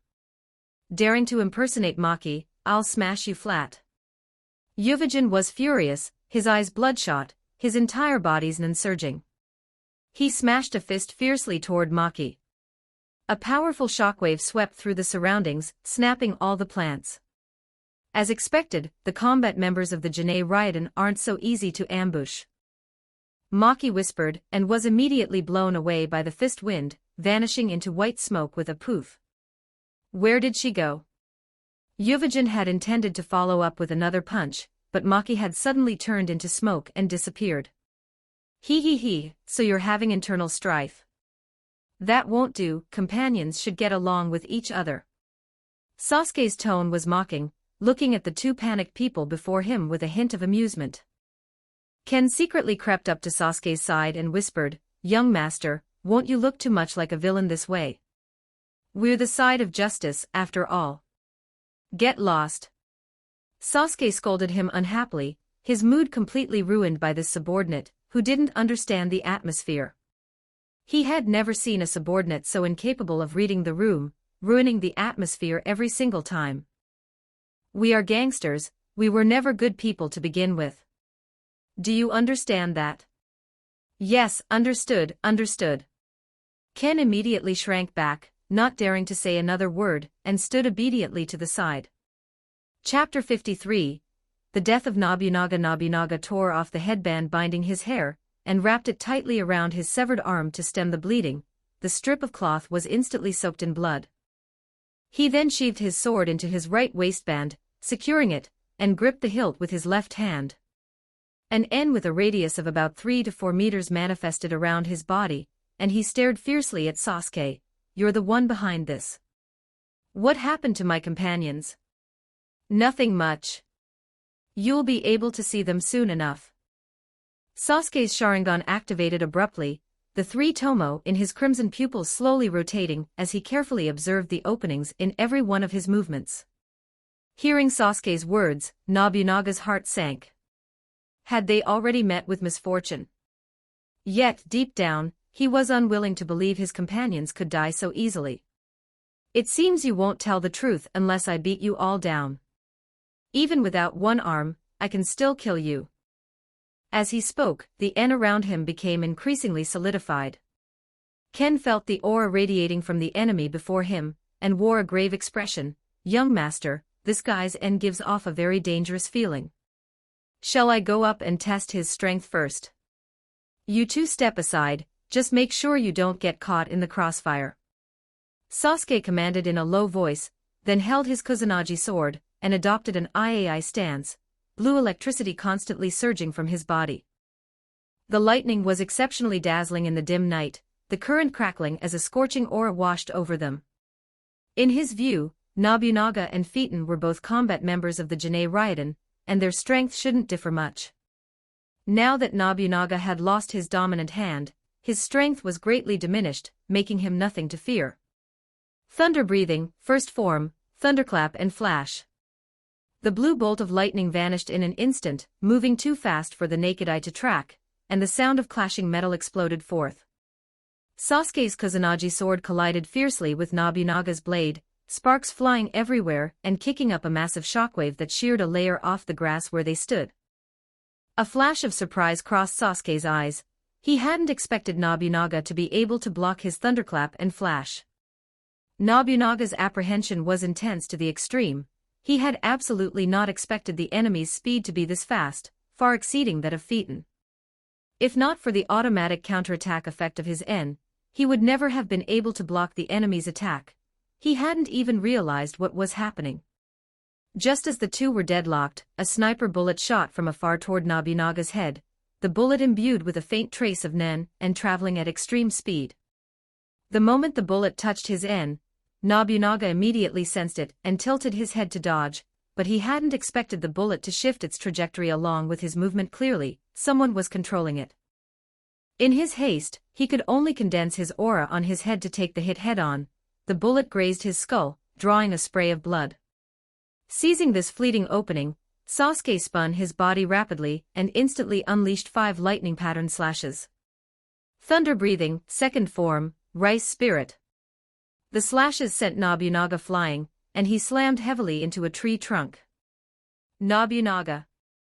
Yuvajin roared, a terrifying wave of aura erupting from his entire body as he charged toward Sasuke like a giant beast. Seeing this, Ken immediately conjured his Superman cape, clenched his fists, and flew fiercely toward Yuvajin. The impact of their collision sent Ken flying dozens of meters, and he tumbled repeatedly on the ground, spitting out a mouthful of blood, but he had successfully stalled Yuvajin. Sasuke used Soru and dashed toward the direction where Nobunaga had been sent flying. At this moment, Nobunaga was severely wounded, his body covered in lightning burns, one eye burst and bleeding, his vision blurred. He mustered his last ounce of strength, adopted an IAI stance, and recondensed his N, roaring, "You bastard! Don't underestimate me. I am Nobunaga Hazama of the Jinei Ryodan." The moment Sasuke stepped into the range of the N, Nobunaga's IAI slash instantly struck out, cutting Sasuke in half at the waist, his body separating into 2 pieces. "Young master!" Ken and Kane exclaimed, both startled by the sudden turn of events, their faces filled with disbelief. The Sasuke that had been cut in 2 vanished with a poof, turning into 2 pieces of wood with splinters flying everywhere. It was Sasuke's body replacement technique. Nobunaga was shocked and wanted to immediately sheath his sword to use IAI again, but at that moment, a second sniper bullet struck. He could only swing his blade to deflect the bullet, but because of this, he failed to complete the sheathing motion. "Nice coordination, Natasha." Sasuke's voice came from the air. He held his Kusanagi sword, the blade wreathed in blue lightning, and descended from the sky. Thunder-breathing, original form, lightning strike slash. The blade's light descended with the lightning strike, the electricity carrying a sharp, sword-like momentum. Nobunaga had no time to defend.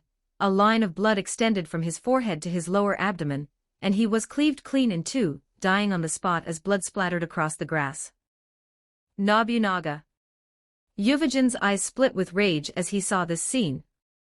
Everything had happened too quickly, he hadn't reacted at all. He had thought Nobunaga had successfully killed the enemy, but in the blink of an eye, the situation had reversed, and it was Nobunaga who had lost his life instead. Tears streamed from Yuvajin's eyes. This burly, wild-looking man was now wailing like a child, his voice hoarse and filled with utter grief. The tragic death of his companion had caused him to completely break down, and he could no longer maintain his reason. Sasuke sheathed his sword and stood there, the lightning around his body slowly dissipating. He no longer had the playful mindset he started with, his expression turning cold as he looked at Yuvajin and questioned him angrily, "Since you can weep for the death of your companion, it means you aren't completely heartless. Then, when your Jinei Ryodan slaughters the innocent, why didn't you ever think that there would be others weeping for those who died? What exactly does human life count for in your eyes? I'm going to kill you. I'm going to tear you to pieces." Yuvajin went completely berserk, the nin erupting from his body forming a small storm that forced Ken and Kane to retreat repeatedly. His eyes were bloodshot, he couldn't hear a word anyone said now, only the thought of revenge remaining as he sought to tear Sasuke to pieces. "I have no right to judge you either. I never cared about your lives either, with different stances, it's only natural we would fight to the death." Sasuke gave a self-deprecating smile and resumed his combat stance. There was no need for him to be soft-hearted toward the enemy, which member of the Jinei Ryodan didn't have hands stained with blood. They all deserved to die. Yuvajin charged wildly toward Sasuke. Sasuke raised his hand and fired a bolt of white lightning, but the lightning landed on him without even slightly hindering his speed. His tough enhancer body allowed him to completely ignore the paralysis effect of the lightning. In an instant, Yuvajin had rushed to before Sasuke, and in his rage, he condensed all his aura into his fist and hammered it down. Super destructive fist. Sasuke instantly used Sora to retreat, leaving behind a lightning illusion clone in his place. Accompanied by a loud bang, a massive crater was smashed into the ground, instantly sending sand and stones flying as a fierce wind howled. Ken and Kane were directly blown away by the aftermath, tumbling on the ground several times before coming to a stop. Sasuke stood at the edge of the crater and looked inside, comparing the technique to his own in his mind, and found that the power of the super-destructive fist was in no way inferior to his hell stab. It was just that one leaned toward destructive range, while the other leaned toward stabbing and penetration. It seemed the Jinei Raiden did have some strength after all.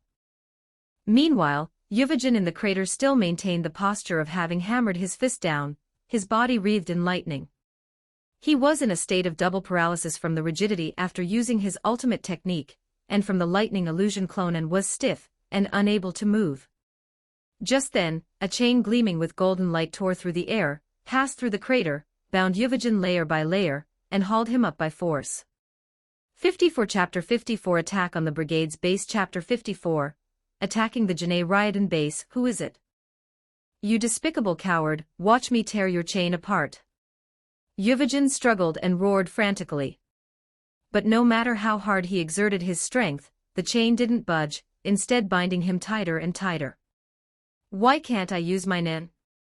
How did my nin disappear? Stop struggling. My chain jail can force you into a state of zetsu, making it impossible to use nin. You can't break free. Kurapika stepped out from behind a tree, his bright red scarlet eyes exceptionally piercing, radiating the fury of revenge from his body. After receiving Baze's call for help, he immediately rushed to the auction venue. Noticing the sounds of battle in the garden, he came over to investigate. He seized the perfect opportunity to strike and restrain Yuvajin. From the conversation between Sasuke Uchiha and the enemy, Kurapika already knew that the person before him was indeed a member of the Jinei Raiden he had been desperately hunting. Sasuke Uchiha, could you hand this person over to me? I have many questions I want to ask him regarding the massacre of the Kuta clan. Kurapika looked at Sasuke Uchiha, his scarlet eyes flickering with hatred. Yuvajin was the first Jinei Raiden member he had found, and he wanted to learn the truth from him. Sasuke Uchiha agreed without hesitation. The commotion just now was too loud, those mafia guys will likely be here soon. Let's meet up somewhere else later. Come find me after you're done with your business. Sasuke Uchiha told Kurapika the meeting spot, then walked over to Ken and Kane, giving them both a gentle kick. Stop lying there, get up and let's go. Don't waste time here. Young master. Ken and Kane scrambled up from the ground. Don't you walk away. I'm going to kill you. Bound by the chain, Yuvajin saw Sasuke Uchiha trying to leave and roared frantically while lying on the ground. Sasuke Uchiha ignored Yuvajin's shouting and led Ken and Kane back to the vault passage of the auction venue, finding the dying Shonark amidst the ruins. At this point, Shonark had long since exhausted his nin, sitting slumped against the wall with hollow eyes. When he saw Sasuke Uchiha appear, he didn't even have the strength to say a word. Sasuke Uchiha stepped forward and delivered the final blow, ending his life completely. In a VIP room of a top-tier hotel owned by the Uchiha clan, Sasuke Uchiha and Kurapika met up as agreed. Kurapika, are you all right? You don't seem to be in a good state. Sasuke Uchiha, now changed back into his original clothes, leaned against the floor-to-ceiling window, his gaze landing on Kurapika sitting on the opposite sofa. At this moment, a layer of deathly fatigue covered Kurapika's eyes. His clothes and fingertips were still stained with undried dark red blood, and he remained silent. Did that Jinei Raiden member get away? Hearing this, Kurapika finally snapped back to reality and spoke in a low, hoarse, and dry voice. He didn't get away. He's already dead. I buried him with my own hands. He looked down at his palms, as if the sensation of the chain binding Yuvajin still lingered, his eyes filled with struggle and confusion. I'm just wondering, is doing this really right? Will wiping out the Jinei Raiden truly console the souls of my clansmen in heaven? Sasuke Uchiha could tell that Kurapika was currently suffering from the trauma of having killed someone. Kurapika had grown up in the isolated Kuta clan.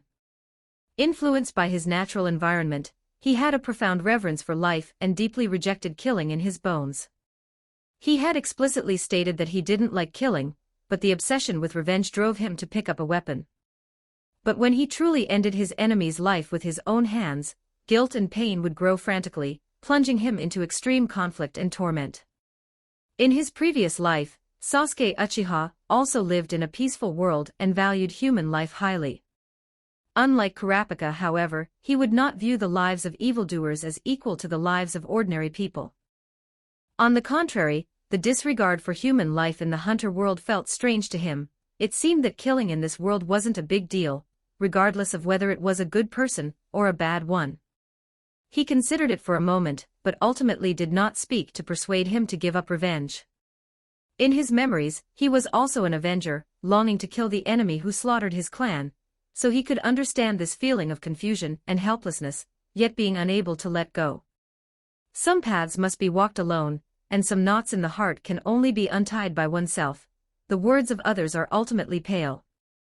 The room fell into silence again, and only the sound of the two breathing could be heard. This silence didn't last long before the door was lightly knocked. Hearing Sasuke Uchiha's response, Ken pushed the door open and walked in quickly, coming to Sasuke Uchiha's side and lowering his voice. "Young master, the phone we captured earlier from the Jinei Ryodan member suddenly rang. Should I answer it? Whose phone is it?" "It's the phone of that short person who attacked the auction venue." Upon hearing the description of someone short, Sasuke Uchiha knew it was Phaeton. With a soft pop and a cloud of white smoke, Sasuke Uchiha instantly transformed into the appearance of Phaeton. Ken widened his eyes, his face full of amazement. "Young master, you actually have this ability. Could it be that the beautiful woman who launched the sneak attack earlier was also you, young master? I didn't expect you to have such a peculiar hobby." Sasuke Uchiha barked coldly, snatched the phone from Ken's hand, and gave him a light kick, kicking him to the side. Then he cleared his hoarse throat, pressed the answer button, and imitated Phaeton's tone. From the other end of the receiver came Crawlo's calm yet slightly suspicious voice. "How is the situation on your end? Why can't Shanark's phone be reached?" "Boss, we are on our way back. Right now, the mafia organizations are searching for us everywhere, and the security is tighter than expected. Shanark's phone was completely destroyed in the chaotic battle at the auction venue, and cannot be used." Sasuke Uchiha's tone was calm, and his speed and wording were as close to Phaeton's style as possible, revealing no flaws. Calculating the time, the mafia side should be in chaos by now. The mafia members attending the auction were completely wiped out, the vault was emptied, yet the attackers were nowhere to be found. The mafia higher-ups must be furious, and the citywide manhunt will only become more frantic. "How is the mission objective? Did you get the treasure?" "Boss, that is exactly what I wanted to report. There was nothing in the underground auction vault. The treasure has all disappeared." "That's right. The only host who knew said that the treasures originally scheduled to be sent into the vault in advance had already been secretly transferred away hours before the auction started. It's just too coincidental, as if someone anticipated that this would happen today. I suspect there is a traitor among us." There was silence on the other end for a moment, and then Crawlo's firm voice came through. "There cannot be a traitor. What do you think he would betray us for? Would such a person join our Jinei Ryodan? Even a high IQ person like Crawlo could not understand someone like Hisoka, whose thought process was different from others. Then what should we do next?" Sasuke Uchiha stopped dwelling on the topic of the traitor, and asked accordingly. "You should withdraw for now. I have a strong, bad premonition. Come back and regroup as soon as possible." Crawlo's tone carried a hint of imperceptible irritability, and that sense of unease grew stronger. Sasuke Uchiha hung up the call, dispelled his transformation, casually placed the phone aside, and turned to look at Kurapika, who was listening on the side. "I'm preparing to attack the Jinei Ryodan base. What do you plan to do?" "I'll go too. I need to settle this." Kurapika seemed to have figured things out. The confusion in his eyes had dissipated, leaving only burning determination and firmness. Young master, I want to go with you too. Ken immediately followed suit, stating his position. Even if it were a den of dragons and tigers, he would go wherever the young master went. Are you sure you're okay in your condition? Sasuke Uchiha glanced at Ken, who was wrapped in bandages all over. It's no problem. As he said this, Ken deliberately patted his chest to show he was fine, but unexpectedly, it triggered a fit of coughing. Seeing how persistent he was, Sasuke Uchiha thought for a moment and decided to take him along as a backup. Bring Xiao Sa. You two will be responsible for keeping watch on the perimeter. Chapter 55, Preemptive Strike. Deep in the night, everything was silent. The abandoned building complex on the outskirts of York New City was desolate and overgrown with weeds. The temporary base of the Jinei Raiden was located in a tall building deep within the ruins. Crawlo sat upright in a high seat, reading a book. His fingers flipped through the pages unconsciously, but his mind was not on the text at all. His mind was in turmoil. An inexplicable sense of unease surged repeatedly like a tide, and he felt as if something bad had happened. The remaining members of the Jinei Raiden were all gathered here, and Hisoka, that fake spider, was mixed among them. He leaned against the corner, toying with his playing cards, a playful smile hanging on his lips as his gaze drifted over everyone. Pekunita came to Crawlo's side and asked in a low voice, "Leader, how are Phaeton and the others doing? Why haven't they returned yet?" The treasure from the auction was not seized, so I told them to retreat first. They should be here soon. Crawlo closed the book in his hand, but the gloom in his heart would not dissipate. He could only comfort himself, thinking that once everyone returned, everything would be stable again. After a long wait, slow and steady footsteps echoed in the corridor, breaking the silence inside the building. Everyone turned to look, only to see Maki walking in alone from the doorway, with no signs of other companions behind her. Crawlo frowned and immediately asked, "Maki, why did you return alone? Where are the others?" "Leader, on the way back, we were intercepted by heavy forces from the Mafia organization. They were numerous, so Yuvajin charged out alone to take them on. In the middle of the battle, he was bound and taken away by a strange chain. The other companions went to rescue him, and I returned first to report the situation to you." Sasuke, disguised as Maki, spoke calmly, recounting what had originally happened in the anime. Could this be the source of his bad premonition? "Did you see clearly who used the chain to take Yuvajin away?" "I only caught a fleeting glimpse. The opponent was very fast. They should be members of the Shadow Beasts under the 10 Dons. You can have Pekunita read my memory to share all the intelligence, which will make it easier for everyone to deploy and respond." Hearing Maki say this, Pekunita turned to look at Crawlo, waiting for the leader's instructions. Crawlo thought for a moment. Maki was a partner of many years and had always been steady and reliable. It was impossible for there to be a problem. Moreover, they really needed to figure out the enemy's background at this moment, so he nodded slightly, signaling Pekunita to do it. Pekunita walked to Maki's side and slowly reached out her hand. Maki also took the initiative to extend hers. The moment their hands made contact, an anomaly erupted. A flood of fragmented memories that did not belong to Maki surged wildly into Pekunita's mind. At the same time, a blue lightning bolt spread from Maki's palm to Pekunita's entire body. The faint crackling sound of electricity surged, instantly paralyzing her nerves and rendering her unable to move. "This is..." "Leader, quickly." Pekunita's pupils constricted. She used all her remaining strength to issue a warning, but she could not utter a complete sentence. Sasuke stopped disguising himself. His nin surged and violent lightning gathered in his palm. The Chidori formed in an instant. Taking advantage of the window while Pekunita was paralyzed and stiff, his hand, wreathed in Chidori, acted like a sharp blade and pierced into Pekunita's chest without hesitation. Warm blood spurted out, and Pekunita's life force faded rapidly. Yet, even on the verge of death, she did not give up. Instinctively, she used her nin ability, raised her pistol, and wanted to turn the memory she had read into a memory bomb to shoot at Crawlo. But Sasuke had long known her ability. How could he give her this chance? Sasuke yanked back his blood-stained palm and swung it backhand. The lightning-infused hand blade instantly severed her wrist holding the gun, completely cutting off her last possibility of transmitting the memory.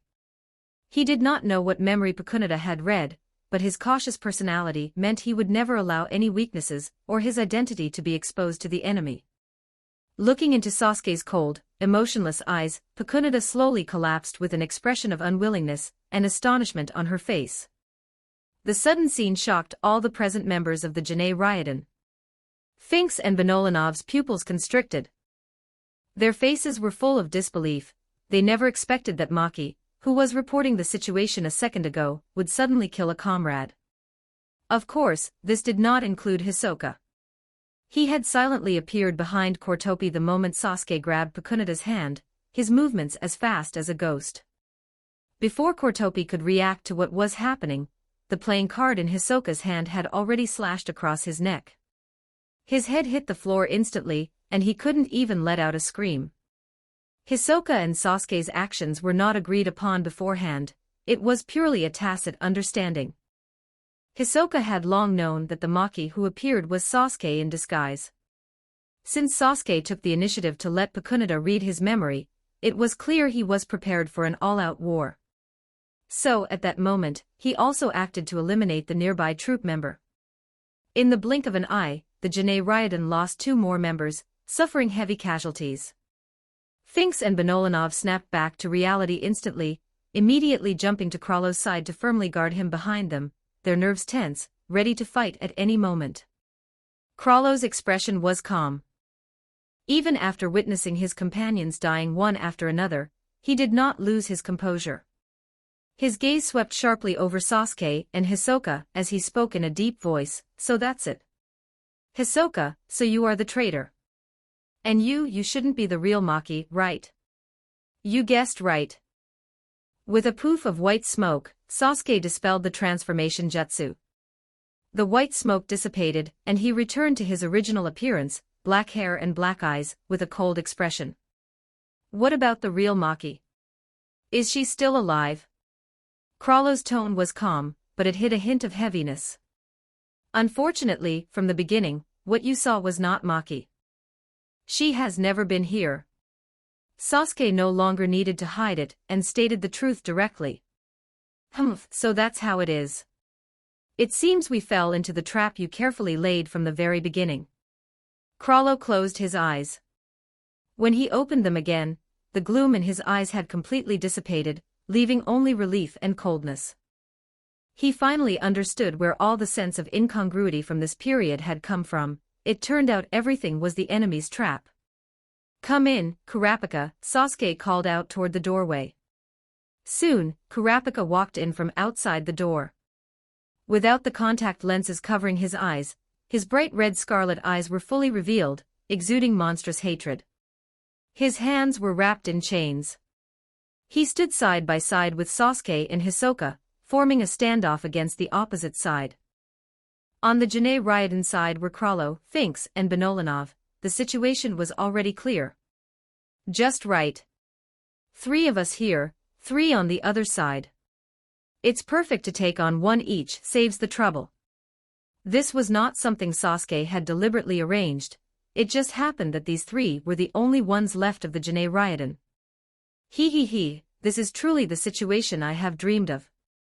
Finally, I can cast everything aside and enjoy the slaughter to my heart's content. Hisoka exuded a thick, ominous aura, his nin restless around his body. His eyes were locked onto Krallo, and he was excited to the extreme. He had waited too long for this day. Finally, he could have a one-on-one duel with Krallo. 56 Chapter 56 Each person's opponent. Chapter 56 Their respective opponents.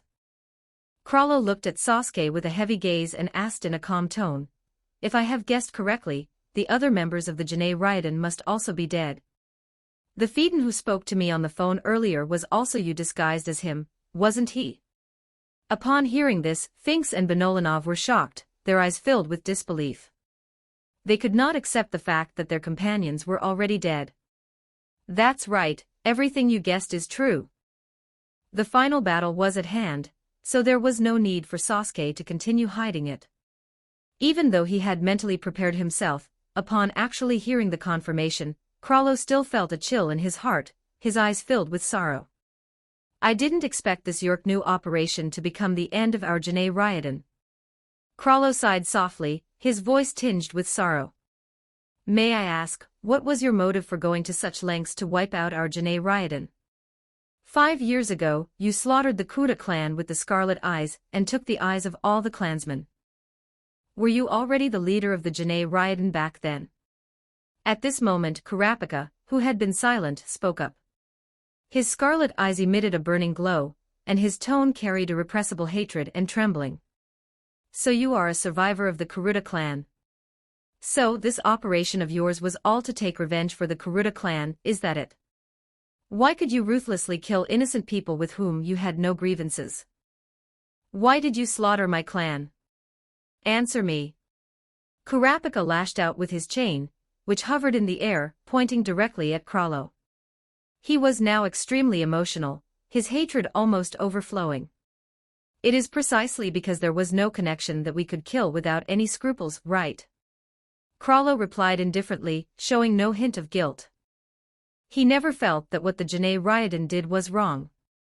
The law of the jungle is the rule of this world. Even if the Janae Ryodan were destroyed because of this, it would simply be due to a lack of strength. He ignored Kurapika's questioning, and turned to look at Sasuke. I can sense that you are the main planner of this operation.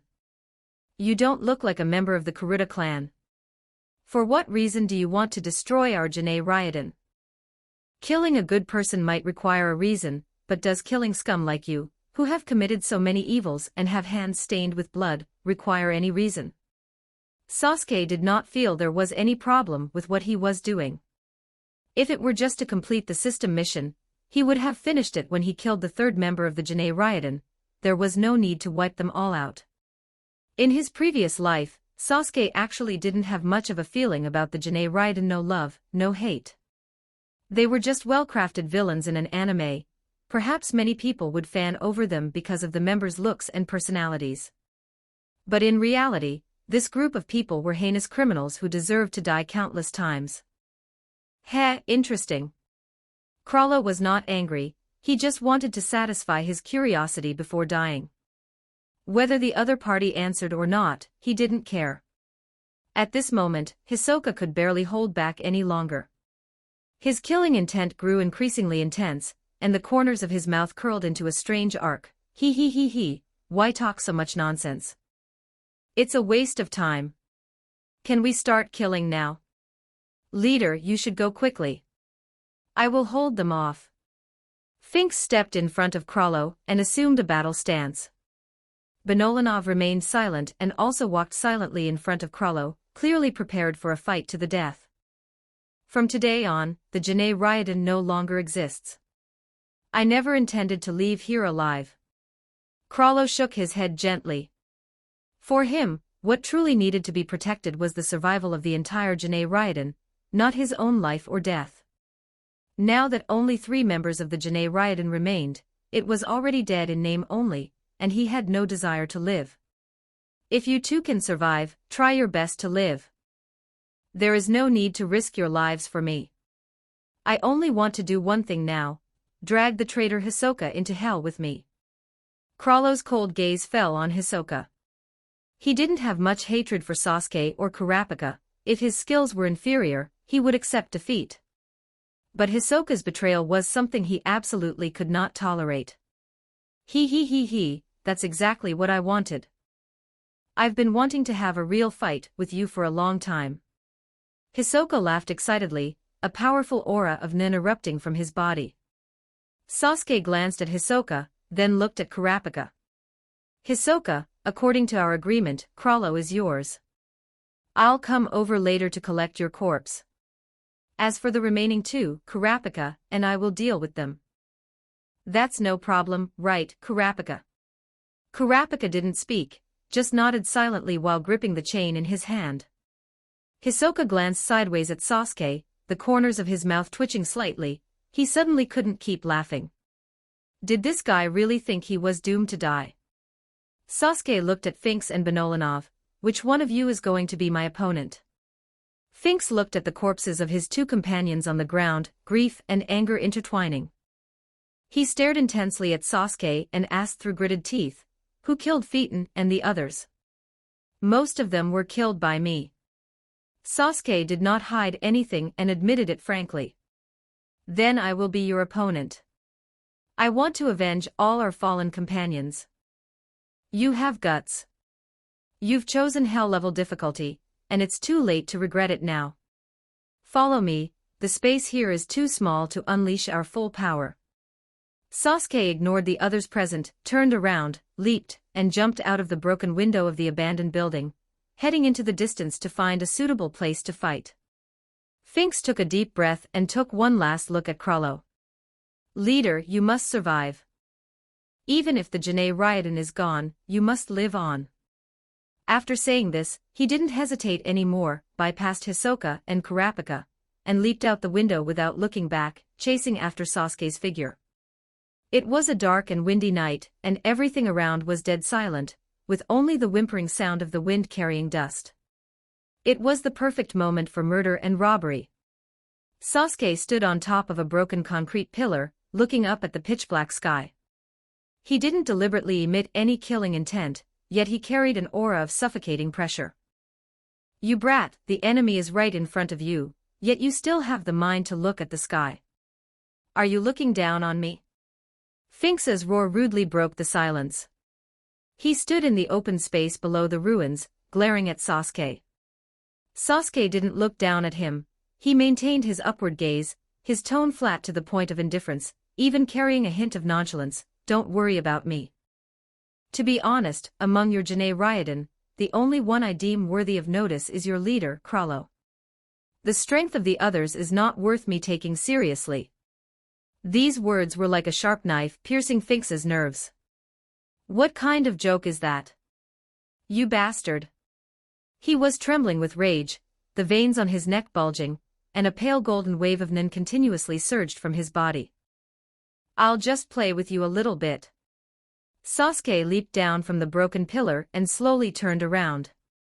His scarlet Sharingan quietly emerged, the three tomo rotating slowly, seeing through Finks's breathing rhythm and muscle state completely. "You will pay the price for your carelessness." Finks could no longer tolerate Sasuke acting so arrogant, he was determined to teach him a lesson. Chapter 57, Railgun. A low growl rolled from Finks' throat. He kicked off the ground with both feet, sending gravel flying as he launched himself forward like a cannonball.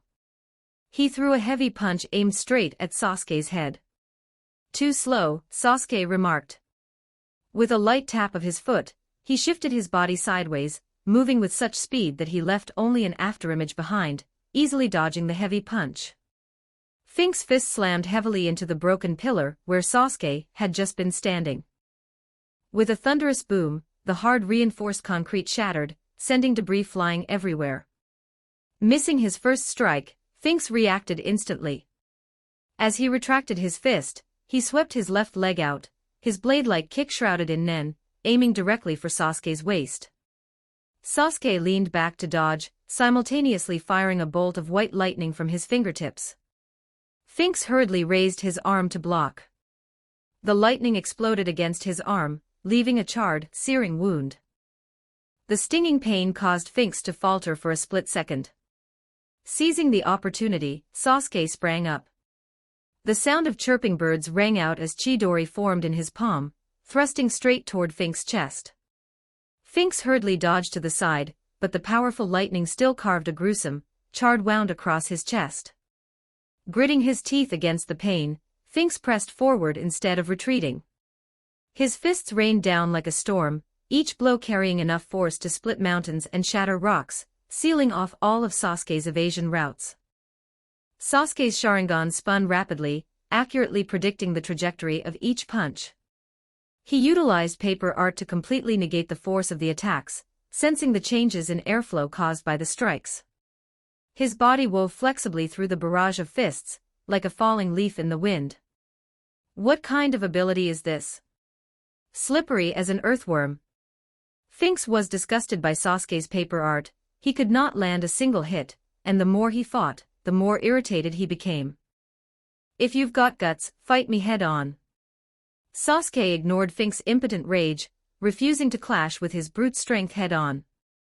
From time to time, he fired bolts of white lightning from his fingertips, leaving burns of varying depths all over Fink's body. After several exchanges, Finks was drenched in sweat, his breathing becoming increasingly ragged. The electrical burns on his body multiplied, and the wound on his chest bled continuously, causing his movements to gradually slow down. Is that it? And you still want revenge? Sasuke did not press his advantage, stopping instead to look at him with a mocking gaze.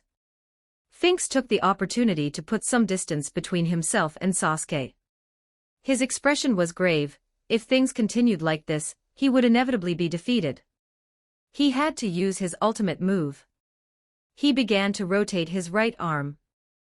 Pale golden then spiraled and climbed up his arm in layers, the airflow churning and emitting a humming vibration. This was Fink's ability, Ripper Cyclotron, condensing all his nen into a single arm. The more rotations he performed, the more violent the punching power became. Theoretically, the destructive power depended entirely on his own nen reserves, but once the rotations overloaded, his own body would be the first to crack under the backlash of the nen. Sasuke watched Finks build up his power, making no move to stop him. He was actually curious to see just how strong the limit of this technique could be. Finks naturally realized that Sasuke was intentionally holding back, and the feeling of being looked down upon by an enemy was deeply humiliating. Yet, he was not blinded by rage. Instead, he gritted his teeth and accelerated the rotation of his arm, the nen wrapping around it becoming increasingly dense. Even as the soreness in his arm grew more intense, to the point of numbness and stinging pain, he was determined to gather his full power and land a lethal blow on this arrogant brat. Do you know about the railgun? What is that? Sasuke's sudden question left Finks momentarily stunned, his rotating arm faltering for a split second. By applying Fleming's left-hand rule, one can launch a projectile using electromagnetic energy. Even a small coin, if launched at 3 times the speed of sound, packs quite a punch. Sasuke fished a silver coin from his ninja tool pouch, flipping it deftly between his fingertips. I have no idea what nonsense you're spouting. Finks snorted coldly, inwardly delighted. The more distracted his opponent was, and the more nonsensical things he said, the more fully Finks could charge his attack. This was exactly the situation he wanted. At this moment, his arm was already feeling a tearing soreness, but he gritted his teeth and held on. Sigh, it's useless talking to an enhancer like you. You're just a blockhead, it's like playing the lute to a cow. Sasuke sighed softly. Forget it. Are you ready? By now, Finks had stopped rotating. He poured every ounce of his nen into his right fist without reservation, the pale golden aura almost solidifying. The violent aura was far more ferocious than when Yuvajin had unleashed his full power. The surrounding gravel was sent jumping by the shockwaves, and the ground itself trembled slightly. He believed that with this punch, even the Ant King would suffer some surface injuries. Ha ha ha, you brat, you're done for. If you want to blame anyone, blame your own arrogance and underestimation of me. Finks threw his head back and laughed maniacally, his eyes burning with hatred and the obsession to win. He kicked off the ground violently. His body launched high into the air, tensing like a fully drawn bow. He gripped his right fist tight, unleashing his charged-up punch straight at Sasuke. This punch gathered all his rage and power. The air was compressed, emitting a sonic boom, and the wind from the punch swept toward Sasuke in advance. Sasuke stood motionless, as if he did not even care about this lethal punch. He raised his hand and tossed the coin into the air, watching it slowly rise and then gently fall. He clenched his right hand into a fist, aiming at the airborne Finks. Pale blue lightning began to swirl around his fingertips, and the crackling sound of electricity emerged quietly. The moment the coin fell directly in front of his fist, he exerted force with his thumb. The lightning erupting from his fingertips enveloped the coin, and he launched it with explosive speed. Railgun. The pitch-black ruins instantly lit up with a blinding blue and white light. The beam, carrying the coin, blasted toward Finks at 3 times the speed of sound, colliding violently with his full-power Ripper cyclotron. The moment the two extreme forces collided, the air seemed to be compressed and frozen, followed immediately by a deafening, thunderous explosion. A powerful shockwave spread in all directions, blowing away gravel and dust, causing chunks of the broken walls and ruins to crumble and fall. The light slowly faded, and the ruins fell back into darkness, leaving only devastation behind. Most of the surrounding pillars had collapsed, and the dust filled the air, refusing to settle, as if the area had been ravaged by a superstorm. Not bad power. It doesn't lose to the original version, Sasuke nodded in satisfaction. This was the first time Sasuke had used railgun, relying on the extreme, precise control of Nen provided by Life Return. As long as it was theoretically feasible, he could perfectly replicate the technique. It seemed the results were far better than he had anticipated. Finks slammed heavily into a pile of rubble, his entire right arm completely gone from the shoulder down. The stump was charred black by the electricity, and half his body was a bloody mess with raw wounds, yet there was still a faint, lingering breath. One had to say, as expected of an enhancer, his vitality was ridiculously tenacious. Such a grievous injury would have killed an ordinary person instantly, yet he was still clinging to life. Sasuke walked step by step to where Finks lay, looking down at the dying man on the ground. Finks held onto his last shred of consciousness.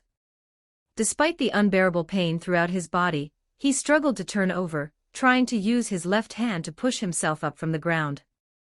A low, painful, and unwilling growl squeezed from his throat, every word stained with blood. Damn it. I still have to kill you. But his broken body no longer obeyed him. As soon as he exerted force with his left arm, a piercing, agonizing pain shot through him. He could not support the weight of his body at all, and even moving an inch was harder than climbing to heaven. He could only lie helplessly on the rubble. Chapter 58 The Phantom Troops End. Stop struggling. You're one step away from death in your current state. It's better to just accept your fate. Futile struggles will only bring more pain. Sasuke stood with his arms crossed over his chest, looking down at him from above. After several failed attempts to struggle, Finks finally gave up the thought of getting up and lay on the ground, panting heavily. His bloodshot eyes stared fixedly at Sasuke, filled with anger and resentment. I only blame my lack of strength for failing to tear you to pieces. Give me an end. Give me a quick death. Sasuke didn't waste any more words and flicked his hand. A kunai whistled through the air, striking Finks precisely between the eyebrows and ending his life completely. Finks's body shuddered violently, then went completely limp, never to move again. Now, I'll just wait slowly. The other 2 battlefields shouldn't be resolved that quickly. Sasuke scanned his surroundings casually, found a relatively clean broken stone to sit on, and looked up at the pitch-black night sky again. The night returned to dead silence, and the wind continued to sweep past, carrying sand and dust, as if the earth-shattering fight just now had never happened, save for a faint scent of blood lingering in the air. Only Finks's corpse lying in the pile of rubble proved the reality of the brutal slaughter that had just taken place. I don't know how much time passed, but the sound of light footsteps slowly drifted from the distance, breaking the silence. Kurapika walked toward Sasuke step by step. He had no obvious external injuries, but he looked to be in an extremely poor state. His eyes were hollow and lifeless, his steps unsteady and weak, he walked like a soulless zombie. Clearly, the guilt and confusion after killing a member of the Jinei Ryodan had trapped him firmly once again, dragging him into an abyss of self-doubt. Great, this kid is overthinking things again. If he doesn't adjust his mindset, he'll end up getting very sick sooner or later at this rate. Kurapika walked up to Sasuke and stopped. With vacant eyes, he looked at Sasuke, his voice hoarse and dry, filled with deep exhaustion and confusion. Sasuke, is what I'm doing really right? Can killing them really solve all the problems? Can it really console the spirits of my clan? Sasuke sighed softly, he could well understand Kurapika's frame of mind. Although it wasn't his own direct experience, in his memories, when he faced the brother who had slaughtered his entire clan, He had also fallen into this kind of internal conflict, though at that time, he had been more controlled by hatred. Sasuke stood up, patted Kurapika on the shoulder, and said with a touch of gentleness, "Killing the wicked might not resolve all the regrets in the world, but it can solve most problems and prevent more innocent people from suffering the same catastrophe as your clan. Stop blaming yourself, this is not your fault. After tonight, everything will be over. You don't need to live on carrying the shackles of revenge. In the future, you should live for yourself, there must be things you still want to do." Upon hearing this, Kurapika's hollow eyes brightened, as if he had found a direction forward. He muttered to himself, his voice gradually becoming firmer, "Yes, there are still things I want to do. I will travel all over the world, retrieve all the scarlet eyes of my clan, build an altar for them, and let them rest in peace. This may be the only thing I can do for them." Watching Kurapika's eyes gradually regain their luster, Sasuke nodded slightly. "It's good that you can see it through. Don't let the shackles of revenge trap you for a lifetime, the road ahead should be lived for yourself. Let's go." The fight between Hisoka and Chrollo should be about over. The two headed back together toward the Jinei Ryodan's abandoned building base, the path littered with debris, with traces of the battle visible everywhere. By the time they reached the abandoned building, the entire structure had already been left in ruins by the battle. The walls were cracked, the beams crooked, and most of the floorboards had fallen away, leaving it at risk of total collapse at any moment. The air was filled with a heavy scent of blood, and the lingering aura of nobility. Sasuke scanned the scene, his gaze first falling on Hisoka. Hisoka lay on his back in the rubble, his body covered in burns and knife wounds of varying depths. Not a single patch of skin remained intact, and dark purple poisoned blood still lingered at the corners of his mouth.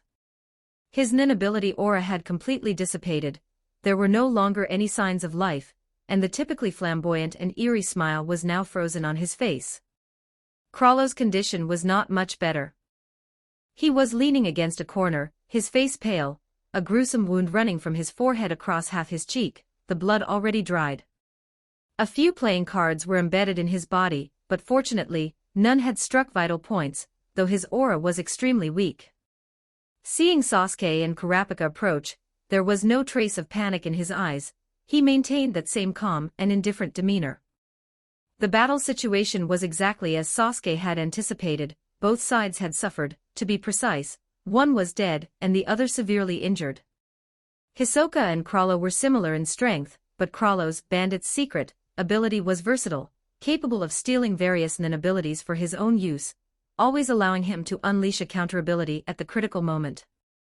Hisoka's abilities were relatively singular, even when utilizing bungee gum and texture surprise to the limit, there was a ceiling to his combat potential. If Chrollo had made preparations and laid out a targeted strategy in advance, Hisoka would have had no chance of winning. Only in this kind of sudden encounter could he fight to a mutual destruction. Since only the two of you returned, it seems Finks and Benolanov are dead.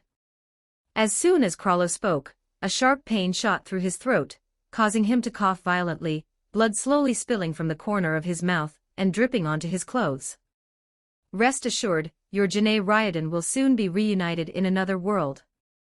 Sasuke said calmly, feeling not a shred of pity for the enemy's end. Heh, that's fine. If there truly is an afterlife, being reunited with my companions wouldn't be a bad thing. Chrollo twitched the corners of his mouth slightly, revealing a faint, indifferent smile, his eyes calm and waveless, without the slightest fear of death.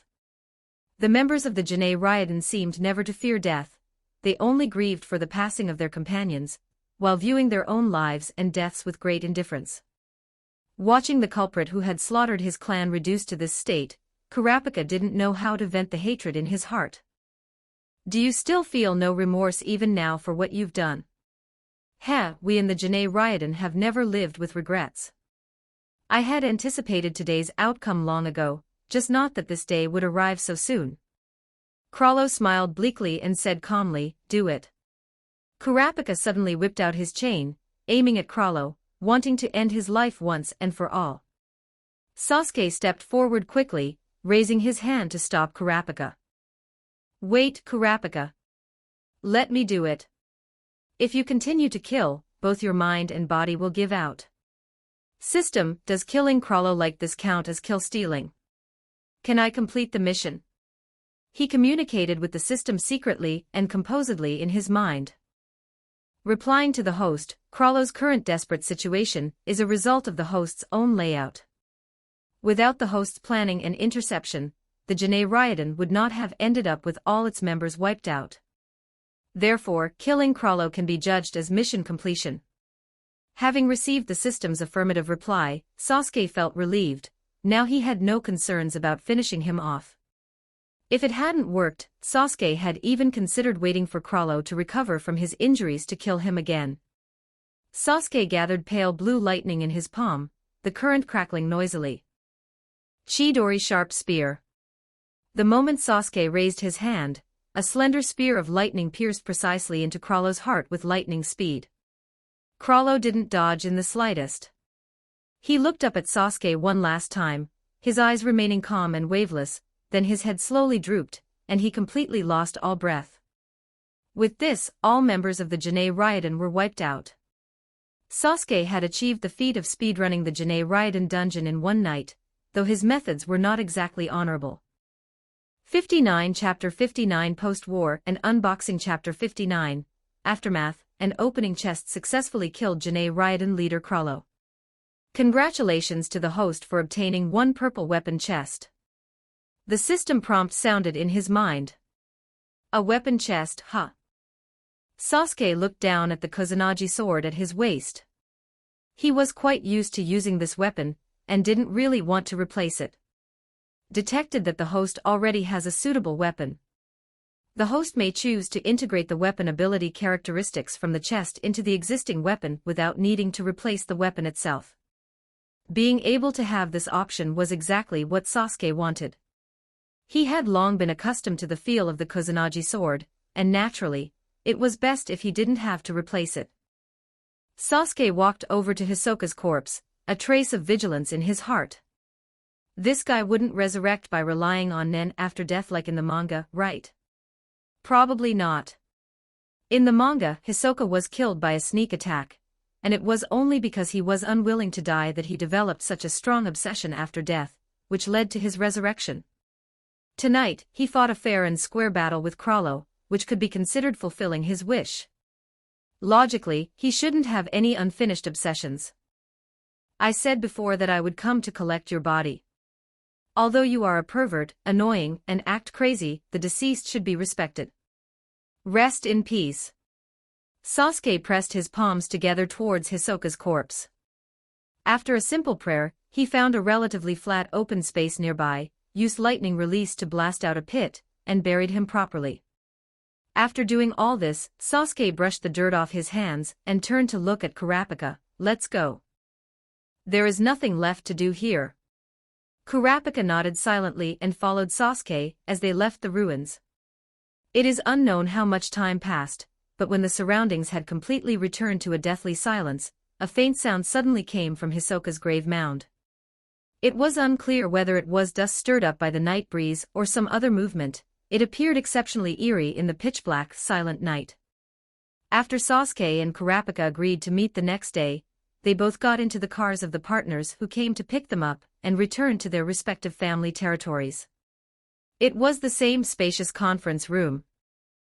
The members of the security team, who participated in this operation, sat on both sides of the mahogany long table.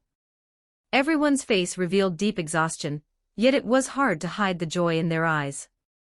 Sasuke walked to the head of the table and sat down, slapped the tabletop, and announced straightforwardly, "Gentlemen, this operation was a complete success. Everyone did very well." As his voice fell, warm applause immediately rang out in the conference room. It is all thanks to the young master's leadership. Young Master Sasuke is mighty, simply too cool. Natasha clapped the hardest, her cheeks flushed. Her eyes were bright as she stared at Sasuke, not hiding her infatuated expression at all, and her body unconsciously leaned toward Sasuke. Sasuke raised his hand and pressed down gently to signal everyone to be quiet.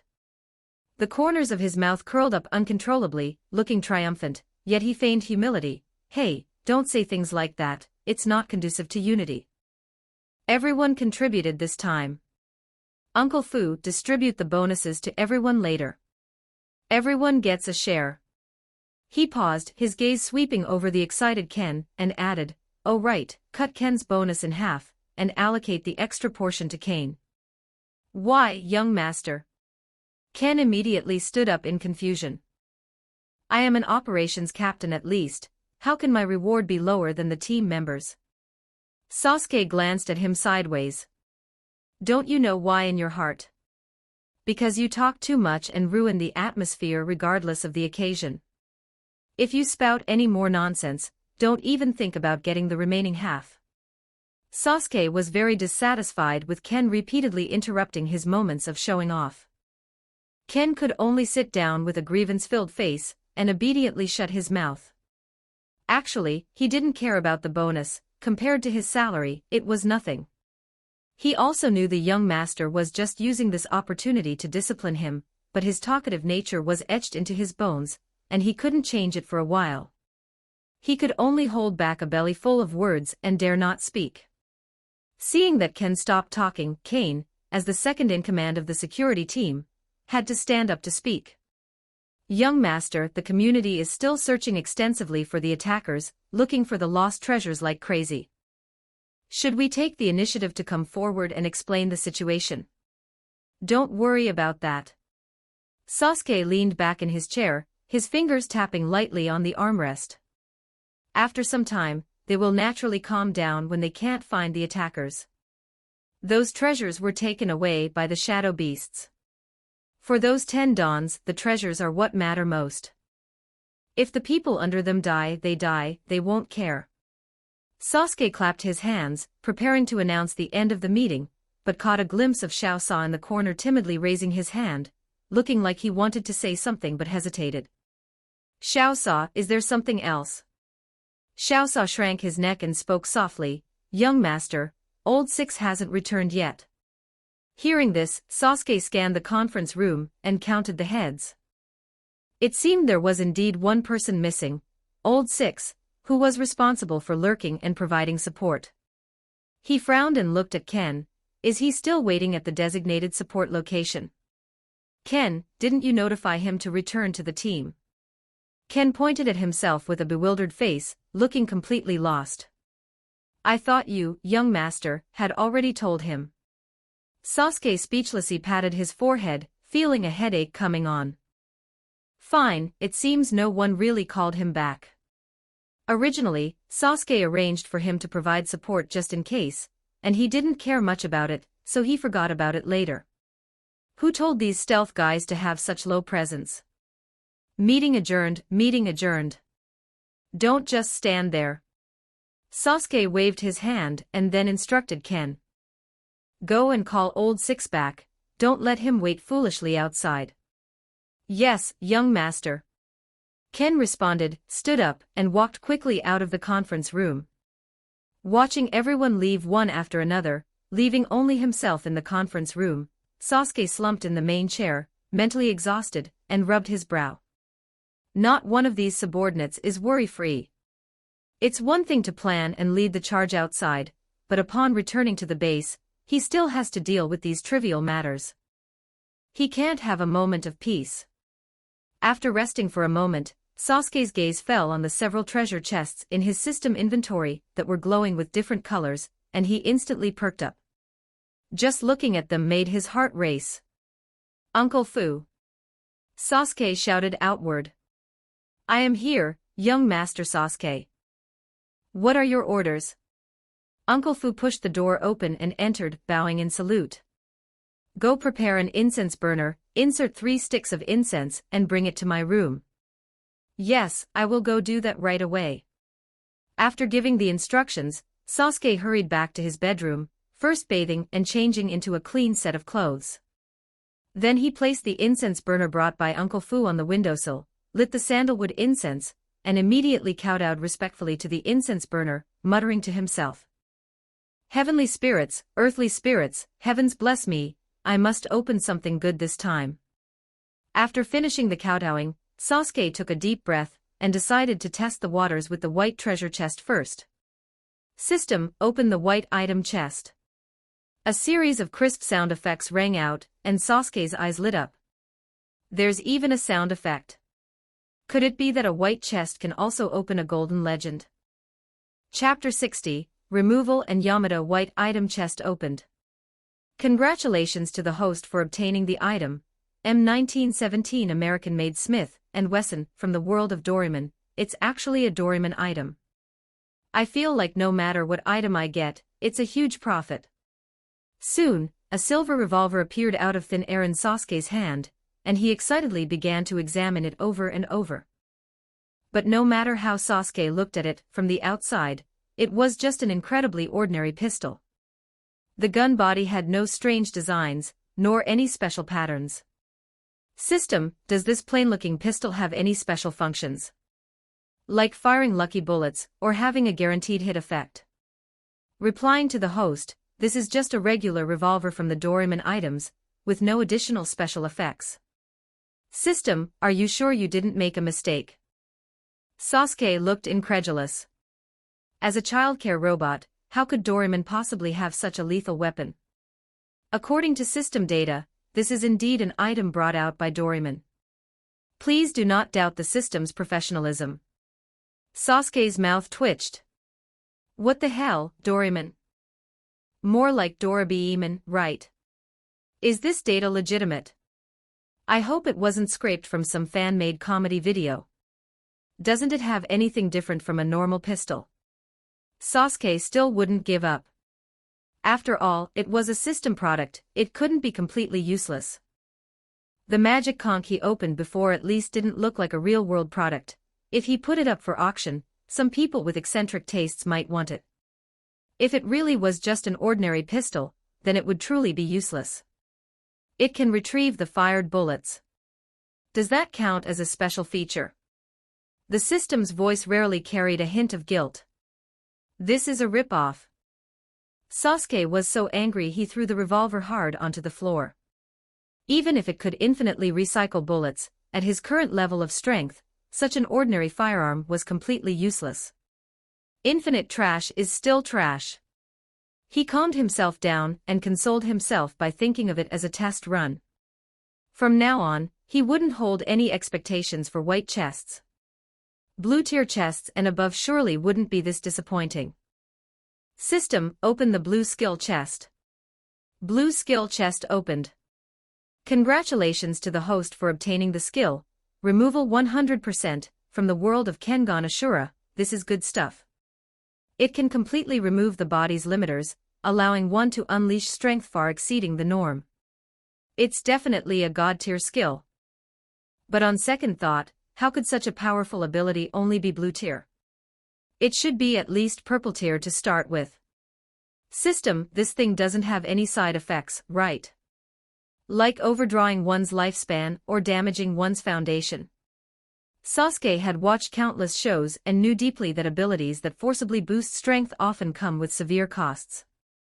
Like Luffy's Gear Second, Goku's Kaioken, or even Oma's Advance in the same universe, they were all like that. Please rest assured, host. The system filters out items and abilities that are harmful to the host, trying its best not to let them appear in the prize pool. Using removal will not cause permanent damage to the host. Hearing this, most of Sasuke's concerns vanished. No matter how much was said, it was better to try it out personally. He pushed open the window and leaped out. With a few bounds, he arrived at an uninhabited forest near the Uchiha compound, then spread out his nen, extending his en to the maximum. Currently, Sasuke's amount of nen was enough to extend his en to a radius of 400 meters. In the hunter world where the Chimera and had yet to appear, this level of strength already stood at the top tier. After confirming there was no human aura around, Sasuke muttered in a low voice, "Removal, activate." The moment the skill activated, the color of Sasuke's eyes suddenly inverted, turning into a strange appearance with black irises and white pupils. The veins on his face and neck instantly bulged, like twisted vines, and the muscles all over his body swelled and bulged wildly. His clothes were stretched tight, creaking, and his skin gradually revealed an eerie purplish-red color. His entire body's nin erupted wildly like a volcanic eruption. A majestic aura swept in all directions, bending trees and blowing sand and rocks, as if a demon god had descended. With Sasuke as the center, a terrifying pressure continuously spread outwards. The birds and beasts in the forest were scared and fled wildly in the opposite direction, fearing they would be affected by this terrifying aura. As the removal level maxed out, the corners of Sasuke's mouth stretched wider and wider, his smile becoming increasingly distorted and crazed, with nothing left in his eyes but a pure desire for battle. One thought echoed repeatedly in his mind: fight. Slaughter to your heart's content. His reason was suppressed by the violent battle intent, leaving only the most primitive impulse to brawl. His remaining rationality instantly sensed something was wrong. Sasuke gritted his teeth, forcibly suppressed the restless battle intent, and decisively deactivated removal. The overflowing violent nin instantly retracted into his body. The forest instantly returned to deathly silence, with only the rustling of wind blowing through leaves, as if the demonic spectacle from just a moment ago had never appeared. Sasuke leaned against a tree trunk, panting heavily, and muttered to himself with lingering fear, "So that's how it is. No wonder it's only blue tear. It's a good thing I chose an uninhabited forest to test it, otherwise, the aura that erupted might have actually killed the ordinary people in the clan, who don't have nin abilities." After trying it out, he had basically figured out the effects of the removal ability. Once activated, strength, speed, defense, and nin amount would all receive an exaggerated boost, and his close quarters explosive power was truly terrifying. But the drawbacks were also extremely fatal. Below 50% removal, it was fine. There were only bulging veins and muscles and changes in body and eye color.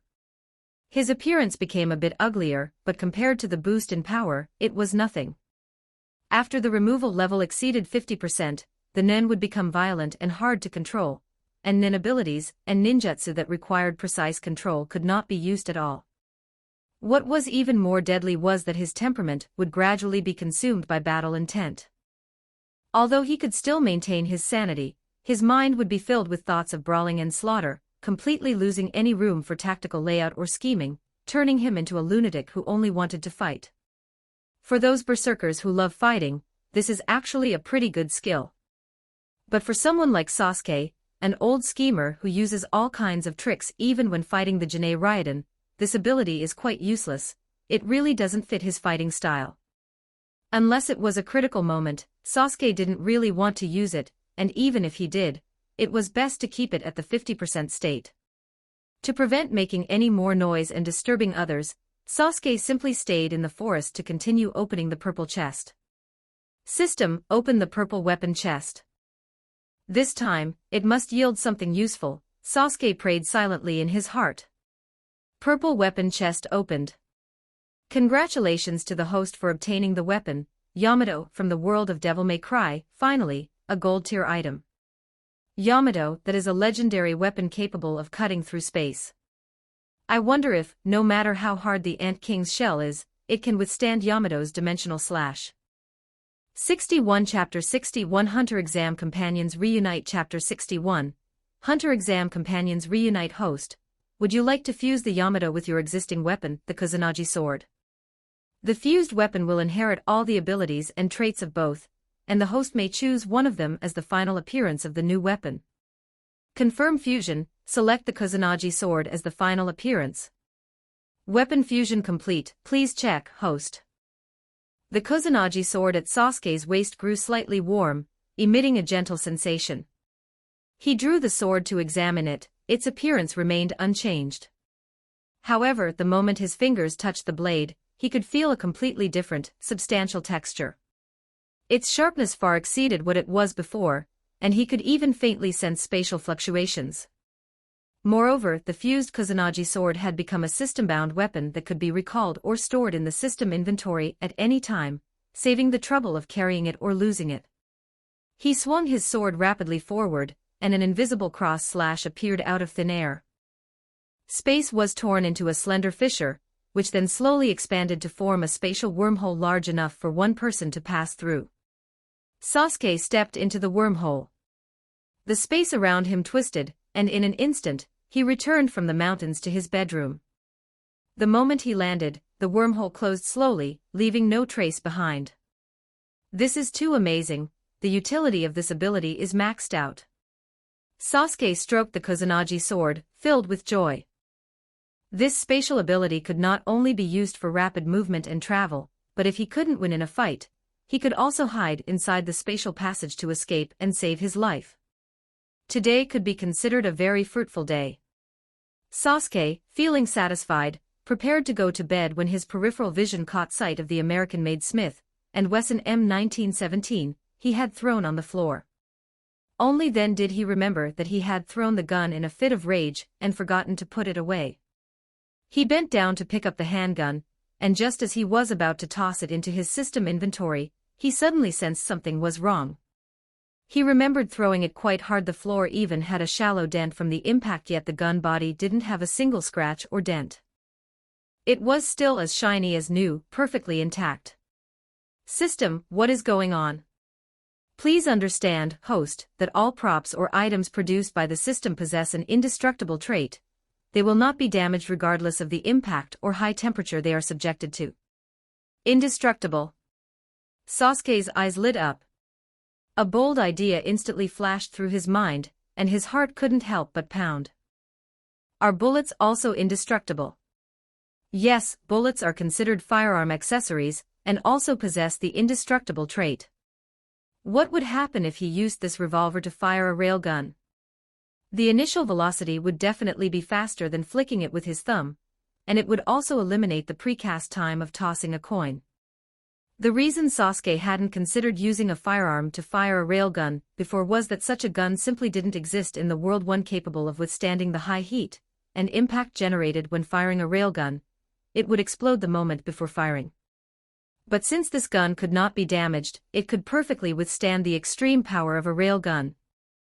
Furthermore, since the bullets wouldn't be damaged, they wouldn't burn up due to air friction like coins, meaning there would no longer be a 50-meter range limit.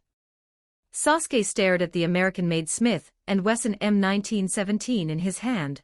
The more he thought about it, the more feasible it seemed. However, it was late at night, and most of the clan members in the mansion were already asleep. Firing a railgun would inevitably create a huge noise, disturbing everyone. Sasuke put away the revolver, deciding to find a secluded place next time to properly test whether this move could be realized. The following afternoon, in a street corner cafe in the bustling downtown area of York New City, soothing light music flowed through the air, creating a relaxed atmosphere. Sasuke and Kurapika had arranged to meet here. For this gathering, Sasuke had also invited Gon, Killua, and Leo Rio. They had also arrived in York New City over the past 2 days. Sasuke arrived early and chose a booth by the window. Before long, Kurapika pushed open the door and entered, his expression much softer than it had been yesterday. Following closely behind him were an excited Gon, a calm-faced Killua, and Leo Rio, who was carrying a briefcase and looked travel-worn. As soon as they sat down, Gon rested his chin on his hand, his round eyes fixed on Sasuke and Kurapika. His cheeks were slightly puffed out, and his tone carried strong dissatisfaction. You guys are really too sly. You didn't call us for help when something so big happened. Are we really companions? Hearing Sasuke and Kurapika say that they had wiped out the Jinei Ryodan, the group that slaughtered the Kuta clan, yesterday, Gon was very angry that they hadn't brought him along for such a big event. All right, Gon. Sasuke and Kurapika must have had their reasons. Stop throwing a tantrum. Killua reached out and patted Gon's arm, persuading him softly. In truth, he also wanted to participate and share the burden for his friends, but he understood their personalities too well. Sasuke always acted meticulously, and Kurapika, burdened by a deep blood feud, was accustomed to shouldering things alone. Not letting them get involved was likely because he feared the danger would spill over to them. Leo Rio picked up the porcelain cup on the table and took a sip of the warm coffee. Just how strong are those people in the Jinei Ryodan? Worth you guys being this cautious? Sasuke pondered for a moment, using a reference point the others were most familiar with to make a comparison. Let's put it this way, Just imagine 13 Hisokas gathered together, each with their own abilities and methods. Cough, cough, cough. The coffee Leo Rio had just taken into his mouth was instantly sprayed out. He choked and coughed repeatedly, his face turning pale from fright. That is definitely not something we can get involved in. That is practically hell-level difficulty. The fear of being dominated by Hisoka during the hunter exam instantly flooded his mind. That shadow had yet to dissipate, and just thinking about it made his hair stand on end. Leo Rio, that's so gross. Gon, sitting opposite Leo Rio, had unfortunately been splashed in the face with coffee. His hair was wet and plastered to his forehead as he complained with a face full of helplessness. Sorry. I didn't mean to. Leo Rio hurriedly pulled out a tissue and frantically helped wipe Gon's cheeks, apologizing incessantly. The shadow Hisoka had cast over them during the hunter exam was still too great. Now, whenever Hisoka was mentioned, Leo Rio and the others would feel an involuntary sense of fear. Hisoka's behavior was equivalent to a late-game elite monster running into the newbie village to bully players who had just created their characters. Even if the players leveled up and got better equipment later, they would still feel a sense of fear when recalling the scene of being abused like the tree sentinel in Elden Ring. Killua crossed his arms and looked at Sasuke with a puzzled expression.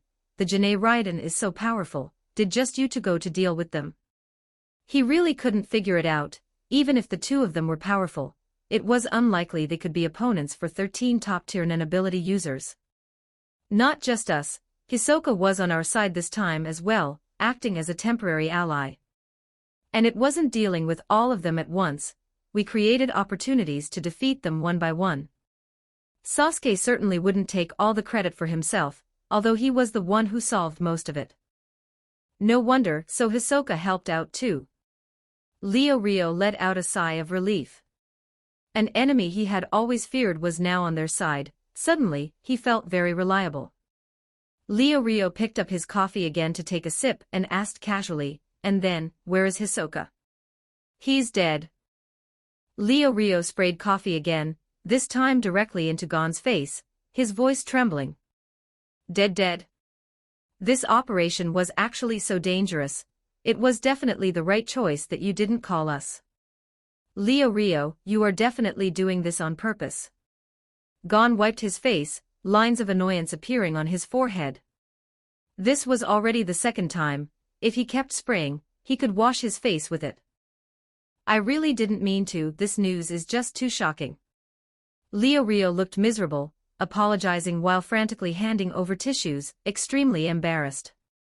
Watching the two of them acting up, Sasuke couldn't help but laugh out loud. He was truly amused by this pair of clowns. Chapter 62, Greed Island. Never mind us, what have you two been up to these past few days? You seem pretty busy. Sasuke changed the subject and looked at Gon and Killua. We're busy making money. Gon blurted out. Sasuke raised an eyebrow and looked at Killua. Killua, isn't your family pretty wealthy? Why do you need to start making money? Before Killua could speak, Gon cut in to explain, gesturing with his hands. We want to buy a game called Greed Island. The Hunter website says it's going to be auctioned at this York new auction, and the starting bid is 5.8 billion Jenny, so we have to save up like crazy. Greed Island. That works out perfectly. My teacher also tasked me with finding this game. Let's buy a copy together, whatever amount you've earned, I'll cover the difference. As soon as Sasuke finished speaking, Gon and Killua lowered their heads in unison, their ears turning slightly red, unable to say a word for a long time. What's wrong? There's no need to be embarrassed about needing money. Sasuke looked at the two of them, puzzled.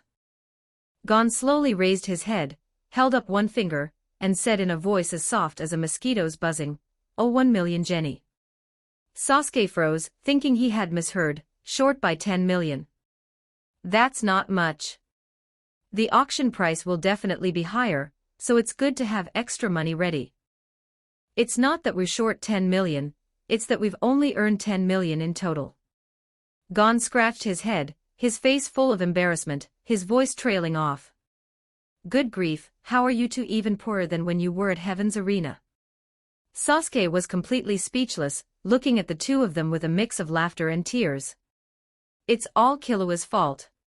He took all the money to gamble, and lost my share too. Gon instantly bristled, reached out to grab Killua's cheeks, and pulled hard, complaining indignantly. Killua wasn't about to lose, so he grabbed Gon's face in return and retorted defiantly, "It's because you couldn't find a reliable way to make money.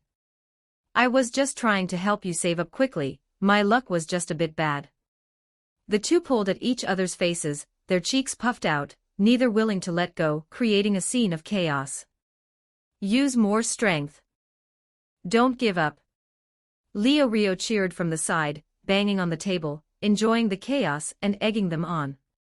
Watching the playful scuffle before him, the usually silent Kurapika slowly curved his lips upward, revealing a gentle smile he hadn't shown in a long time. The gloom in his eyes was swept away, he finally looked like the youth he was supposed to be. Sasuke looked at Kurapika, the weight in his heart finally lifting, and said softly, "Kurapika, you're finally smiling. Seeing you like that all the time made me feel terrible too." It was definitely the right decision to call Gon and the others. Companions are the best medicine for healing wounds of the heart. "Thank you, Sasuke. I'm fine now," Kurapika said with a smile. "After listening to your words, I've found a new goal. From now on, I will live well on behalf of my clansmen, and I will recover their scarlet eyes." Kurapika watched the lively scene with a smile, as if he had returned to the time during the hunter exam when the five of them were together, simple and warm. Kurapika's smile under the warm light left Sasuke stunned for a moment. He quickly shook his head to dispel the improper thoughts, and took a sip of coffee to calm himself down. "No, that's not right. He's a guy and I'm straight. I'm straight." The York New auction was not interrupted by the attack on the first day, it continued in full swing, as if the tragedy of the first day had never happened.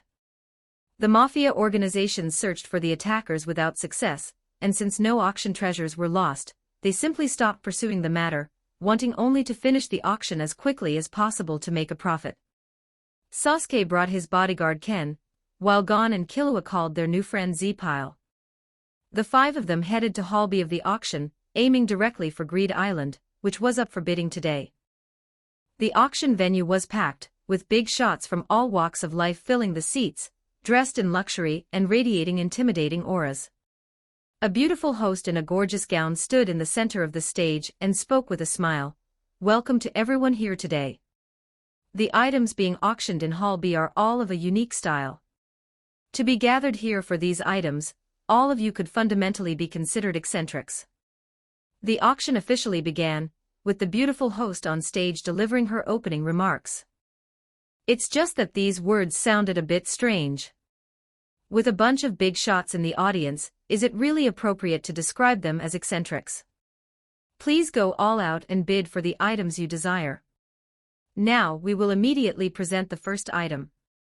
As the host finished speaking, items began to be auctioned one after another. Sasuke had no interest in these items and felt bored, leaning back in his chair and yawning repeatedly. Even things like fossilized feces have people who like them, so calling them eccentrics was indeed correct. Finally, the host announced loudly, "Next up is the heavyweight treasure of this auction, the dream game Greed Island. It's here." Sasuke sat up straight instantly, his eyes shining, sweeping away his previous laziness. "Sasuke, that's it." Gon excitedly tugged on Sasuke's sleeve, staring fixedly at the game console box on the stage. "Don't worry, leave it to me." Sasuke patted Gon's hand, full of confidence. After the host briefly introduced the details of Greed Island, she shouted loudly, "Greed Island, starting bid at 1 billion jenny. Bidding starts now." As soon as she finished speaking, bids rang out one after another, and the price soared rapidly. 1 billion, 1. 5 billion, 3 billion, 6 billion, 12 billion. In just a few seconds, the price had multiplied more than 10 times, and the atmosphere at the venue became white-hot instantly. Guest number 110 bids 24 billion. Is there any higher? The host shouted excitedly. Ken, sitting beside Sasuke, saw him double the previous person's bid, and his mouth twitched in distress, even though it wasn't his money being spent. Young master, spending so much money on a game is not worth it. This is an astronomical figure. Sasuke glanced at him indifferently, his tone light and breezy. Ken, you need to think bigger. It's just a few tens of billions, it's nothing. Sasuke felt no ripples in his heart. After all, he wasn't the one spending the money. He recalled the conversation with his cheap father in the home study before coming to the auction. If you want to buy something at the auction, just go buy it. Why are you coming to me to report it? The item I want to buy might be a bit expensive, and I wanted to ask what kind of budget you could give me. You can even buy all the auction items if you want. Don't come to me to report such trivial matters in the future. For money matters, just go find Uncle Fu. I, Sasuke, acknowledge you as my cheap father today. The bidding continued. The tycoon in seat number 16, Bat-Tara, raised his paddle directly, 25 billion.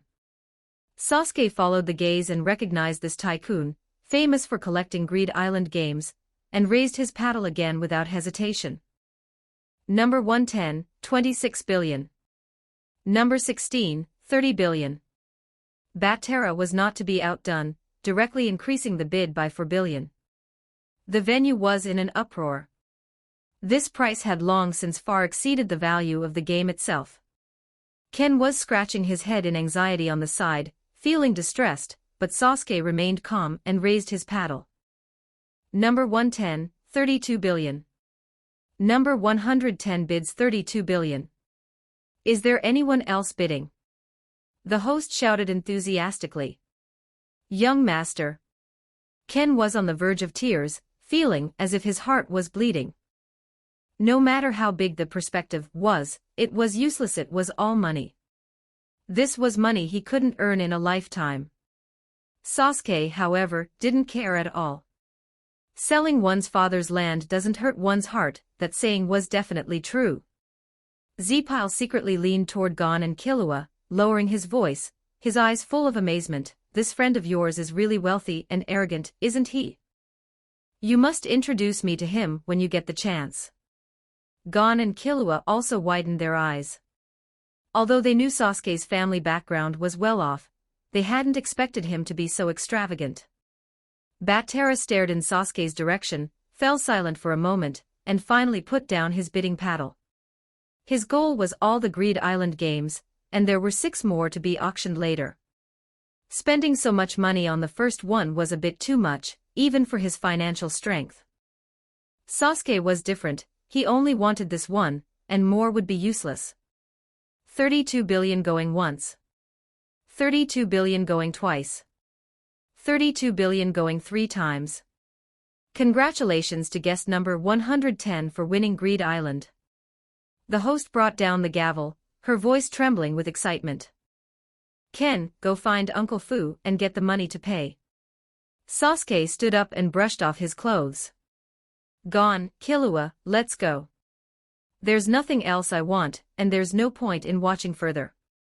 The group headed straight for the backstage, successfully obtained the perfectly sealed Greed Island game equipment, and left the auction venue.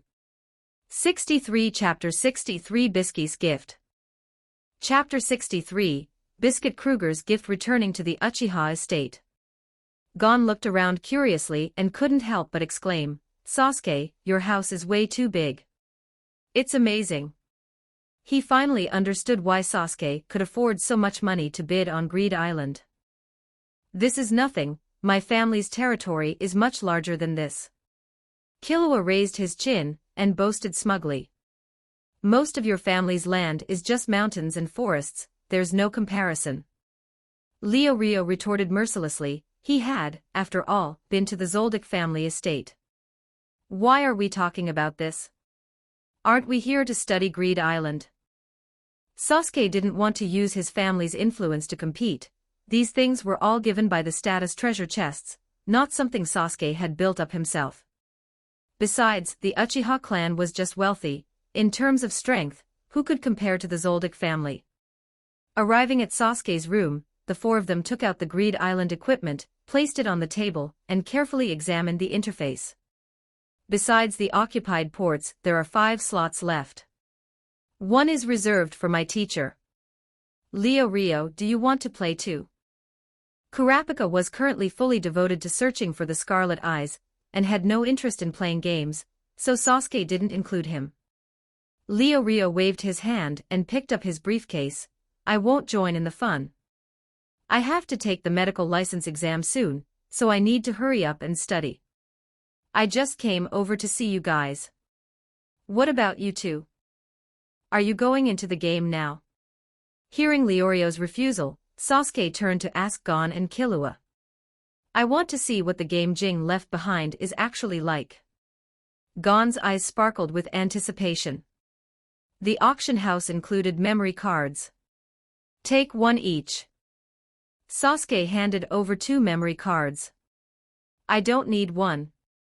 Jing left me a memory card and a ring. I'm going to use that card to enter. Gon took out a memory card engraved with patterns and held it carefully in his hands. Then you two go in first. I'll wait for my teacher to arrive before I go find you. After the 3 of them agreed on a signal to meet inside the game, Gon and Killua put on their rings, inserted the memory cards into the device, and soon disappeared from the room one after another. That's amazing. They actually disappeared into thin air. Leorio's eyes widened, his face full of shock. Even though he was mentally prepared, seeing it happen was still shocking. He had only just learned the basics of Nen, and didn't fully understand the wonders of Nen abilities yet. Sasuke looked at him and curled the corner of his mouth. Rio, don't go back just yet. I'll take you to a good place. I guarantee you won't want to leave once you're there.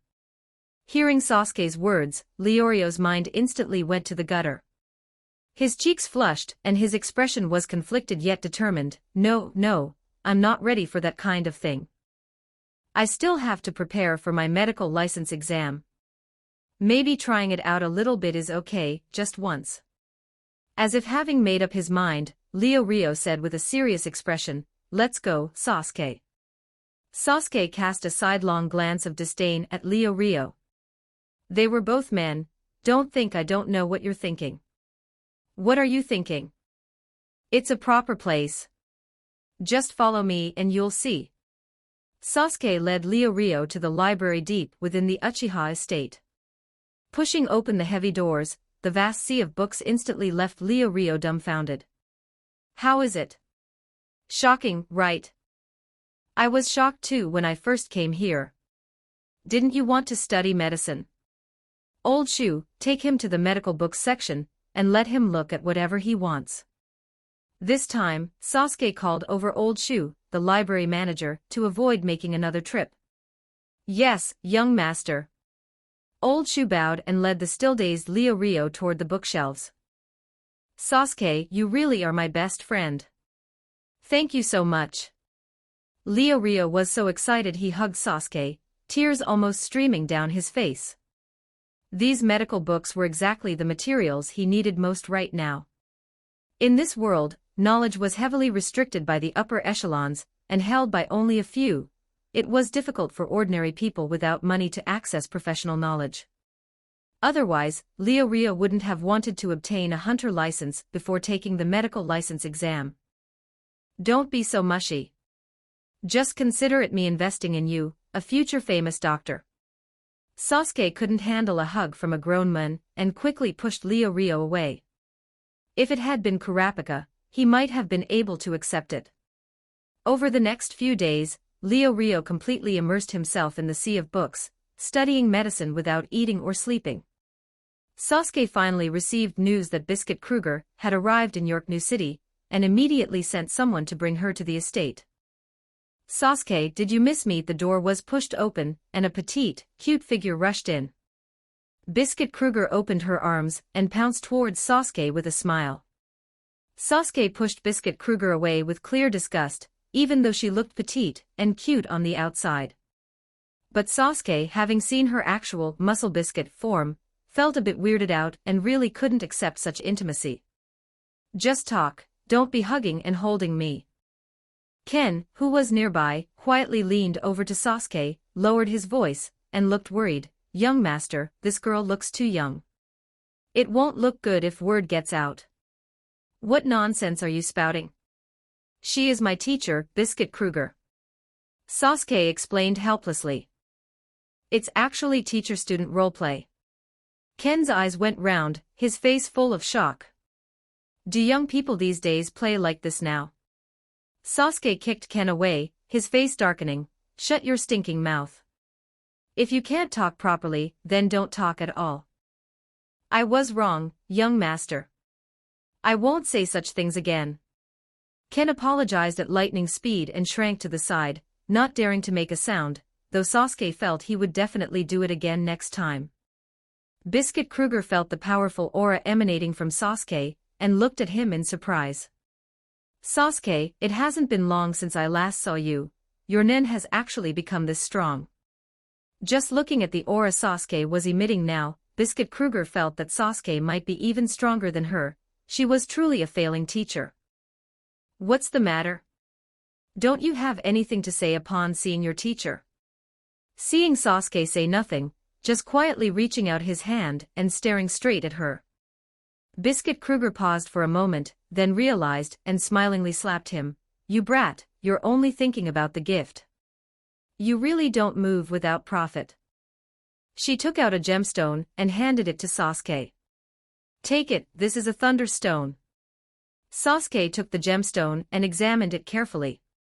It was a transparent blue gemstone with tiny sparks of electricity swirling inside. The gemstone was faintly engraved with characters he couldn't understand, and holding it in his hand, he could feel a faint sensation of electric current. I heard from that kid Wing that you developed a nen ability related to lightning, so I specially prepared this thunderstone for you. I obtained this when I was young while exploring a secret realm. It has very strong lightning properties. If a powerful nen user engraves special divine characters inside the gemstone, it can absorb and store lightning. When released all at once during battle, it can unleash great power. How is it? Are you satisfied? Biscuit Kruger put her hands on her hips with a smug expression, which looked quite cute. It would be better if she weren't so old. I get the feeling you're thinking about something bad. How could that be, teacher? I respect you very much. I'm very satisfied with this gift. Let's go, I'll take you to see the Greed Island you mentioned earlier. Sasuke was indeed very satisfied with the Thunderstone. He planned to embed it into the hilt of the Kusanagi sword, so he could instantly unleash a lightning slash of immense power. Chapter 64, Game World. Outside the starting point for players in Greed Island, there was a vast, boundless, greenish-blue plain. After listening to the game administrator's introduction to the rules, Sasuke and Biscuit Kruger discussed where to go next. With a pop, a book with an antique cover appeared out of thin air, hovering above Sasuke's palm. He flipped casually through the still blank binder, clearly feeling that the texture of the pages was no different from books in reality. This is interesting. It really feels like playing a game. This book is like a dedicated game interface. Biscuit Kruger stood to the side with her arms crossed, rolled her eyes at him, and retorted precisely, "Aren't we playing a game right now? Or did you think you were dreaming?" Sasuke closed the binder, and with another pop, it vanished instantly. Teacher, I still don't know what your purpose is for insisting on playing this game. Is it because you're getting old and want to experience a young person's form of entertainment to make up for regrets from your youth? As soon as he finished speaking, Biscuit Kruger's fist flew rapidly toward Sasuke. Sasuke lightly raised his hand and firmly caught her fist. He could feel the solid power contained in her fist through his palm. Even a casual strike was far beyond that of an ordinary nen ability user. You guy, you can't stand it unless you tease your teacher about her age, right? Biscuit Kruger struggled to pull her fist away, but couldn't. Her tone was full of mock annoyance, but her expression showed she wasn't actually angry. Sasuke released her hand and shrugged, offering a somewhat perfunctory apology. Sorry, teacher. It just slipped out. I'll be careful next time. Forget it. I really can't do anything about you now. Truly, the student has surpassed the master. Biscuit Kruger rubbed her fist, feeling annoyed. I didn't come to this game for entertainment but to get a gemstone I want. Legend has it that there is a gemstone that only exists here, the designated card 81, Blue Planet. Then, teacher, you should know that to bring items from the game out into the world, you must clear the entire game. This game has been on the market for so many years, and to date, no one has successfully cleared it. The difficulty is exceptionally high. Hearing Sasuke's words, Biscuit Kruger scoffed, her face full of confidence. Don't worry. With your current strength combined with mine, are you afraid we can't clear a game? Perfect, I'll give you special training while we clear it. I know your current strength is already very strong and your nin reserves are plentiful, but you aren't skilled in the application of nin techniques, right? Do you know the advanced applications of nin? Gyo, Shu, En, those, right. Wing taught me how to use them, but I haven't undergone systematic training yet. Sasuke thought about it. It seemed he basically understood, and knew how to use all the advanced nin techniques. However, he had been too reliant on the lightning abilities he developed to fight, so he hadn't paid much attention to these, and hadn't practiced them. This special training is to help you make up for these shortcomings. Advanced applications of nin can save your life at critical moments, and also take your strength to the next level. Sasuke had no reason to refuse anything that could improve his strength. He quickly thought of Gon and Killua and asked. Teacher, I have two friends who are also in this game. They are Wing's students, so technically they are your grand students. They are quite strong, can they join the special training? That kid Wing's students. No problem. It's the same amount of effort to herd one sheep or two. Having two more people will make the special training atmosphere even better. Biscuit Kruger nodded with a smile. Do you know where they are?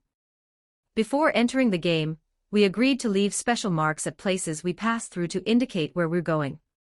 Sasuke raised his hand and pointed toward the faintly visible outline of a town in the distance. The town closest to here should have traces of them. We'll go there and look, we should be able to figure out where they are. As the two were about to set off, a dazzling shooting star suddenly flew from the sky toward them, landing on the grass not far in front of them and kicking up a cloud of dust. As the dust settled, a figure slowly stood up, blocking their path. Finally couldn't resist making a move. In fact, from the moment Sasuke and the others left the starting point, he had noticed someone monitoring them from the shadows. It was just that the other party hadn't made a move, and he couldn't be bothered to start trouble. He hadn't expected the other party to lose their patience first. The newcomer was a black man with dreadlocks, looking at Sasuke and Biscuit Kruger with contempt. Just came out of the starting point, which means you two are newbie players, right? You're right. Sasuke looked straight at him, and his nin slowly spread out. A suffocating pressure instantly enveloped the entire area. So, what do you want? The black man's expression changed abruptly. A chill shot from the soles of his feet to the top of his head, his heart hammered wildly, and even his breathing became rapid. In his eyes, it was as if a massive phantom of a demon god had appeared behind Sasuke. This guy is definitely not someone to mess with. He no longer dared to show the slightest bit of contempt and hurriedly pulled a card from his binder. Use return, target Macedora. The card instantly erupted with dazzling white light, enveloping the man's body and turning him into a streak of light that flew rapidly into the distance, vanishing into the horizon in the blink of an eye. Biscuit Kruger looked at Sasuke with dissatisfaction. Geez, why did you scare him off? I wanted to see what kind of tricks he had. I was looking for some fun. Sasuke shrugged and said dismissively. What kind of real skills can a guy who specializes in targeting newbies have? They're all trash who bully the weak and fear the strong. It's better to scare him off directly to save him from pulling any underhanded tricks to disgust people. He had seen too many people like this Tonpa from the Hunter exam, the three scumbags who camped out for newbies in Heaven's Arena. They were all like this. Relying on having entered earlier or being slightly stronger, they bullied newcomers who had just arrived, without any bottom line. No longer dwelling on this small interlude, the two set off toward the town not far away. The bounty city of Antokiba was the closest town to the starting point, and was also the main place for players to gather and exchange information. If they wanted to gather game intelligence and find Gon and Killua, it was undoubtedly the best choice. The town was bustling with noise and excitement, with stalls lining both sides of the streets. Sasuke casually found a small shop along the street and walked in. The clerk immediately came forward enthusiastically to greet him. He asked the clerk several questions in a row about the town's layout and the game rules. Except for questions involving core game settings, the clerk answered fluently and naturally. The tone and expression were no different from an ordinary person in reality, without the slightest sense of being mechanical. Walking out of the shop, Sasuke couldn't help but exclaim, "This game is too realistic. The NPC intelligence is surprisingly high. If you don't judge by Nen, you can't tell who is a player and who is an NPC at all." He reached out and touched the wall beside him. The texture was hard and rough, exactly like a brick wall in reality. Biscuit Kruger also couldn't help but say, "Is this really a game world?" Except for shouting book to summon the binder, the rest of the sensory experience is completely indistinguishable from the real world. "Yeah, I'm a bit suspicious too." Sasuke nodded. "Perhaps we are actually somewhere in the real world right now, just made to believe this is a game through someone's Nen ability." Having watched the anime, Sasuke naturally knew that this place was indeed located somewhere in the real world. 65 Chapter 65 The Two Who Pretended to be Weak, While Actually Being Strong Chapter 65 The wolf in sheep's clothing duo. The two strolled around the town, and Sasuke soon discovered the special marks left by Gon and Killua on the wall at a street corner. Having confirmed their direction, Sasuke and Biscuit Kruger left the town directly and set off toward their location. However, not long after leaving the town, Sasuke stopped in his tracks. "Teacher, we're being watched again. Do you think our appearance is too misleading, making others think we're easy targets? That's what makes it interesting. Sasuke, don't make a move this time, and don't scare him off either. Let me handle this." Sasuke looked at Biscuit Kruger's enthusiastic expression and felt a wave of helplessness. She really does love playing the wolf in sheep's clothing. Sasuke suspected that she intentionally maintained this petite, cute, lowly appearance just to lure those short-sighted fools into approaching, only to toy with them afterward. Since Biscuit Kruger wanted to play, Sasuke couldn't be bothered to spoil her fun, so he nodded, "Fine, whatever you say.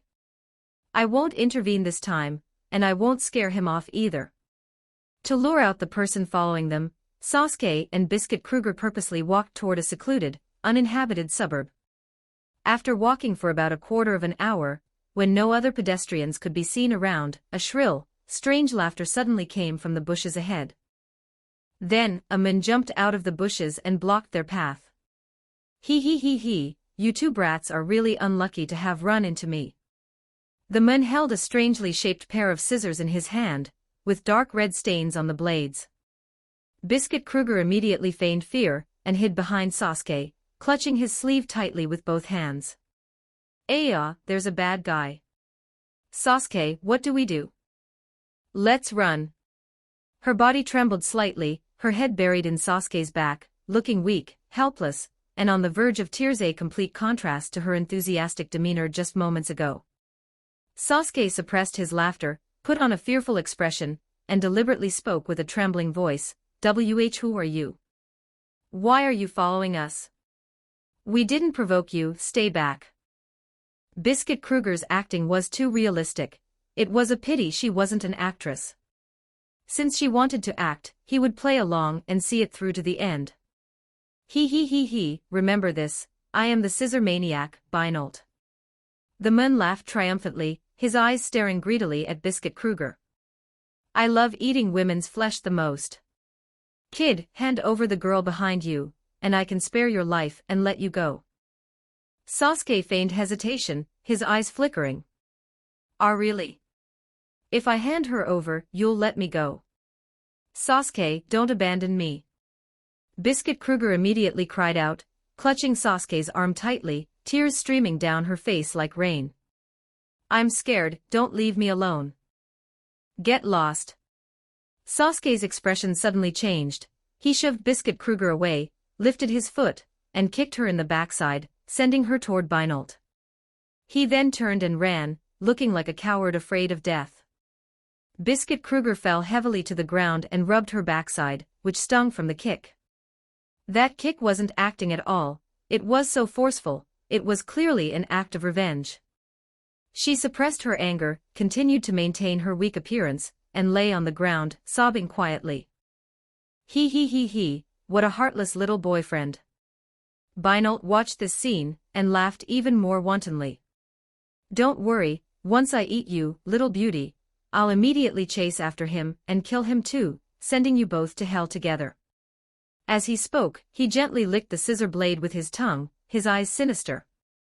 The next second, he rushed toward Biscuit Kruger at lightning speed, swinging the scissors to precisely snip off a lock of her golden hair. Biscuit Kruger covered her face and knelt on the ground, crying even more sorrowfully, looking desperate and helpless. Binolt pinched that lock of hair and brought it to his nose, taking a deep breath. As long as I eat the hair cut by my beloved scissors, I can know the subject's physical condition, even things they don't know themselves, whether the meat is good, if they have any illnesses, if their genetic factors are strong. I can know it all like the back of my hand. Once I figure out your physical condition, I can cherish you properly.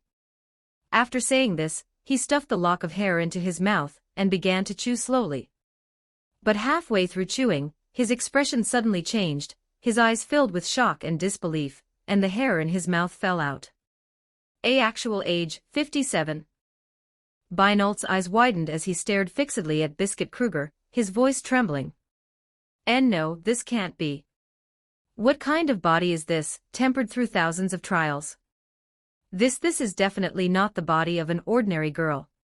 Seeing that her cover was blown, Biscuit Kruger no longer continued to feign weakness. She slowly stood up from the ground, brushed the dust off her body, and the tears on her face vanished in an instant. Binolt looked at her and instantly realized he had been played. Through the hair, he learned that this seemingly weak girl before him possessed strength far exceeding his own. He was no match for her at all. Faced with such a massive gap in strength, Binolt gave up struggling. He unbuckled his scissor holster, threw it on the ground, and assumed a standard martial arts stance with his hands. Please, as a martial artist, match your skills against mine. Biscuit Kruger raised an eyebrow, a hint of surprise appearing on her face. She then removed her white gloves, assumed a martial arts stance herself, and said with a touch of approval, "It seems you have some insight after all, unlike those pieces of trash who only know how to bully the weak and fear the strong." As soon as she finished speaking, Biscuit Kruger flashed forward. Binolt didn't even see her move before he felt his shoulder grabbed by an immense force. Immediately afterward, his body was violently lifted and slammed heavily onto the ground, a surge of intense pain shooting through his back as if his bones were about to shatter. Before he could even react, Biscuit Kruger's fist had already landed on his chest with powerful force. Binolt instantly spat out a mouthful of blood, unable to rise again. "Is it over? Did you have fun?" Sasuke's voice came from the side. He was leaning against a nearby hillside, arms crossed over his chest, with a hint of a smile on his face, watching the scene with great interest. Biscuit Kruger dusted off her hands, turned to look at Sasuke, and glared at him indignantly. "It was all right, but I haven't forgotten that kick someone gave me earlier." Ha, wasn't that just to play along with your acting?" Sasuke feigned ignorance and scratched his head. "Don't sweat the small stuff. Let's go, we need to hurry and find Gon and the others. If we're any later, they might go running off somewhere else again." As he spoke, he walked forward quickly, urging Biscuit Kruger to leave. Before leaving, he casually threw a kunai, which pierced precisely into Binolt's head. Binolt's body twitched, and then he ceased to breathe. Sasuke didn't have the saintly heart of Gon. He wouldn't think about trying to reform a cannibalistic demon like this. In his view, a guy like this, whose hands were stained with blood and who had no bottom line, deserved only one thing, death. Forgiving him was God's business. He was only responsible for sending these evildoers to meet God. Biscuit Kruger watched Sasuke's actions without saying anything, although she had a shred of appreciation for the killer's behavior. At the end of the day, he deserved to die. The two did not linger and left the area, while Binolt's corpse on the ground soon turned into light and disappeared, bit by bit, from the spot. Chapter 66, Nin Ability Special Training. Sasuke and Biscuit Kruger followed the guidance left by Gon and Killua, searching all the way, and arrived at a wilderness where they could hear rapid footsteps and monster roars from afar. Looking towards the sound, two small figures were running desperately. Closely following them was a giant lizard, larger than an adult elephant and deep blue-black in color. Every step it took on the ground shook up dust. Gon, running in the front, caught a glimpse of Sasuke running towards them from the corner of his eye and shouted urgently, "Run, Sasuke! This big lizard has absolutely no weaknesses, we can't beat it." Killua followed closely behind, his face showing some disarray. He had tried attacking the lizard's eyes and abdomen, but the opponent's scales were too hard. His punches felt like stones sinking into the sea, unable to cause any damage at all. Sasuke, while rushing towards Gon and the others, observed the giant lizard and quickly discovered its weakness. He tapped lightly under his feet, leaped into the air above the lizard, and shot a beam of white lightning at the black mole on the lizard's back, which was clearly different from the other scales. The white lightning exploded on the mole, and the giant lizard let out a shrill roar. Its body gradually turned into white light, eventually condensing into a card with a lizard pattern that fell to the ground. Sasuke picked up the card, summoned his card book, stuffed it inside, and then walked quickly to Gon and Killua, who were still panting heavily. Before the two could react, he raised his hand and punched each of them on the head. The force was neither too light nor too heavy, just enough to raise a small bump. "Are you idiots? Such a huge weakness is right there on its back, are you blind?" Gon and Killua held the bumps on their heads, grimacing in pain, but didn't dare to retort. They obediently sat down properly, lowered their heads, and apologized in a low voice. Both of them were filled with regret. They had been too focused on running away just now, and hadn't noticed the black mole on the giant lizard's back. They were indeed too careless. At this moment, Biscuit Kruger walked over leisurely, arms crossed, looking Gon and Killua up and down with some curiosity as she asked, "Are they the students of that brat when you mentioned?" Killua lifted his head, looked at the petite and cute little girl in front of him, pointed at Biscuit Kruger, and turned to look at Sasuke. "Sasuke, who is this little girl? Why is she so arrogant?" Two more crisp sounds rang out. Sasuke punched Gon and Killua on the head again, making the bumps grow a size larger. "Show some respect." Sasuke's tone became a bit more serious. "She is my teacher, and also the teacher of senior brother Wing. By seniority, you should call her old hag. No, you should call her grand teacher. Why did you hit me too?" Gon held his head, looking at Sasuke with a pitiful expression. He clearly hadn't said anything, he had just lowered his head, and apologized along with Killua. Killua also rubbed his head, muttering in a low voice, "I don't see how you're showing respect to the teacher either.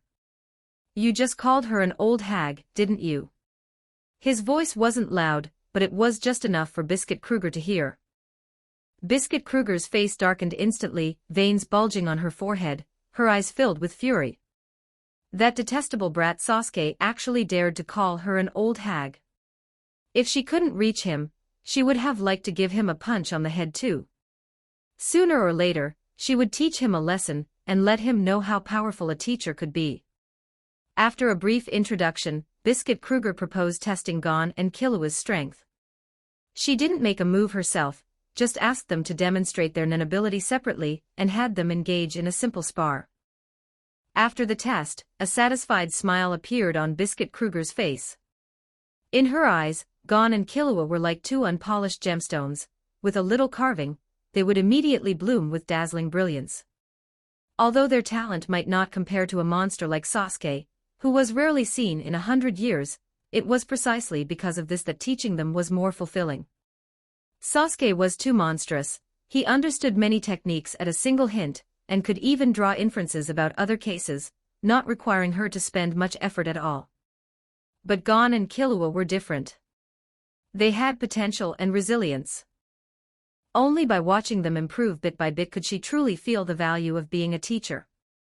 The four of them went to Macedora together and bought the supplies needed for training in the town, including water, food, bandages, and some simple tools to assist training, such as shovels and ropes. Afterward, they found a flat open space in the suburbs as a temporary training ground. Biscuit Kruger, based on the three's fighting styles and strength, customized different training methods to specifically make up for their shortcomings. On the open ground, Sasuke and Biscuit Kruger stood facing each other, conducting sparring training. Calling it sparring was actually more accurate to describe it as feeding moves to each other. Biscuit Kruger's strikes were precise, each move guiding Sasuke to use nin just right, while Sasuke continuously familiarized himself with nin control techniques while blocking and countering. That's right, just like that. Biscuit Kruger raised her hand to block Sasuke's fist, feeling the nin distributed on his fist, and spoke slowly to guide him. Distribute the amount of nin in each part of your body well. When attacking, concentrate the nin mainly on your hands to maximize attack power. When defending, concentrate the nin on the area being hit to form a sturdy nin barrier. As she spoke, she retracted her fist, took a step back, and signaled Sasuke to stop attacking. Stop and adjust your breathing first, don't be impatient. The two closed their eyes and slowly calmed their breathing.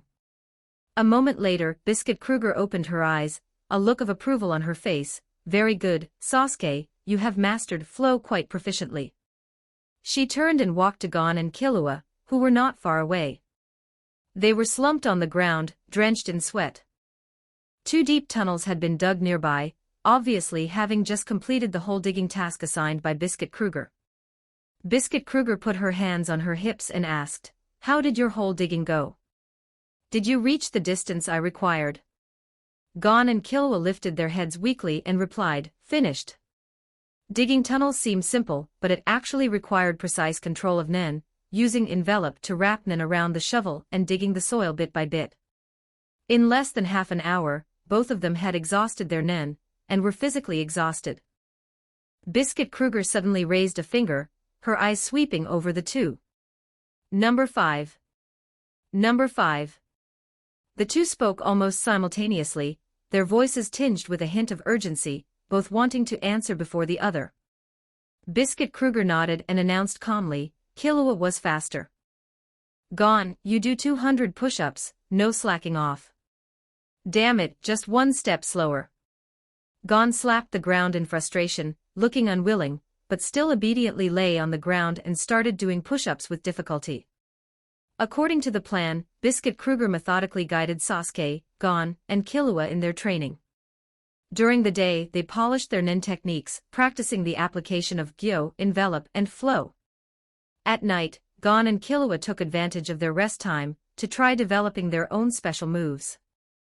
Based on the ancient martial arts evil fist idea provided by Biscuit Kruger, Gon repeatedly pondered and practiced, developing 3 attack methods with different attributes: the transmutation scissors, the enhancer rock, and the emitter paper. This was Gon's future ultimate move Jajanken. Killua followed Sasuke's suggestion, and tried to change the nature of his nin into lightning properties. After all, this was the ability that originally belonged to Killua. Sasuke felt that he shouldn't cause him to miss this ability suitable for himself, just because of his own appearance. Of course, if Killua had other abilities he wanted to develop, Sasuke wouldn't stop him. After all, everyone had their own path of growth. Under Sasuke's guidance and his own efforts, Killua soon mastered the technique of manipulating lightning. It was just that compared to Sasuke, the power of Killua's lightning was really not worth mentioning, and it was also prone to running out of power. 67 Chapter 67 Liza. After systematically training in advanced applications of nin ability, Biscuit Kruger decided to start the next phase of training. The goal was to apply these techniques to the process of clearing the game, deepening their understanding through actual combat, and becoming proficient in their use. Thus, Sasuke, Gon, and Killua began various game tasks. Rescuing a princess kidnapped by monsters, defeating powerful monsters entrenched in caves, completing bounty missions issued by towns, searching for rare quest items, healing a bandit leader suffering from a severe illness.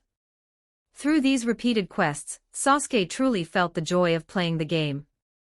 In the past, when he watched Sword Art Online, he had fantasized about how great it would be if technology developed full dive games in the future. Now, it had been realized through an ability. The only thing he didn't like was that people could actually die. Games should be played in a relaxed and happy way, and if you have worries, you can't fully immerse yourself in the experience. After completing a game task, Gon's binder suddenly received a message from an unfamiliar player. Gon recalled the person after careful thought.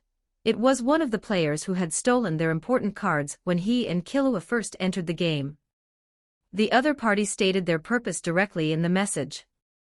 They believed that Genthru the Bomber was close to clearing the game.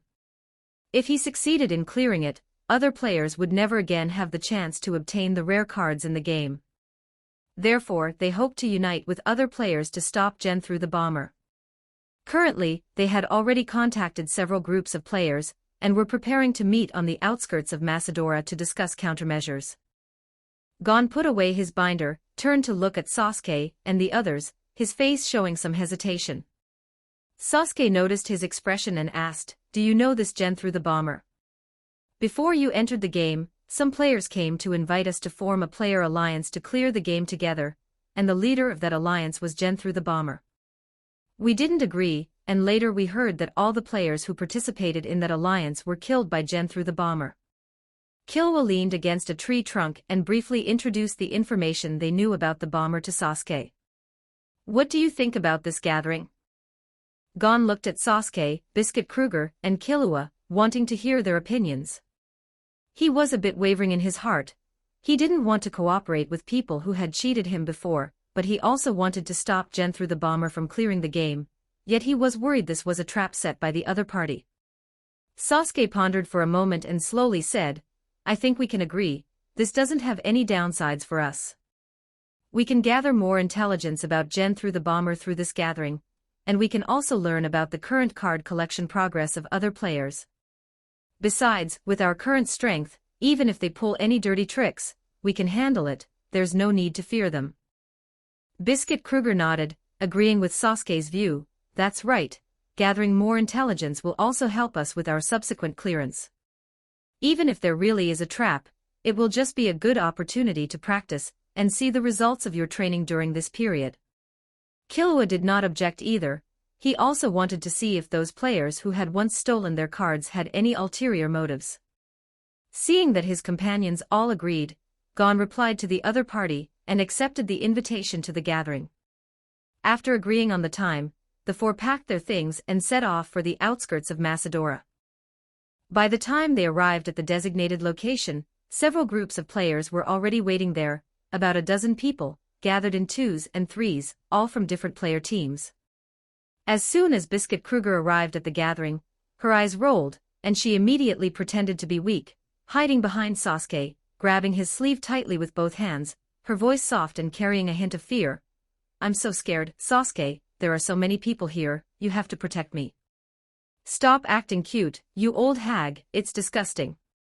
Killua mercilessly exposed her disguise, his tone full of disdain. He was already used to seeing Biscuit Kruger like this. Whenever they encountered a crowd, she liked to pretend to be weak. "You brat, you're asking for it." Biscuit Kruger instantly flared up, no longer maintaining her weak disguise, and punched Killua on the head.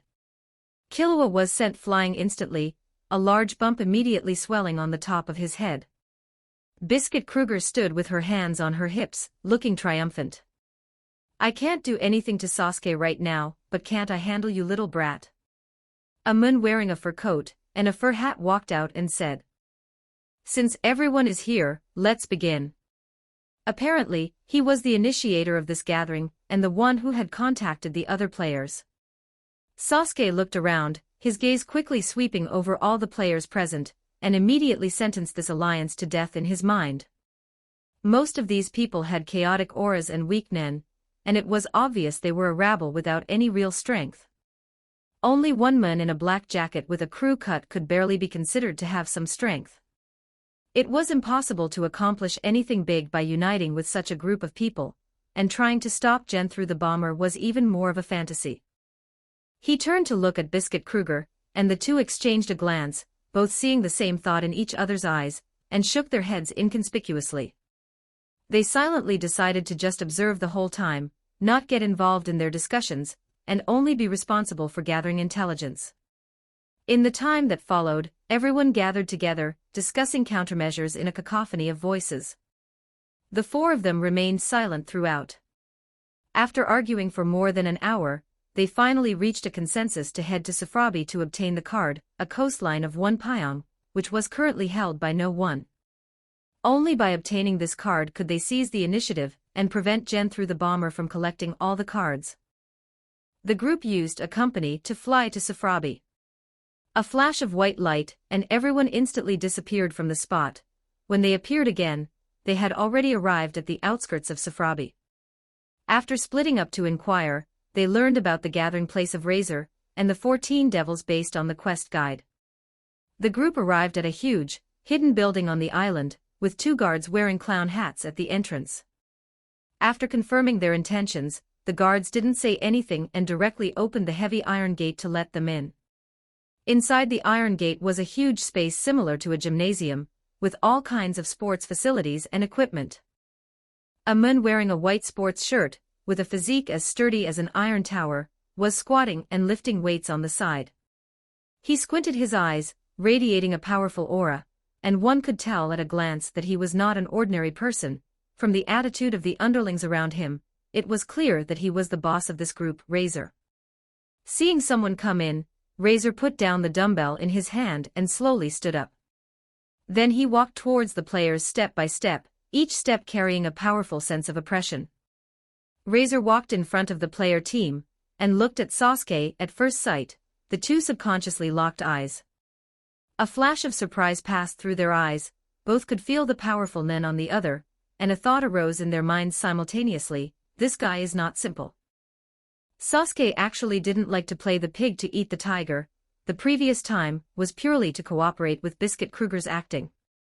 His Nen was not deliberately hidden like Biscuit Kruger's, but was naturally exuded, seemingly plain but containing powerful strength. As long as it was someone with some strength, they could see at a glance that he was extraordinary. Chapter 68. Forming a team. Razor turned his head to look at his subordinates and asked in a calm tone, "Who are they? What are they doing here?" The subordinate quickly stepped forward to answer, "Boss, they are here to cause trouble.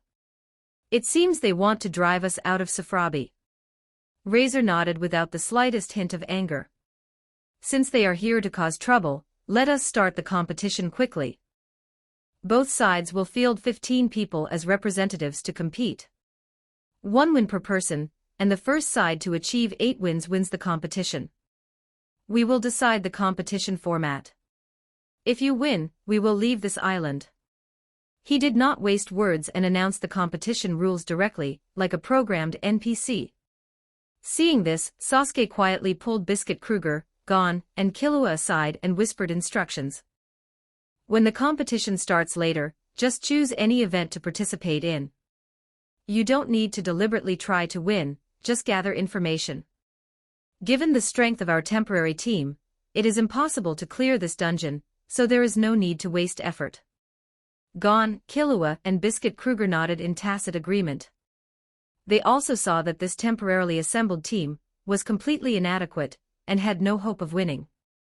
Instead of wasting effort fighting for victory, it was better to take the opportunity to gather information and prepare for subsequent actions. The competition started quickly, with events like boxing, basketball, wrestling, and various other sports. The result was exactly as Sasuke had predicted. The players' representatives were comprehensively crushed by the other side. Every match ended in a crushing defeat, and they were quickly eliminated with 8 losses, losing the competition entirely. With the mission failed, the already loosely organized player alliance disbanded on the spot. Everyone complained and grumbled as they left. In the blink of an eye, only Sasuke and the other 3 remained. Just as they were about to leave, a voice called out to them from behind. "Please wait a moment. Could you listen to me for a few words?" The 4 of them stopped and turned to look. The person speaking was the man Sasuke had previously thought was the only one among all the players present whose strength was barely worth looking at. "My name is Gorinu. The man spoke first, introducing himself. I noticed you all right from the start. You must have had the same thought as me just now, intentionally throwing the match to gather information on Razor and his group, and then forming a strong team to challenge them again later. He paused and continued, why don't we team up? You have 4 people, and I have 1, which makes 5. We only need to find 10 more people to make up a team of 15. Gon and Killua looked at each other, then turned to look at Sasuke, wanting to know his thoughts. In their 4-person team, although Biscuit Kruger was the most senior, she was basically hands-off, and didn't bother with these trivial matters, leaving the children to handle things freely. Therefore, Sasuke naturally became the backbone of the 4-person team, and he made the decisions on everything. That is fine. We really don't know many powerful players on our side. So, I will leave the trouble of forming the team, and finding members to you, Mr. Sasuke agreed without much hesitation, mainly because he didn't know many players, having stayed with Gon and the others since entering this game. If Hisoka were still alive, he could have looked for him, but the problem was that even if he were alive, he had no reason to play this game. He had originally planned to use Shadow Clone to make up the numbers, but now that Gorinu was helping, it saved a lot of trouble. A smile appeared on Garina's face, and he nodded quickly, rest assured, leave this matter to me. I know a few people with decent strength. They are the bodyguard team for my employer this time. There are 4 of them in total, and every one of them is a master of Nen ability. In this way, we will have 9 people, which is enough for us to secure 8 wins in the competition. As for the remaining 6 people, we can just find some ordinary players to make up the numbers. It seems you already have a complete plan. Then, let's proceed according to your ideas. Sasuke nodded without asking any more questions. Since Gorinu had already arranged everything, he was too lazy to rack his brain to figure it out. Anyway, even if the situation changed, he could use Shadow Clone to fill in, so there was no need to worry about not having enough people. With the plan confirmed, the 5 of them used a company to fly to the location of the Nen ability master, Sasuke, mentioned by Gorinu. Following a flash of white light, the 5 of them landed by a lake. At this time, Sasuke's team was resting by the lake. Seeing someone flying towards them, they thought it was an enemy attack and immediately summoned their book to prepare for battle. They only lowered their guard slightly after seeing clearly who it was. Gorinu, what are you doing here? Sasuke asked with vigilance. Although they were acquaintances, the other party might not have come with good intentions. Sasuke, there is a matter for which we need your help. Gorinu explained the ins and outs of the matter to Sasuke and his group. After listening to Garina's request, Sasuke looked at Sasuke and the others with a questioning gaze. Teaming up is not a problem, but are these teenagers reliable? The combined age of these 4 children was probably about the same as his own. The fact that he didn't call them brats was already out of respect for Gorinu. However, Sasuke did not know that there was actually an old monster hiding inside who liked to pretend to be young. Since you don't believe me, how about we have a fight? I can take on all 4 of you with one hand. Being looked down upon like this, Sasuke did not tolerate them and directly released a massive amount of Nen, pressing it down towards them. In an instant, a huge pressure almost made it impossible for Sasuke and the other 3 to even stand. Is this the Nen a teenager should have? Sasuke looked at Sasuke in shock. Had he lived all these years in vain? Not to mention combat strength, just in terms of Nen, Sasuke and the other 3 combined could not compare to Sasuke. Even Gorinu, who was not being targeted, could faintly feel the pressure. That is enough. It was our mistake. We agree to this team up. Hearing Sasuke concede, Sasuke withdrew his aura, allowing the 4 of them to catch their breath. At this moment, one of Sasuke's curly-haired partners leaned over to him and whispered, "Boss, I know this teenager. He seems to be a floor master from Heaven's Arena." Sasuke felt a little surprised. He had to know that since he became a floor master, he hadn't participated in a single match, yet there were still people who recognized him. Hearing Sasuke's identity as a floor master, Sasuke's attitude made a 180-degree turn. No wonder he possesses such powerful nen. Truly, heroes are born in youth. It seems this operation should be stable. The face turning was truly fast. Gon and Killua looked at this uncle with speechless expressions. With Sasuke's team joined, Sasuke's group used returning to the real world as an exchange to find a few ordinary players who wanted to go home, filling up the 15-person team. 69 Chapter 69 Dodgeball Match Chapter 69 Dodgeball Game. With the brand new team assembled, everyone returned to the gathering place of Razor and the 14 Devils. The same procedure, the same game.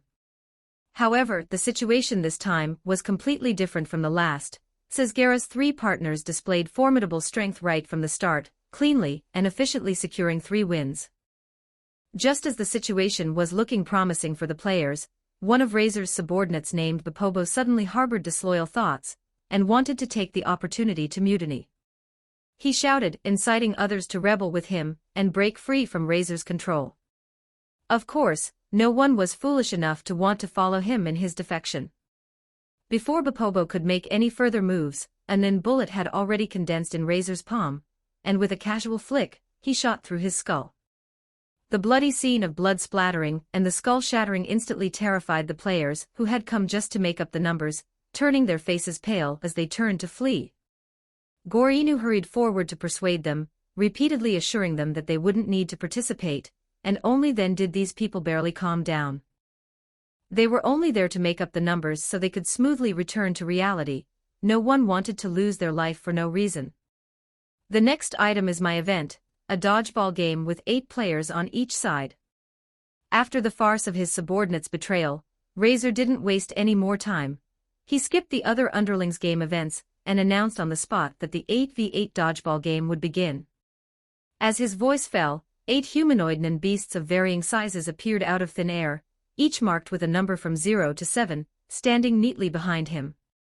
New side quest discovered. Do you accept, host? Side quest, dodgeball game, participate in Razor's dodgeball game and win. Upon completion, you will receive a random treasure chest.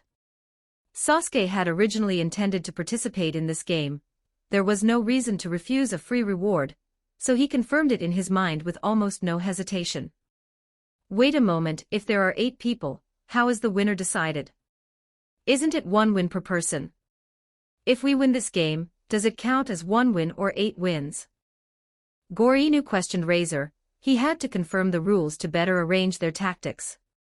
That's right, it is 1 win per person, so the winning side can directly get 8 wins. Razor nodded, confirming Gorinu's query. Upon hearing this, Sasuke instantly understood the mechanics of this dungeon. No matter how many underlings were defeated beforehand, the final showdown would always be against the boss, Razor. The previous games were merely a build-up. At this moment, those players who were there to make up the numbers and had originally wanted to run away were completely unwilling to stay, shouting that they wanted to leave. An 8-person game meant that some of them would definitely have to participate, and no one was willing to risk their life. Let's just have us few do it, since this is a game where lives are at stake, we can't force others. We will only field 6 people on our side, is that okay? Gon stepped forward and asked. He didn't want to see anyone lose their life because they were forced to participate. That won't do, you must have enough people to play an 8-person game. Razor shook his head, his tone unquestionable, leaving no room for negotiation. As expected, it's useless to say these things to a game NPC. A look of disappointment appeared on Gon's face. In his view, the other party was just an NPC acting according to system settings, unable to understand human circumstances and unwilling to make concessions. Gon, he is not a game NPC. Sasuke walked up and patted Gon on the shoulder. I suspect there is a high probability that, like your father, he is a developer or administrator of this game, a real person. Like Jing. Sasuke's words were like a thunderbolt, instantly making Gon widen his eyes, his face filled with shock. He had never imagined that the person in front of him might actually have the same status as his father. So he is Jing's son. Hearing Gon's exclamation, the aura on Razor's body instantly became sharp. He recalled the instructions Jing had given him at the time. He had originally thought they were just ordinary players and intended to go easy on them during the game, but now he had to get serious. The terrifying aura radiating from Razor was like an invisible boulder, making everyone present unable to catch their breath, and it became the final straw that broke the resolve of those players who were just making up the numbers. Those players who were originally hesitant and harboring a glimmer of wishful thinking could no longer endure the fear in their hearts. They screamed, turned around, and ran out of the stronghold, not even having the courage to look back. Sensing the change in Razor's aura, Sasuke revealed a planned successful smile. This was exactly the effect he wanted. Only if Razor went all out would this game be more interesting, and only then could he truly test the results of his training during this period. Why did you suddenly smile so wickedly? Biscuit Kruger keenly noticed the change in Sasuke's expression, reached out, and poked his arm, feeling that he was plotting something bad. It's nothing. Sasuke restrained his smile and immediately changed the subject. Let's think about how to make up the required number of players for the game. Sasuke certainly had a way to make up the number of players, splitting off a few shadow clones could easily fill the gaps. But he knew that Goryeo had a nen ability that could summon nen beasts. Rather than expending his own effort, it was better to let Goryeo act, which would also save his own nen. I will fill the other 2 spots, Goryeo said upon seeing this. He activated his nen ability, and 2 gorilla-shaped nen beasts appeared out of thin air, one black and one white. This doesn't count as a foul, right? You did the same thing on your side. Goryeo pointed to the humanoid nen beasts beside Razor. Just now, he had also summoned humanoid nen beasts, so using his own nen beasts to make up the numbers should logically not be considered a violation. No problem, that makes it 8 versus 8. Razor nodded, having no objections. For him, as long as the number of people was sufficient to have a good game, the method used was not important. Just like that, the players' team was officially formed. It was composed of Sasuke, Gon, Killua, Biscuit Kruger, Sasuke, Goryeo, and the 2 gorilla nen beasts summoned by Goryeo. Seeing that the players were ready, Razor began to explain the rules of the game in detail. The field is divided into an inner court and an outer court. The team members fight in the inner court, and anyone hit by the ball must move to the outer court. Outer court members can return to the inner court by shouting back, but each team only has one back opportunity. If all members of one side in the inner court are eliminated, the other side wins directly. After the rules were introduced, the humanoid nen beast numbered 0 on Razor's side acted as the referee. The referee took the volleyball and walked to the center of the court, waiting for both teams to take their positions. The game begins. After the referee shouted, he immediately threw the volleyball high into the air. Almost the moment the volleyball rose into the air, Killua exerted force with his feet, leaped up, accurately caught the volleyball in his arms, and then passed the ball to Goryeo on the side without hesitation. The players easily secured the serve at the start. The reason it was so smooth was actually because the members on Razor's side didn't make any moves at all, quietly watching the players' team grab the ball. Goryeo caught the ball, bent his arms slightly, and continuously condensed his nen into the volleyball. His eyes narrowed, he exerted force, and fiercely threw the volleyball toward a humanoid nen beast on Razor's side. At the same time, the gorilla nen beast waiting in the outer field quickly circled behind that humanoid nen beast, forming a pincer attack. The humanoid nen beast couldn't react in time, was hit hard in the chest by the volleyball, and its body instantly turned into a white light and disappeared from the field, directly eliminated. The ball fell into the hands of the gorilla nen beast in the outer field, and was thrown back to Goryeo.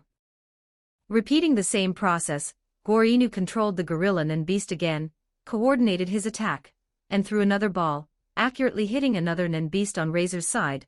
That nen beast was also instantly eliminated in a flash of white light. What is this? It doesn't look that hard after all. Looking at this scene, Sasuke's 3 bodyguard partners on the edge of the court had relaxed expressions on their faces. They had originally thought this life-or-death duel would be very difficult, but they didn't expect to easily score 2 points right at the start.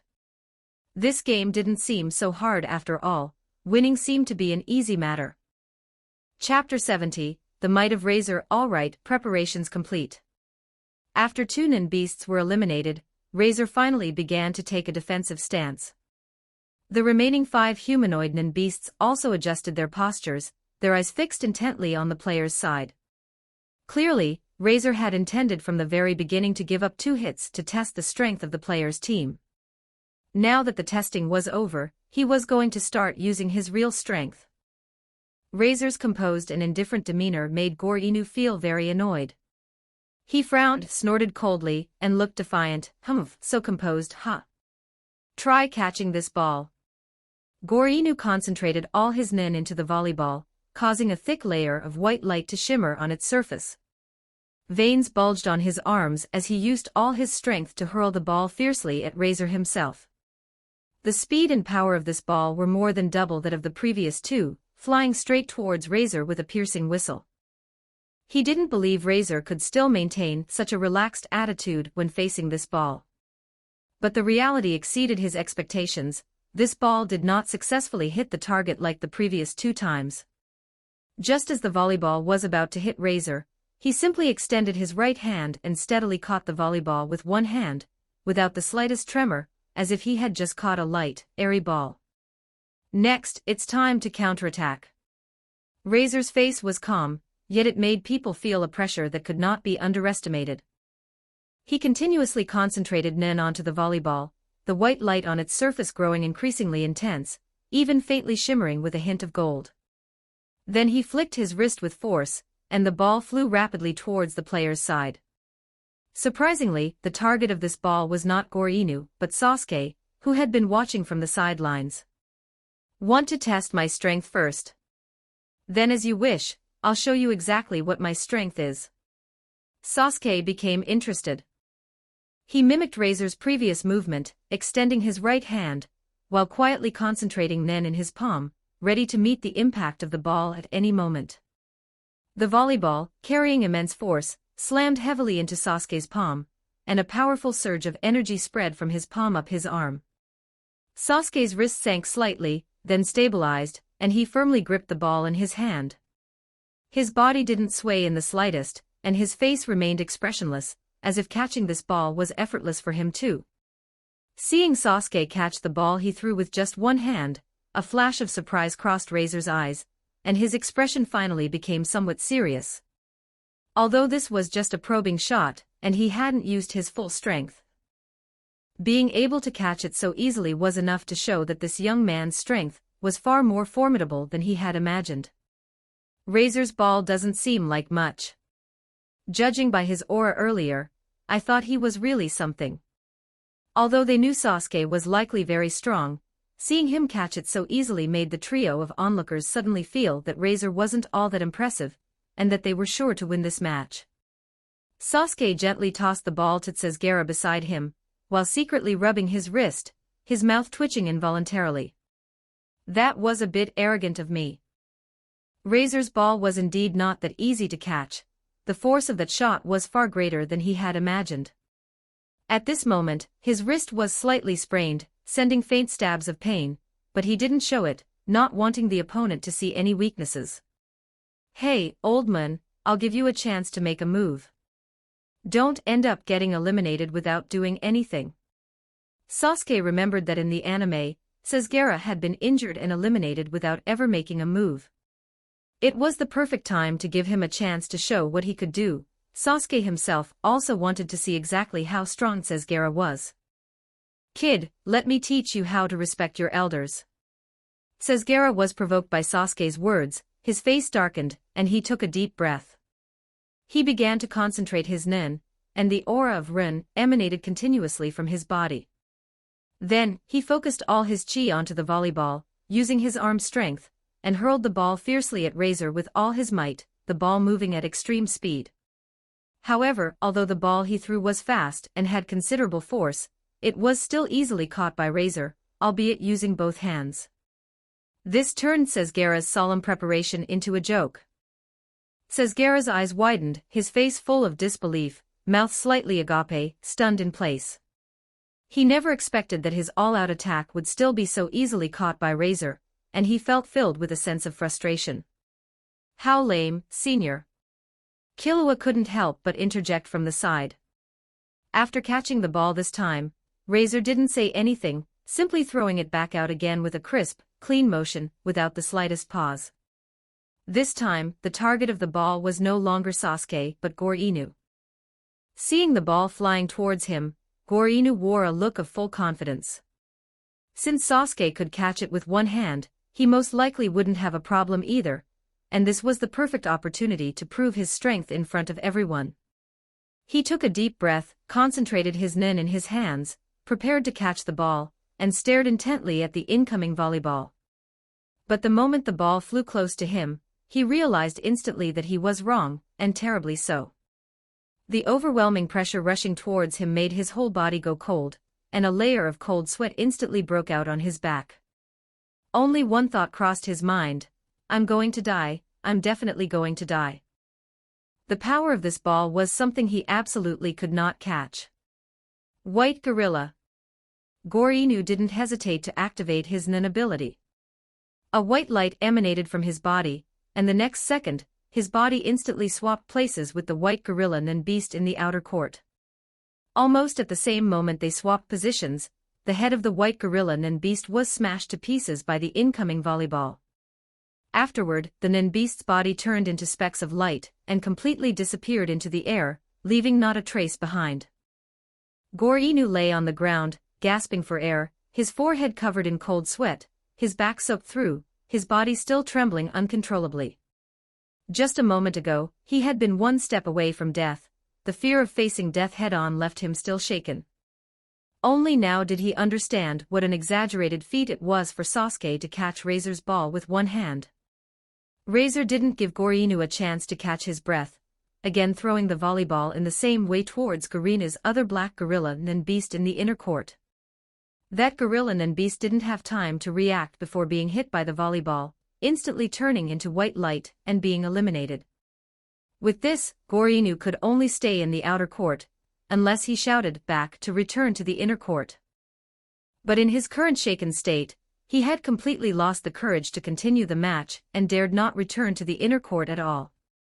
He could only cower in the outer court, his eyes full of fear, not even daring to look up at Razor. Don't forget to like and subscribe to Novels Wonderland.